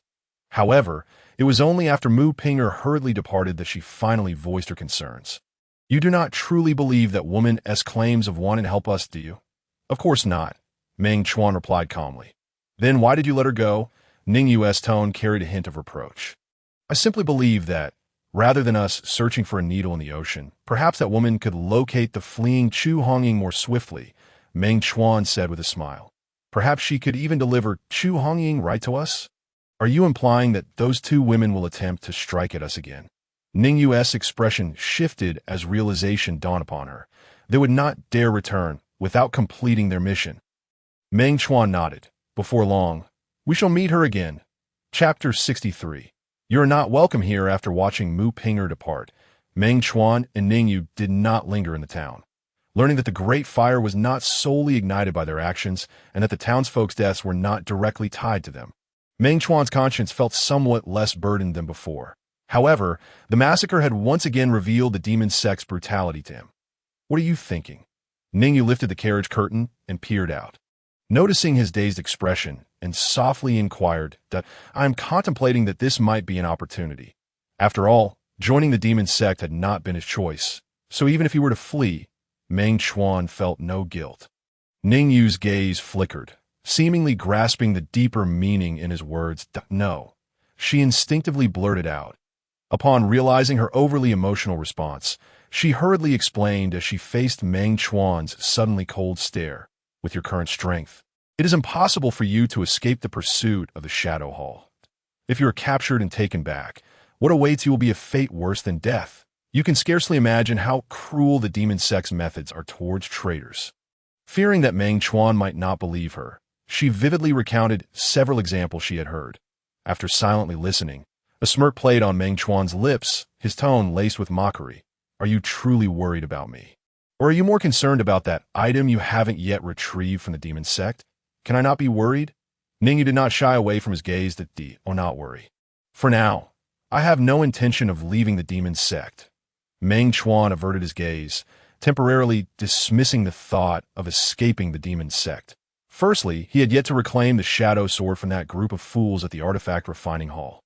Secondly, as a man, he could not simply abandon the promises he had made. Whether to Ningyu or to Chao Yin, he felt compelled to fulfill his commitments. Ningyu exhaled slightly, choosing to sit beside him outside the carriage. As they chatted aimlessly about various topics, punctuated by occasional laughter, a unique sense of warmth enveloped them. Although they were not in a hurry, Meng Chuan did not seek out places to rest during their subsequent travels. After all, the beast cart was sufficiently spacious to shelter both him and Ningyu from the elements. After nearly half a month's journey, they finally arrived at the edge of the purple sand plains. Gone were the endless high mountains, replaced by an expanse of boundless desert. As the wind swept through, it stirred up clouds of sand. Under the glow of the setting sun, the sand dust took on an eerie purple hue. The swirling sands resembled ribbons of purple auroras, unevenly spread across the sky above the desert. Look, there seems to be smoke over there. Gazing into the desert, Ningyu's eyes suddenly brightened, and she pointed toward the northwestern direction with her slender finger. That area was also on the edge of the purple sand plains and was not far from Meng Chuan and her. Judging by the scale of the smoke, there were likely many people gathered there. Meng Chuan took note as well. Shall we go take a look? Ningyu's eyes sparkled with hope. Perhaps we can glean some information related to the secret realm that, to be honest, Meng Chuan was quite tired of eating wild vegetables and flatbreads. So he was eager to improve their meals. With the decision made, he tugged on the reins and steered the beast cart toward the rising smoke. As they drew closer, more than 30 weathered tents gradually came into view. Outside the tents, a group of people busily prepared dinner. Perhaps hearing the commotion, the busy crowd turned their heads in unison to glance at Meng Chuan and Ningyu. However, after merely casting a cursory glance, they returned their gazes to their tasks. Feeling a bit embarrassed by such blatant disregard, Meng Chuan instinctively wiped his nose. After waiting for a moment without anyone acknowledging them, he decided to take the initiative. Excuse me, elders, I apologize for the interruption. He jumped down from the cart and approached the nearest white-haired elder, bowing in respect. Once the elder raised his gaze, Meng Chuan continued, We happen to pass through your esteemed territory, and, as night falls, I wonder if it would be possible for us to impose upon you for a night's rest. Chance my foot. Don't think we don't know that you're here for that damned secret realm. The elder, initially calm, suddenly furrowed his brow and erupted into a string of curses. Meng Chuan was taken aback, momentarily at a loss for how to respond to that moment. Ningyu also jumped down from the cart, gracefully curtsying and smiling. Elder, surely there must be some misunderstanding regarding our intentions. As she spoke, she scanned the faces of the nearby crowd, all of whom wore displeased expressions. Be cautious. These people seem to harbor some form of animosity toward us. With an unyielding smile gracing her lips, she discreetly transmitted a reminder to Meng Chuan that I understand. He replied through the same means.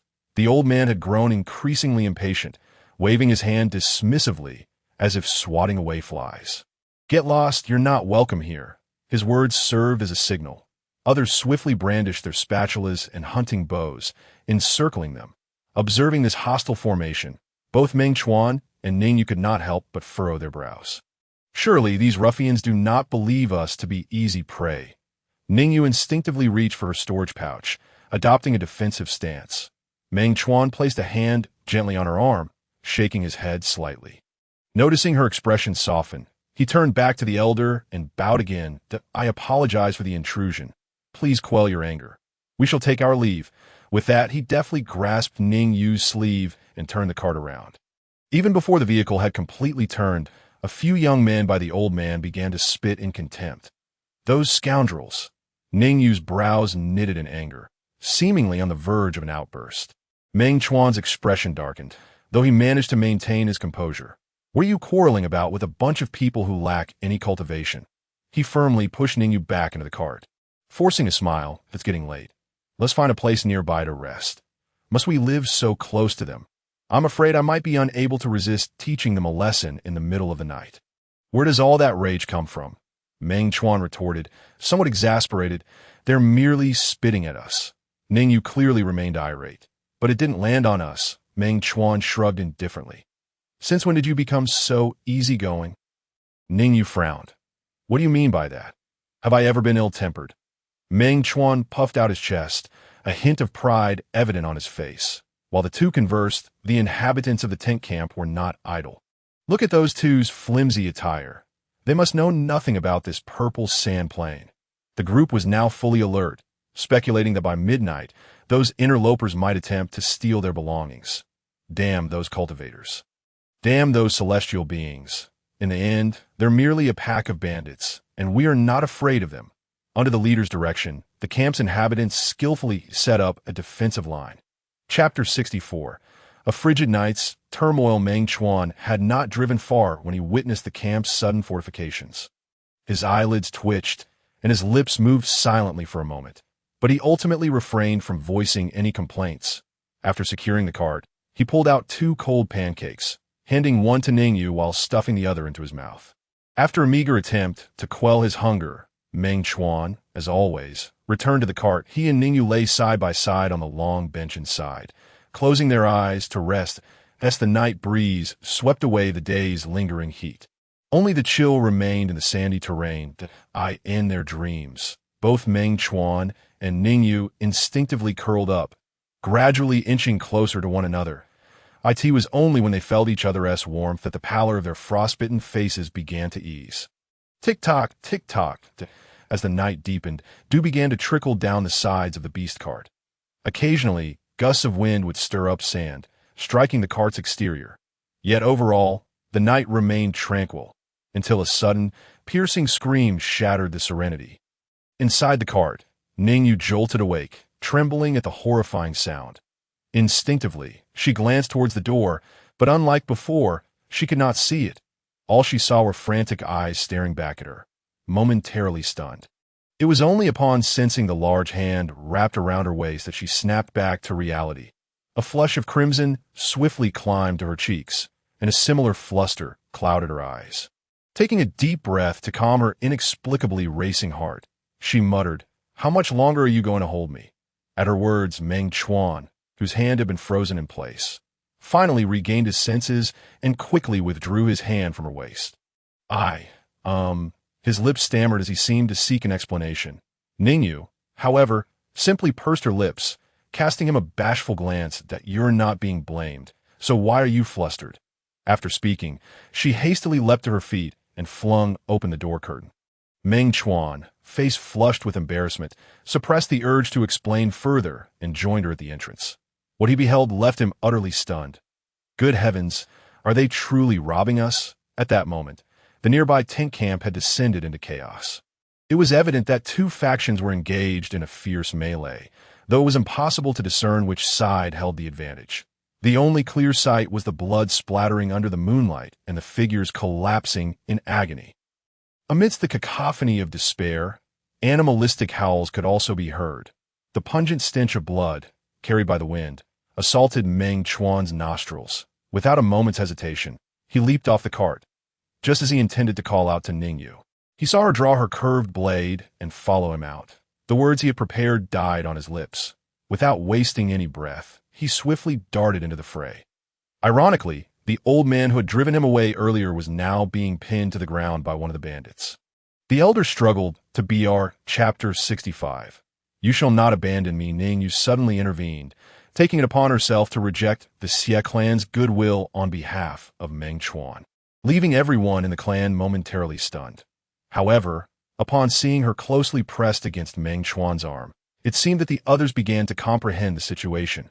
Only Meng Chuan himself remained utterly bewildered. Has this woman become increasingly overbearing lately? As an independent individual, he had never favored others making decisions for him. Instinctively, he pulled his arm away, casting a disapproving glance at Ningyu. Ningyu astutely perceived the subtle dissatisfaction in his gaze and pouted. Don't forget what we are here for today. Oh, you truly intend to drag along such a burden? The secret realm was fraught with countless unknown dangers. Traveling with someone entirely devoid of cultivation was hardly a wise choice. Clearly, Meng Chuan recognized this, and thus refrained from chastising her. The members of the Xie clan collectively exhaled in relief, with only the rejected young girl from the clan sulking. To expressed their gratitude towards Meng Chuan and Ningyu. The Xie clan prepared an exceptionally lavish breakfast that morning. After a few rounds of drinks, Meng Chuan could no longer conceal his curiosity about the secret realm and made an inquiry. Upon hearing the question, the Xie clan's higher-ups all wore solemn expressions. A heavy silence descended, lingering for quite some time. That it was ultimately the clan leader who broke the oppressive quiet. Those zombie-like creatures we encountered last night likely originated from the secret realm. What? Meng Chuan was taken aback. In fact, over the past couple of months, numerous tribes on the Xisha plain had suffered attacks from these zombies, with some even facing complete annihilation. That it was already fortunate that the Xie clan had managed to retain a few remnants of their lineage. The Xisha plain was vast and boundless, dotted with numerous oases of varying sizes. Consequently, many indigenous peoples resided within, with the Xie clan being one of the largest indigenous groups. Taking a deep breath, Meng Chuan inquired in as calm a tone as possible what exactly has transpired within the secret realm, or rather, the Xisha plain. Sigh. The clan leader sighed heavily. Ever since those cultivators began swarming into the Xisha plain, there has been no peace. The emergence of the secret realm had drawn intense attention from various factions. Subsequently, exploration teams dispatched from these factions began flooding into the Xisha plain. With the influx of outsiders, the lives of the indigenous peoples were inevitably affected. Gradually, certain factions began seizing the indigenous people's food supplies and even occupying their villages. More despicably, some scoundrels forced indigenous women into servitude. Scoundrels! Ningyu's expression darkened.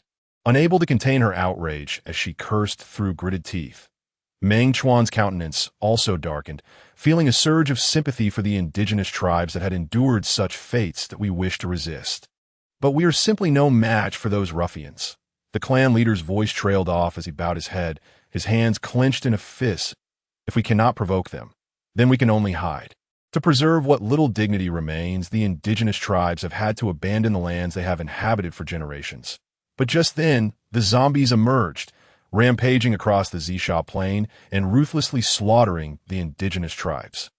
At this point, the clan leader paused slightly, casting a deep glance at Meng Chuan and Ningyu, and bitterly remarked, "Most tribes have perished at the hands of the zombies. Like us, those who have managed to escape to the fringes of the Xisha plain are uncertain how many tribes will ultimately survive."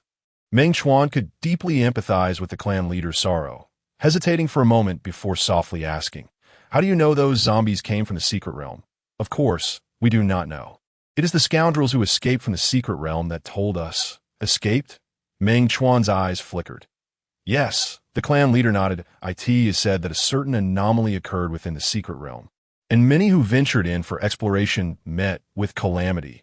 As he spoke, a hint of schadenfreude appeared on his face. "However, This fleeting expression was soon replaced by helplessness and hatred, according to those who fled.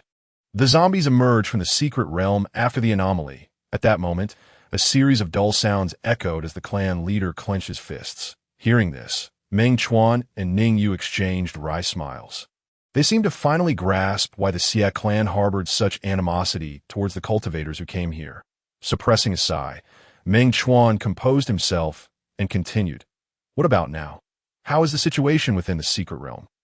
We're not sure. The clan leader shook his head. If we calculate carefully, it has been quite some time since we last saw any cultivators escape. His tone was flat, yet Meng Chuan and Ning Yu felt a jolt in their hearts. Though they did not know the nature of the anomaly within the secret realm, it was evident from the clan leader's words that, due to this anomaly, the secret realm had become exceedingly perilous, which explained why so many explorers had fled. Now that the escaping explorers were absent, could it be that they had all perished within the secret realm? Ning Yu analyzed aloud, her face betraying her fear and anxiety. In response, Meng Chuan forced a smile and gently said, "Your analysis is somewhat lacking. There are at least two other possibilities." After a brief pause, he continued once Ning Yu turned to look at him. The Zixia plain is quite extensive. There are certainly multiple paths for leaving. Perhaps those who escaped simply chose a different route, or they might have resolved the crisis caused by the anomaly and are now recommencing their exploration of the secret realm. He personally leaned towards believing the latter possibility. After all, due to the existence of a system task, he was compelled to enter this secret realm.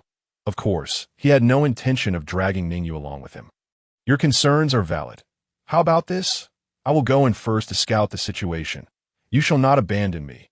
Ning Yu immediately objected. As she spoke, she tightened her grip on his arm. Meng Chuan, still being held in her embrace, felt a slight discomfort in his arm. Could you possibly let go? I will not. Ning Yu pouted, resembling a child terrified of being abandoned by her parents. Meng Chuan sighed in exasperation, rolling his eyes in frustration. If you continue like this, others will misunderstand. With that, he cast a glance at the group of Xia clan members nearby.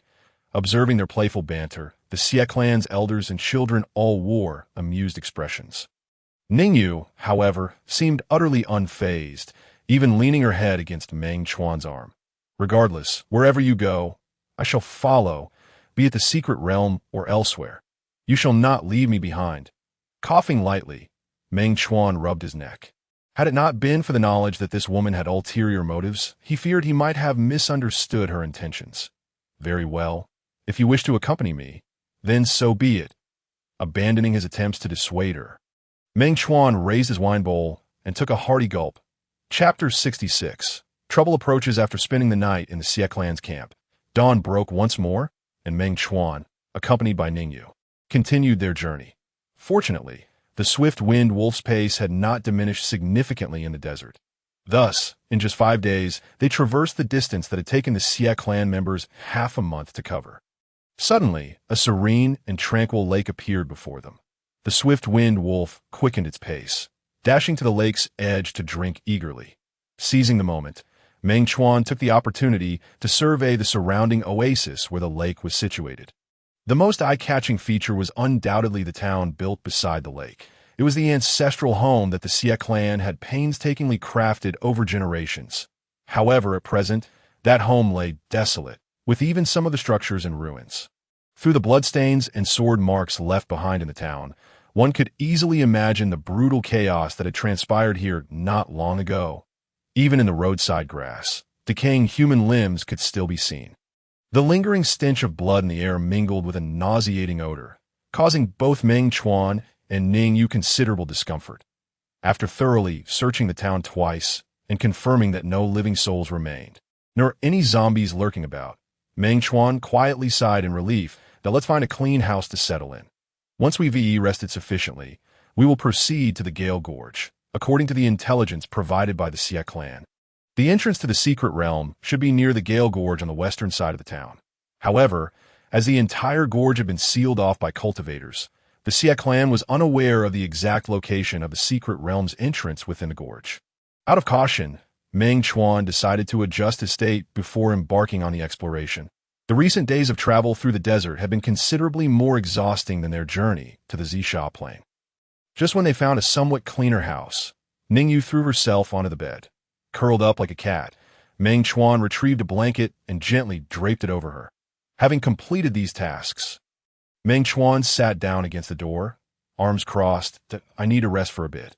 If anything happens, remember to wake me immediately. Rest assured, host. The system's detection function is fully activated. Every blade of grass and tree within a radius of 500 meters is under surveillance. Then I owe you a debt of gratitude. With the system's assurance, Meng Chuan felt a sense of relief. Closing his eyes, he leaned against the wall and quickly fell asleep. Tick-tock, as night fell. A series of newly formed dew droplets rolled down from the eaves. Ding! Host, please be aware, someone has entered the town. Ding! A system alert echoed, warning that a stranger was steadily approaching the host. Alarm! Alarm! The intruder was now less than 100 meters from the host. In the midst of slumber, a series of notifications from the system abruptly jolted into Meng Chuan's mind. The lingering drowsiness was instantly dispelled by the forceful sound of the system, in a flash. Meng Chuan flung open his eyelids and peered through the gap in the door.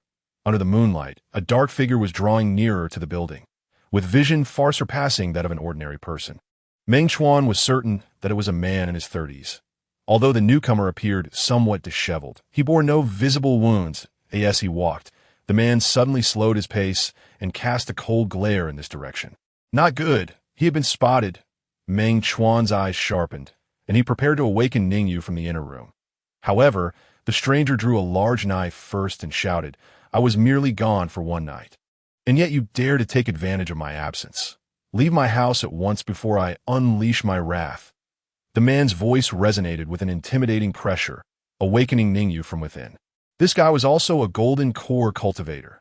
Meng Chuan heard footsteps coming from the inner room and lowered his voice to alert her. Ningyu frowned, clearly displeased at being disturbed. Isn't this the ancestral home of the Xie clan? How has it become that fellow's house? Perhaps he arrived before us. Meng Chuan responded with a semblance of calm. Yes, what shall we do next? Ningyu asked drowsily, stifling a yawn. There are countless houses in the town. We can simply rest in another one. Meng Chuan, who generally preferred to avoid trouble, decided to yield. Moreover, upon reflection, it seemed the circumstances were indeed his fault. With this thought, he creaked the door open and clasped his hands in greeting. I was unaware that this residence belonged to you. I did not mean to intrude. Please forgive me.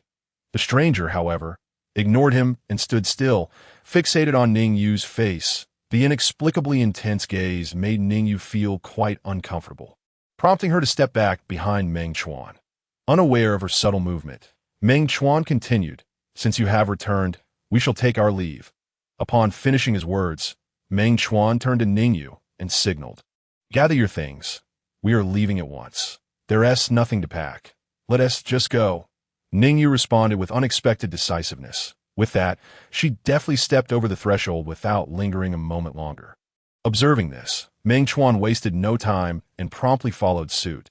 Just as the two were about to exit, the stranger abruptly raised an eyebrow. Stop. Do you have further instructions? Meng Chuan halted and turned back. The stranger did not respond immediately. Instead, he swiftly approached the doorway and scanned the interior. After completing his inspection, his gaze turned icy as he fixed it on Meng Chuan and Ningyu.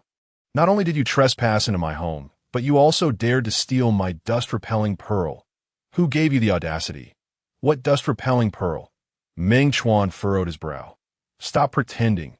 The stranger erupted with a furious snort. Raising his large knife, he pointed it menacingly at Meng Chuan's nose. That is a treasured heirloom passed down through my family. Should it be lost, how could I face my ancestors in worship? With a surge of power, the formidable pressure of a golden core expert swept toward Meng Chuan and Ningyu. Undeterred by the imposing presence, Meng Chuan retorted coldly, I sincerely apologize. We have never even seen a dust-repelling pearl. Ningyu, not to be idle, interjected skeptically, if that trinket is so vital to you, why not carry it with you? The stranger did not respond directly, instead letting out another furious snort. It appears you refuse to admit your wrongdoing. Very well, then I shall retrieve it personally. As he spoke, he cast another glance at Ningyu, his eyes suddenly gleaming with a lascivious light. Noticing the lecherous glint in his gaze, Ning Yu's face turned cold with anger as she exclaimed, "I will gouge out your eyes." Your strong reaction suggests the dust-repelling pearl may indeed be on you. The stranger taunted, licking his lips. "It seems I must search you thoroughly." With that, he launched himself forward like a bolt of lightning toward Ning Yu.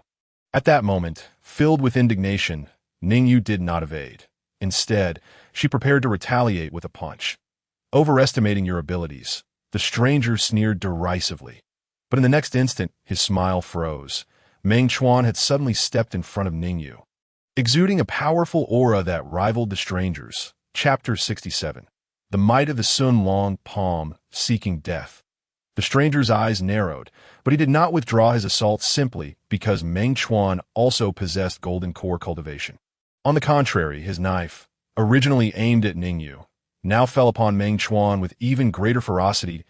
In the blink of an eye, the sharp blade was poised above Meng Chuan's head, just as it seemed Meng Chuan would be cleaved in two. A fierce wind erupted, dust and debris swirled around, coalescing into a small dragon-like apparition that shielded him from the knife's edge. With a resounding clang, the dissipating force shattered the leafy dragon. Simultaneously, the intruder's advancing figure halted mid-stride. The tempest raged on, swirling the disintegrated leaves and dust in a chaotic dance before Meng Chuan. 1,000 leaves soaring dragon. Meng Chuan's right wrist twisted sharply, and he waved his hand in the air. The fragments of leaves and dust, suspended in the air, once again converged with his movements. A miniature tornado began to form, expanding with the intent of ensnaring the intruder. Realizing the imminent danger, the stranger swiftly retreated, employing agile footwork to evade the vortex's grasp. However, the dragon-shaped manifestation, forged from leaves and dust, easily caught up to him, engulfing him in its ethereal maw in an instant. Watching this unfold from a close distance, Ning Yu gulped in astonishment. Meng Chuan, however, furrowed his brow, sensing resistance emanating from within the dragon's belly. In the next moment, the illusionary dragon was cleaved in two by a mighty surge of blade energy. Piercing through the dragon's core, the golden force did not dissipate. Rather, it descended upon Meng Chuan like a collapsing pillar. Should he be struck, he would be left in a state of severe injury, if not worse. Dodge! Ning Yu could no longer contain her concern and shouted. The stranger emerged from the swirling dust with a contemptuous smile. "Fear not, he cannot escape." As his words fell, his gaze turned frigid, and the speed of the descending blade inexplicably increased twofold. "With your meager skills, is there any need for me to evade?" Meng Chuan scoffed. Without a moment's hesitation, he invoked the Yu character formula. Just as the blade energy was about to strike him, a thick spiritual energy shield materialized in the air. With a resounding crash, the blade energy collided violently with the shield, producing an explosive sound. Meng Chuan's knees buckled instinctively, his shoes sinking into the mud. The stranger was clearly not faring much better, having staggered back 3 steps before regaining his balance. Upon closer inspection, Meng Chuan noticed the sudden appearance of numerous blood spots on the intruder's body. The wounds inflicted by the dragon-shaped fist had finally manifested. With a muffled grunt, the stranger dragged his large knife, his expression flickering with uncertainty. Clearly, he had not anticipated that Meng Chuan possessed such formidable skills. Yet, Meng Chuan himself had not expected it either. After all, this was his first time employing the Sun Long Palm in combat, leaving him uncertain of its true power. However, given the current situation, it appeared that this technique had not let him down. It seems all my hard training along this journey has not been in vain. Meng Chuan had now cultivated the Sun Long Palm to a proficient level, while his application was not yet entirely refined. It seemed sufficient to handle the adversary before him. 1,000 leaves flying flower. He had no intention of granting the enemy any respite. Sweeping his leg, he stirred up the scattered leaves and then raised his palm to strike. The agitated leaves, imbued with spiritual energy, transformed into flying daggers that rained down upon the foe like a torrential storm. The stranger's eyes narrowed, and he spun his large knife, creating a protective barrier of blade energy around himself. The collision between the swirling leaves and the blade energy erupted into a cloud of ash. Yet still, some leaves found their way through the gaps in the blade barrier, leaving deep gashes on the intruder's body. Realizing that a purely defensive stance was insufficient, the stranger gritted his teeth and forcibly carved a path through the onslaught of leaves. Then, he unleashed his speed, charging through the opening he had created. Buried in the yellow spring, the blade energy surged forth before the stranger himself had even arrived. Meng Chuan's gaze was akin to suddenly finding oneself in the midst of a raging torrent. The blade energy unleashed by his opponent rippled like water, crashing like wild waves, attempting to engulf him. With a hissing sound, several slashes tore through his trousers and the hem of his garment. Nevertheless, Meng Chuan remained utterly composed. He raised both arms in unison and swiftly performed a hand gesture. As the final seal took shape, the blade energy that flowed around him suddenly sank downwards. In an instant, the descended blade energy carved out a deep pit in the ground surrounding him. This was the effect of the second character tactic, the Jin tactic, unlocked after breaking through to the Golden Core realm. Throughout his journey, in addition to practicing the Sun Long Palm, he had diligently pursued his studies on the Jin tactic. You cannot harm me. After countering his opponent's assault, Meng Chuan couldn't resist a smirk. The adversary's face darkened, one hand gripping a large blade, the other tenderly touching his own wounds. Consider yourself fortunate today. I shall settle the score with you another day. He spat through clenched teeth before turning abruptly to retreat. No longer concealing his strength, Meng Chuan unleashed the full extent of his spirit serpent's agile form. In the blink of an eye, he effortlessly circled in front of his opponent. The adversary's eyes narrowed. Instinctively halting his advance and hastily swinging his blade to such close quarters, utilizing such a massive weapon. Do you wish to be defeated even faster? Meng Chuan continued to taunt, stepping forward as the opponent's blade sliced through the air. In that very step, he nearly pressed against his foe, but simultaneously evaded the arc of the broad blade. With his left hand, he flicked outward, slapping down on the opponent's forearm, where he gripped the weapon. His right fist collided with the oncoming left palm of his adversary. Caught off guard, Meng Chuan effortlessly gained the upper hand. With a solid punch, he seized a moment while the opponent was off balance and delivered another blow. This second punch landed squarely against the left side of the opponent's chest. A muffled groan escaped, and the adversary staggered backward, retreating 3 or 4 meters before finally regaining his footing. His throat convulsed as a line of blood trickled from the corner of his mouth. The already disheveled figure of his opponent began to wilt, and even his previously upright posture succumbed to a slouch. That aren't you searching for your dust-avoiding pearl? Meng Chuan inquired softly, a wicked grin adorning his face. Noticing the adversary biting his lip in silence, he straightened his expression, his tone suddenly turning icy.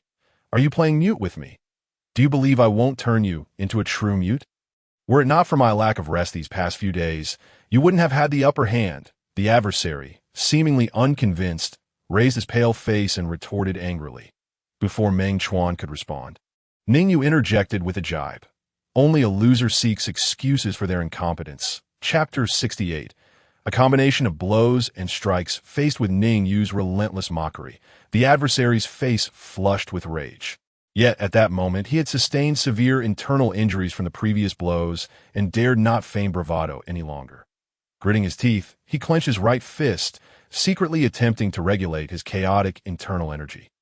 Observing this, Meng Chuan stepped forward decisively. Before he even arrived, his palm swung outwards. After executing another move, 1,000 leaves flying flowers, the opponent was completely engulfed in a torrent of leaves. When the blade-like leaves finally fell back to the ground, the adversary's bloodied figure reemerged. This moment, his clothing was riddled with tears, and not a single inch of his exposed skin remained unscathed. Half kneeling on the ground, the once murderous blade had now been reduced to a mere crutch. Struggling to lift his head, he looked at Meng Chuan with trepidation. In that instant, he clearly felt the murderous intent radiating from him. However, after enduring continuous injuries, he had completely lost the will to resist. Swallowing hard, he could not help but let cold sweat cascade down his forehead and roll down his chin as he stared wide-eyed at the menacing figure before him. What benefit would killing me bring you? From your appearance, you must have just arrived here. I can guide you. Sensing his life hanging by a thread, the adversary began to showcase his potential usefulness. Humph. Ning Yu scoffed coldly. Sorry, but we have no need for a guide filled with deceit. Following a treacherous individual could lead one straight into a pitfall. That is, because you still don't comprehend how well hidden the entrance to the secret realm truly is. The adversary did not give up easily. After all, if his remaining value was not acknowledged, his chances of survival would dwindle significantly. Ning Yu showed no intention of changing her mind.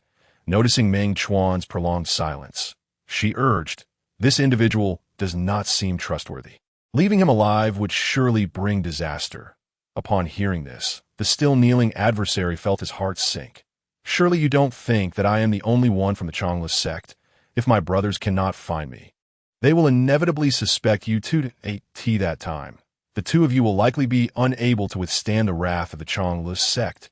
Admittedly, this fellow displayed a modicum of intelligence, even recognizing the threat of his sect behind him. Unfortunately, he was unaware that Meng Chuan and Ning Yu had already crossed paths with others from the careless sect.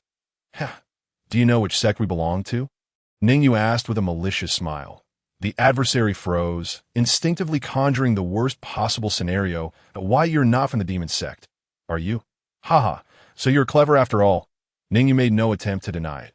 Upon receiving confirmation, the adversary's face turned ashen, and even his kneeling form began to tremble involuntarily. "Lady Hero, no, esteemed lady, I was blind and failed to recognize your greatness, thus inadvertently offending you. Please, I implore you, do not hold this foolishness against me." As someone from the careless sect, the adversary was undoubtedly aware of the enmity between the careless sect and the Demon Sect. He could no longer afford to negotiate terms or showcase his value. He hastily prostrated himself in supplication. Watching the figure pressed firmly against the ground, Ning Yu's expression finally revealed a hint of satisfaction. After a prolonged silence, Meng Chuan withdrew his gaze from her cheek and leaned down to look at the prostrate figure. "Open your mouth," the cold command echoed as Meng Chuan retrieved a potential enhancing pill from his storage. The adversary froze, hesitantly parting his lips. The next moment, he felt something being thrust into his mouth. Before he could react further, the substance dissolved entirely. Immediately, a sudden warmth surged down his throat. His already unstable internal energy became exceedingly chaotic. Not only did his energy churn violently, but his meridians were also violently impacted by the rampaging spiritual energy. In no time, he spewed a mouthful of blood. Wiping the corner of his mouth, the adversary fearfully looked up, trembling as he stammered, "What did you make me eat?" The potential enhancing pill had the effect of forcibly extracting a cultivator's latent potential. Forcing the potential of someone already gravely injured would undoubtedly exacerbate their wounds. To someone unfamiliar with a potential enhancing pill, it could easily be mistaken for poison. Judging by the adversary's reaction, it was evident that such a misunderstanding had occurred. This was precisely the outcome Meng Chuan desired, and thus he had no intention of revealing that it was merely a simple enhancing pill. Merely a secret medicine I brought from my sect. As long as you take the antidote in due time, it won't cost you your life." Meng Chuan spoke nonchalantly, as if recounting a trivial matter unrelated to himself. However, the stakes were life and death for the adversary, leaving him devoid of Meng Chuan's levity. "Quick, give me the antidote. Are you ordering me?" Meng Chuan's expression suddenly turned cold. The adversary's body stiffened, and he stammered, "How could I dare? I am merely beseeching you for the antidote." Whether to grant the antidote would depend on the adversary's performance. Meng Chuan elegantly flicked his garment and seated himself on the steps before the courtyard. The adversary dared not rise from the ground. Cautiously inquiring, "Do you have any commands? Didn't TU just mention that the careless sect has many members here? So, where are those individuals? That was all fabricated by me. Aside from myself, there are no others from the careless sect here. Surely the careless sect did not send only you to explore the secret realm?" Meng Chuan's brow furrowed tightly. "Of course not." The adversary replied bitterly, "But I am the only one fortunate enough to escape the secret realm." What transpired within the secret realm? Meng Chuan was genuinely curious. That I'm not entirely certain, but I only know that a tremendous earthquake suddenly occurred, and thereafter, countless zombies emerged from the fissures in the ground. My brothers either perished beneath the earth or were torn to shreds by the zombies. Even though much time had passed, merely recalling the scene caused the adversary to tremble with fear. "Including you," How many others remain active in the vicinity? Meng Chuan changed the subject. I do not know. In recent days, I have hardly encountered anyone nearby. The adversary shook his head vigorously. In fact, no zombies have poured out of the secret realm lately. Other survivors likely re-entered the secret realm. Then why are you still outside? Meng Chuan suddenly squinted his eyes. I came here hesitantly. You no longer desire the antidote, do you? Meng Chuan furrowed his brow and scoffed. The visitor, successfully intimidated, murmured, I merely wish for my fellow brothers to find peace in the earth. What I see is your intention to profit from the dead. Ning Yu mercilessly exposed him, extending her right hand with elegance, demanding, hand over all that you have scavenged from the deceased these past few days to this lady. Chapter 69. Profiting from the dead faced with Ning Yu's sharp and astute gaze. The visitor hesitantly reached into his robe. Soon after, a blood-stained storage bag was produced. Everything is in here. Do you take me for a fool? Meng Chuan stepped forward. As he spoke, he pointed, sealing several critical energy channels of the opponent. Once he confirmed that the other could no longer use spiritual energy at will, he tore open the opponent's garment. With a resounding snap, another clean storage bag fell from the visitor's possession. Seeing his little scheme exposed, the visitor hurriedly defended himself. I didn't intend to hide this. It was merely an accidental oversight. If you continue to be so careless, you might lose your life here. Meng Chuan warned ominously that I won't dare. The visitor shrank back, suppressing his pain, and did not utter another word. Meng Chuan then proceeded to open both storage bags, dumping their contents onto the ground. Soon, the floor was littered with storage bags. It appeared that the initial 2 bags were solely for storing other bags. There must be nearly 40 of them. Ning Yu's eyelids twitched, clearly astonished by the quantity. Meng Chuan's eyes gleamed with excitement. Eagerly unpacking all the storage bags, after an exhaustive 2 hours, he had roughly accounted for the items within the heap of storage bags. There were hundreds of bottles of elixirs, predominantly healing potions, followed by those for restoring spiritual energy. Regrettably, he could not find a single bottle exceeding the 4th tier in grade. Even so, this collection of elixirs could be considered a substantial windfall, in addition to the elixirs. There were over 200 spirit herbs and more than 60 pieces of spiritual wait, isn't this the resurrection grass? As Meng Chuan muttered, the system's notification chimed in his mind. Ding! Congratulations, host, for successfully acquiring the task item resurrection grass. Current collection progress, 100. Congratulations, host, for completing this round of tasks. Rewards are being dispensed immediately. Please check them yourself. The challenge task explorer of the Purple Sand Secret Realm has progressed to 25. The second phase of the exploration task has commenced. Task content. Please determine the true cause of the anomaly in the secret realm. Task duration. Unlimited. Task rewards. 3,000 spiritual points, 1,000 spiritual resonance, 300 contribution points, and a scratch card for a black gold weapon. Would the host like to accept this phase of the task immediately? With a series of system notifications echoing in his mind, Meng Chuan's eyes sparkled brighter. He had not expected that even before entering the secret realm. The first phase of the task would already be completed. He felt an inexplicable sense of having struck a great bargain. I accept this task. Host has successfully accepted the second phase of the exploration task. Current phase task progress, 0. Overall task completion progress, 25. There are 61 days remaining before the Explore the Purple Sand Secret Realm task becomes invalid. 61 days? That is ample time, Meng Chuan mumbled to himself. Upon confirming, he slightly sighed in disappointment as he realized that all 3 resource points were below 4 digits, giving him a feeling of tightening his belt. While he was lost in thought, a small hand suddenly appeared before him. Hey, why are you zoning out? Ning Yu was still busy categorizing the recently acquired spoils. Hearing her call, Meng Chuan returned to his senses, smiling faintly. I was merely dazzled by the abundance of items. I only need 1,000 spiritual stones and a few bottles of elixirs. The rest is all yours. Ning Yu did not hesitate to be generous. Spiritual stones are the universal currency in the cultivation world. With this sum, she would not have to worry about food and drink for at least a year. I see there are quite a few manuals here. Aren't you keeping any for yourself? Meng Chuan was taken aback by her generosity. I already have enough martial skills I learned myself. I don't need any additional manuals. Ningyu waved her hand dismissively, her disdain evident in her eyes. Meng Chuan noticed and couldn't help but think, does this woman truly look down upon these things? He did not dwell on it, promptly requesting the system to back up all the manuals.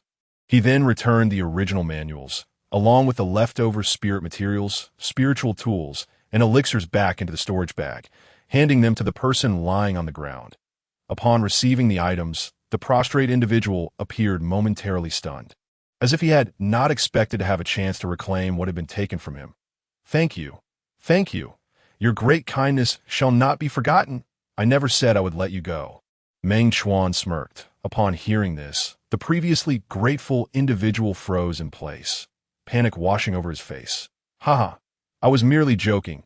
You may rise now. Meng Chuan's tone shifted. The individual on the ground finally exhaled in relief, using his large blade for support as he wobbled to his feet. You two have traveled far. I shall not impose further. With that, he turned and hastily left, not wishing to linger any longer in the town. Once he was far enough away, Ningyu turned to Meng Chuan. Are you truly letting that fellow go? If he can behave and guide us without any ulterior motives, Meng Chuan reassured, noticing her concern. Although the poison I administered was fake, I have sealed his energy channels. He is now just an ordinary person unable to utilize spiritual energy. Thus, there's no need for excessive worry. I still believe keeping him is a risk. Ningyu's brows knitted tightly. And oh rush.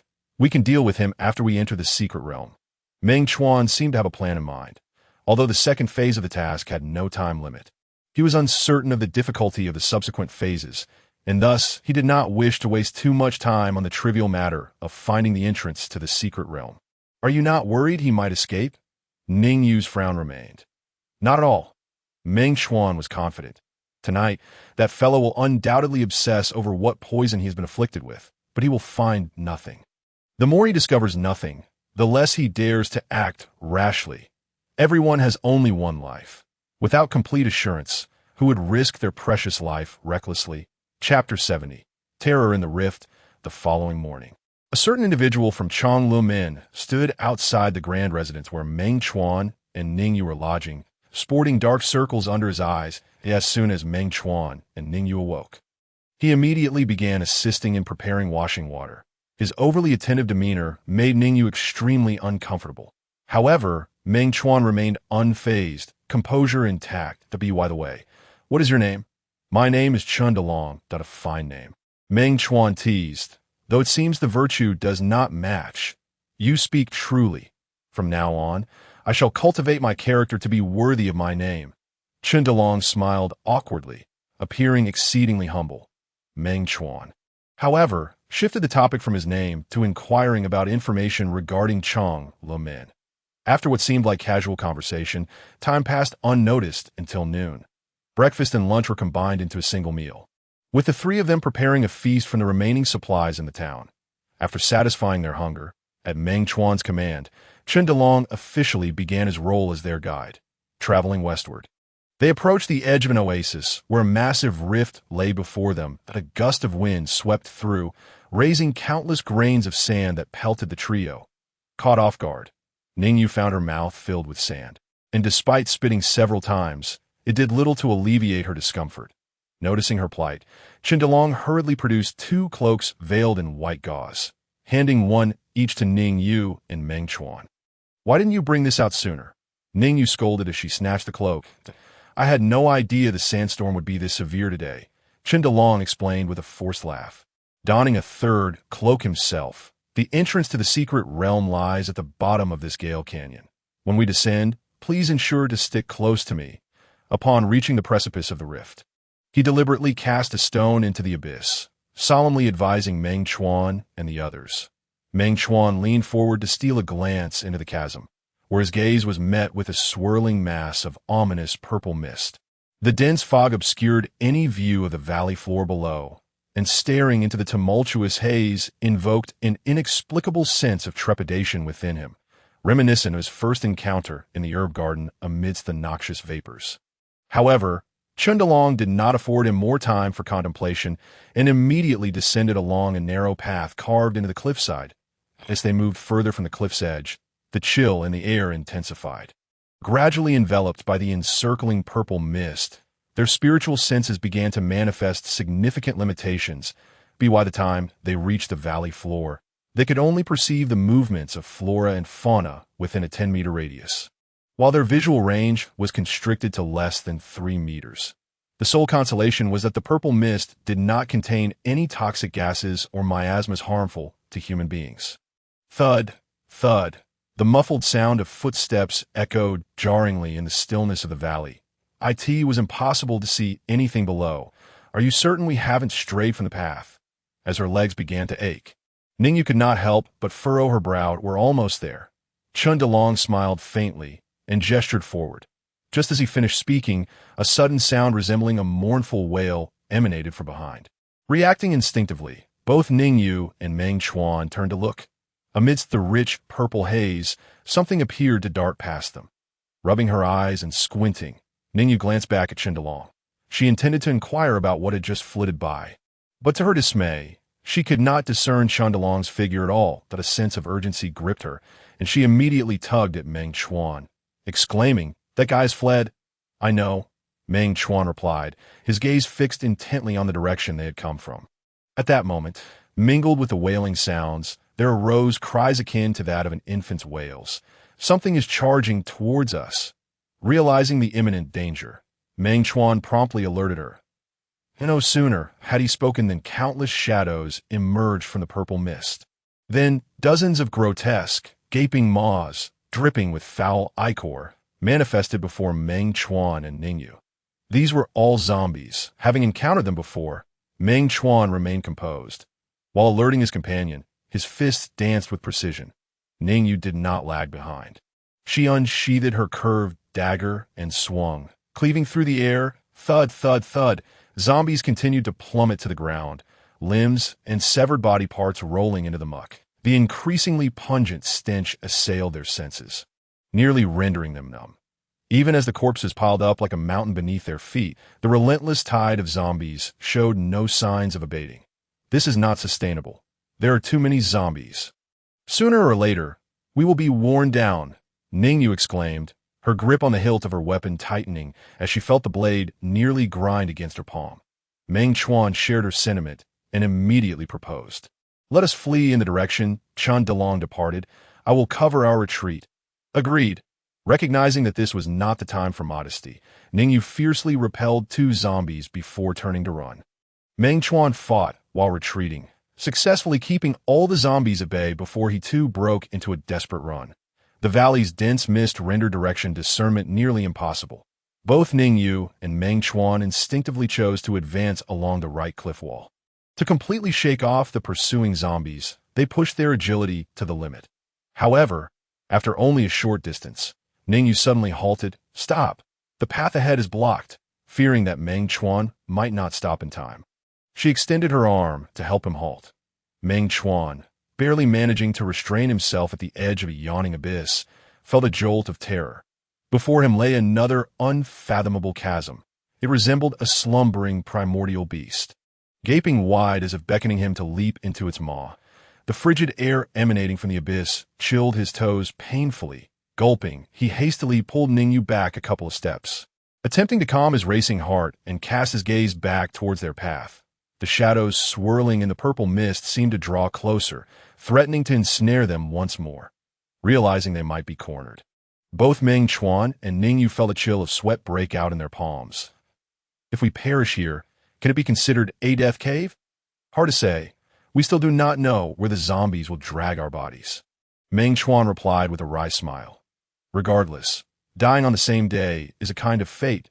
If we meet again in the next life, I hope I will still recognize you. Perhaps we need not perish. Meng Chuan's ears perked up, squinting into the dense purple mist. The zombies that should have caught up were still nowhere to be seen, and even the cacophony of footsteps had suddenly faded. The indistinct shadows had vanished, leaving only the valley's chilling atmosphere behind. "Why have they stopped pursuing?" Ningyu finally asked. Uncertain, Meng Chuan replied with a grin. "In any case, our lives should be safe for now." Yet, his heart remained in a state of anxiety as the system suddenly issued a warning. "Warning, warning, An unknown spiritual entity is present nearby. No sooner had the system finished speaking than a tempest erupted from the abyss behind them. And a shadow as dark as clouds surged forth at breakneck speed. In the blink of an eye, Ningyu was enveloped by that shadow, plunging headlong into the abyss. Chapter 71. A desperate escape. The speed of that shadow was astonishing. Even with the system's alert, Meng Chuan could barely react. That be why the time he did, Ningyu had already vanished from his side. His expression shifted in alarm, and he struck out with a powerful palm. The fierce gust from his hand surged toward the shadow, successfully dispersing the flickering black mist surrounding it. However, this did not prevent the eerie shadow from plummeting into the abyss. The panicked figure of Ningyu, wrapped within the shadow, briefly emerged, flailing in an attempt to escape its grasp. Yet, the black mist that had just been scattered quickly reformed around her, before Ningyu could be completely engulfed by the shadow once more. Meng Chuan hastily shouted, "Don't be afraid. I will find you." As the words left his mouth, the shadow dragged Ningyu into the abyss's unending darkness that he couldn't be sure if his voice had reached her ears. Taking a deep breath, Meng Chuan forced himself to regain his composure and began searching for a way down into the abyss. Just then, the previously calm depths erupted with dark mist once more. A larger shadow suddenly emerged from the edge of the chasm. Fueled by rage, Meng Chuan raised both arms and struck out in fury. The force of his palms created a large hole in the shadow's chest upon impact. Yet, the shadow's speed remained unaffected and extended a massive claw directly at Meng Chuan's head. Even as the claw loomed above him, the gaping hole in the shadow's chest had completely healed. Meng Chuan's eyelids twitched in response. He had no intention of allowing that entity to make contact. In the next moment, he swung his arm skyward, forcefully shattering the descending claw. The shattered remains transformed into a cascade of dark smoke, swirling in a circular pattern around Meng Chuan. Suddenly, the abyss's edge was enshrouded in black smoke, which even dispelled the purple mist that had pervaded the area. Surrounded by the black smoke, Meng Chuan furrowed his brow and waved his hands. Initially intending to disperse the encroaching smoke, his actions only caused it to surge back violently. In the blink of an eye, a towering wall of black smoke rose around him. Meng Chuan felt as though he had been trapped within a stifling, cramped black room. It seemed as if the air within that room had been completely siphoned away. Uncontrollably, his breathing grew labored, and a wave of dizziness washed over him as his feet began to lift off the ground. He bit down on his tongue, forcing himself to retain consciousness amidst the encroaching darkness. In that critical moment, he had no time to hesitate. He struck out with both fists, forcibly creating a gap in the suffocating black space. Then he swiftly leapt through the opening. The instant he broke free, he immediately turned to strike back. Only when the shadow had completely dissipated in a mist did he finally cease his assault, but soon after, the thick black mist on the ground coalesced once more, forming a tall and eerie shadow that loomed before him. It resembled an insurmountable hill, akin to an immortal deity. What on earth am I supposed to do?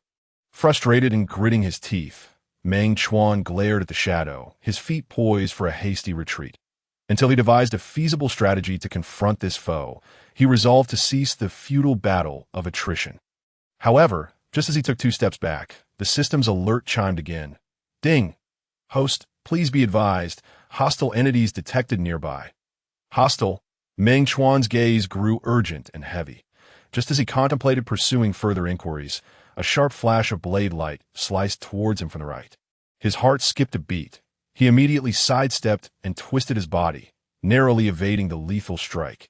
However, as he turned to prepare for a counterattack, another beam of sword light surged from the left. Taken by surprise, Meng Chuan propelled himself backward, striving to escape the lethal range of the sword's trajectory. Relying on his nimble agility, he successfully avoided the sword light, but unwittingly found himself back at the feet of the shadowy figure. In the next instant, the shadow's massive arm swung, grabbing him and retreating into the abyss. Just before the swirling black mist completely engulfed him, 2 familiar yet sinister faces flashed before his eyes.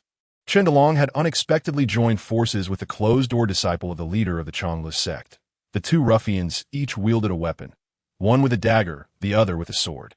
It was evident that they were the ones who had just attacked Meng Chuan. As he plummeted into the abyss, Chundalong even raised his right hand, making a farewell gesture. These two scoundrels.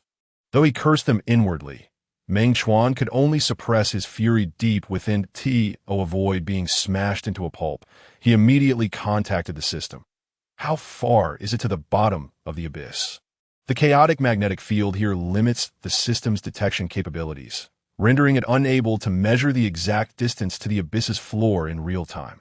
Are you implying that I must simply await my demise? Meng Chuan was unwilling to be reduced to a mere pulp.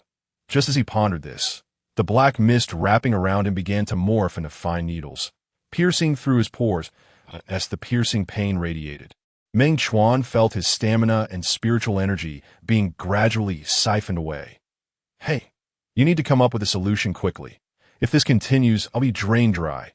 According to this system's observations, this type of spiritual entity appears to be a vengeful spirit, inherently mean in nature, and it fears fire. Fire. Meng Chuan's eyes brightened. In the next instant, he retrieved a fire starter from his storage pouch. With a puff, flames flickered to life. He initially thought this would free him from his constraints. But to his dismay, the fire starter was extinguished by the black mist in the blink of an eye. You said this thing possesses fire? Frustrated, he received no immediate response from the system before he felt his descent accelerate dramatically. Perhaps his attempt to play with fire had provoked the shadow. Meng Chuan was unceremoniously flung away. This moment, he was not merely in free fall, but was endowed with an immense initial velocity downward. This is it. In 2 lifetimes, Meng Chuan had never felt such despair. The sensation of being forced to await a predetermined fate was both helpless and overwhelming. After struggling to live again, how could he resign himself to such a conclusion? With a surge of defiance, he twisted his body, disregarding the fierce winds assaulting his eyes, and focused intently on the ground below. Simultaneously, he unleashed his spiritual sense, remaining vigilant that trees, upon detecting a dense thicket within his spiritual awareness. Meng Chuan's eyes sparkled with hope. He exerted all his effort to control his descent, aiming for the highest treetop. With a cacophony of rustling and a few thuds, Meng Chuan crashed onto the damp ground. His body racked with excruciating pain, rendering him immobile as he curled up and whimpered. Just then, an unexpected rustling sound pierced his ears. Ding! Unknown life forms detected nearby. Please remain vigilant.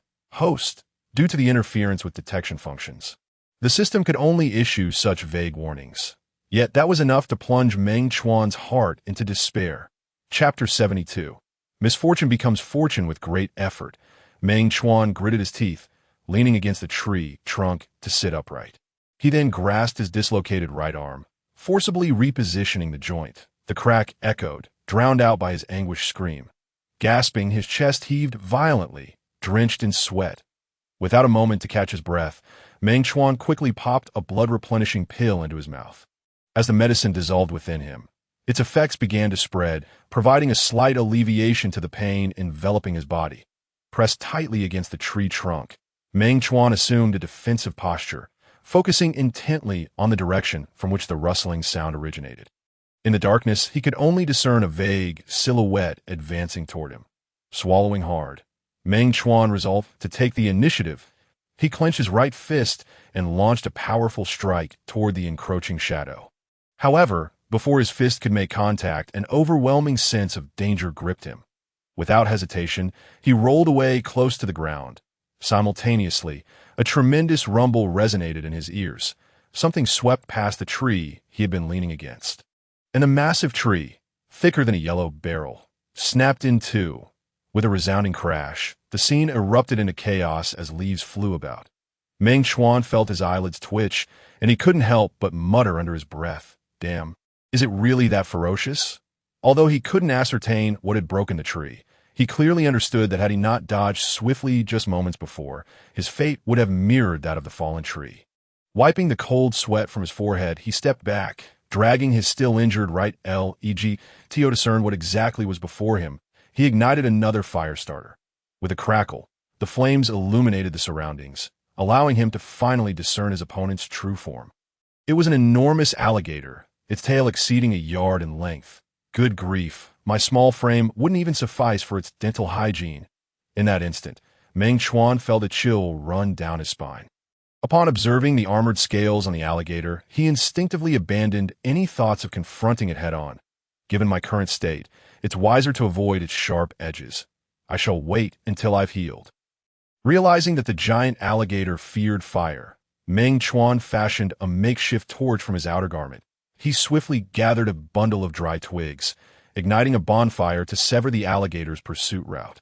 While the alligator raged impotently behind the fire, Meng Chuan limped away along the right cliff wall. As he moved forward, he craned his neck to search for the trace of the bizarre spirit that had ensnared him into the abyss. Yet, it felt as though a veil of black cloth had been draped over his head, obscuring his vision. The increasingly oppressive chill began to seep into his body, gradually slowing his movements. Fortunately, not far ahead lay an opening to a cave. Before entering, Meng Chuan deliberately kindled a large fire at the cave's entrance. With the crackling flames, he meticulously tended to his injuries. However, as time passed, alongside the returning giant alligator, numerous other beasts began to gather outside the cave. There were swarms of venomous scorpions, towering bears exceeding a yard in height, and even pythons stretching over 2 yards long. These creatures lingered at the edge of the fire, salivating as they gazed hungrily at Meng Chuan. Have I stumbled into a zoo? Suddenly, Meng Chuan felt a wave of disorientation, but he quickly regained his focus, gritting his teeth. If you wish to feast on me, you better have the capability. To avoid being trapped here, he resolved to break free forcefully. These beasts are all edible. The system interjected rather inopportunely at that moment. Meng Chuan hesitated in his desire to escape, as long as the fire remains lit. These creatures won't dare to approach easily. Beasts dwelling in the shadowy abyss undoubtedly harbor a natural fear of flames. Therefore, Meng Chuan believed he had ample resources to outlast these beasts. Once they grow hungry enough, they will inevitably retreat. At that point, he need only pick them off one by one. However, he evidently underestimated the beast's cunning. Just as the gathered firewood was about to dwindle, the bear's stomach grumbled audibly. Yet instead of retreating as Meng Chuan had anticipated, it cast a greedy glance at the nearby python. The python seemed to sense something amiss and immediately coiled its body, raising its massive head. Soon after, a brutal melee erupted between the bear and the python, unfolding in a bloody spectacle before Meng Chuan's eyes. This divine intervention. Meng Chuan never expected the beasts would turn on each other so abruptly. In the blink of an eye, the python entwined itself around the bear's formidable frame, while the bear tightly gripped the python's neck. Both parties exerted their full strength, entangled and gnawing at one another, each seeking to devour the other. Even the giant alligator watching this scene is there still a need to ask? Swallow. Meng Chuan did not hesitate for even half a second, as soon as his words fell. The eerie white light enveloping the serpent's corpse immediately surged towards the giant crocodile. The crocodile blinked in surprise, abruptly turned around, and fled frantically, galloping back along its path. Beep, target lock failed, unable to initiate the devouring program.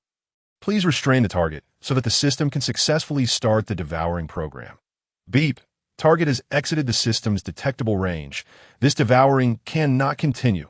As the system's last words echoed, the radiant white light outside the cave swiftly retracted. Seizing the opportunity, Meng Chuan hurriedly summoned the system panel to check his current resource points. Name: Meng Chuan. Spirit points: 3943. Spirit rhymes: 2630. Contribution points: 100.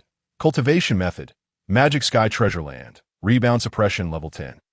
Physical body: Earth level initial stage, 5 poisons corrosion body, spirit power enhancement. Realm: Golden core initial stage. Newly acquired item: 1 platinum martial technique scratch card.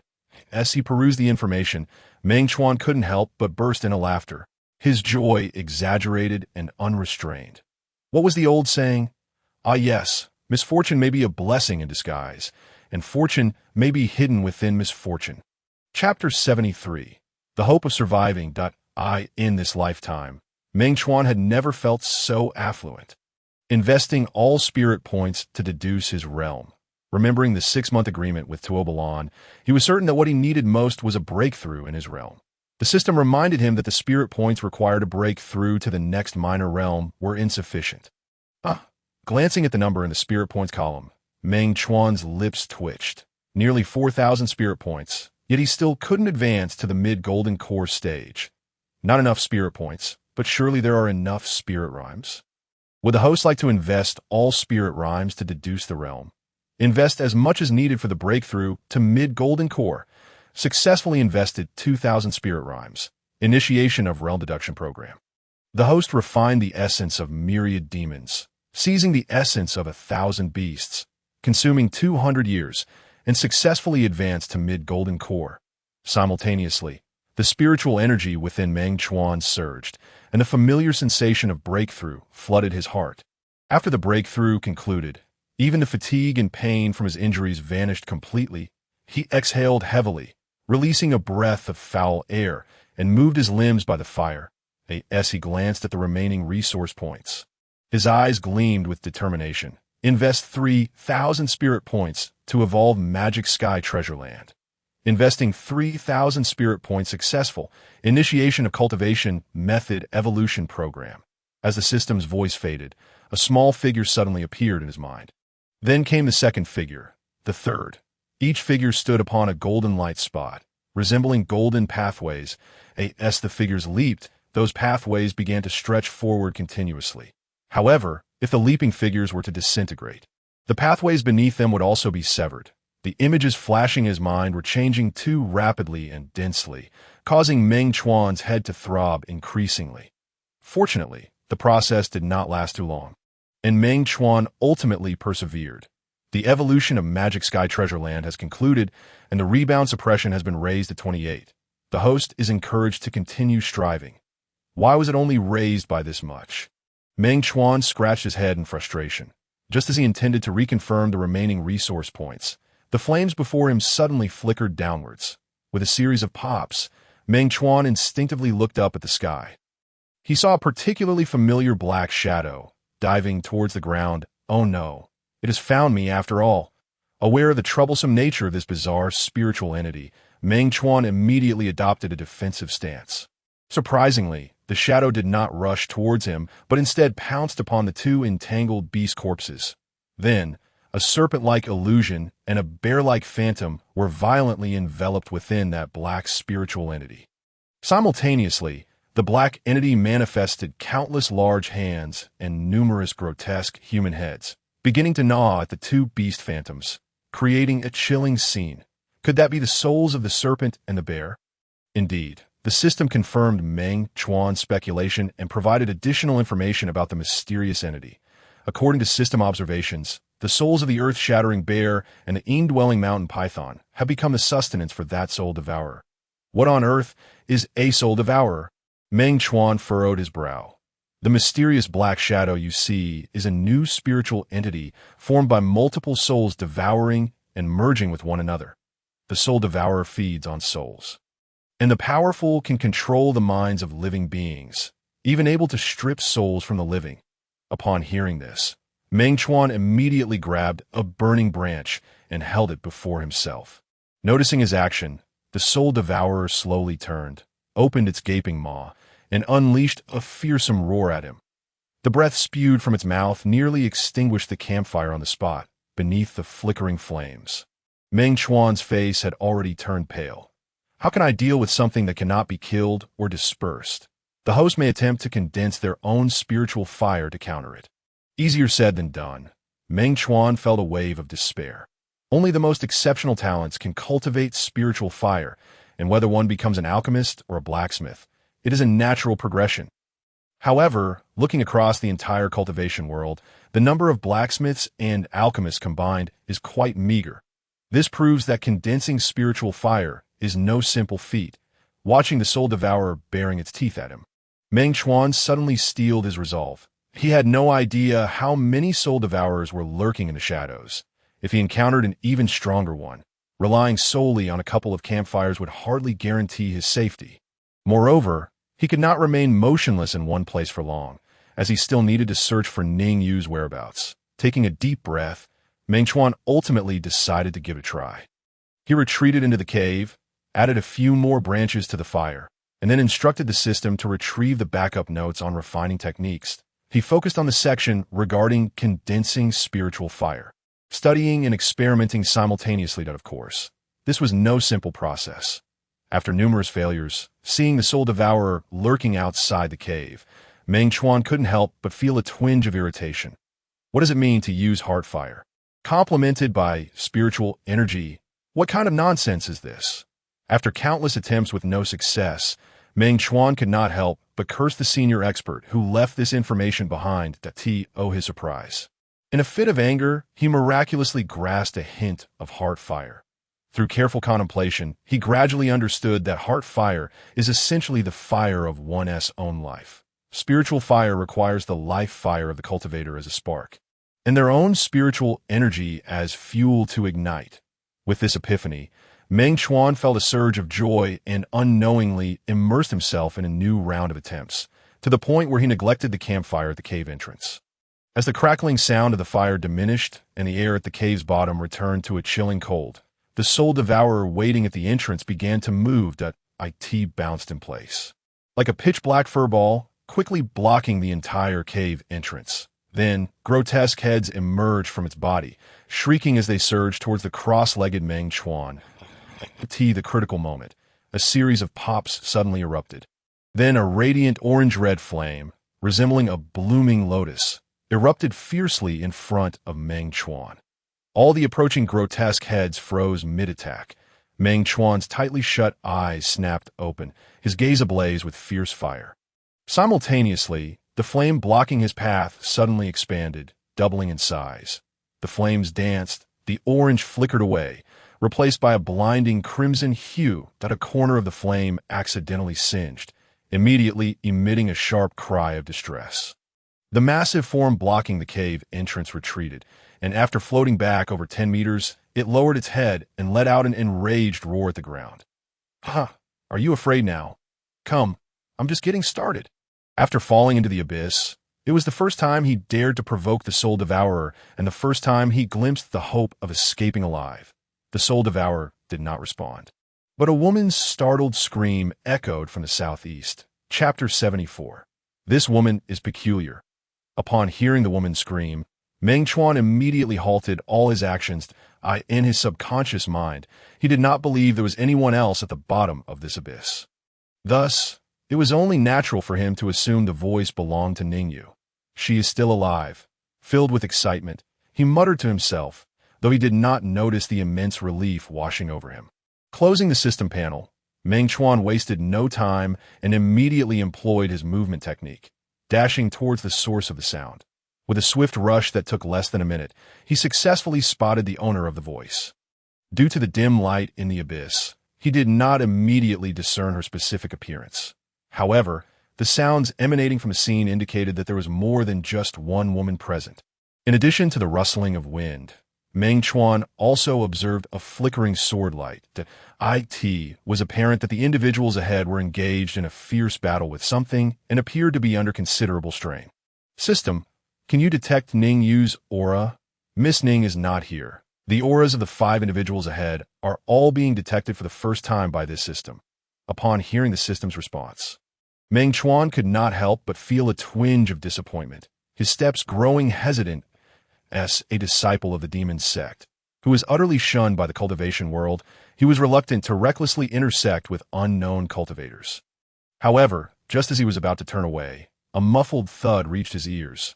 Following that, a panicked male voice pierced through. "Little junior sister, please don't scare me." In the wake of this voice, the shimmering sword light ahead became increasingly dense. The sword, enveloped in spiritual energy, faintly emitted strands of glistening radiance. With the aid of this ethereal glow, Meng Chuan finally discerned the adversaries engaged in combat with that group. My goodness, there must be nearly 20 soul fiends. He gasped in astonishment, unable to restrain his soft murmurs, observing as those soul fiends dispersed only to quickly regroup, witnessing the fallen woman being engulfed by the black mist released by the soul fiends. And seeing the other 4 men on the verge of being surrounded, he ultimately could not turn a blind eye. Taking a deep breath, he called out, Those creatures fear fire. We can drive them away with flames." Upon hearing the unfamiliar voice, the four men entangled by the soul fiends visibly expressed surprise. Yet at that moment, they lacked the energy to confirm the source of the warning. The four men then took decisive action, forcefully creating a gap in the encircling net around them. Almost simultaneously, they darted back to the side of the fallen woman. Subsequently, 3 of them continued to fend off the soul fiends, while one began to fashion a makeshift torch. Before long, the torch was completed, and a dazzling blaze ignited in the scene. Yes, as soon as the torch was lit, the soul fiends encircling the group indeed began to retreat. Witnessing this, the men finally breathed a sigh of relief, each raising a hand to wipe the cold sweat from their brows. Had we known the torch would be effective, we wouldn't have found ourselves in such a predicament. One lamented, "By the way, what on earth are these pitch-black creatures? They are truly troublesome. Enough chatter. Let's see how little junior sister is faring." Amidst their frustrations and relief, some time passed before anyone went to check on the condition of the fallen woman. Suddenly, the soul fiends hovering above them parted, creating a path that a massive soul fiend, resembling a hill, descended abruptly, charging straight for the ignited torch. Watching this scene from a distance, Meng Chuan's eyes widened in alarm, and he shouted, "Be careful! The earth is coming!" Just as the group regained their senses, darkness enveloped them. The large soul fiend swept through like a waterfall descending from the heavens, drowning the 5 men while extinguishing the flickering torch. "This is bad," Meng Chuan thought to himself, realizing the gravity of the situation. Having already intervened, he could no longer remain uninvolved. Almost instantaneously after the torch was snuffed out, he propelled himself forward. Simultaneously, several muffled groans emanated from the encroaching darkness. A sense of dread filled him, prompting him to quicken his pace. Then, as he approached the formidable soul fiend, he conjured the spiritual fire he had just learned to refine. The purple-red flames burst forth, instantly scorching a glaring hole in the massive soul fiend's body. The creature emitted a series of furious roars, sounding both enraged and yet reluctant to retreat. "Is everything all right?" he inquired, raising the spiritual fire as he addressed the despondent figures nearby. "Thank you for saving our lives. If you had arrived even a moment later, I fear I would no longer be myself." The leader, a middle-aged man with a round face, expressed profound gratitude, his tone layered with a mix of astonishment and relief at having survived. Moments ago, he had felt his consciousness being forcefully consumed, as if something were attempting to invade his mind. He was not alone. The others shared similar sensations, some even more intense than his own. Thus, after the round-faced man spoke, the others bowed deeply in gratitude to Meng Chuan. "This place is not safe. Follow me." Meng Chuan waved his hand, raising his gaze to the entities still hovering above. Speaking sternly, the others did not respond verbally, but lifted the unconscious little junior sister and followed closely behind him. Racing back along their original path, it was only upon returning to the cave where they had hidden that Meng Chuan secretly exhaled a sigh of relief. The massive soul fiend had retreated halfway, while several smaller soul fiends still lingered in the distance. Noting the exhaustion etched on the faces of those who followed him, Meng Chuan tossed the few remaining twigs at the cave entrance into the fire. He then ventured outside to gather a large bundle of dry firewood. Upon returning to the cave, he found that aside from the still unconscious woman, the remaining 4 men had regained their composure. However, upon noticing the increasingly dense black mist enveloping their little junior sister's face, the men grew increasingly anxious. "We've already administered 2 spirit pills. Why hasn't she awakened yet? If anything were to happen to her, how would we explain it to our master? She is his only daughter." The sight of 4 men surrounding the fallen woman was undeniably peculiar. Meng Chuan could empathize with their worry for their junior sister and, placing down the firewood, reassured them. "Perhaps the effects of the medicine have yet to fully manifest. There is no need for alarm. Why not take a moment to wait patiently?" Upon hearing his voice again, the round-faced leader suddenly leaned closer. "You are a master. Please take a closer look at our little junior sister." As he spoke, the round-faced man grasped Meng Chuan's arm, guiding him toward the unconscious woman. Feeling immensely embarrassed, Meng Chuan instinctively rubbed his nose that "I'm only about 1.8 meters tall. I hardly qualify as a master, he mused internally, yet outwardly he adopted a demeanor befitting a so-called expert. Lifting the woman's delicate wrist, he feigned seriousness as he checked her pulse. While he could not discern the underlying issues, the system had already detected something amiss. There is something peculiar about this woman. Chapter 75. The Seed of Demonic Qi. Hearing the system's words, Meng Chuan's lips quivered. Isn't that obvious? If there were nothing wrong, would she remain unconscious? What I mean is that within her body, a seed of demonic qi has been deliberately implanted. What did you say? Meng Chuan's eyelids twitched. Noticing the change in his expression, the round-faced leader and the others instantly panicked. Little junior sister's condition very serious. In response to their inquiry, Meng Chuan temporarily halted his dialogue with the system. He then forced a serious expression, addressing the round-faced man. I need to examine her more closely. Please, do not disturb me. Yes, yes. The round-faced man immediately covered his mouth. Just then, the young man with the dark complexion beside him pulled him aside, whispering, Big brother, that fellow may not be. Before he could finish his sentence, the dark-faced youth extended 2 fingers and began to twirl them. Realizing this, the round-faced man immediately understood.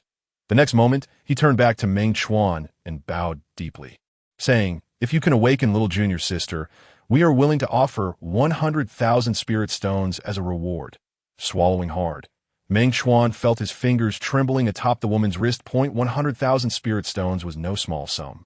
In fact, Meng Chuan had never encountered such a substantial amount of money in his life. Once he steadied his turbulent emotions, he began to scrutinize the group of round-faced men, though they appeared disheveled. Their attire was composed of high-quality silks, hinting at their notable backgrounds. After a prolonged silence from Meng Chuan, the round-faced man and his companions grew increasingly anxious. If you have any other conditions, please feel free to state them. Such a lavish offer stirred a sense of greed within Meng Chuan, who had endured a life of poverty. Exercising caution, he decided to consult the system before making any grand demands. Do you have the capability to cure this woman? If the host refers to saving her life, then certainly that is not an issue. She merely needs to consume a 4th-grade spirit refining pill. However, if you mean to eradicate the seed of demonic qi within her, then I regret to inform you that this system is powerless in that regard. You can't do anything about it. Meng Chuan felt his disappointment mingled with astonishment. There is a method, but it requires the host to take action personally. The system seemed eager to clarify, sensing his confusion that eliminate someone else's seed of demonic qi. One must possess formidable cultivation and perfect control over their own spiritual energy. Otherwise, if your spiritual energy intertwines with another's, it may not only fail to eradicate the seed, but could also trigger a violent clash with the recipient's energy. Should such a conflict be unavoidable, the lighter consequences might lead to the person succumbing to madness, while the severest could result in their meridians shattering, rendering them incapacitated. The system's tone was not particularly forceful. Yet Meng Chuan felt a knot tighten in his heart. What cultivation level is sufficient? He asked quietly, regaining his composure. It is estimated that the host must at least break through to the nascent soul stage to have any chance of dislodging the deeply rooted seed of demonic qi. What a load of nonsense! Meng Chuan felt a wave of frustration wash over him. Setting aside the seed of demonic qi, attempting to extort others with merely a spirit refining pill seemed rather shameless. Letting out a quiet sigh, he opened the system's warehouse panel in search of the vial of spirit refining pills. Just then, the round-faced man suddenly produced a sword box from his storage ring and presented it to Meng Chuan. Are you satisfied with this splendid rainbow sword? Straining to endure the pain, the round-faced middle-aged man lifted the lid of the box, forcing a smile that radiated eagerness. The cover was unveiled. A scene of resplendent colors emerged before Meng Chuan's eyes. What a magnificent sword! Instantly captivated by the radiant blade, Meng Chuan found his gaze ensnared. Meanwhile, the system seized the opportunity to conduct a brief analysis of the sword. The Jinghong sword, a high-tier artifact of the Xian class, forged from blazing Shaoshi stone, secret silver, blue agate essence, celestial meteorite iron, and jade speckled fossil. Upon hearing this, Meng Chuan's heart burned with fervor. After all, Each of these 5 materials was a rare spiritual or in its own right. This sword must indeed be of high-tier Xian class. Although he desired it fervently, Meng Chuan feigned disdain. The round-faced man, suppressing his frustration, smiled ingratiatingly and said, "This is already the highest-tier item we possess. Could you kindly extend your benevolence to assist my poor junior sister?" With that, he reverently placed the sword before Meng Chuan, bowing deeply at a 90-degree angle. The others, not daring to lag behind, also voiced their pleas. As the atmosphere reached an appropriate crescendo, Meng Chuan reluctantly nodded his head. "Very well, it seems fate has conspired for us to meet here. I shall rescue this young lady, just this once."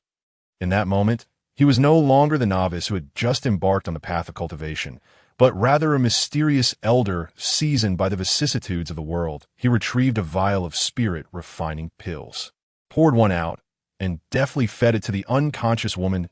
As the pill dissolved, her pallid complexion visibly regained its color at an astonishing pace. In a short while, her trembling eyelashes fluttered, and she let out a soft moan as she awakened. "My head feels so heavy, so dizzy." Just as she prepared to rise, she collapsed back down. The round-faced man quickly extended his hand to assist her, smiling as he said, "Don't move too hastily. Take your time, and you should feel better soon." He then glanced at Meng Chuan, explaining to the young woman, "It was this esteemed elder who saved you." "Elder?" The woman looked on in astonishment. That he owe her. The man before her seemed no older than herself, lacking any semblance of an elder. "Hurry and express your gratitude to the elder," urged the round-faced man. "This elder not only discerned the weakness of the black fog that was pursuing us, but also brought us to this safe place." Upon hearing this, the young woman realized the immense debt of gratitude she and her companions owed to Meng Chuan. "My name is Shangwan Yin. Thank you for your life-saving grace. No need for excessive formality." "It has already been acknowledged." Meng Chuan waved his hand dismissively, then inquired, "How did you come to be here? Why must the elder feign ignorance? At this hour, the only reason to be here is to search for the entrance to the secret realm. Is it not?" As he spoke, the round-faced man's expression darkened, a bitter smile lingering on his lips. "The entrance to the secret realm lies beneath us." Meng Chuan was taken aback. The round-faced man paused, scrutinizing him intently. The others exchanged glances, their expressions shifting from gratitude to a subtle disdain. Was this man pretending to be oblivious? Who would venture here if they weren't certain that the entrance to the secret realm was below?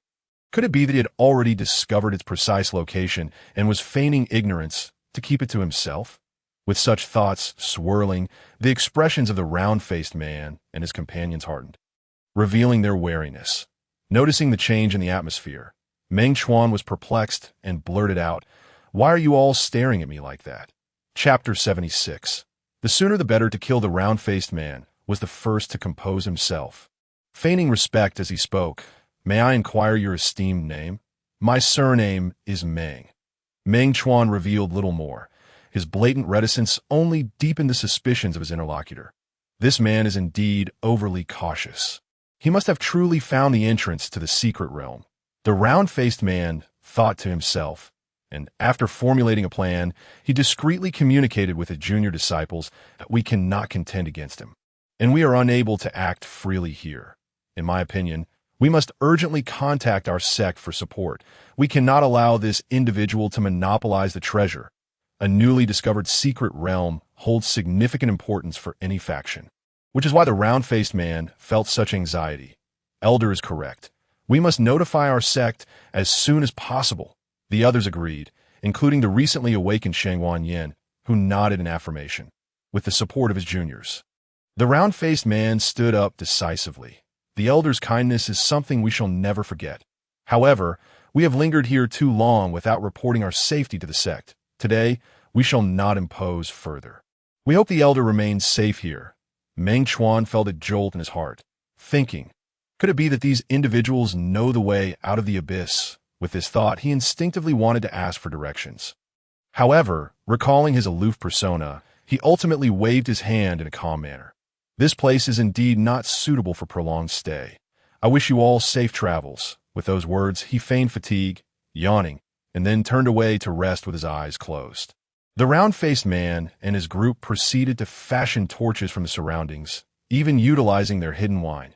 Keeping a silent watch on their movements, Meng Chuan couldn't help but murmur to himself, "By the way, in this pitch-black abyss, have they never thought to start a fire?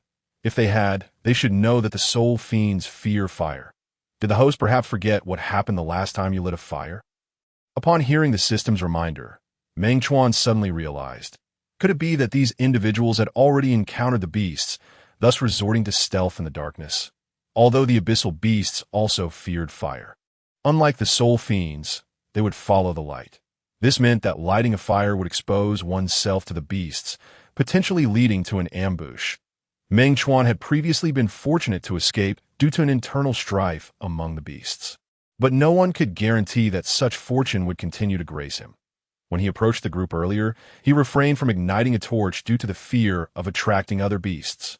While he was lost in thought, the round-faced man and his companions completed their preparations.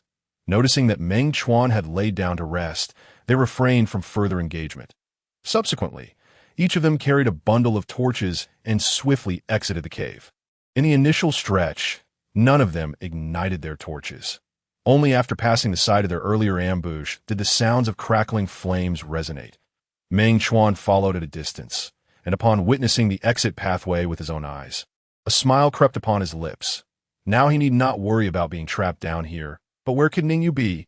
Moreover, is the entrance to the secret realm truly beneath us? Why have I seen nothing? Just as he felt a slight easing of his spirits, a weight returned, and he sighed heavily, scratching his head. After lingering at the end of the exit for some time, he finally made his way back toward the cave. A rush of damp air, laden with a potent stench, filled his nostrils, causing him to cough twice. "Who goes there?" A sharp voice, accompanied by a blinding flash of sword light, suddenly struck in a hurried moment. Meng Chuan drew the newly acquired Jinghong sword to defend himself. Before the resonant clang of steel faded, two clusters of sparks extinguished in advance. Utilizing the force, Meng Chuan retreated, skillfully increasing the distance between himself and his assailant. However, the newcomer seemed intent on denying him a moment's respite, immediately advancing with sword in hand.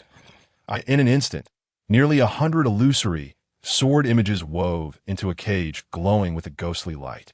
Once ensnared, even survival would mean shedding a layer of skin. The assailant, a fair-skinned woman, wielded a dark intent. Sensing the intense, murderous aura emanating from the woman in the purple dress, Meng Chuan's gaze sharpened. Without time for further contemplation, he propelled himself backward with a sudden push of his toes while simultaneously swinging his left palm. A fierce wind erupted, stirring the dry branches and leaves around him, which rained down upon his foe. With a cacophony of crackling sounds, the summoned debris disintegrated into ashes. Fortunately, the nearly 100 sword images shattered upon contact with Meng Chuan's defense. "This lady, have I inadvertently offended you?"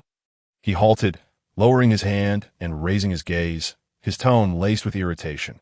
"Since you are here, it indicates you two are after the secret realm." The woman responded coldly, and Meng Chuan was left bewildered. "Since you seek the secret realm, it makes you my adversary in the competition for resources." With her sword raised, the woman declared, as an enemy, "It is best to eliminate you as swiftly as possible." As her words fell, a surge of energy enveloped her. With a movement of her sword, the very air seemed to sharpen. Even the slightest breeze against Meng Chuan's cheek sent a sting of pain. Upon closer inspection, he noticed that a formidable sword dragon had entwined itself around the woman, moving in tandem with her sword, its lengthy tail trailing behind as it lunged at Meng Chuan. The sword dragon carved a deep, fearsome gash into the ground, stirring up a whirlwind of dust. In the blink of an eye, Meng Chuan found his head engulfed by the sword dragon's gaping maw. Then he was entirely swallowed into the depths of the creature's belly. With a thunderous crash, the stegosaurus collided with the ground, creating a deep pit more than a meter in depth. Mud and sand whirled around, carrying fragments of grass and foliage, spiraling gracefully in the air. The woman in the purple dress clapped her hands in triumph, elegantly tossing her flowing hair aside. "That's a wrap," she declared, turning on her heel.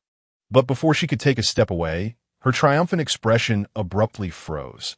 This was due to the fact that the man who should have been reduced to a pulp by the Stegosaurus was standing before her, arms crossed, leisurely observing her. How could this be? Quite simply, what the Stegosaurus devoured was merely my afterimage. Meng Chuan yawned, lowered his arms, and with a look of exasperation, he questioned, "Have you had your fun, young lady? If so, may I take my leave now?" "Stop." The woman in the purple dress commanded sharply that I generally do not kill women. "Do you wish to be the exception?" Meng Chuan narrowed his eyes, a cold glint flashing within.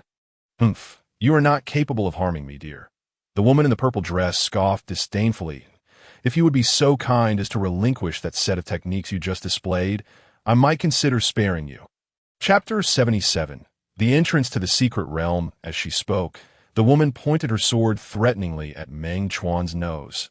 His expression darkened, and a frown formed as he contemplated the character Chuan that had formed on his forehead from his own frustration. "If you want something of mine, then come and take it yourself." With that, he sheathed the sword of frightening rainbow, and with a casual gesture, the fallen leaves around him began to levitate gently. The woman, seemingly unfazed by his actions, shook her sword violently, producing a clear, ringing sound that echoed through the air. The wind intensified, and the dark, eerie sky erupted into shimmering silver blossoms. I could see the moment the wind ceased. 1,000 illusory sword images hung suspended above Meng Chuan's head at a sudden, immense pressure descended from the heavens, pinning his fluttering garments straight down. "Sword Mountain. Evening rain," the woman in the purple dress uttered expressionlessly. As her words settled, the densely packed sword images began their descent from the sky, resembling the very collapse of the heavens. The sword shadows surged forth with a torrential wave of sword energy, howling as they enveloped Meng Chuan in an instant. However, he did not succumb to despair. With a swift motion of his hand, his internal energy surged forth as he continued his movements. The withered branches and leaves surrounding him began to adhere to his energy, forming a colossal tornado that spiraled upwards. That a cacophony of sounds erupted as the tornado, akin to a thick whip, lashed violently into the curtain of sword rain. Suddenly, leaves transformed into swirling dust, and the dry branches morphed into wood shavings, resembling an early snowfall that replaced the rain, drifting gracefully downwards. The woman in the purple dress narrowed her eyes, and without waiting for the dust to settle, she lunged forward, her brilliant sword light slicing through the darkness, aimed directly at Meng Chuan's chest. With her lightning-fast footwork, the tip of her sword closed in within a meter of him in the blink of an eye. Yet, Meng Chuan remained unfazed, even leaving the sword of frightening rainbow untouched. He waved his hands in a swift motion and then forcefully pressed downwards. His lips curled into a grin. All the floating leaves and dust within a 2-meter radius of him plummeted to the ground. Simultaneously, the charging figure of the woman and the sword she wielded came to a sudden halt. The Zhen character technique proved formidable. Meng Chuan mused, yet he wasted not a moment, seizing the opportunity of her hesitation. He shaped his palm into a blade and struck down upon her wrist. The woman winced in pain, instinctively releasing her sword and attempting to retreat. Sensing her intention, Meng Chuan kindly assisted her by forcefully grasping the sword while simultaneously delivering a heavy blow to her chest. The impact sent her staggering back several steps before she could regain her footing. One hand clutched her chest while the other quickly wiped her mouth, her gaze towards Meng Chuan filled with venomous coldness. Her expression was one of barely contained rage, as though she wished to devour him whole. "Return my sword," she demanded fiercely. "I obtained it through my own skill." Meng Chuan toyed with the sword he had claimed, taunting her. "If you desire it, why not take it back? If you can?" A smirk danced upon his lips as he conveyed both provocation and derision with his expression. The woman's face darkened, her silver teeth grinding together in frustration. Though seething with anger, she understood that without her weapon, she resembled a toothless tiger. Thus, she suppressed her fury, huffed softly, and decisively turned away as she attempted to flee. Meng Chuan scoffed derisively. "You think you can come and go as you please? What do you take me for?" Before his words had fully escaped his lips, he activated the spirit serpent's agile movement technique, effortlessly positioning himself in front of her. Blocked in her path, the woman was compelled to halt. swinging her jade palm in an attempt to shove him aside. However, this palm technique paled in comparison to her previous swordsmanship. With a dismissive sneer, Meng Chuan casually reached out, immobilizing her incoming strike. Observing her futile struggles, he couldn't help but grin mockingly. You dare to play the bandit with such meager skills. Are you not afraid of becoming prey yourself? What do you intend to do? The woman asked, her expression shifting to one of alarm, her eyes betraying her panic. After all, she was no novice in the world of martial arts. She understood all too well what prey entailed. Though her temper was less than pleasant, her worth was undeniable. Meng Chuan feigned an air of wickedness, regarding her flawless visage with the gaze of a merchant examining goods. The woman's restrained arm trembled involuntarily. Though whether from anger or fear, she could not discern. If you dare to proceed, you will meet a most unfortunate end. Meng Chuan erupted in laughter. At such a moment, you still wish to engage in verbal sparring? Are you foolish, or am I simply too merciful? With that, he suddenly exerted force, pretending to twist her arm as if to break it on the spot. The woman involuntarily cried out, her eyes darting in desperation as she finally sought to plead for mercy. Wait, it was my fault earlier. I am willing to apologize. I'll give you the sword if you wish. Despite the pain radiating from her arm, she stammered her words. It was evident that while she possessed pride, she also valued her life. Did she think a mere broken sword could erase the previous encounter? Meng Chuan pretended to express vivid disdain, tossing the sword onto the ground as if discarding a piece of inconsequential scrap metal.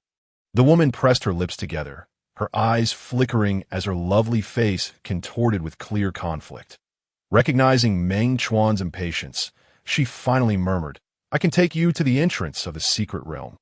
Though her voice was low, it reached Meng Chuan's ears distinctly. Filled with joy yet maintaining a facade of indifference, Meng Chuan swiftly sealed several of her vital points with practiced ease.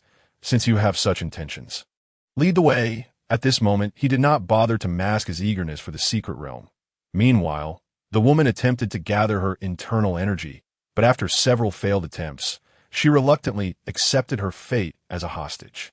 You must not allow me to leave alive, or I shall ensure you suffer dearly, she thought, clenching her fists tightly, causing her knuckles to crack. Meng Chuan, having heard the sound, remained impassive on the surface, though a surge of murderous intent brewed within him. This woman was far from innocent. Leaving her alive would surely invite calamity. Though unspoken, both understood the stakes of their lives hung in balance. If all went as expected, the journey to the entrance of the secret realm would undoubtedly become someone's final path in life. Yet, fate had other plans. As Meng Chuan laid eyes on the peculiar opening in the rock face, a familiar female voice echoed from his right. Sister, what are you doing here? Chapter 78. After all, it is sister turning at the sound. Meng Chuan beheld Ningyu, her hair disheveled. It was the first time he had seen her in such a disheveled state. A fleeting glimmer of surprise crossed his eyes, quickly replaced by profound astonishment. As his gaze shifted between the woman in the purple dress and Ningyu, it was Ningyu who finally recognized him. A flicker of panic crossed her features, and she hesitated, as if searching for the right words. However, before she could speak again, the woman in the purple dress interjected with a cold huff. I wondered why today was so unlucky. It turns out to be your doing. The sudden reproach and habitual disdain caused Ningyu to lower her head in shame. Meng Chuan stared, wide-eyed, momentarily taken aback.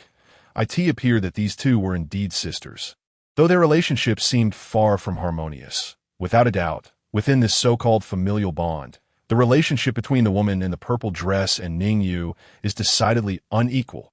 This realization caused him to hesitate, uncertain whether he should reveal the fact that he knew Ningyu. During his moment of indecision, the woman in the purple dress had already advanced towards Ningyu with an imposing stride. Despite her cultivation being restricted, she still exuded an air of aggression. Ningyu appeared to be unnerved by the forceful demeanor displayed by her adversary, instinctively retreating half a step. Sister, what are you going to do? Silence. The woman in the purple dress retorted coldly. I have no sister of your ilk. The harshness of the insult rendered Ningyu's face ashen. Yet, more than the humiliation she was currently enduring, she seemed more concerned about her embarrassment being unveiled before Meng Chuan. Clenching her delicate fists, She trembled visibly, though she did not retort. Her peripheral vision remained fixed on Meng Chuan's expression. You do not belong here. Leave. If you dare to obstruct my sight again, beware of my wrath. As she spoke, the woman in the purple dress thrust her hand forcefully against Ningyu. The already weakened Ningyu could not withstand the blow and fell to the ground with a thud. As she attempted to push herself up, she noticed the woman in the purple dress stepping over her.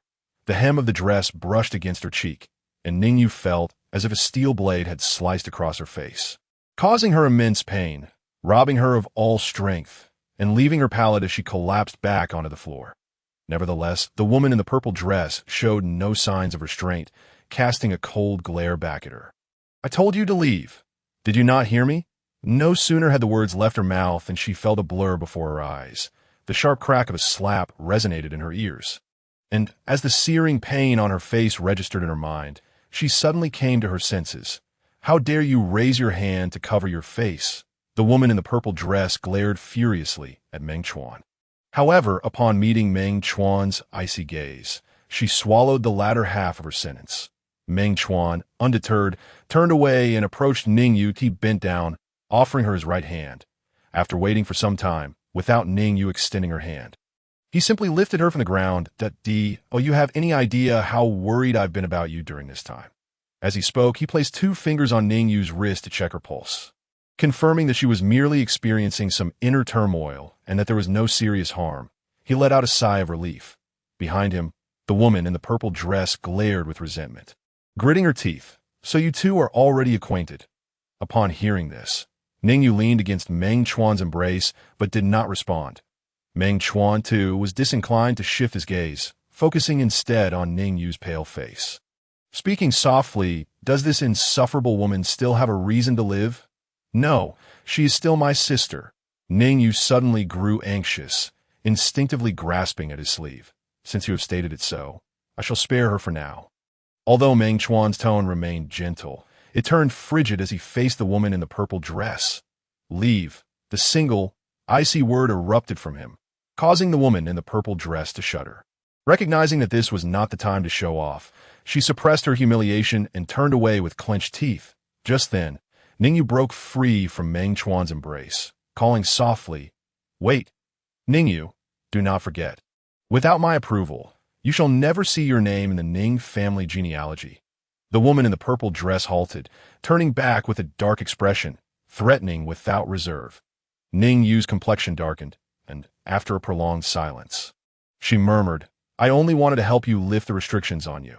Her voice, filled with both grievance and sincerity, failed to move her adversary. Spare me your feigned sympathy. With a haughty snort, the woman in the purple dress departed, stepping into the enveloping darkness. Once the sound of her footsteps faded, Ningyu did not retract her gaze. Meng Chuan furrowed his brow and stepped forward, concerned. Are you all right? Not well. Ningyu turned to face him. As soon as the words escaped her lips, her eyes brimmed with a purplish hue, tears shimmering within. Noticing the sudden onset of her tears, Meng Chuan felt at a loss, before he could formulate a suitable, comforting response. Ningyu had already thrown herself into his arms that a wave of warmth and dampness surged from his chest, rendering Meng Chuan momentarily frozen in place. That it was only upon hearing Ningyu's soft whimpers that he hesitantly raised his right hand to rest on her trembling back. Time slipped away, and when Meng Chuan's clothes were thoroughly soaked and the cold wind resumed, her sobs finally subsided. Wiping her face with her hand, Ningyu turned her head away, embarrassed. Meng Chuan gently turned her face back towards him, producing a handkerchief to tenderly wipe away her tears. Ningyu was momentarily stunned, gazing at his focused and gentle face, her cheeks suddenly flushing crimson. That I can manage on my own. In a flurry, she seized the handkerchief and stepped back hastily. Meng Chuan, feeling somewhat awkward, retracted his hand and pretended to survey their surroundings with a semblance of vigilance. An unexpected silence enveloped them, yet the atmosphere did not feel oppressive. The two stood a couple of meters apart, their eyes inadvertently meeting in fleeting glances. With each encounter, the unspoken tension in the air grew increasingly palpable. By the way, how did you find the entrance to this secret realm? After a considerable interval, Meng Chuan broke the silence with a dry chuckle. Though not officially acknowledged, I am still a Ning. I can manage to decipher the markings left for the clan members. Ningyu forced a smile, but the bitterness lingered at the corners of her lips. Regaining her composure, she casually inquired, "What about you? How did you end up with Ning Yuqi? Perhaps heaven took pity on me for searching for you so tirelessly, hence sending her as my guide." Meng Chuan replied in a joking tone, deliberately omitting the grievances between himself and Ning Yuqi. As he spoke, he suddenly recalled that Ning Yuqi's sword was still in his possession. "By the way, I have this sword, which is of no use to me. Perhaps you should take care of it." Chapter 79. A word to share with you. Meng Chuan was genuinely curious about the issues between Ning Yu and Ning Yuqi. However, since it was a personal matter, even involving the affairs of the Ning family, he refrained from prying further. After handing Ning Yuqi's sword to Ning Yu, he pretended to examine the fissure in the stone wall. From Ning Yuqi's words, this seemed to be the entrance to the secret realm. But if that were the case, wouldn't the secret realm be nestled within a mountain? This being the first secret realm he had encountered only fueled his curiosity. Hearing his mutterings, Ning Yu smiled and explained, "It shouldn't be." Meng Chuan seemed puzzled by her assertion. Ning Yu stepped forward, elaborating, "As far as we know, any secret realm is larger than a single mountain. Moreover, secret realms do not exist in the same plane as our world, in the realm of cultivation. A commonly accepted view is that secret realms are alternate spaces adjacent to the primary plane. Such spaces may connect to our world due to some unknown reasons, hence the term current world." Pausing briefly, Ning Yu reached out to trace the edges of the fissure in the stone wall. Continuing in a deep tone, "In essence, the entrance to a secret realm is a portal that transcends planes. Once such a portal is opened, it rarely closes, which is why various factions vie fiercely for control over secret realms, with those who successfully seize them managing the entrances in their own ways." Meng Chuan narrowed his eyes, murmuring, "You mentioned rarely. Surely there are exceptions?" "Indeed, there are exceptions," Ning Yu nodded. "For instance, the secret realm controlled by the Lu sect possesses its own central control system, allowing the entrance to be opened or closed with merely a thought, without any need for manipulation at the entrance itself." Ning Yu spoke with considerable knowledge about secret realms, passionately expounding on her understanding without pause.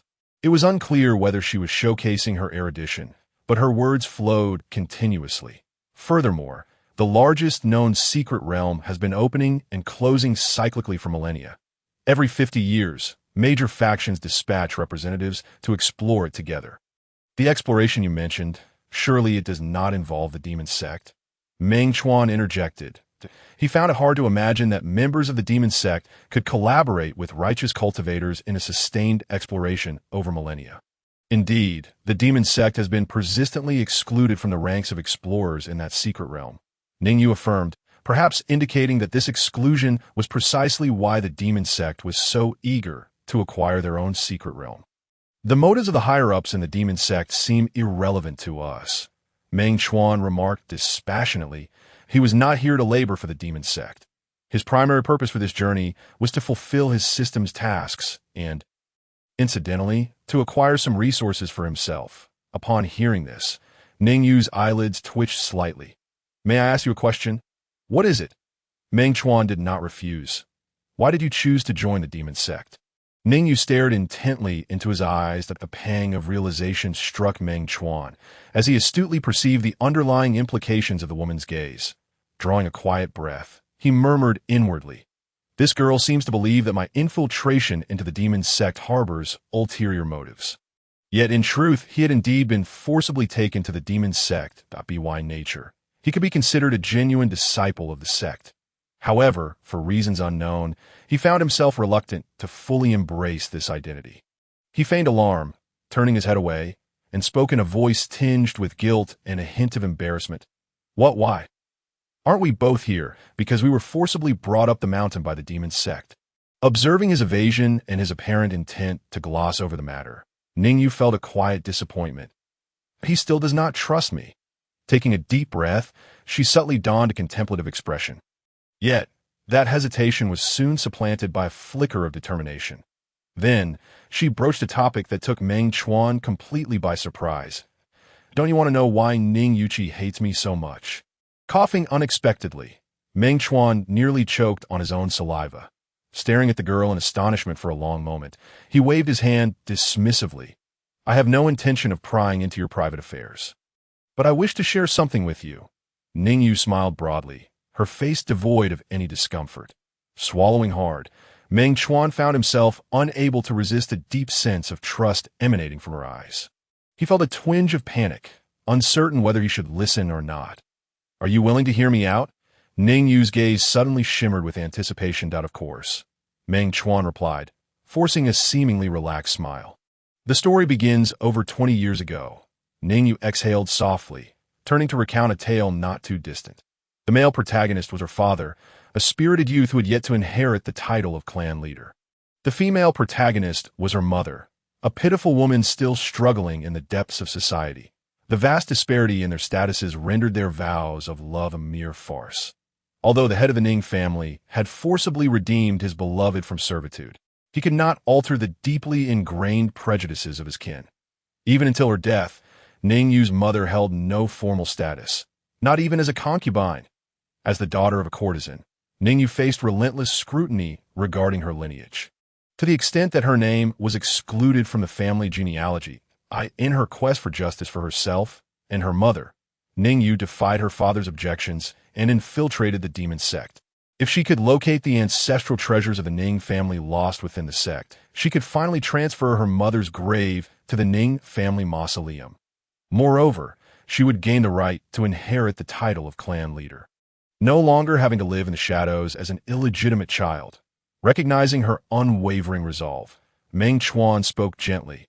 Whatever it is you seek, I will assist you. Thank you. Ning Yu felt a surge of gratitude for this man for the second time that day. After all, it was a promise made long ago. Meng Chuan feigned indifference, entirely forgetting his earlier intentions to renege on this commitment.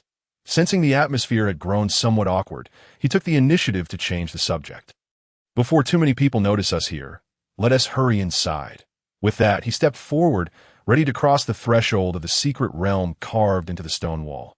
Seeing his movement, Ning Yu wasted no time. Grasping his sleeve and hastening to keep up the same time, Ning Yuchi, disregarding her internal injuries, forcefully broke through the sealed acupoints and found Chindalongdo. What an unexpected visitor. What brings the beautiful Ning here?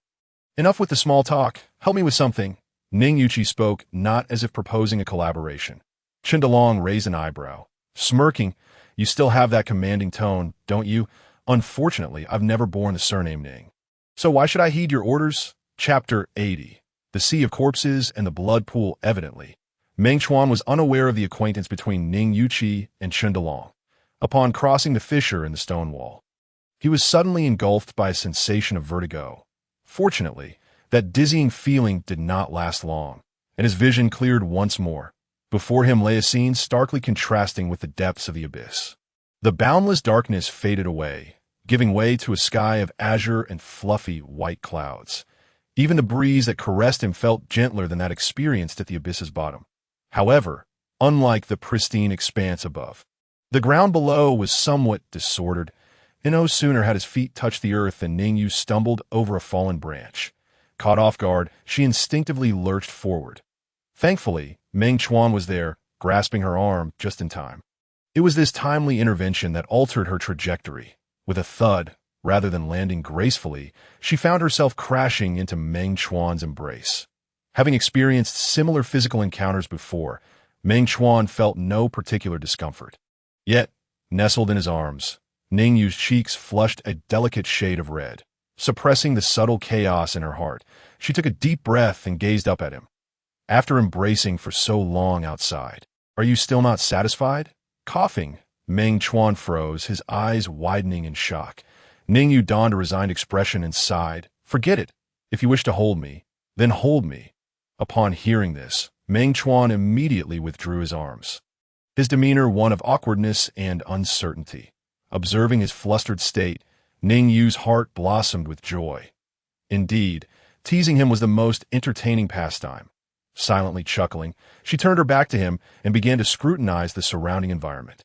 Majestic mountains rose before her, their peaks creating a breathtaking panorama. Behind her was yet another fissure carved into the stone wall, undoubtedly the exit of the secret realm. Having inhaled the damp air laden with the scent of decaying foliage at the abyss's depths, Meng Chuan could not help but breathe deeply of the fresh air upon entering the secret realm, stretching his arms and tilting his head back in sheer enjoyment. Yet after just a couple of breaths, he suddenly wrinkled his nose, his brow knitting in concern. "Oh, you smell that?" "What?" Ningyu inquired, perplexed. "It's the scent of blood and rotting flesh," Meng Chuan stated with utmost seriousness and certainty. Although the odor was faint, he was confident he could not be mistaken. Noticing Ningyu's continued confusion, he chose not to elaborate further. Instead, turning to follow the direction from which the smell emanated, his footsteps crunched over the carpet of dried leaves, producing a soft, rustling sound. In the shadow of the solitary peak where the secret realm's exit lay, a vast valley unfolded. As he descended the slope, the stench of decay intensified, becoming increasingly evident. Finally, Ningyu caught a whiff of it herself, instinctively rubbing her nose. What a dreadful smell. "I might vomit." Not only did her nose protest, but the scent also left her feeling inexplicably queasy. Meng Chuan, however, remained silent, his brow furrowed as he pressed onward into the valley. When they were but 100 meters from the valley, he abruptly halted. "Why have you stopped?" Ningyu furrowed her brows and stepped around to face him. Upon glimpsing the nearly endless expanse of corpse remnants that filled the valley, she could no longer hold back. Spinning around to lean against a tree, she bent at the waist and began to retch violently, as if she were about to expel her very innards. Meng Chuan too felt a wave of nausea wash over him, struggling to suppress the urge to vomit as he hastily closed off his sense of smell. Taking a deep breath, he waited for his racing heart. Unsettled, Meng Chuan's gaze trembled. As he spoke, he crouched down to meticulously examine several corpses at his feet. The blade marks on the bodies were conspicuous. Yet not every corpse had been cleaved by a cultivator. Amidst this sea of cadavers, many were the remains of cultivators torn apart by zombies. Various dismembered pieces of flesh were jumbled together, making it exceedingly difficult to discern which belonged to the zombies and which to the cultivators. Watching Meng Chuan rummage through the pile of bodies, Ningyu's face was contorted with disgust. "Don't you find this revolting?" she questioned. "Not really," Meng Chuan replied with a dry chuckle, straightening up in disappointment. The corpses were merely corpses, devoid of the clues he sought. Suppressing his inner disappointment, he turned his gaze towards the deep valley where a colossal fissure gaped open to the sky. If Chundalong had not deceived him earlier, then the zombies must have crawled out from that very crack. This suggested that the bizarre occurrences within the secret realm might well originate from that fissure. With this thought in mind, Meng Chuan made his way directly towards the gaping chasm. Before he could approach it fully, a series of hoarse, eerie sounds emanated from within the crack that resembled the mournful wails of an injured beast, evoking a chilling sensation. Pushing Ningyu's small hand aside, Meng Chuan cautiously moved to the edge of the fissure, gazing downward. With just a glance, an overwhelming dizziness washed over him. Fortunately, the system's alert tone jolted him back to reality, preventing him from tumbling into the abyss. Peering carefully downwards, he beheld a blood-red pond situated at the bottom of the fissure.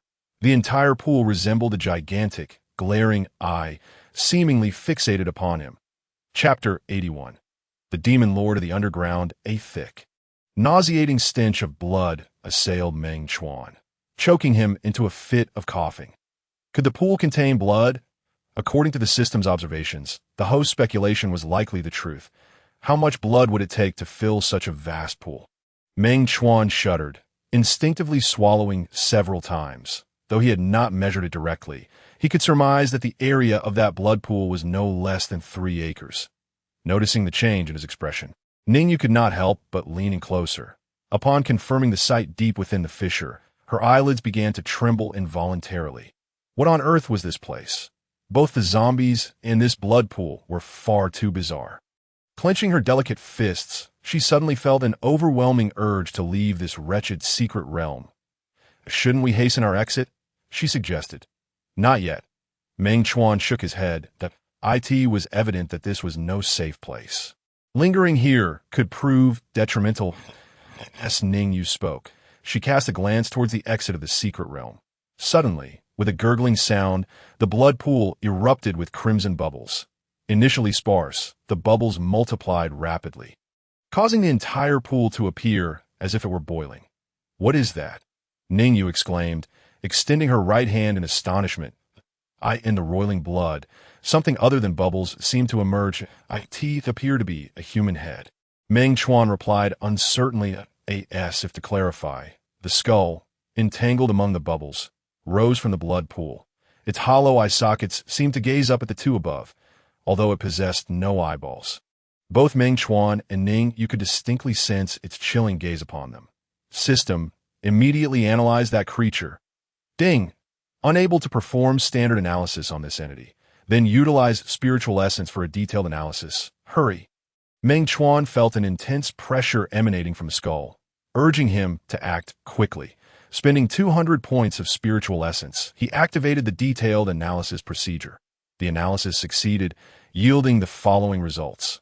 A new entity born from the collective grievances of countless souls.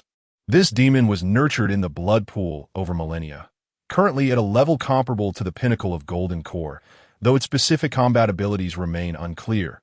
It is speculated to excel in soul attacks. Despite expending so much spiritual essence for the analysis, the information the system provided was still vague. Meng Chuan was left bewildered, utterly failing to grasp the meaning of soul attacks. Could this possibly be the cause of the anomalies within the secret realm? The answer to this question required the host's personal confirmation. How am I supposed to confirm? Should I inquire with this skull? The skull had no vocal cords. How could it possibly respond to his questions? Originally, Meng Chuan had thought this, but what transpired next completely shattered his understanding. Suddenly, the already turbulent blood pool erupted with ripples. The ripples morphed into blood waves, forming a vortex around the skull. The skull stood at the center of the whirlpool, while the blood waves surged higher, ultimately creating a crimson wall around it. Subsequently, from the encircling blood wall, countless red threads emerged, winding around the skull. Before long, the skull bore several muscles. Then came veins, skin, and finally, even hair and facial features were eerily woven into existence. The skull transformed into an otherworldly youth, a devilish smile gracing his lips as he looked up with a light chuckle. "It seems I've had quite a few visitors lately. How shall I entertain you?" After a moment of feigned contemplation, he snapped his fingers as if struck by a brilliant idea. Immediately, a series of sharp cracking sounds echoed into Meng Chuan and Ningyu's ears. Realizing the sounds originated from behind them, both instinctively turned to glance back. What awaited them was an even more bizarre scene. The heaps of corpses that had littered the valley suddenly began to rise from the ground. Not only did they rise, but the corpses also staggered forward, closing in on Meng Chuan and Ningyu. The sound of bones grinding against each other, accompanied by low, hoarse moans, sent chills down Meng Chuan's spine. You were right. It is indeed unwise to linger here, before they could be surrounded by the wave of undead. Meng Chuan seized Ningyu's small hand and turned to flee. You dare disturb my sweet dreams and leave without even an apology? How rude! The demon lord of the underground scoffed, disdainfully leaping from the pool's surface, emerging from the fissure. Upon reaching the ground, it extended its right arm, casually flicking it. With a seemingly trivial gesture, a thick fog of blood wafted from its sleeve. In the blink of an eye, the swirling blood mist enveloped the fleeing Meng Chuan and Ningyu. It felt as though the mist concealed countless ants, suddenly beginning to gnaw at their skin. With each bite, a sliver of their spiritual essence dissipated. This mist is peculiar. Realizing the dire situation, Meng Chuan hastily activated the control word technique, forcibly dispersing the blood mist. The moment he broke free from its grasp, he leaped forward, clutching Ningyu that instant. He propelled his speed to its utmost, striving to create distance between himself and the demon lord. You cannot escape, the demon lord sneered, lifting its arm once more. The blood mist that Meng Chuan had just dispelled transformed into an ethereal hand, lunging towards the pair from behind. Simultaneously, the stumbling corpses split into two groups. One group morphed into catapults, while the other became the stones loaded onto the catapults. Thud, thud, thud, the sound of heavy objects crashing echoed incessantly. In an instant, A vast expanse of undead surged towards Meng Chuan's path. Some corpses crumbled upon impact, yet the majority retained their ability to move. Though they had aimed to escape before being surrounded, Meng Chuan and Ning Yu found themselves ensnared in a web of undead. Forced to slow their pace, Meng Chuan released Ning Yu, gritting his teeth. "There is no other option. We must break through." As soon as he uttered these words, the blood mist coalesced into a gigantic hand, closing in behind them, just as it seemed they would be caught in its grasp. Meng Chuan swiftly turned, slashing with his sword. The sword's arc cleaved through the air, causing the blood mist hand to split into two, passing harmlessly to either side of him. However, as it brushed past his form, the severed blood hand reformed rapidly. Ning Yu, who had just repelled two zombies, had no time to react before the blood mist giant hand struck her. Unintentionally, Ning Yu was lifted off the ground, tracing a blinding arc through the air. Not good. As she appeared on the verge of crashing into the pile of corpses, Meng Chuan's expression changed dramatically. With no time to spare for contemplation, he unleashed the 1,000-leaf flying dragon technique, hoping to clear a path through the undead below. Yet, at the same moment, the demon lord floated to where Ning Yu was about to land. Chapter 82. Turning the tide. Meng Chuan's technique was effortlessly countered by the demon lord. Even the two slashes of sword energy that Ning Yu unleashed during her descent were caught single-handedly by the demon lord. "It seems I haven't had a proper meal in days. This is the perfect opportunity for a feast." As the conversation unfolded, the demon sovereign extended both arms, and suddenly, two enormous hands formed from blood mist in the air. The moment Ning Yu landed, she felt a shadow loom over her. With a powerful leap, she attempted to escape the grasp of those blood mist hands, only to find that they expanded yet again, growing even larger. Subsequently, Ning Yu plummeted to the ground as if struck by an enormous force, akin to a fly swatted by an insect. Just as her muffled groan escaped her lips, the demon's sovereign altered its hand gestures once more, and she was ensnared by the hands forged from blood mist. The hands began to retract, lifting Ning Yu before the demon sovereign. The creature, resembling a glutton, licked its lips and extended its right hand to press against Ning Yu's forehead. In that instant of contact, the demon sovereign's hand transformed into a slender, red tendril.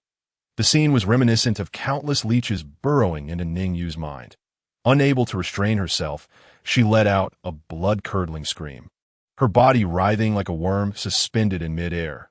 Meng Chuan's eyes widened in horror, yet he was obstructed by a wall of soldiers, unable to rush to her aid, with the dazzling sword in his hand. He elongated his neck and shouted at the demon sovereign, "What are you doing to her? Release her at once, or I will tear you limb from limb." In response to his agitation, the demon sovereign maintained its indifferent demeanor, stating, "Once I consume H." As Meng Chuan regained his composure, he immediately adopted a posture of utmost respect. "From the outset of the disciple ranking competition, I held you in high regard." Sima Liang chuckled lightly. Showing no intention of retracting his hand, it was only a few days since arriving in the secret realm, and you have already made a breakthrough to the golden core stage. Ever since my confrontation with Chundalong, Meng Chuan had ceased to deliberately suppress his cultivation. Thus, Sima Liang easily discerned his current level. Upon hearing this, Meng Chuan's heart tightened, and he cautiously invoked Elder Tao as a shield. Were it not for Elder Tao's special consideration, the disciple could never have achieved such significant progress. Sima Liang narrowed his eyes, and after a considerable pause, he remarked with a smile, "That old fellow indeed possesses many valuable items." Upon hearing this, Meng Chuan secretly breathed a sigh of relief. Knowing he had managed to bluff his way through, his gaze swept over the imprisoned demon lord, and his eyes suddenly darted with intensity. Elder Tao had shown immense favor to him, and the disciple constantly contemplated ways to reciprocate that kindness. Until now, he had not found an opportunity, but today, by sheer fortune, he encountered this demon lord. It took him considerable effort to finally. Meng Chuan deliberately emphasized the arduous process of overcoming the demon lord, subtly asserting his claim over it. Sima Liang furrowed his brow and coldly interrupted, "Had it not been for my timely intervention, that creature would have long since escaped." "Thank you, Elder Sima, for your assistance." Meng Chuan deeply bowed, his attitude sincerely earnest. Upon returning to the sect, I shall report your act of aid to Elder Tao in full detail. Sima Liang's expression soured, his earlier amiability evaporating, and his gaze turned several degrees colder. You little rascal, how dare you attempt to leverage Elder Tao against me? The final cold snort struck Meng Chuan's chest like a heavy hammer. He stifled the groan that threatened to escape his lips, but could not suppress the sudden pallor that appeared on his face. Nevertheless, he showed no signs of retreating, nor any intention of relinquishing the Demon Lord, for he understood that in this desolate wilderness, even the slightest hint of cowardice could lead to Sima Liang's ruthless obliteration. After all, in the eyes of the elder of the Demon Sect, the disciple's life was hardly worth anything. To ensure his own safety, Meng Chuan could only mold himself into Elder Tao's trusted confidant. Perhaps, considering Elder Tao's favor, Sima Liang would refrain from taking things too far. The cawing of crows shattered the heavy silence. Sima Liang, no longer willing to wait for Meng Chuan to speak, declared, "Well, why would I? An old man, bothered to quarrel with a mere youth?" Finding a pretext for himself, he leisurely shifted his gaze to the Demon Lord. "I came all this way for this very thing, and thus it must belong to me," Sima Liang proclaimed with authority, showing no intention of consulting anyone. However, to placate Meng Chuan's feelings, he abruptly changed the subject. "Nonetheless, you have indeed exerted considerable effort. I shall not let you go unrewarded." With that, he retrieved two exquisitely carved boxes from his storage ring. The larger box was tossed before Meng Chuan, while the smaller one landed neatly at Ning Yu's feet. "Take a look. It will certainly not be inferior to what Elder Tao would bestow upon you." A smug smile graced Sima Liang's lips, his chin raised, and a layer of self-satisfaction adorned his face. Ning Yu's eyes flickered, her mind momentarily blank, while Meng Chuan hesitated for a long time before finally opening the box to examine its contents. Nestled at the bottom was a meticulously bound tome, its cover emanating an eerie, ethereal glow. "What is this?" Meng Chuan could discern no inscriptions on the cover. "The complete Demon Heaven treasure record," Sima Liang replied with a smile. "When you were still mere servant disciples, the version you observed was not even half of this tome. Even if you could memorize it all, reaching the golden core would have been your utmost limit." After a brief pause, he pointed at the tome in Meng Chuan's arms and added, "With this complete Demon Heaven treasure record, with your natural talent, cultivating to the nascent soul stage will pose no challenge. Indeed, in the future, standing at the pinnacle among your peers is not beyond possibility." Seeing Meng Chuan lost in thought, Sima Liang feigned indifference. "You need not feel overly grateful. I merely cannot bear to witness your talents squandered."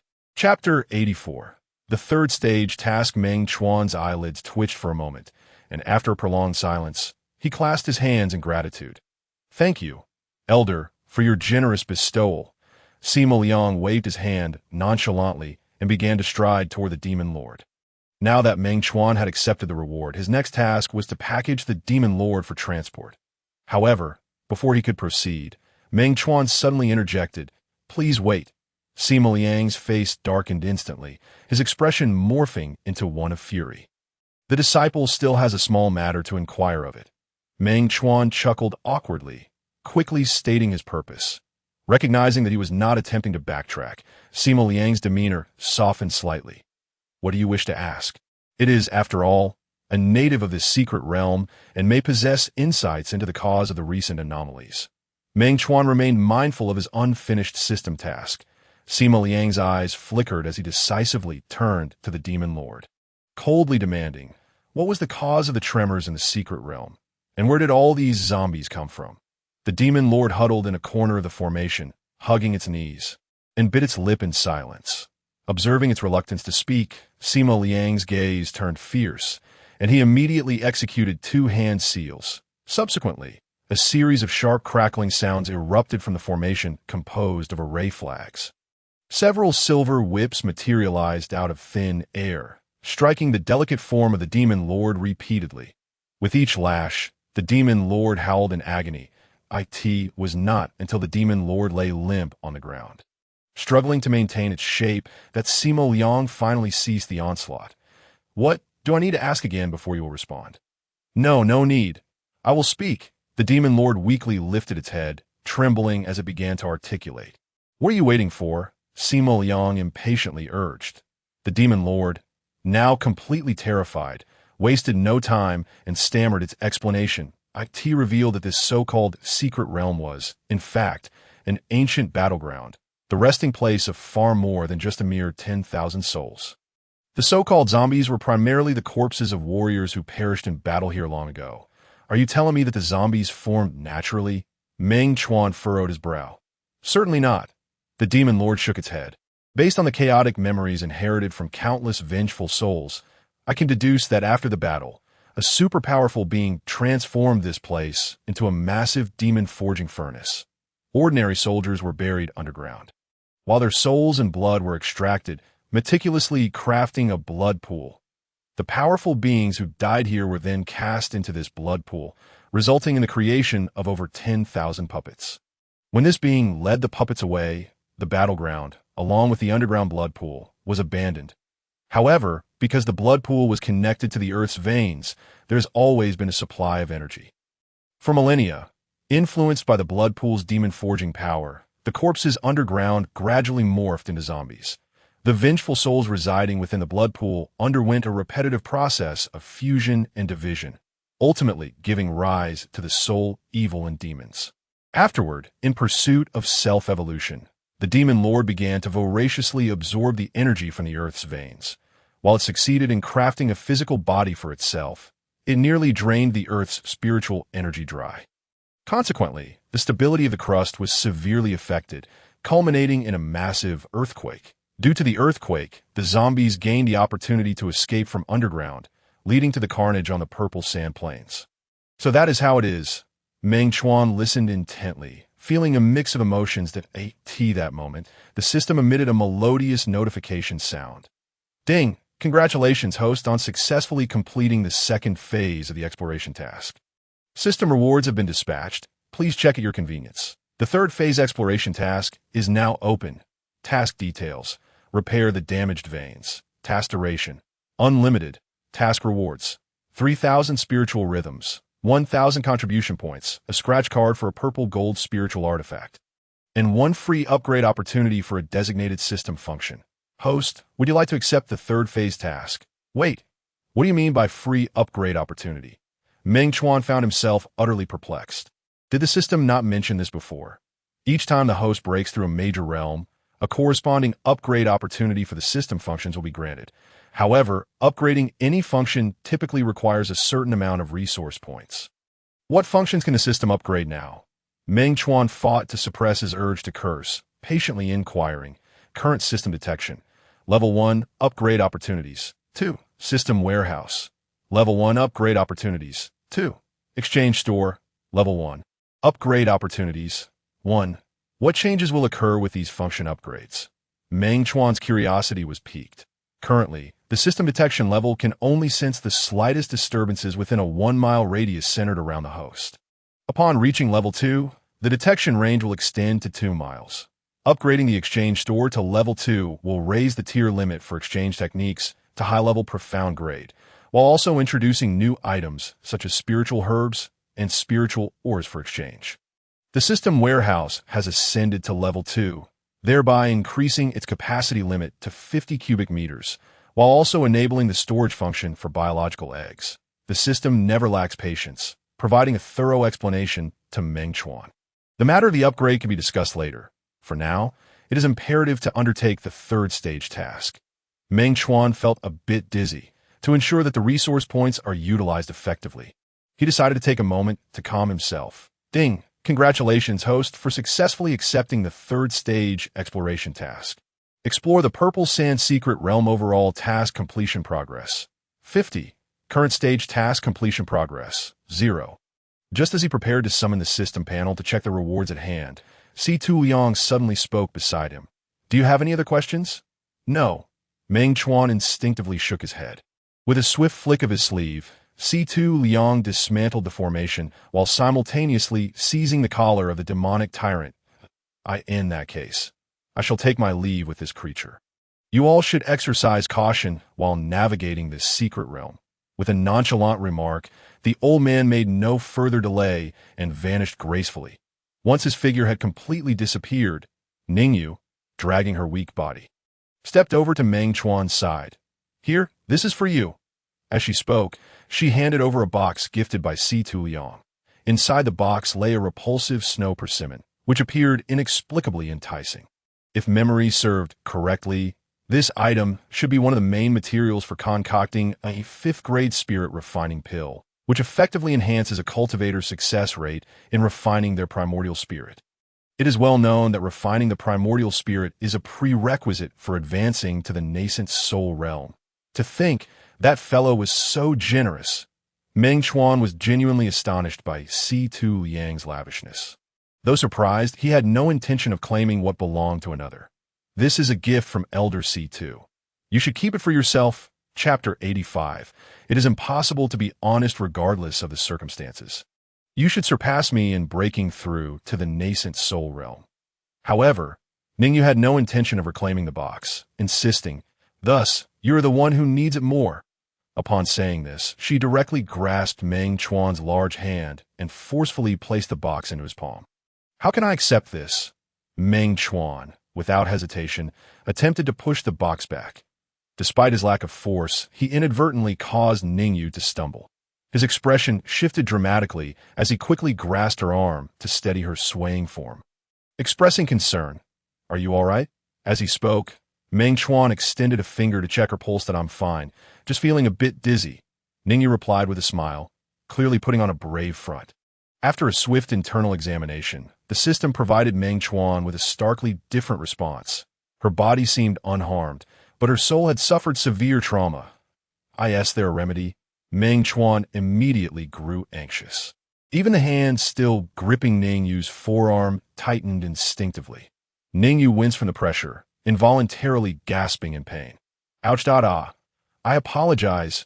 Meng Chuan quickly withdrew his hand, after casting a few regretful glances at Ningyu. He urged the system, "I'm asking you a question. The host's concern has led to disorder. If there is no remedy, why would an alchemist concoct soul-mending pills to restore the soul?" Ignoring the system's teasing, Meng Chuan hurriedly retrieved a vial containing soul-mending pills. "This can heal your soul's injuries. Quickly, take it." He clumsily poured out a pill, eagerly presenting it to her lips for the first time. Ningyu observed his intense concern, feeling an inexplicable warmth wash over her.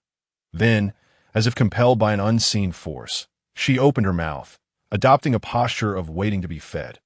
Unaware of any impropriety, Meng Chuan naturally placed the pill into her mouth. Afterward, he fixed his gaze on her face, seemingly awaiting the effects of the medicine.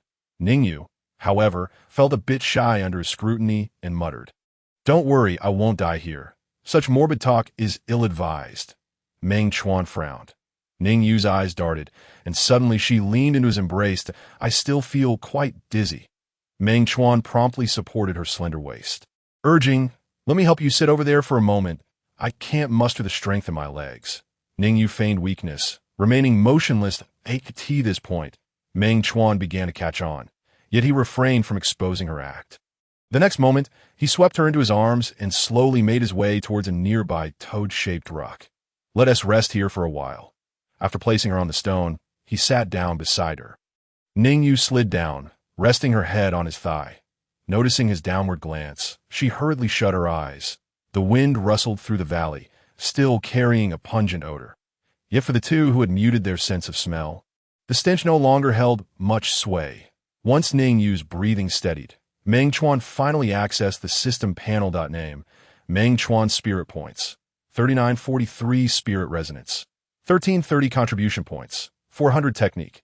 Magic Heaven Treasure Record, Repressed Backlash at 28. Physique, Earth Grade Initial Level 5 Poisonous Quartz Physique, Spirit Power Enhanced, Realm.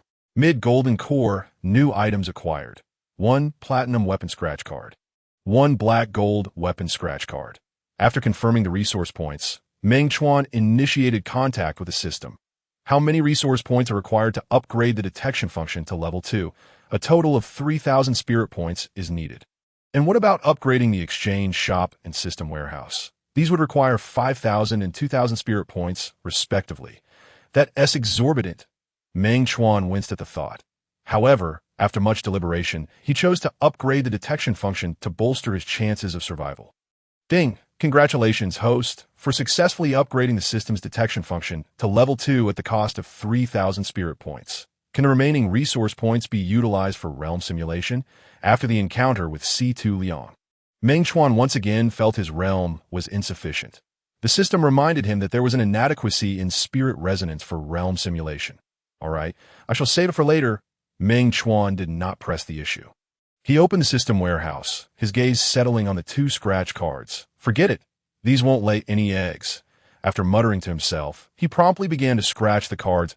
A dazzling platinum light flashed, and an ancient tome materialized within the system warehouse.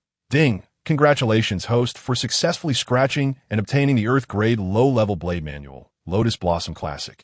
Meng Chuan had little interest in the blade manual, so he proceeded to scratch the remaining weapon card. The black-gold shimmer surged forth, revealing a pair of silver-blue curved blades inscribed with runes in the system warehouse. Congratulations, host, for successfully scratching and obtaining a pair of Earth-grade mid-level twin blades. Named Sparrow Feather. The inscriptions on the blades can assist the wielder in reducing up to 30% of the impact from the opponent's weapon during combat. The system habitually began to introduce the basic information regarding the Sparrow Feather twin blades. As he listened, Meng Chuan felt an impulse to switch to blade techniques. Yet regrettably, the twin blades did not seem to conform to standard male designs. With a sigh, he lowered his gaze to Ning Yu's exquisite face. His eyes flickering. What a coincidence. You are adept with twin blades. In a brief moment, he had found a suitable owner for the Sparrow Feather. However, Earth-grade twin blades were no trifles, if Ning Yu inquired. Explaining it would indeed pose a dilemma. That it seemed that subtly gifting the blades would not be an easy task. Raising a hand to scratch his head, Meng Chuan tilted his head to the sky. Involuntarily yawning, the entanglement with the horde of corpses and the demonic tyrant had taken a considerable toll on him. Naturally, the fatigue now coursing through his body was far from light, just as he prepared to take a brief nap to alleviate his weariness. The system's alert tone sounded once more. Host, please be advised, the system has detected a marked individual approaching with a significant force. Which marked individual? Meng Chuan immediately tensed. Along the system revealed the name without hesitation. I knew that fellow could not be trusted, startled by his cold snort. Ning Yu groggily opened her eyes. Something wrong. It seems Chundalong is bringing people to trouble us. Meng Chuan replied, icily. How many are there? Ning Yu immediately propped herself up. There should be quite a few, Meng Chuan replied uncertainly. Just as he turned to inquire with the system, a sudden shout reached his ears. Glancing in the direction of the voice, he observed a group of dark figures rushing down from the peak where the secret realm's exit resided. Chapter 86. Just a pawn after a rough count. He confirmed nearly 20 figures. Ning Yu's gaze sharpened as she stated solemnly, they have the advantage in numbers. We should avoid confrontation for now. After all, she was still injured, and Meng Chuan had not yet fully recovered from his exertions. Therefore, she believed that engaging with Chundalong's group at this moment would not yield any benefits for them. Meng Chuan, not one to favor reckless risks, promptly agreed with her suggestion, in the next instant. He scooped her up and stealthily exited the valley from the northeast side, even as he continued to hold her securely. I can walk on my own. Leaning against the embrace of the man, Ning Yu murmured softly. Meng Chuan seemed to be oblivious to her words, continuing to stride forward with a sense of purpose. Unceremoniously disregarded, Ning Yu pouted her lips, a hint of vexation flickering across her features. Yet, upon closer inspection, one could discern the shyness concealed beneath her irritation. In an effort to avoid Meng Chuan's notice, she deliberately burrowed her face into his chest. It was only when she recognized the strangely familiar scenery ahead that she tugged at her eyelids with a determined force. Why have we circled back again? Ning Yu realized, under Meng Chuan's lead, they had indeed returned to the peak where the exit of the secret realm lay. With a mere glance downward, she could see the figures meandering among the heaps of corpses in the valley. Perhaps I am being overly sensitive, Meng Chuan mused quietly, observing Chundalong, who was stationed at the edge of the valley. From the current actions of Chundalong's group, it appeared they were not seeking him out, but rather exploring the secret realm with no ulterior motives. It is best they are not coming after us, But we must remain vigilant, Ningyu cautioned in a hushed tone. Indeed, Meng Chuan nodded, seeking refuge in a relatively concealed stone pit on the mountainside. To enhance the pit's semblance of safety, he fashioned a wooden stick atop its surface and covered it with grass. After laying down a fur blanket he had purchased from the Xie clan, he found it surprisingly warm. The only downside was that the space within the pit was somewhat cramped, preventing him from fully extending his long legs. Ningyu, being of smaller stature, experienced no such discomfort. As soon as she reclined, she drifted into a deep slumber, watching the delicate figure nestled beside him. Meng Chuan struggled to suppress his racing heart, turning his gaze to the other side. The mountain wind rustled through the grass overhead, producing a soft, whispering sound. Time passed, and suddenly, an angry shout jolted Meng Chuan awake. Almost instinctively, he deftly emerged from his hiding place. Following the sound, he veered to the shaded side of the mountain, concealing himself behind a tree of considerable girth. Peering into the valley, a mere glance sent his eyelids quivering. Beside a glaring bonfire lay a gruesome display of 15 or 16 curled figures, writhing in agony. Only Chun DeLong sat upright beside the fire, squinting with a smirk, casting a gaze filled with mockery and cruelty over the wretched souls before him. Meeting his nearly lifeless stare, a burly man with a round face, half raised, angrily exclaimed, "Brother Chun, oh no. Chun DeLong, what have you done to us?" As soon as the round-faced man spoke, another woman with a golden hairpin clenched her teeth and added, "Brother Chun, hurry and give us the antidote. This jest of yours is far from amusing." "Ha-ha, jest?" Chun DeLong scoffed derisively. He then patted his behind a few times before slowly rising. With his hands clasped behind his back, he lowered his head and surveyed the feeble figure strewn about, his gaze turning venomous. "Oh, you have any idea how much effort I expended to procure this bottle of bone-eating flowers poison?" While Chun DeLong's demeanor remained relatively unperturbed, the others turned ashen upon hearing the name of the poison. "You poisoned us with bone-eating flowers toxin," the round-faced man exclaimed. "Brother Chun, I surely have not wronged you. Is there some misunderstanding? Brother Chun, please stop this. How could you possibly use such a vile substance? Legend has it that the bone-eating flowers poison leads to a most wretched demise. Not only is the body left in tatters, but even the bones are rendered to dust. Thus the poisoned individuals by the fire could scarcely believe they would meet such a tragic end. However, no matter how they probed, they could not glean even a hint of jest from Meng Chuan's expression. "Why?" The round-faced man, regaining his composure, fixed a fierce glare at Chun DeLong. "We are brothers of the same sect. Why would you resort to such treachery against us?" "Brothers?" Chun DeLong sneered. "Do not overestimate your significance. You are merely pawns in my game." His derisive laughter brimmed with contempt. The woman with the golden hairpin's eyes widened in realization, and she pressed on, "What benefit would it bring you to see us perish? You all are the elite of the Changless sect, the pride of the younger generation. If you were to all die here, those old geezers back at the sect would certainly not let it go lightly." Chun DeLong replied with a cunning grin, reminiscent of a sly fox. The round-faced man's eyes flickered with understanding. "Could it be that you intend to scheme against our master? You are mad.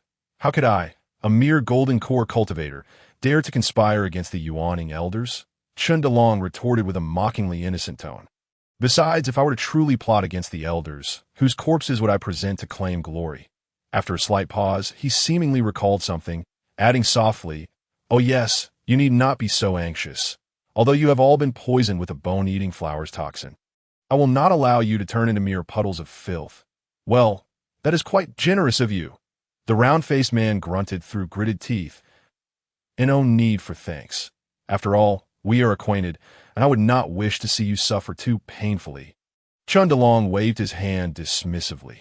The woman with the golden hairpin's expression shifted, and she suddenly grasped something, exclaiming, "What is your purpose in administering bone-eating flowers poison to us? Are you merely seeking to relish our torment or to frame some specific individual?" Upon hearing this, the round-faced man's eyes flickered as if he too began to comprehend. "Bone-eating flower," he murmured, and a light suddenly ignited in his gaze. "If I am not mistaken, the Ning family from Tan Mountain is known for carrying bone-eating flower poison." The woman with the golden hairpin nodded, raising a finger to point at Chun DeLong. exclaiming, "I recall now. You were once betrothed to the eldest daughter of the Ning family, but the engagement was called off 3 years ago." "Ha ha! Silence!" Chundalong's fury erupted at the public exposure of his wounds. "Is it for such trivial matters that you seek revenge on the Ning family? Your mind is so narrow. No wonder the eldest daughter of the Ning family would look down upon you." Unfazed by the impending doom, the woman with the golden hairpin had no intention of holding her tongue. Chapter 87. Tear that foul mouth first hidden in the shadows. Meng Chuan silently absorbed the conversation by the bonfire. When the topic unexpectedly shifted to the Ning family, particularly mentioning Ning Yu's elder sister, he could no longer remain a passive listener. Just as he hesitated, unsure of whether to intervene, a fragrant breeze wafted into his nostrils.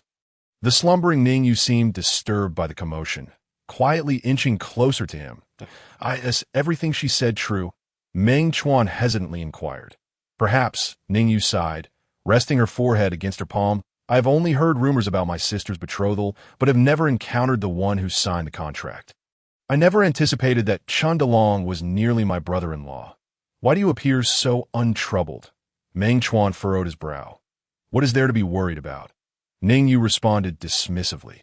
"Although the Ning family is not a top-tier clan, it has a long-standing heritage and maintains some connections and reputation among righteous factions. If the Changlu sect were to fall out with the Ning family over a few lives and the bone-eating flower poison, the Ning family could not possibly have endured until now." Ning Yu was not alone in her thoughts. The woman with the golden hairpin by the bonfire shared similar sentiments. "What do you take the Ning family for? And what do you presume the elders of our Changlu sect to be? With such paltry tricks, how could you fool the discerning eyes of the sect's higher-ups?" In the face of their derision and skepticism, Chundalong's expression remained unchanged. "You are correct. Under normal circumstances, it would indeed be difficult to deceive those old-timers with just your lives and a mere bottle of bone-eating flower poison. But what if I possess evidence of a collusion between the Ning family and the demonic sect?" "That is impossible," the round-faced man vehemently denied. "The ancestors of the Ning family perished at the hands of the demonic sect. There are even rumors that their treasured clan heirloom fell into the hands of a demon from that sect. Given such deep-seated enmity, how could the Ning family possibly conspire with them?" Upon hearing this, Chundalong showed no reaction, but Ning Yu, hidden not far away, nodded in agreement. It could be said that the Ning family and the demonic sect were sworn enemies, entirely incapable of forging any alliance. Yet, Meng Chuan's brow knitted in contemplation as he cast a sidelong glance at the girl. "What are you staring at me for?" Ning Yu felt a bit uncomfortable under his scrutiny. What would happen if the Changlu sect were to discover that the third young lady of the Ning family was actually a disciple of the demonic sect? Meng Chuan's tone was light, yet it struck her heart like a sudden hammer. Startled, Ning Yu's complexion drained of color, and her breathing quickened with anxiety. How could he know my circumstances? Moreover, during our last encounter, he did not recognize me at all. Forcing a smile, Ning Yu attempted to appear nonchalant, but her laughter lacked genuine mirth. Before Meng Chuan could respond, Chundalong in the valley interjected. "Were it not for prior collusion, how would the demonic sect take in the Ning family's young lady as a disciple?" What disciple? The round-faced man swallowed hard. "This was personally relayed to me by the second young lady of the Ning family." Chundalong deliberately lowered his voice, stating that the third young lady of the Ning family had successfully joined the artifact refining hall of the Demon Sect. Perhaps in a few years, the Ning family would boast an additional master of artifact refinement. Shouldn't such matters remain a secret for the Ning family? Why would the second young lady of the Ning family divulge this to you? The round-faced, burly man tilted his head back, clearly still skeptical of Chundalong's earlier claims. However, not far away, Ning Yu appeared to harbor fewer doubts and readily believed Chundalong's words. You despise me so much. To eliminate me, you would even involve the Ning family." In that moment, she recalled her second sister, who had never shown her a kind face. Noticing her despondency and sorrow, Meng Chuan hesitantly took her icy little hand. "That was merely Chundalong's one-sided narrative. Do not overthink it. Would you lie to a group of corpses?" Ning Yu replied with a bitter expression. "How could I not?" Meng Chuan responded calmly. "In my previous life, I often lied to my parents' graves, claiming I was doing splendidly. Of course, he did not voice the latter part aloud, only muttering it in his heart. You need not go out of your way to comfort me. I am not that fragile. Taking a deep breath, Ning Yu suddenly shook her shoulders twice, forcing herself to regain her composure. Casting a cold glance at Chindalong in the valley, she added emphatically, "At this juncture, that scoundrel must not leave here alive, and he must not spread those rumors." "Understood." Meng Chuan nodded with a smile. As soon as he finished speaking, he leapt from his hiding spot. The sudden noise naturally drew the attention of Chundalong and the poisoned disciples of the careless sect. Observing the astonished and fearful expression that suddenly appeared on Chundalong's face, the round-faced man's eyes flickered. In the next moment, he turned to Meng Chuan, pleading for help. "This brother, I humbly ask for a burning poison pill. Once I survive this ordeal, I shall repay you tenfold." Inspired by this round-faced man, the others also began to view Meng Chuan as their savior. "Young master, I am a direct disciple of the Grand Elder of the careless sect. If you can save my life, my master will surely reward you handsomely. You, with your evident prowess, if you could eliminate that scoundrel Chun, I would be willing to offer all my collected spiritual materials as thanks." The disciples of the careless sect, one more agitated than the other, not only sought to preserve their own lives, but also yearned for the demise of Chindalong. Listening to the cacophony of voices, Meng Chuan frowned, remaining silent. Meanwhile, Chundalong could no longer contain himself, clutching his stomach as he burst into laughter. "What are you laughing at?" the round-faced man questioned anxiously. Chundalong wiped away tears from the corners of his eyes and pointed at Meng Chuan. "Do you know who he is that you dare to eagerly plead for help?" With a sneer, Chundalong regarded the faces of his poisoned comrades with a look of utter sympathy. You know him?" The woman with the golden hairpin was the first to sense something amiss, her heart instantly sinking. "Of course, I know him." Chundalong surveyed the surroundings before fixing his gaze on Meng Chuan's face. "This person is a disciple of the Demon Sect. The woman gasped, her body swaying as she spat out a mouthful of black blood, collapsing to the ground in despair. Simultaneously, the other poisoned individuals also began to show signs of despair. Their faces darkening, their eyes losing their spark. Clearly, they could not fathom that a disciple of the Demon Sect would come to their aid. Chundalong paid them no mind, his attention solely on Meng Chuan as he grinned. "Why not bring your companion out for everyone to see? She wouldn't have been torn apart by zombies, would she? I shall tear your foul mouth apart first." Ning Yu emerged from behind Meng Chuan. Chundalong's smile remained, as he deliberately introduced her to the other disciples. "Behold, this is the third young lady of the Ning family who has joined the Demon Sect." Upon her true identity being revealed publicly, Ning Yu's expression darkened considerably. Even when she glanced at the nearly lifeless disciples of the careless sect, a layer of murderous intent flickered in her eyes. Chapter 88. Purging the sect before locating the jewels lost to the Demon Sect. Ning Yu's identity must not be exposed. Yet now, her true self had already been discovered by these careless sect disciples. For her own safety, and to ensure that her future treasure-seeking endeavors could continue, the best course of action was to eliminate the witnesses. However, being of the righteous path, she found it difficult to ruthlessly strike down these strangers who had not truly wronged her. The murderous intent in her eyes flickered, but she could not summon the resolve to act. Noticing her hesitation, Meng Chuan let out a silent sigh. Then his gaze swept past Chundalong's shoulder, gradually scanning the group of careless sect disciples. "Do you truly believe that the Ning family would betray the righteous path, that they would ally with a demon sect that clearly stands no chance?" Meng Chuan's tone dripped with contempt and disdain for the intellect of the poisoned individuals. Upon hearing this, the disciples of the careless sect, still reeling from shock, suddenly came to their senses.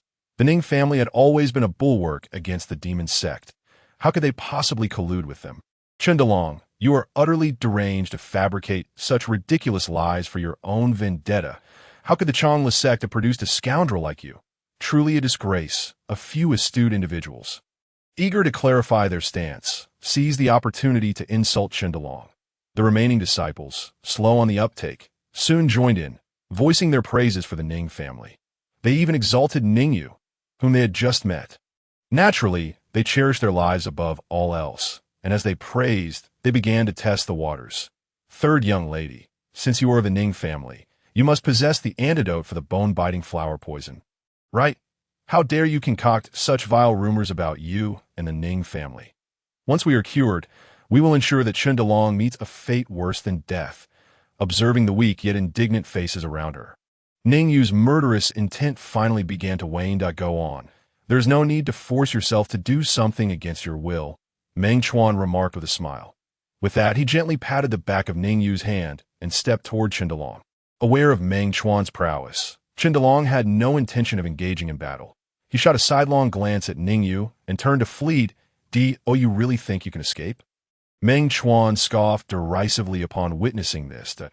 As words fell, he employed the spirit snake movement technique, instantly closing the distance between himself and Chen Delong. But just as he prepared to strike, a chilling sword aura suddenly sliced through the air beside him. Before he could react, the sword aura bore down on the fleeing Chen Delong. Chen Delong, clearly aware of it now, had no time to evade and could only hasten his pace. Yet he could only take one more step before his right leg detached at the knee. With his center of gravity lost, Chen Delong crashed to the ground face first. The sound of his heavy body hitting the earth was followed by a wail reminiscent of a slaughtered pig echoing through the valley. Observing the figure curled up on the ground, clutching his severed leg, Meng Chuan's eyelids twitched. That sword aura that had just grazed him was not something a low-level practitioner like a golden core cultivator could produce. Realizing this, Meng Chuan abruptly turned around. He saw all the disciples of the careless sect staring wide-eyed in shock, their mouths agape.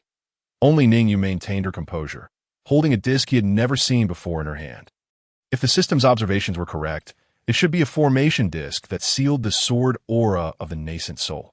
Was it the very sword aura that severed Chen Delong's leg? Indeed. After all, she had infiltrated the Demon Sect alone. It was not unexpected for Ning Yu to possess such a trump card. Seemingly noticing Meng Chuan's astonishment and confusion, the system humanely provided an explanation for Ning Yu. Swallowing hard, Meng Chuan gradually regained his composure. However, Ning Yu appeared to have no intention of letting Chen Delong off the hook. She produced 2 jade vials containing antidotes and tossed them to the woman with the golden hairpin. Then, wielding 2 curved daggers, she advanced menacingly toward Chen Delong. What do you intend to do?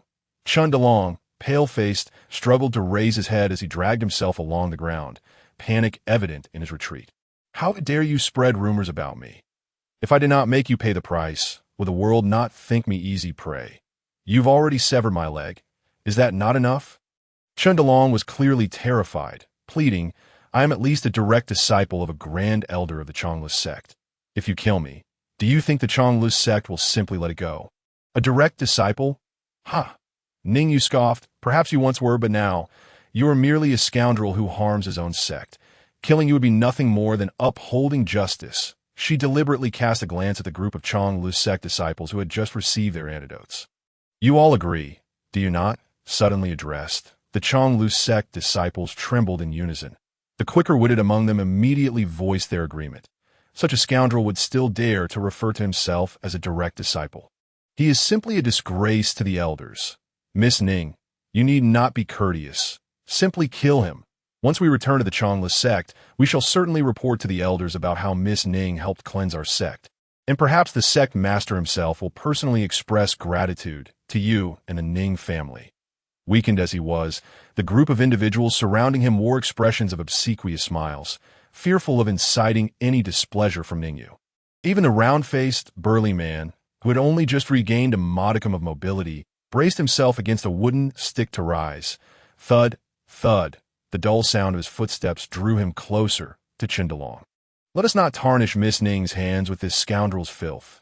I, Chong Qing, shall bring his end. As he spoke, the round-faced man swiftly unsheathed a 4-foot-long sword, aiming it directly at Chen Delong's heart. You wretched fool, dare you? Despite being grievously injured, Chen Delong had no intention of awaiting his demise.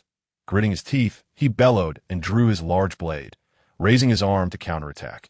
Meng Chuan flicked his fingers, sending a pebble that had long rested in his palm hurtling forth. The stone struck Chen Delong's elevated elbow precisely, causing a significant portion of his accumulated spiritual energy to dissipate. Simultaneously, Chong Qing's sword clashed forcefully against Chen Delong's blade. With a resounding thud, the blade was driven back into Chen Delong's chest. The tip of Chong Qing's sword pressed against the back of the blade, penetrating Chun DeLong's heart. Blood surged forth from the wound in his clothing, swiftly painting a crimson stain across his chest. No, please, I do not wish to die yet. Miss Ning, no, esteemed lady, I was wrong. I realize my mistake. Please, I implore you, make him cease. As the specter of death approached mercilessly, Chun DeLong's face reflected not only terror, but also utter despair. In stark contrast, the expressions on Ning Yu and Chong Qing were imbued with an identical coldness. Chapter 89. An inescapable fate, seeing that Ning Yu showed no inclination to spare Chun DeLong's life. Chong Qing thrust his sword downward once more. However, at that moment, Meng Chuan intervened, grasping Chong Qing's wrist with a steady hand. Stunned by the sudden interruption, Chong Qing wore a look of confusion. Chun DeLong, having narrowly escaped death, gasped for breath, his eyes betraying either gratitude or relief. Yet, Meng Chuan offered no explanation to Chong Qing, nor did he glance at Chun DeLong. He merely addressed Ning Yu with an indifferent inquiry. Are you certain there is nothing you wish to ask him? Upon hearing the question, a clear bitterness surfaced on Ning Yu's cold, delicate face. After a moment of contemplation, she resolutely shook her head. There is nothing worth asking. I do not believe a single word he has uttered. Very well, then. Meng Chuan did not insist further, slowly retracting his hand that had restrained Chong Qing. In the next instant, Chong Qing's sword easily pierced through Chun DeLong's heart. A jet of blood erupted like an unadorned fountain, swiftly engulfing Chun DeLong's lifeless body, confirming that the man beneath the blade had drawn his last breath. Chong Qing slowly withdrew his bloodied sword. Then, with a respectful bow, he deeply acknowledged Meng Chuan and Ning Yu. I have yet to express my gratitude for your timely rescue. The disciples of Chong Lemin, who had just consumed the antidote, followed suit. In no time, more than a dozen heads bowed in deference before Meng Chuan and Ning Yu. It was but a trifling effort. There is no need for such formality. Ning Yu cast a glance at Chong Qing, stepping forward and gesturing dismissively. Having completed the necessary pleasantries, she showed no immediate intent to depart. After hearing the disciples of Chong Lemin firmly declare their disbelief in the rumors surrounding Chun DeLong, she turned with a smile and retraced her steps on the path away from the Valley of Corpses. The emotions of both Ning and Meng were far from light, yet, observing each other's furrowed brows, neither chose to pry into the other's thoughts. Meanwhile, Chong Qing had been attentively observing their retreating figures. Only when he could no longer sense the presence of Meng and Ning did he leisurely withdraw his gaze. Junior brother Chong, come assist me. My legs still lack strength. The woman known as Jean Chai Nu was the first to fully refine the antidote, though the poison of the bone-biting flower had been dispelled. Her frailty did not vanish immediately as she spoke. She extended her hand languidly, beckoning. Without hesitation, Chong Qing approached swiftly, yet upon nearing her, he did not extend his hand for support. When the shocking burst of crimson erupted in the air, and the glimmering long sword sank into her chest, Jean Chai Nu stiffened, her eyes nearly popping from their sockets. She opened her mouth, seemingly attempting to utter something, but only a stream of blood and foam escaped. Nearby, the other disciples of Chong Lemin were left aghast by the scene, their faces contorted with shock. Chong Qing, what in the world are you doing? They exclaimed in disbelief. Have you lost your mind? How dare you treat senior sister Chao in such a manner? In the wake of their immense astonishment, nearly everyone began to condemn Chong Qing vociferously. Yet, despite being inundated by the vitriol of his fellow disciples, Chong Qing remained unfazed. He even took the time to twist the sword within Jean Chai Nu's chest several times. Only when his sleeve was stained with the blood gushing from her wound did he nonchalantly release his grip on the sword. Jean Chai Nu fell backward, the sword still lodged within her, her eyes never closing even in death. Chong Qing, however, took out a handkerchief and meticulously wiped the crimson from his palm. Once his hands were clean, he raised his head with a calm smile, surveying the horrified faces of his fellow disciples. Chong, look at what you have done. One cried. Senior Sister Chao is a direct disciple of the Grand Elder. Do you truly believe you will return to the sect alive? No, that cannot be. Due to the bone-biting flower's poison, we are still unable to manipulate our spiritual energy freely. How is it that you can? Amidst the cacophony of panic-stricken accusations and curses, a few managed to maintain a semblance of composure. Chongqing smirked, brushing his hair back with an air of indifference, and replied, "It is quite simple. From the very beginning, I was never poisoned." Upon hearing this proclamation, the others were struck with shock, their expressions shifting dramatically. "How can that be? Are you perhaps in league with Chun?" Finally, some began to connect the dots. Questioning the relationship between him and Chundalong that I in league is not quite accurate. Chongqing glanced at Chundalong's corpse and clarified, "He was merely a pawn we carefully selected. As for you, blame yourselves for choosing the wrong side." In the midst of the turmoil, some exchanged furtive glances, their minds racing that I understand now. "You are but a lackey of Tai Bo Xiao." Tai Bo Xiao. So that is it. The disciples of Chong Lemin, still unable to move freely, finally grasped the situation. AS members of Chong Lemin. How could they be unaware that Tai Bo Xiao was the closed-door disciple of the sect leader? How could they not know that he was competing with several senior brothers for the next succession? Unfortunately, as direct disciples of the sect, the heirs they supported did not bear the surname Tai. Now that everyone comprehended the situation, it was time to collect themselves and prepare to leave. Chongqing did not retrieve the sword still embedded in Jin Shinu's body, but instead produced a gourd emanating a ghostly light. Once the lid was removed, a plume of dark mist billowed forth, coalescing into a grotesque face and dozens of ghostly hands resembling outstretched branches. That a soul-refining gourd. Chongqing, how can you, a disciple of Chong Lemin, possess such a demonic artifact? Are you a spy sent by the Demon Sect to infiltrate Chong Lemin? Recognizing the true nature of the gourd, the disciples of Chong Lemin erupted in outrage, leveling accusations against Chongqing.